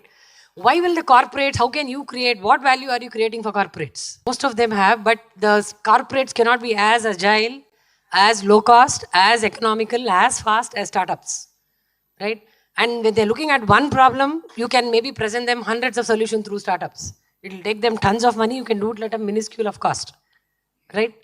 Some of them could also meaningfully look at using their CSR for benefiting the society through technology. But again, it should not be allied to their core business area, right? Okay. Then funding agency. This is self-explanatory. Okay. Now, startups I always say startups need only two primary things, money, market. Sometimes mentorship. If those two come, mentorship is actually not needed much, right? So funding agency is very relevant, right? Because startups come to you if you have the relevant funding at the stage they are, how much money they need, for what they need. Right from an aspiring entrepreneur through a fellowship to a maybe a very late stage seed fund, depending on what sector they're doing, for what you want to do. If the funding is there, they'll come. So through funding agencies, you can also add value to startups by giving them the required funding support whenever needed, right? What does a funding agency expect from an incubator? How can you create value addition, value creation for a funding agency through the incubator? Can you create? You should create, right? How will you create? Success of startup? No. See, what I'm asking is, how do you keep your funding agencies happy? Generating revenue? I don't think they're very focused on generating revenue, right? If you're self-sustainable, yes, don't go back to them asking for money, which we keep on doing. There's no other go, right? No, see, I'm talking at the incubator level. See, every funding agency, every scheme has predefined metrics for every scheme. Whether it's number of entrepreneurs created, number of patents done, number of funds raised, number of co-investment, impact on the ground, partnerships, investors, so many things. See, in between, if you see 10 minutes, I was missing, right? I had a review, matey review for IIITB. So when God calls, you have to go, right? We have to be there. So that is the onus on us as well. And wherever through a relevant program, if some startup, some innovator has got benefited, They need a mention. They need acknowledgement. That is also required, right? And as far as possible, run a clean, transparent, very effective. See, what government gives is only a seed. Can you multiply the seed? Can you demonstrate that multiplication is very key, right? That will automatically create value. Then international partners. Why will startups need international partners? Okay, to access overseas market, soft landing opportunities, either overseas market for selling, testing, trials, opening a new business venture, fundraising, international best practices adoption. Okay, then anything else? See, today, I mean, can you as an incubator connect one of your startups to a relevant startup somewhere abroad who's either behind or before in the value stream? Keep all these options, right? Or easiest thing to do is if you partner with the international university, right? Can those students abroad be interns for your startup who's here? Do a market dip study there. As low as that, there could be multiple engagements, right? What do international partners look for through the incubator? How can you add value to international partners? If there's an investor who's keen on India market, can you give him the good pipeline, what he's expecting? Can you showcase the right startups to him, right? Or it could be some students who are there in a university abroad who want to do an India market study. Can you organize a program? It's a win-win for you as well, right? See, a few weeks back, I met a bunch of students who were from Spain. They said they're coming to India as a part of their academic exercise to spend 1-2 months in India. Then I said, good, what are you going to do? They said they are spending 2 weeks in Agra. I said, very good. What is the problem you're trying to solve? They said, no, we are trying to spend time at Taj Mahal. Then I asked the student, what is the problem you've identified? Why are you coming to India? Then they said they want to refill all the car seats with cotton waste, which is more recyclable, more eco-friendly. Then I said, you should be going to Coimbatore. And I opened bang on Google, and in India Mart, there was one company in Coimbatore who was manufacturing a machine to make cotton waste out of cotton for 4 lakhs. See, many of the people from outside don't know what to look for in India. India is a black box for many of them, right? We are so varied, so diverse. So any opportunity, see how you can leverage. So that somebody in your incubator, some startup in your incubator can get benefited, right? Of course, investors. Yeah, I think this quickly we'll touch upon. Now, startups come to you primarily because you have access to investors. Again, the same thing, right theses of the investors. I'm sure Prasad will touch more points in the investment there. Right theses, why are they interested in you? What is it you can offer? For your startups, for investors, there's a lot of value. Why will investors work with you? Apart from your pipeline of startups. All that coming because of pipeline, you're able to handhold. You can tell, in fact, many occasions I have told investors, you just help us in selecting the startups. We will handhold them, bring them to a stage. From there, you take them forward. All that is fine. Anything else?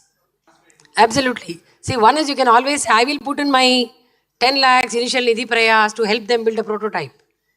You keep your radar on, they make progress, come back. That could be one. Or if you are able to give them very good testing grounds, if you are an incubator which is associated with, say, a hospital, right? Many of these investors have healthcare startups who may not have access to hospitals. Or you are an incubator who's working with some couple of banks. So can you open up test beds, trial beds for those? Everything works in life only if there's a win-win on both sides. How do you ensure that, right? Yeah, nation I'll come last. The next one is a TBI team, right? So what would the startups, through the TBI team, how do you add value to the startups? How should the TBI team, I think Gladys also spent a lot of time on the team, right? How should the team be to add value to startups? One primary, I would say, attribute of the team towards startups. Exactly, right? Because entrepreneurship is a very difficult, tough journey. None of us in the room have done it, or very few of us would have done it, right? Very easy to talk, very difficult to do, right? How many of your team members, you ensure that they are empathetic towards the entrepreneurs, understand their problem. First of every month, they have to cut checks, they have to pay salaries, they have to sustain. Day before yesterday, I met one startup who was running a company for 8 years. After 8 years, he shut shop. He had a revenue of about 1.5-2 crores. He said, I was not able to raise capital to scale. I could really see the pain, right? Empathy is the first thing. And do anything possible to help entrepreneurs. I think that should be the mantra to the team, right? Why should the team do all this? I have no answer so far. If anybody has an answer, please help me out. Why should the TBI, including the CEO and the team, why should they work for the success of the startup? See, at the incubator level, fine, but all of us are humans, right? For everybody, every individual, every manager, every CEO to stay motivated, continue performing, delivering on the ground in the incubator every day to support startups. Why he or she should do? What is it I get at the end of the month? Yes, please. No, see, my question was, thank you, please be seated. See, my question was, if can we create mechanism where people get compensated? See, for example, incubator does well, 10, 20 years down the line, you get an exit from the startup. That time, none of the team which gave all the support all these years would be there. So how can you translate this into specific incentives month on month, year on year? Yes, please. Thank you. Yeah, thank you all so much. To stay informed about the startup ecosystem, subscribe to My Startup TV.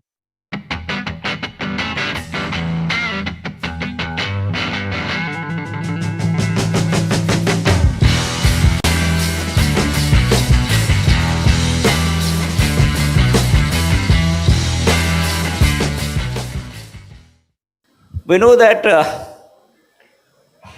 DST has been pioneer in inculcating spirit of entrepreneurship in the country. I'm very happy that Dr. Mittal played a very significant role in fast-tracking innovation and entrepreneurship initiative in this country. Most of the other ministries followed, and every ministry has a program now to promote innovation and entrepreneurship and promoting startups. I believe we represent not all, but some of those significant government bodies who are promoting startups. Now, we have to focus on what we can do to take it to next level. Earlier growth was very slow and steady, sustained growth. In last 10 years, we are on an exponential growth path. Now, but still, with our experience, we find there are some things that we need to address. And let's try to address some of the issues that I feel have been significant, and then those need to be addressed. We are world's third largest startup ecosystem. Number of unicorns, at the speed at which we are adding to unicorns is significant.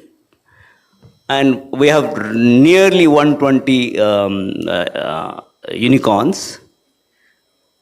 Our study shows that not even 10% of real startups, they are into formal incubation domain. They are not within the incubators. So what you see within the incubator is the tip of the iceberg, 90% is below. How do you address that? How do you mainstream these entrepreneurs who are not into formal incubation domain? So that's one that I want you to address. Second thing is, yesterday somebody voiced it. If you see the unicorns, not significant number of unicorns have come out of incubators, formal incubators. So there are a large number of, majority of unicorns have come up from non-formal incubation support system. How do we again address that issue? And third is, if you see the unicorns, most of the unicorns are either in fintech or they are into e-commerce. How do you make manufacturing startups unicorns? Very quick pointers, no just pinpointed response. So first thing is, yes, if we talk about startups who are not into incubation centers, I think, although for biotech, I do not completely agree with this because biotech startups need very high-end equipments. Their, R&D is resource intensive. They need very high input at the initial level. So I think biotech startups are the ones who leverage incubation system in our country the most. In case you feel that startups are not into the mainstream, I think there might be some things that our incubators lack. Then first, I would say incubators should focus on getting high quality certifications like GLP, GMP, and they should also cater to the specific needs of the startups. If any niche kind of startups are coming to the incubation center, so their demands would be different. So focus on that, work on that, get the certification, and then maybe attract those startups who are not coming into incubation network. Second, I think the biotech unicorn number is quite less. So I agree with that, but I also believe that because biotech startups, they see the light of the day, they get the results in a very long time. We all know the challenges that a biotech startup faces, and that gestation period, I think, is for the startups who started, let's say, 7-8 years back. So I'm sure the time will come for biotech startups too, and all conducive environment, all support that is required for any startup to reach that state. I think all instrumentation is there now, and so the time for the biotech startup would come for sure. First thing first, thank you, Isba, for having me here. Number two, I'm the odd one out, as in from a state government. But then I'm sure this also stresses there are a lot of other states out here. We have Punjab and of course Karnataka, AP, Telangana have always been leaders out there. So all of us trying to push in this. Sir, your third question first, and that is manufacturing. You have yourself answered out there. Manufacturing startups aren't there, and this is the pain point. Now this is where I think obviously the ones with longer gestation, may it be biotech, may it be manufacturing ones, are taking a bit of time, but I'm sure all of us, all state governments, all government agencies are now looking at not only unicorns but the sunicorns and all those identified ones, and are focusing onto that. How are they focusing? Across the value chain. We have Brahmankar sir talking about right from ideation, and similarly DST Gujarat has also programs right from ideation, spokes out there across universities and so on and so forth. One important point that I want to make is, like BIRAC coming up, DBT coming up with the BioE3, like T-Works, Gujarat is also coming up with something onto small scale manufacturing, small scale biomanufacturing. This is what will help. Number next, regulatory. If we can help, like the first hub of BIRAC, we have similarly our clinic or regulatory clinic. This is what will help. Tech-driven startups, manufacturing startups, they have pachaso cheeze, to push through. Only if we are able to do this, we will be able to reach out to sunicorns and take them to the unicorn ladder. Thank you so much. I'll like to add later on. I would address the question where why many unicorns are not in our mainstream incubation. So first is and very quick. Not unicorn. Many startups. Many startups. Yeah. Not in the incubation ecosystem. Very quick points. One is that incubation centers need to have clear-cut bifurcation of 3 types of programs. It's pre-incubation, incubation, and acceleration. And the person who is handling pre-incubation and incubation, he should take pride into it that you are not funding startups. Whoever you meet in the ecosystem, it has become a very glamour thing. Okay, how many of you are fund and I handle funding. We should take pride in incubation. That is second point. So we should have clear-cut 3 programs. The first and second has to work with academia and entrepreneurship educators very clearly. Acceleration, you need not do everything. The second point is you need not do everything together.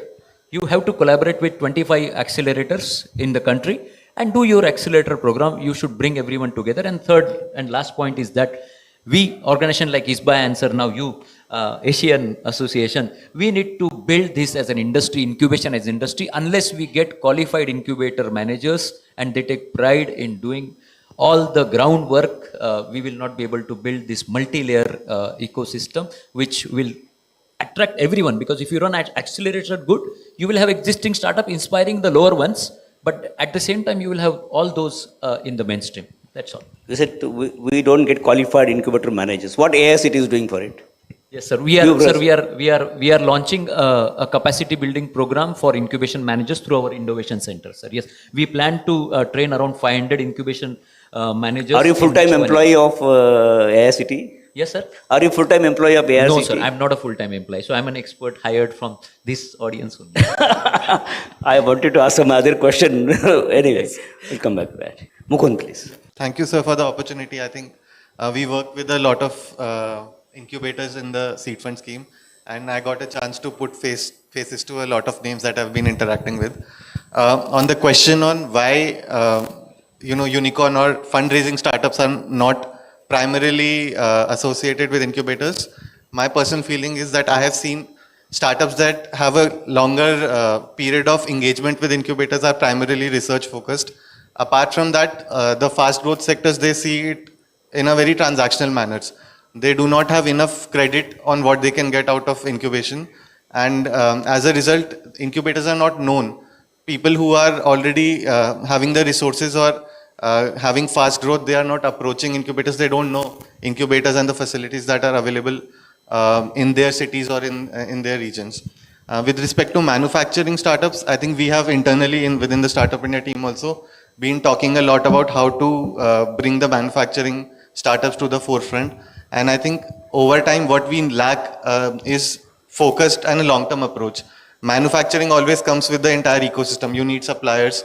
You need people who can, complete the entire value chain instead of just doing simple things. So a lot of government effort is also going into this. From an incubation perspective also, we are thinking on what can be done so that manufacturing startups, their initial stage problems can be identified and solved. Okay, Dr. Arvind.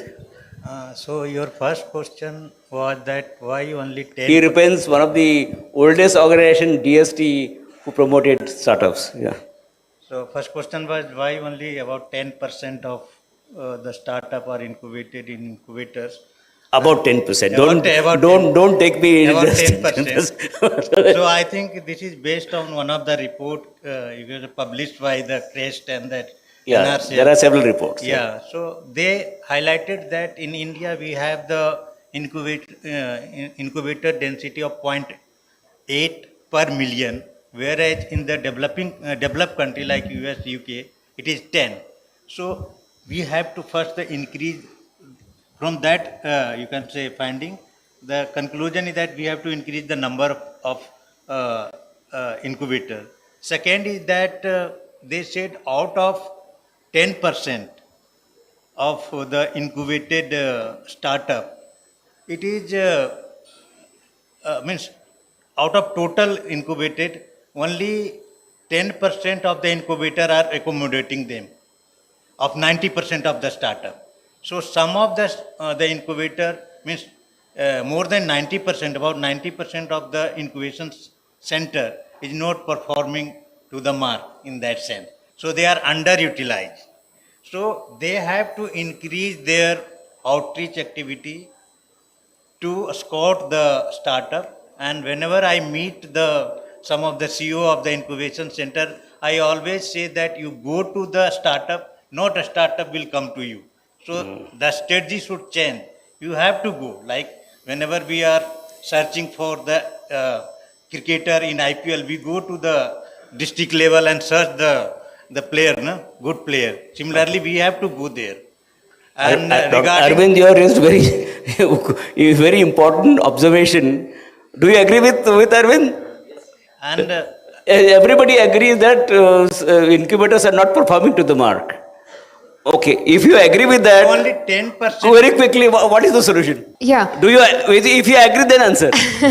I think, but incubators should enhance their visibility. They should engage with the policy makers. They should be connected with them, And they should also, that's my observation, that every incubation center should document the success of their incubation center. They should have that impact booklet ready. This will give a credibility of that incubation center. And when you come to, for example, if you come to Global Bio India, where thousands of startups are coming there to exhibit their product or technology, so you get to exchange your credibility and taking them on board. So that's the power of networking, I think. So yes, enhancement of visibility is required for any incubation center to succeed and to get more and more startups incubated. It's better said than done.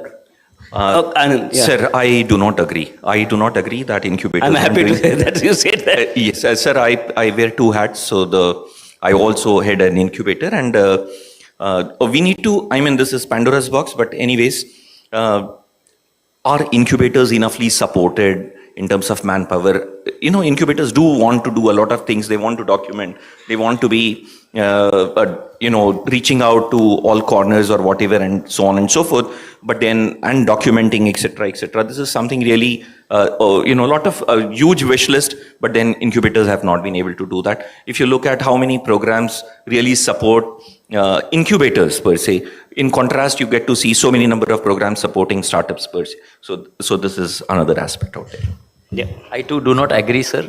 But one very important thing about performance. But initially, I agree with the IPL model. Initially, everybody said we agree. No, I agreed to the IPL model actually. Okay. Yeah, but one very important thing I think is that host institute, the educational institutions, they should not look at incubators only as a cherry on the cake, like you're wearing a jacket on your dress. Incubators are looked like that.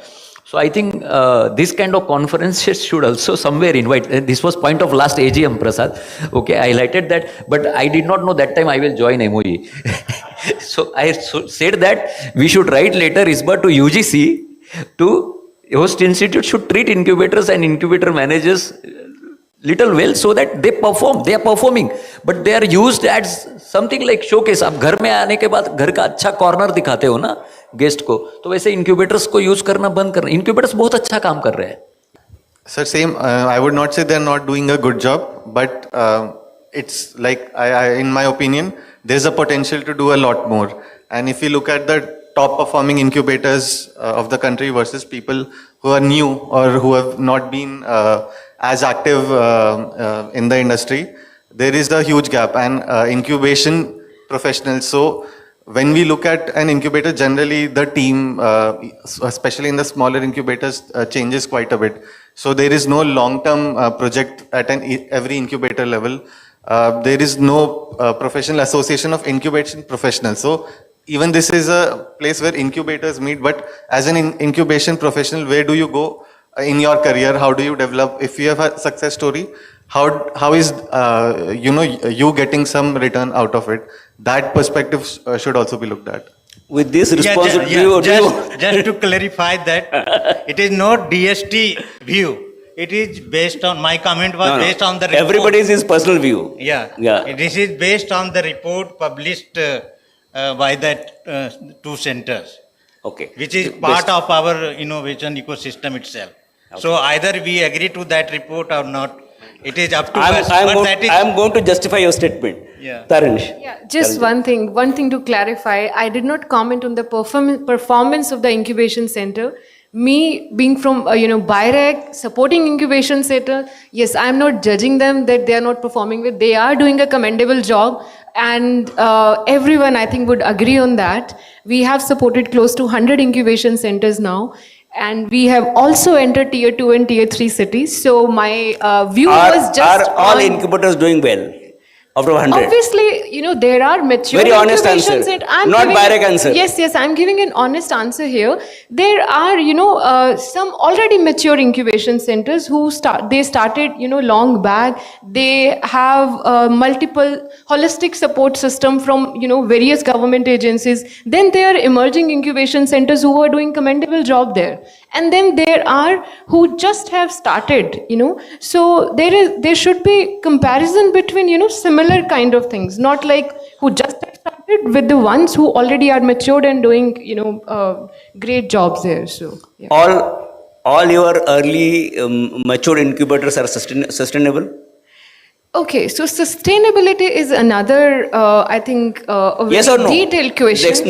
Yes or no? I would say no, of course, on that. Sustainability, There we come. Okay, Yeah. now let's go to the graduate. Okay. Now, DST is saying that we give, I won't say, X amount of money and within a certain number of years you become financially sustainable. BARAC says the same thing. DPIT says the same thing. All ministries say the same thing. You have X square foot of space, X amount of money, and certain number of years, maybe 3 years, 5 years, 7 years, whatever, become sustainable. How is that a myth or that's a reality? Can you be sustainable? Ask them, yes, incubation centers, because You they can are volunteer the ones. in between. Yeah, Anand. So I'll just complicate the problem further and tell you that, see, what are we talking about? We are talking about incubators, most often bootstrapped, most often pre-revenue, most often those ones who are into incubator आए हैं तो इसीलिए because they want to use the laboratory, they want to get their product validated and so on and so forth. अब इनके पास से आप क्या incubation fees में ले लोगे जो अपने आप को sustainable बना लोगे? See, the moment at the same time, like from yesterday's discussion, incubators should not become a real estate model, agreed.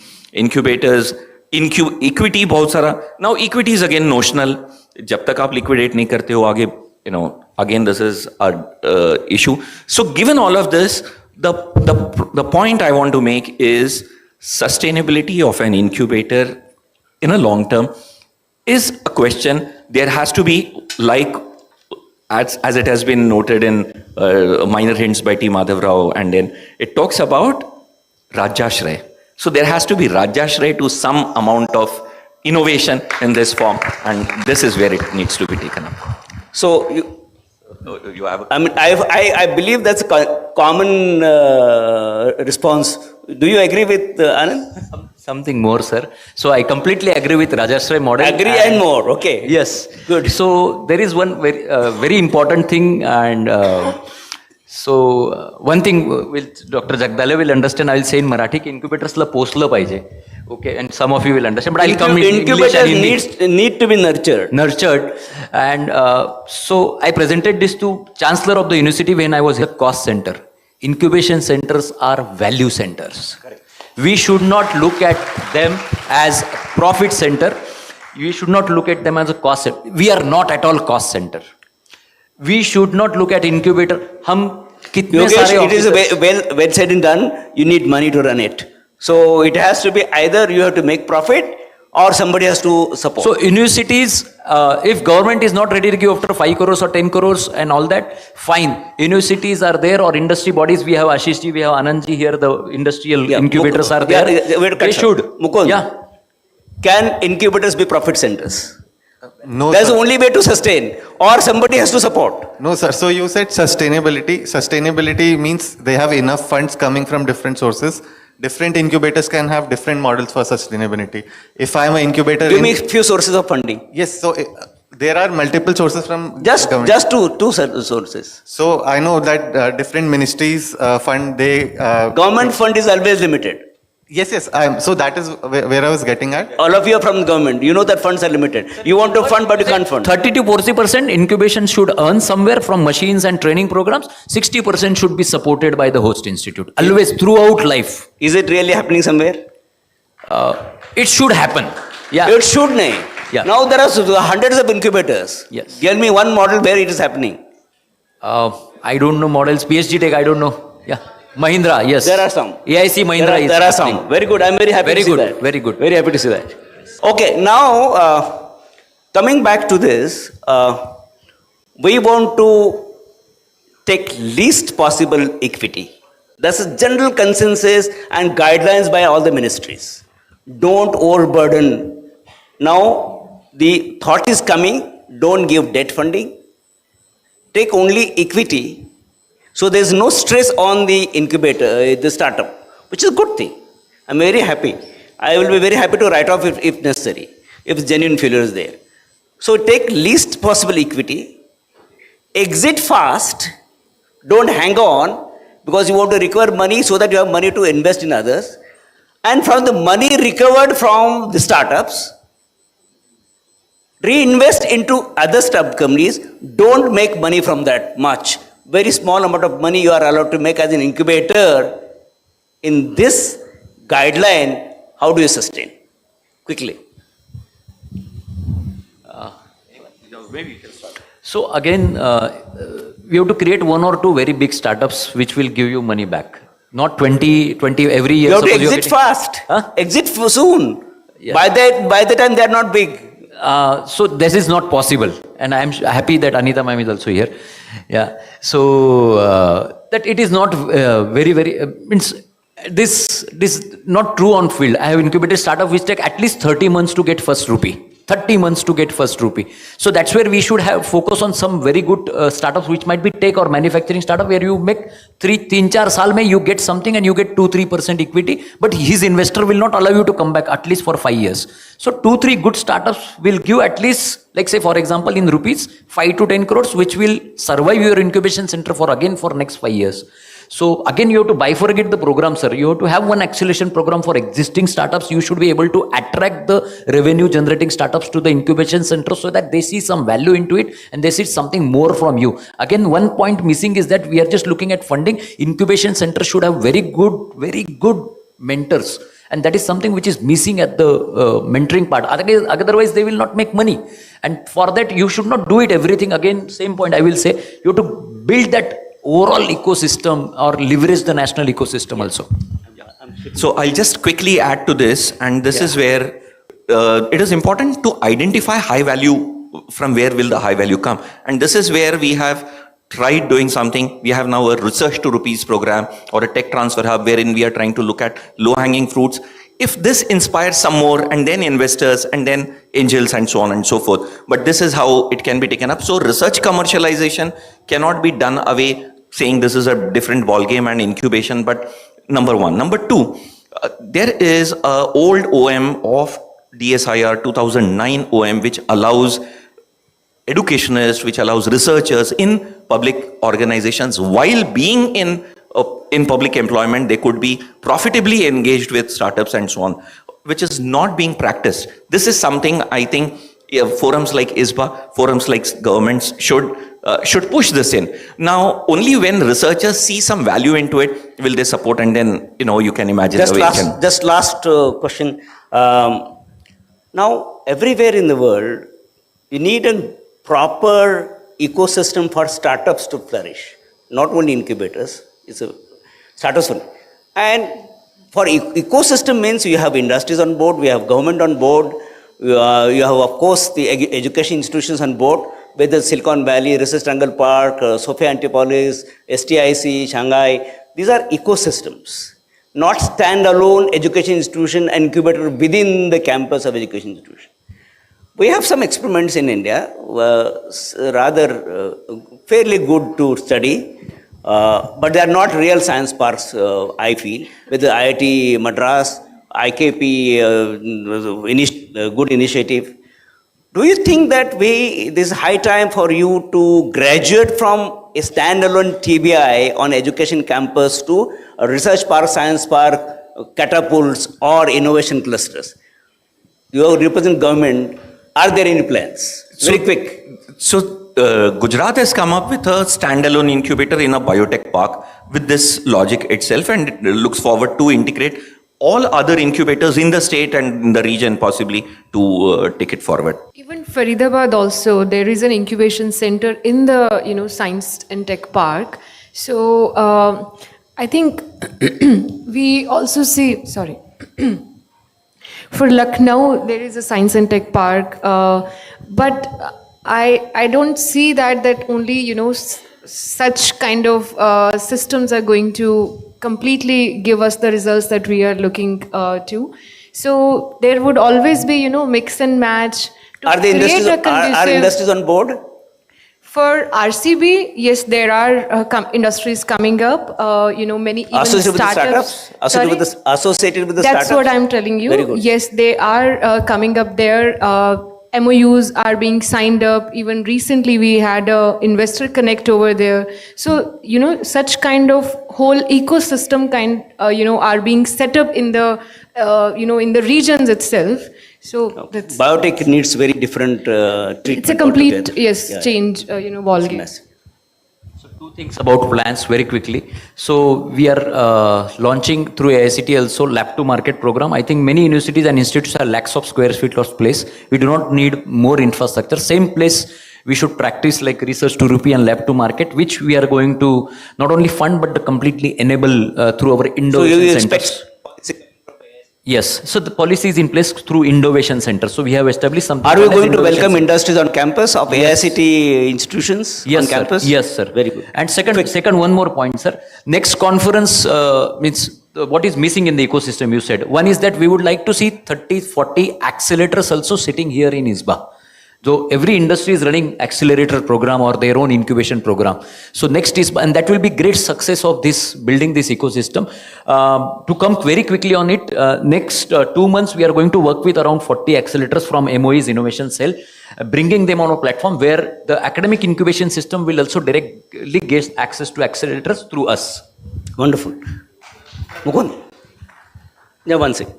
Sir, along the similar lines, we are also looking at incubator is not the only place where startups can go and get help. And academic incubators is definitely not the only model. We are looking at corporates that can, incubate startups. I know you're sitting with corporates. Wonderful. You want to say something? Under the National ICPS program, as well as the new quantum program, such kind of provision are being evolved. Yeah. So later on, we can see a complete ecosystem will be developed. Wonderful. At least in these two areas. Yeah. Thank you so much. I think we had a very vibrant discussion. I really appreciate the panel. To stay informed about the startup ecosystem, subscribe to MyStartupTV.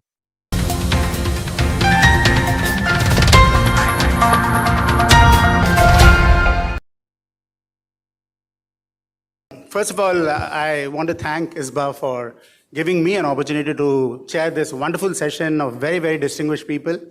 So a big hand to all the people who have assembled on the stage. And this is not a political clap, but a genuine clap to all of those people. Indeed, we are living in some of the most exciting times.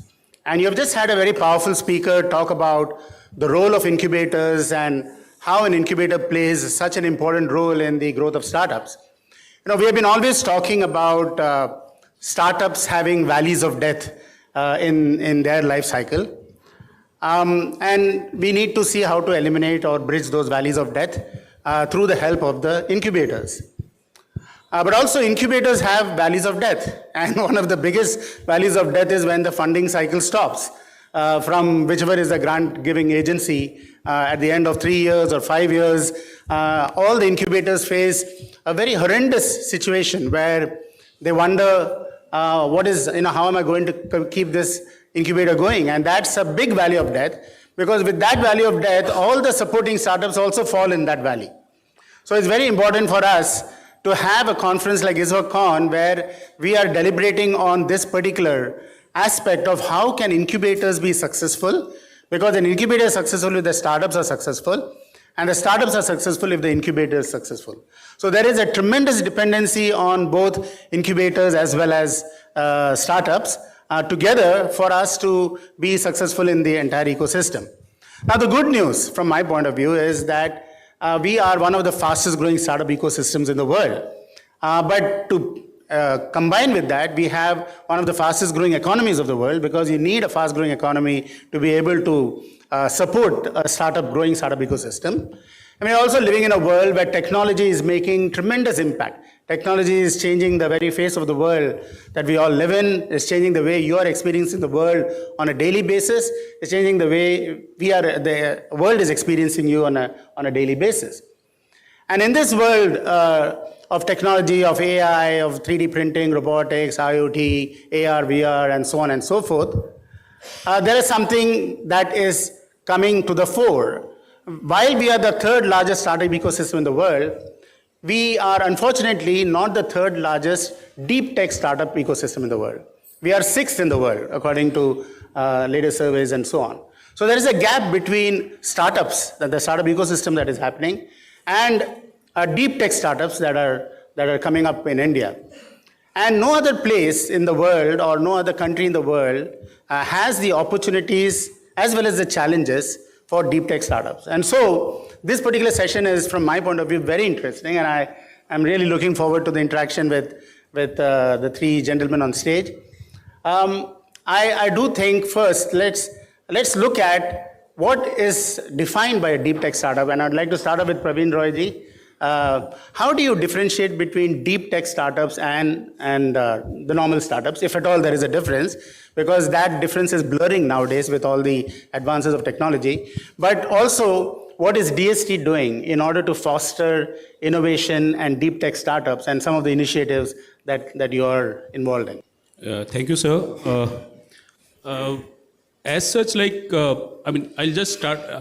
I'll just like to appreciate the vibrancy which has come in the auditorium now after the talk of Dr. Illa and after Mr. Ismail's introductions, and the sessions are at different pace and different benchmarking has been done. Hope like the discussions also will be matching with the same standards. So I mean, when DST and other government departments started supporting startup ecosystem in the country, that time it was not very specific to what is to be developed. Like whatever was coming, we were trying to support. We are trying to create the incubation centers in different academic setups and trying to support all the startups. We were getting a feedback from the incubation centers, from academic setups, like what is to be done, what kind of programs are required. And we were conceiving that kind of programs to support these startups so that whatever is their problems, the challenge that they face, government is there to support them either by the funding, mentoring, providing state-of-art infrastructure, labs. All these things were being built up for last couple of decades, maybe last 2 decades, this has been done. But after the launch of government's initiative of Startup India initiative, the things have changed drastically, like the scale has changed now. And now we realize like what we are trying to develop is developing in some particular cities, like maybe the state capitals or maybe the metros, and we are now making clusters of incubators. So whatever was required to develop the ecosystem in the country has already been done.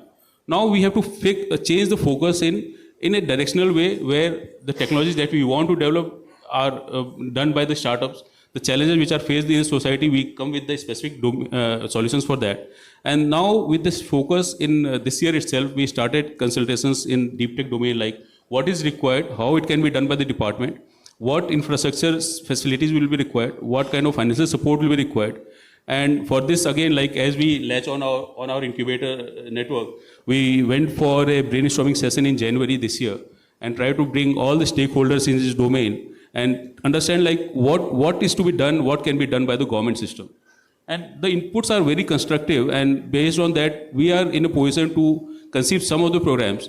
And to start with, what we have done is like, we thought like the centers are already there. We did a preliminary survey of how many deep tech startups are being supported by this network.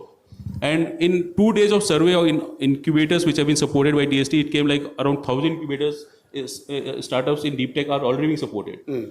Deep tech policy is already in place, which is under approval in the government. And that says like around 10,000 startups are being deep tech in the deep tech domain are already there in the country. So with these things, like the facilities are there to some extent. And what we need to do is like what kind of scale of funding is required for them. What is the gestation period? Like naturally, as you said, like what is a deep tech startup? So what is the understanding, like apart from the technology domains, like we always say like AI, ML, all these technology domains will fall in deep tech. But apart from that also, the deep tech startup will be more focused on IP. The entrepreneur, if they are having the IP, the business is conceived around the IP which is owned by the entrepreneur, that will fall in the real deep tech domain. And with that understanding in mind, we have to just see like how our research labs, how our academic setups where research is going on, whether this research can be made and given a trajectory where this can commercialize, this can come as a product or a solution to the market, and it can be commercialized. So with that objective, we are now trying to see like the research which is more on publication based as of now in the country, how it can be more applied research, how it can be more translational research. And with this objectives, we are already having some of the centers, like in 2019, we launched a mission which was called national mission on interdisciplinary cyber physical systems. Right? With this mission, we are already having 25 hubs in different academic setups, which are having this objective, like the research can be made translational research, and with this outcome of the research, we can conceive some startups. And it is glad to note, like till now, almost 600 startups are being supported through this path. Excellent. So this was the initiative which was launched by DST in 2019. Now, seeing the recent developments in quantum in the global scenario, government has already launched National Quantum Mission, and this is also led by Department of Science and Technology. And with we realized, like naturally, as I said, like the research will be the key focus, where the outputs have to be commercialized and the products have to be brought to the market. So naturally, gestation period will be higher. Funding will be more, patient funding will be required. And with that objective, the centers what we are planning now in quantum are having the funding is generous, very generous. Like the funding can go to 25 crores for the deep tech startups which are incubated in these hubs. We have already identified 4 hubs to be placed in across the country. And all the 4 domains in quantum computing, quantum communication, then sensing, and quantum materials. These 4 verticals have been identified, and these 4 hubs will be working on that and trying to see how the research in these domains can bring quantum related startups in the market. So, Excellent. Yeah, so this is the roadmap. I think this was a very comprehensive answer, Praveenji. And it's very important for all the incubators to know that you have access to these capabilities through these initiatives, the cyber physical systems, as well as the centers of excellence that are being set up. And you are doing a lot to ensure that research that is happening in the research institutes is also getting translated into innovations. And that is where the startups can actually take that initiative and work together with these research institutes to create innovations that will be deep tech or that will create deep tech startups. You referred a very important point. In deep tech startups, there is a longer gestation period.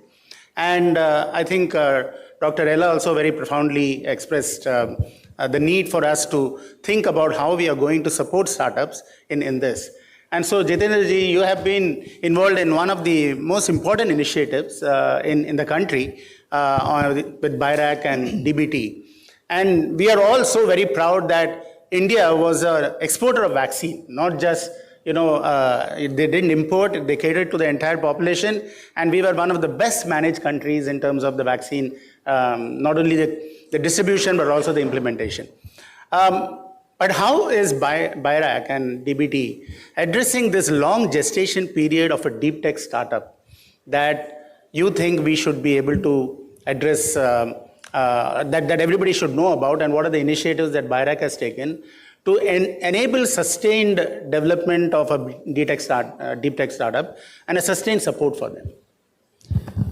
Okay, so deep tech startups, as Dr. Praveen Roy elucidated it very nicely, actually most of the R&D expenditure which is only 0.8% of GDP in India, is going to public research institutions.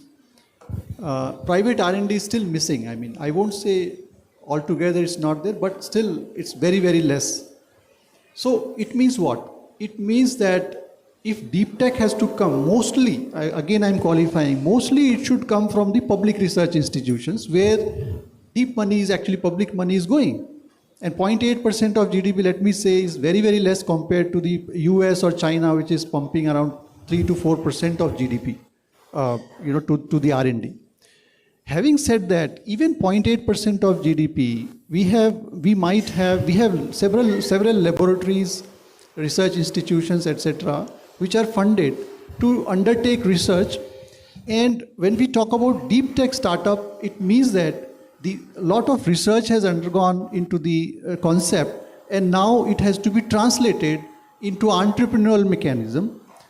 So the startups that are from deep tech, mostly say biotech, for example, because I'm from that field, let me give some examples of deep tech, biotech startups, how we are actually trying to create those and how to sustain, as the question was put.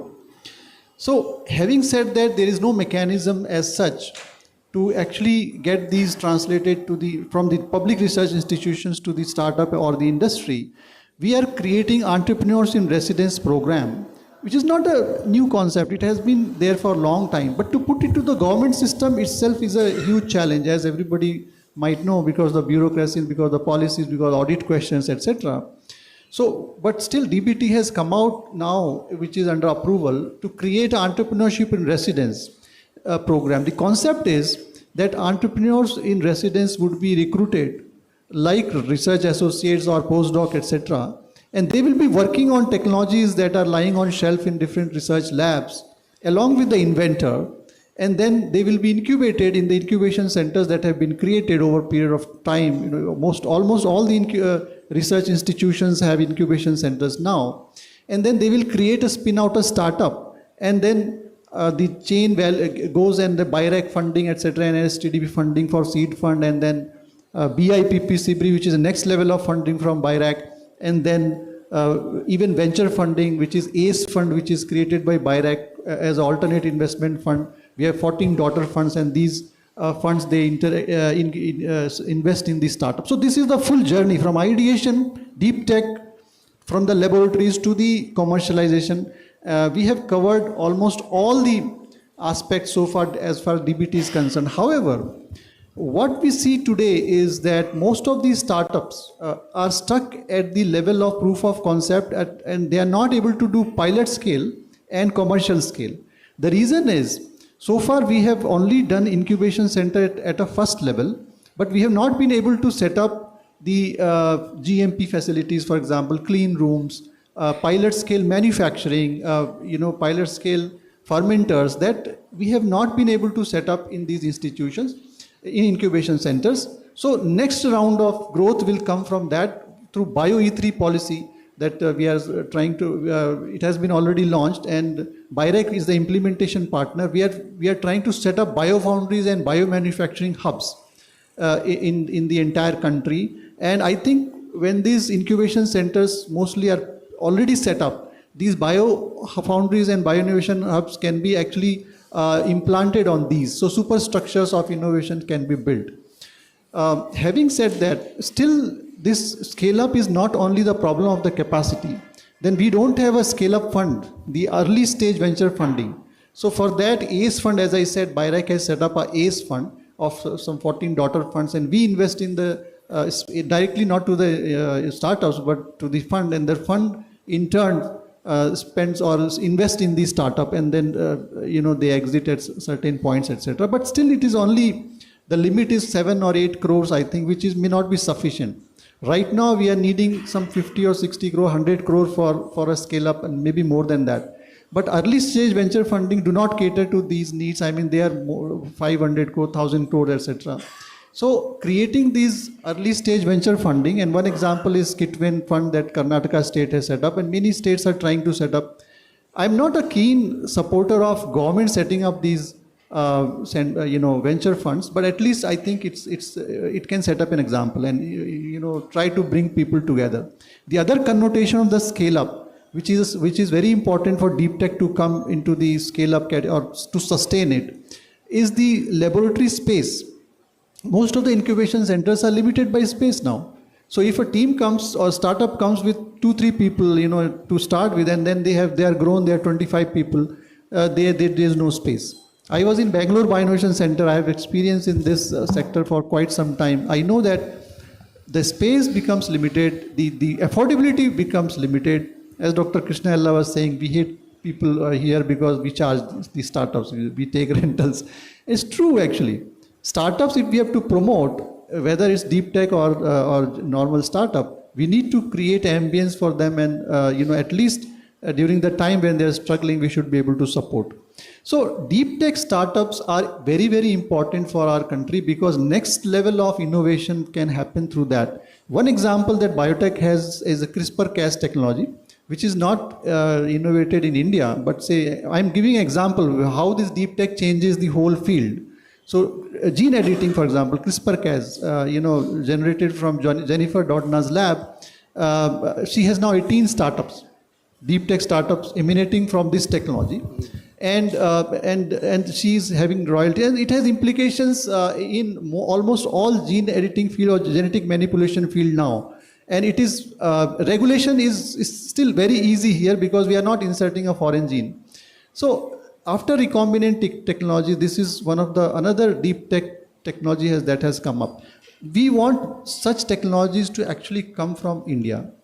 And I think there may be many leads lying inside these public research institutions. We are sitting at the campus of CCMB IICT, I'm sure.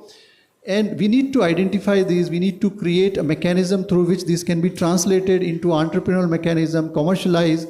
And I think DBT has created mechanisms at each step, or even if it's not put up, we are working very closely to set up those institutional mechanisms so that deep tech startups come to the fore. I'm sure that DST and NSTTV are also doing the same. Deep tech startup policy has already been, I think it's going to be launched very soon. Excellent. So I think big hand please. I think the important thing that I gleaned from what you're saying is there is a systematic linkage happening between what is happening in research areas in universities and how that is linked to an entrepreneur in residence type of program, which is seeing which of those could be applied. And then you're combining it with the startup ecosystem that has been set up in incubators and so on, so that they can move into a level of innovation and startup. And then you're looking at how you can scale it up further by setting up these biohubs as well as foundries and so on. Clearly there has to be a path for larger amount of funding as the scope of the startups manifestation grows. And so you are putting all these linkages together, and that is what is going to be driving the deep tech startup ecosystem. Joginder ji, I am particularly a big fan, I visited TWorks when it was being constructed, and I have not seen that. But I'm a particularly big fan of TWorks because we started this initiative in Atal Innovation Mission called Atal Tinkering Labs. And the Atal Tinkering Labs was exactly a very small, minuscule version of what you're doing in TWorks, and that is to get young students interested in tinkering with technology. With the hardware pieces, with the software pieces, with 3D printing, with robotics, with IoT, with miniaturized electronics, and so on and so forth. Can you share a little bit more about, I don't know how many of the people in this audience know about TWorks. So share a little bit about what TWorks does and how it is supporting hardware-based and hardware-focused startups. And then you can also share what TWorks is doing to promote deep tech startups and the sort of manufacturing prototyping capabilities that you bring to bear and help deep tech startups in. Thank you, everyone. First of all, it's my privilege to be here. It's a very distinguished panel and distinguished audience, and thanks to Ismail ji for that great introduction. So I would like to say that TWorks is known as India's largest prototyping center set up by the government of Telangana. And now I have taken some new initiatives after joining. One of which is that we are actually working to become a manufacturing knowledge partner, in the sense that, like Jitendra sir also has just mentioned now, that there is a gap which comes in between development of a technology and commercialization of the technology. So I have myself seen that there are a number of academic institutions and scientific institutions that are developing good technologies, but they are not out there. Whereas, if you look at abroad, you will find that a number of these institutions have their own lab to market programs, where the technology developed is actually taken to market, and there are a number of successful entrepreneurs who were actually academicians in the past. So what I am trying to do now is that we want to bridge this gap, and by encouraging people to get into manufacturing. So it is not only about hardware, but manufacturing could also mean even this is also a physical device. So any physical object which we can get into manufacturing is what we are looking at in supporting. So one of the ways we are trying to do that is bridging the gap for technology transfer. So we are already in discussions with various academic institutions and scientific institutions, where they are developing the technologies, or there are startups there which are already working on the technologies from quite some time. In fact, I have also visited a wet lab and for biotechnology, but that is of course not in our domain right now. But wherever else there is a possibility that people need some practical support in order to take it to the market, that is where we are coming in. Another aspect is, apart from the maker culture efforts, which is part of TWorks and which we continue to encourage, we are also expanding beyond our building right now.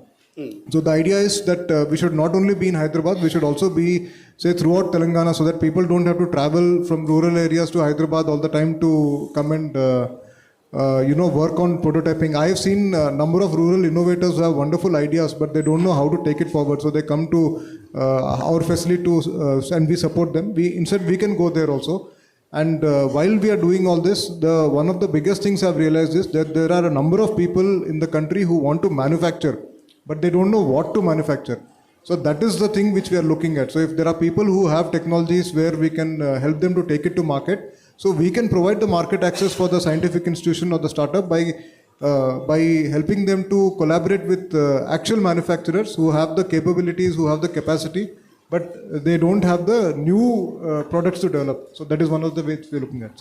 And related to this, I just wanted to understand, we have, I don't know, several thousand ITIs in this country. So is there any collaboration between T-Works and ITIs? Because they also have training and skill development, and they have manufacturing facilities and so on. Would you think that a model which embraces other institutions within a state would help, a collaborative model would help in all of this? Definitely, sir. In fact, I personally believe in collaborative innovation. So one of the initiatives which we have taken also is that T-Works should become a center of excellence for manufacturing ITIs, where in the sense that ITIs can send their selected students to us for training on the higher end machines which we have available, and then we can also link them to industry. For example, one of the initiatives I've taken was helping in the formation of the Hyderabad Electronics Manufacturer Association, which is started from T-Works. And the concept is that the people that they require will be trained in T-Works so that they get some on-ground training. Okay. So we are working with all institutions. Excellent, excellent. So I think this is something that all of us should be aware of, at least in Telangana, where T-Works is having its base, but how we can also replicate this model in other parts of the country, because that is where it's going to have maximum impact. And incubators and startups can also leverage all of this, right? So I come back to you, Praveenji. You mentioned two things which I think is important. One, you said access to government research is important in deep tech startups and the translation of that research. And the second part is, which I wanted to address to everybody, what role you see public-private partnerships playing in all of this? Because you pointed out a very important point, and that is only 0.8% of our GDP is being spent towards research.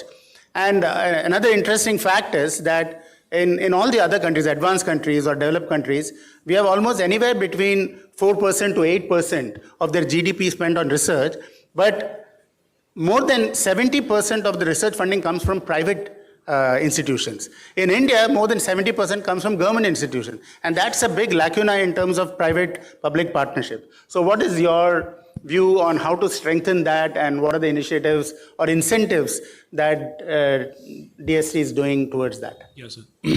Great question, sir. And actually, like for the research part, like DST is the key department in India, like for the extramural research funding, which goes to the different academic setups and the research centers and labs. And when we were brainstorming in January this year for the deep tech startup infrastructure which is required to be supported from DST, we realized like the infrastructure which is required for the research part is already many things has already been done. Like the capabilities in the research centers, the equipments required, the high-end instruments required for testing, measuring and generating reports. I mean, these are already there. Only the thing is that sharing should be very open to all who want to use it. The centers which have been created as Center of Excellence, we have portals like where these facilities are listed, like what kind of Sati center is there which is having high-end equipments, and startups are always allowed to use this facility, only they have to book the slots. And so these facilities, database is to be there where they can go and use, and pay and use facilities are already built. So we realize like no more much expenditures are required to create new facilities for the research part. That is already there, only we have to synergize that and make some policies and structures and roadmaps how it can be used in proper way. Research parks have also been created in different academic setups. As you said, like how public-private partnership will be useful. In these research parks, industries are already having their R&D labs in the academic setups. And then how the academic setups can contribute in their R&D and how the R&D team of industry which is required by the market can govern the research by the faculty and the research students. That is being done through the research parks, and these are also created in most of the previous institute. It is there. So the research part is well taken. When we were brainstorming, we also realized like what we have to focus is the pipeline which is going to come. Like we need a quality pipeline of deep tech startups, like who are having their IPs which can be commercialized, which can have products or processes which can be brought in market.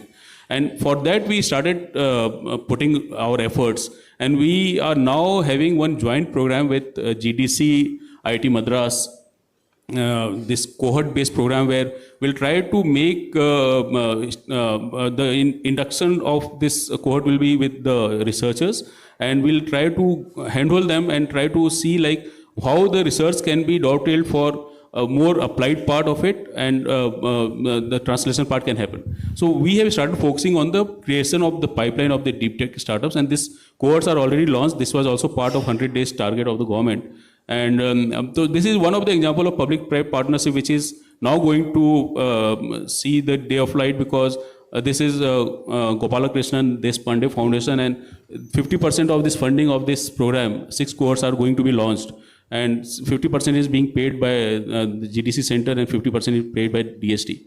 So we try to pitch in the initial phase, because we thought like the infrastructure which is already there, the support mechanisms through the Center of Excellence, research parks, incubation centers, hubs are already there to support the startups which are in this domain. But we have to focus on the quality pipeline so that in future, after 2 or 3 years, the research can be now converted to more usable products. And this GDC program will be more focused on the customer discovery part. So the researchers will be just asked to go and interact with the customers, their industry partners, what they are requiring, and then try to change the direction of the research if it is required, so that they meet the industry requirements and the standards. So this is, and this public-private partners DST has been doing in past also, like we have partnered with Lockheed Martin, Intel, and many of the corporates. And we had very exciting programs in maybe last couple of decades. Like this Lockheed Martin program went for around 12 years. And this was IDI scouting program, and then deep tech startups also, I mean IP-based startups also were churning out of these kind of programs. In almost a decade back, there was a fund also launched by DST in PPP mode, where IP-based startups were funded, and 6 startups, it was almost 10 years back, and 6 startups came out of it, and it was a partnership fund where 50% was given by DST, and 50% was given by NASCOM and IKP and ATEL and all. SIDBI was there. So this kind of pilot scale testing already has been done. Right, and with this kind of knowledge, we are confident like in future also we can bring this partnership to give good results in this domain. Excellent. Yeah, and then I think it's very important. Yesterday this question was asked in the audience, and I also shared a perspective that many universities, almost every university focuses so much on placement, and so they work with many companies across the country to get them to come and hire their students, as employees.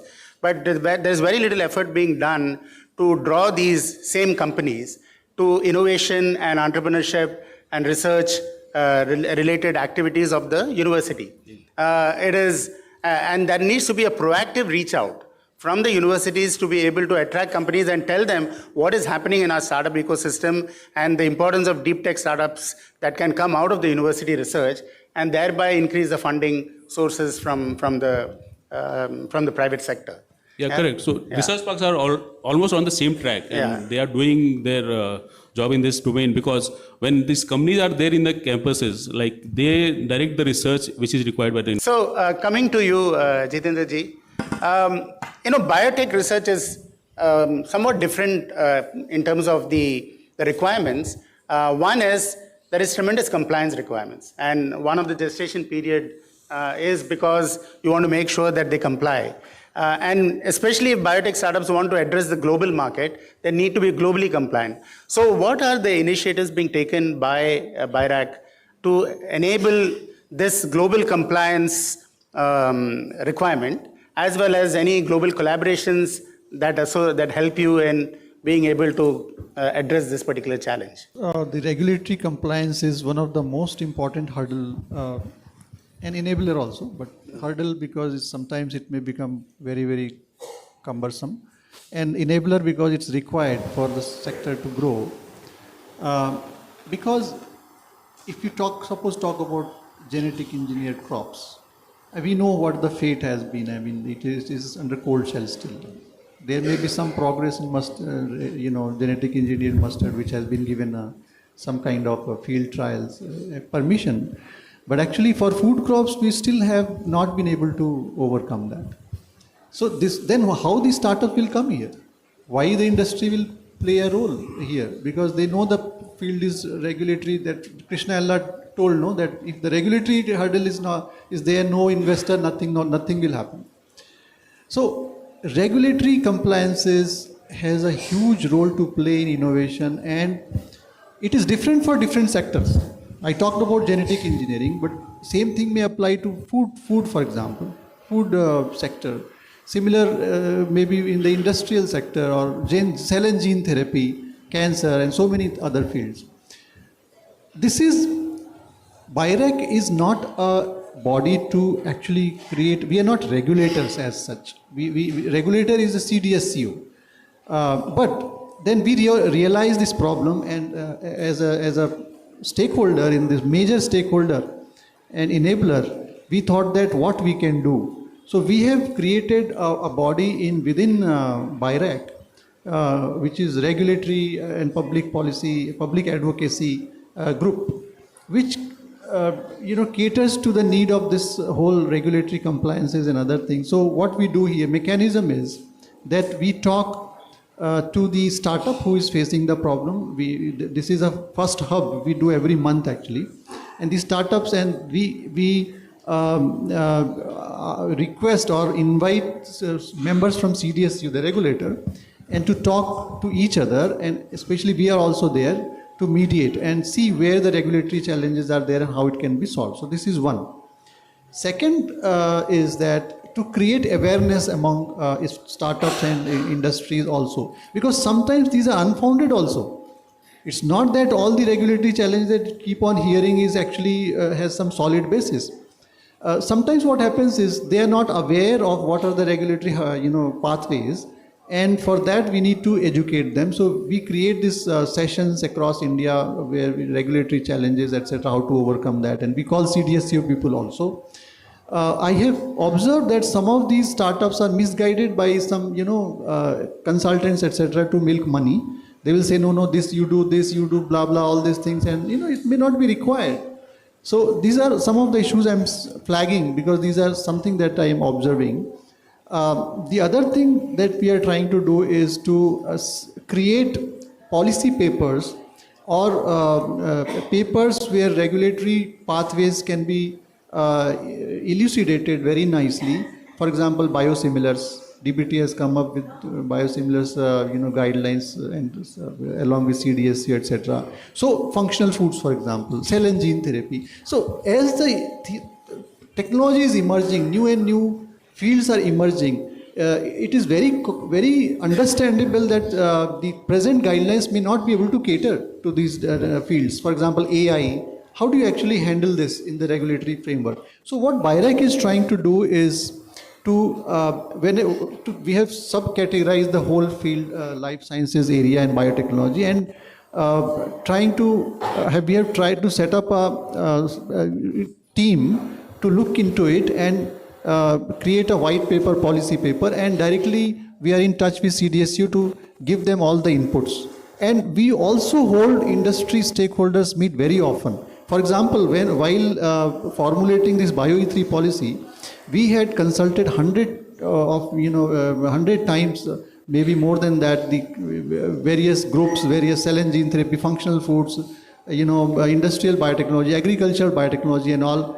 And took the inputs from the industry also, because that is, we have to take inputs from the industry to create this framework.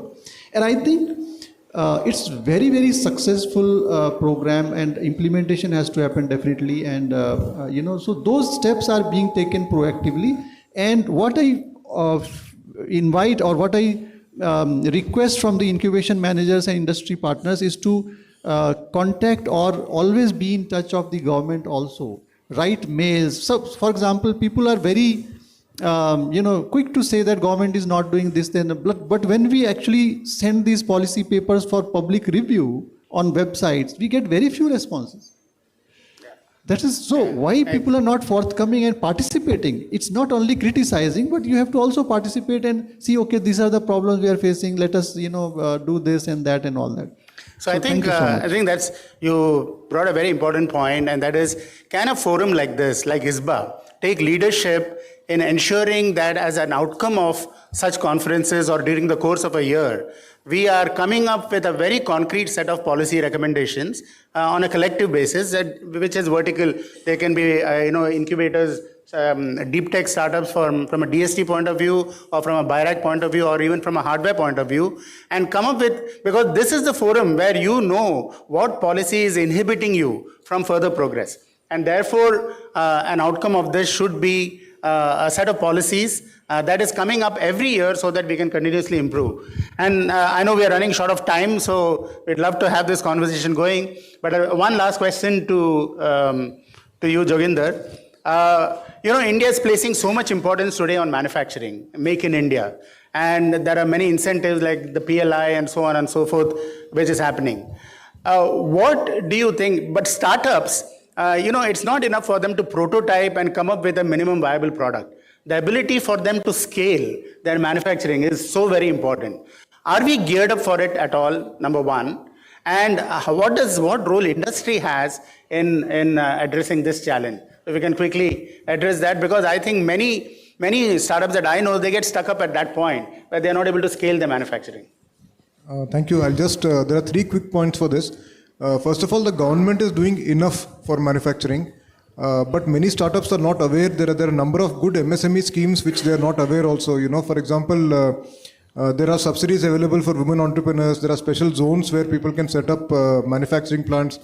In fact, in some cases, there is even buying policies. For example, if you make something which is on the GEM portal, and it is actually you are import substituting some other component which is being imported right now, so you get preference. But many startups are not aware of this actually. So this is one of the things we are also trying to do now, is educate startups about the manufacturing and MSME policies of the government. Then the second point is that startups need access to more funding. And for that, our VCs actually, which I also personally know, our VCs are more focused on scalable asset-light models. Unfortunately, for manufacturing, you cannot have a scalable asset-light model. So one of the things here is that we need to encourage more hardware-focused VCs to either be originating from India or come from abroad. So that is also one of the things we are looking at. And the third point, of course, is that startups need to tie up with industries. Bigger industries should play the role of a big brother or a big sister, so that they can encourage and incubate startups from within them to do more manufacturing. And this can also be done very well by PSUs actually, because PSUs have the funds for this, and they also have the ability to sustain startups for a longer period of time. So, thank you. Great. So I do also want to recommend to ISBA, based upon this conversation we have had, that you should have quite a few industry leaders attending this conference and listening to the issues that are there and how they can support. Because without that support and without that collaboration and integration, it's going to be very difficult for a startup ecosystem to really make impact. So I just want to end on this note. The importance of deep tech startups and the need for deep tech startups is very high, because as Dr. Ella said, there is innovation only when there is demand. And when we are a country of 1 billion people, and I often say this, with 1 million challenges. But the 1 million challenges are 1 million opportunities for us to have deep tech startups address some of those challenges, and the other startups address the others. And that is the opportunity. And I just want you to give one word of advice or last suggestion to all the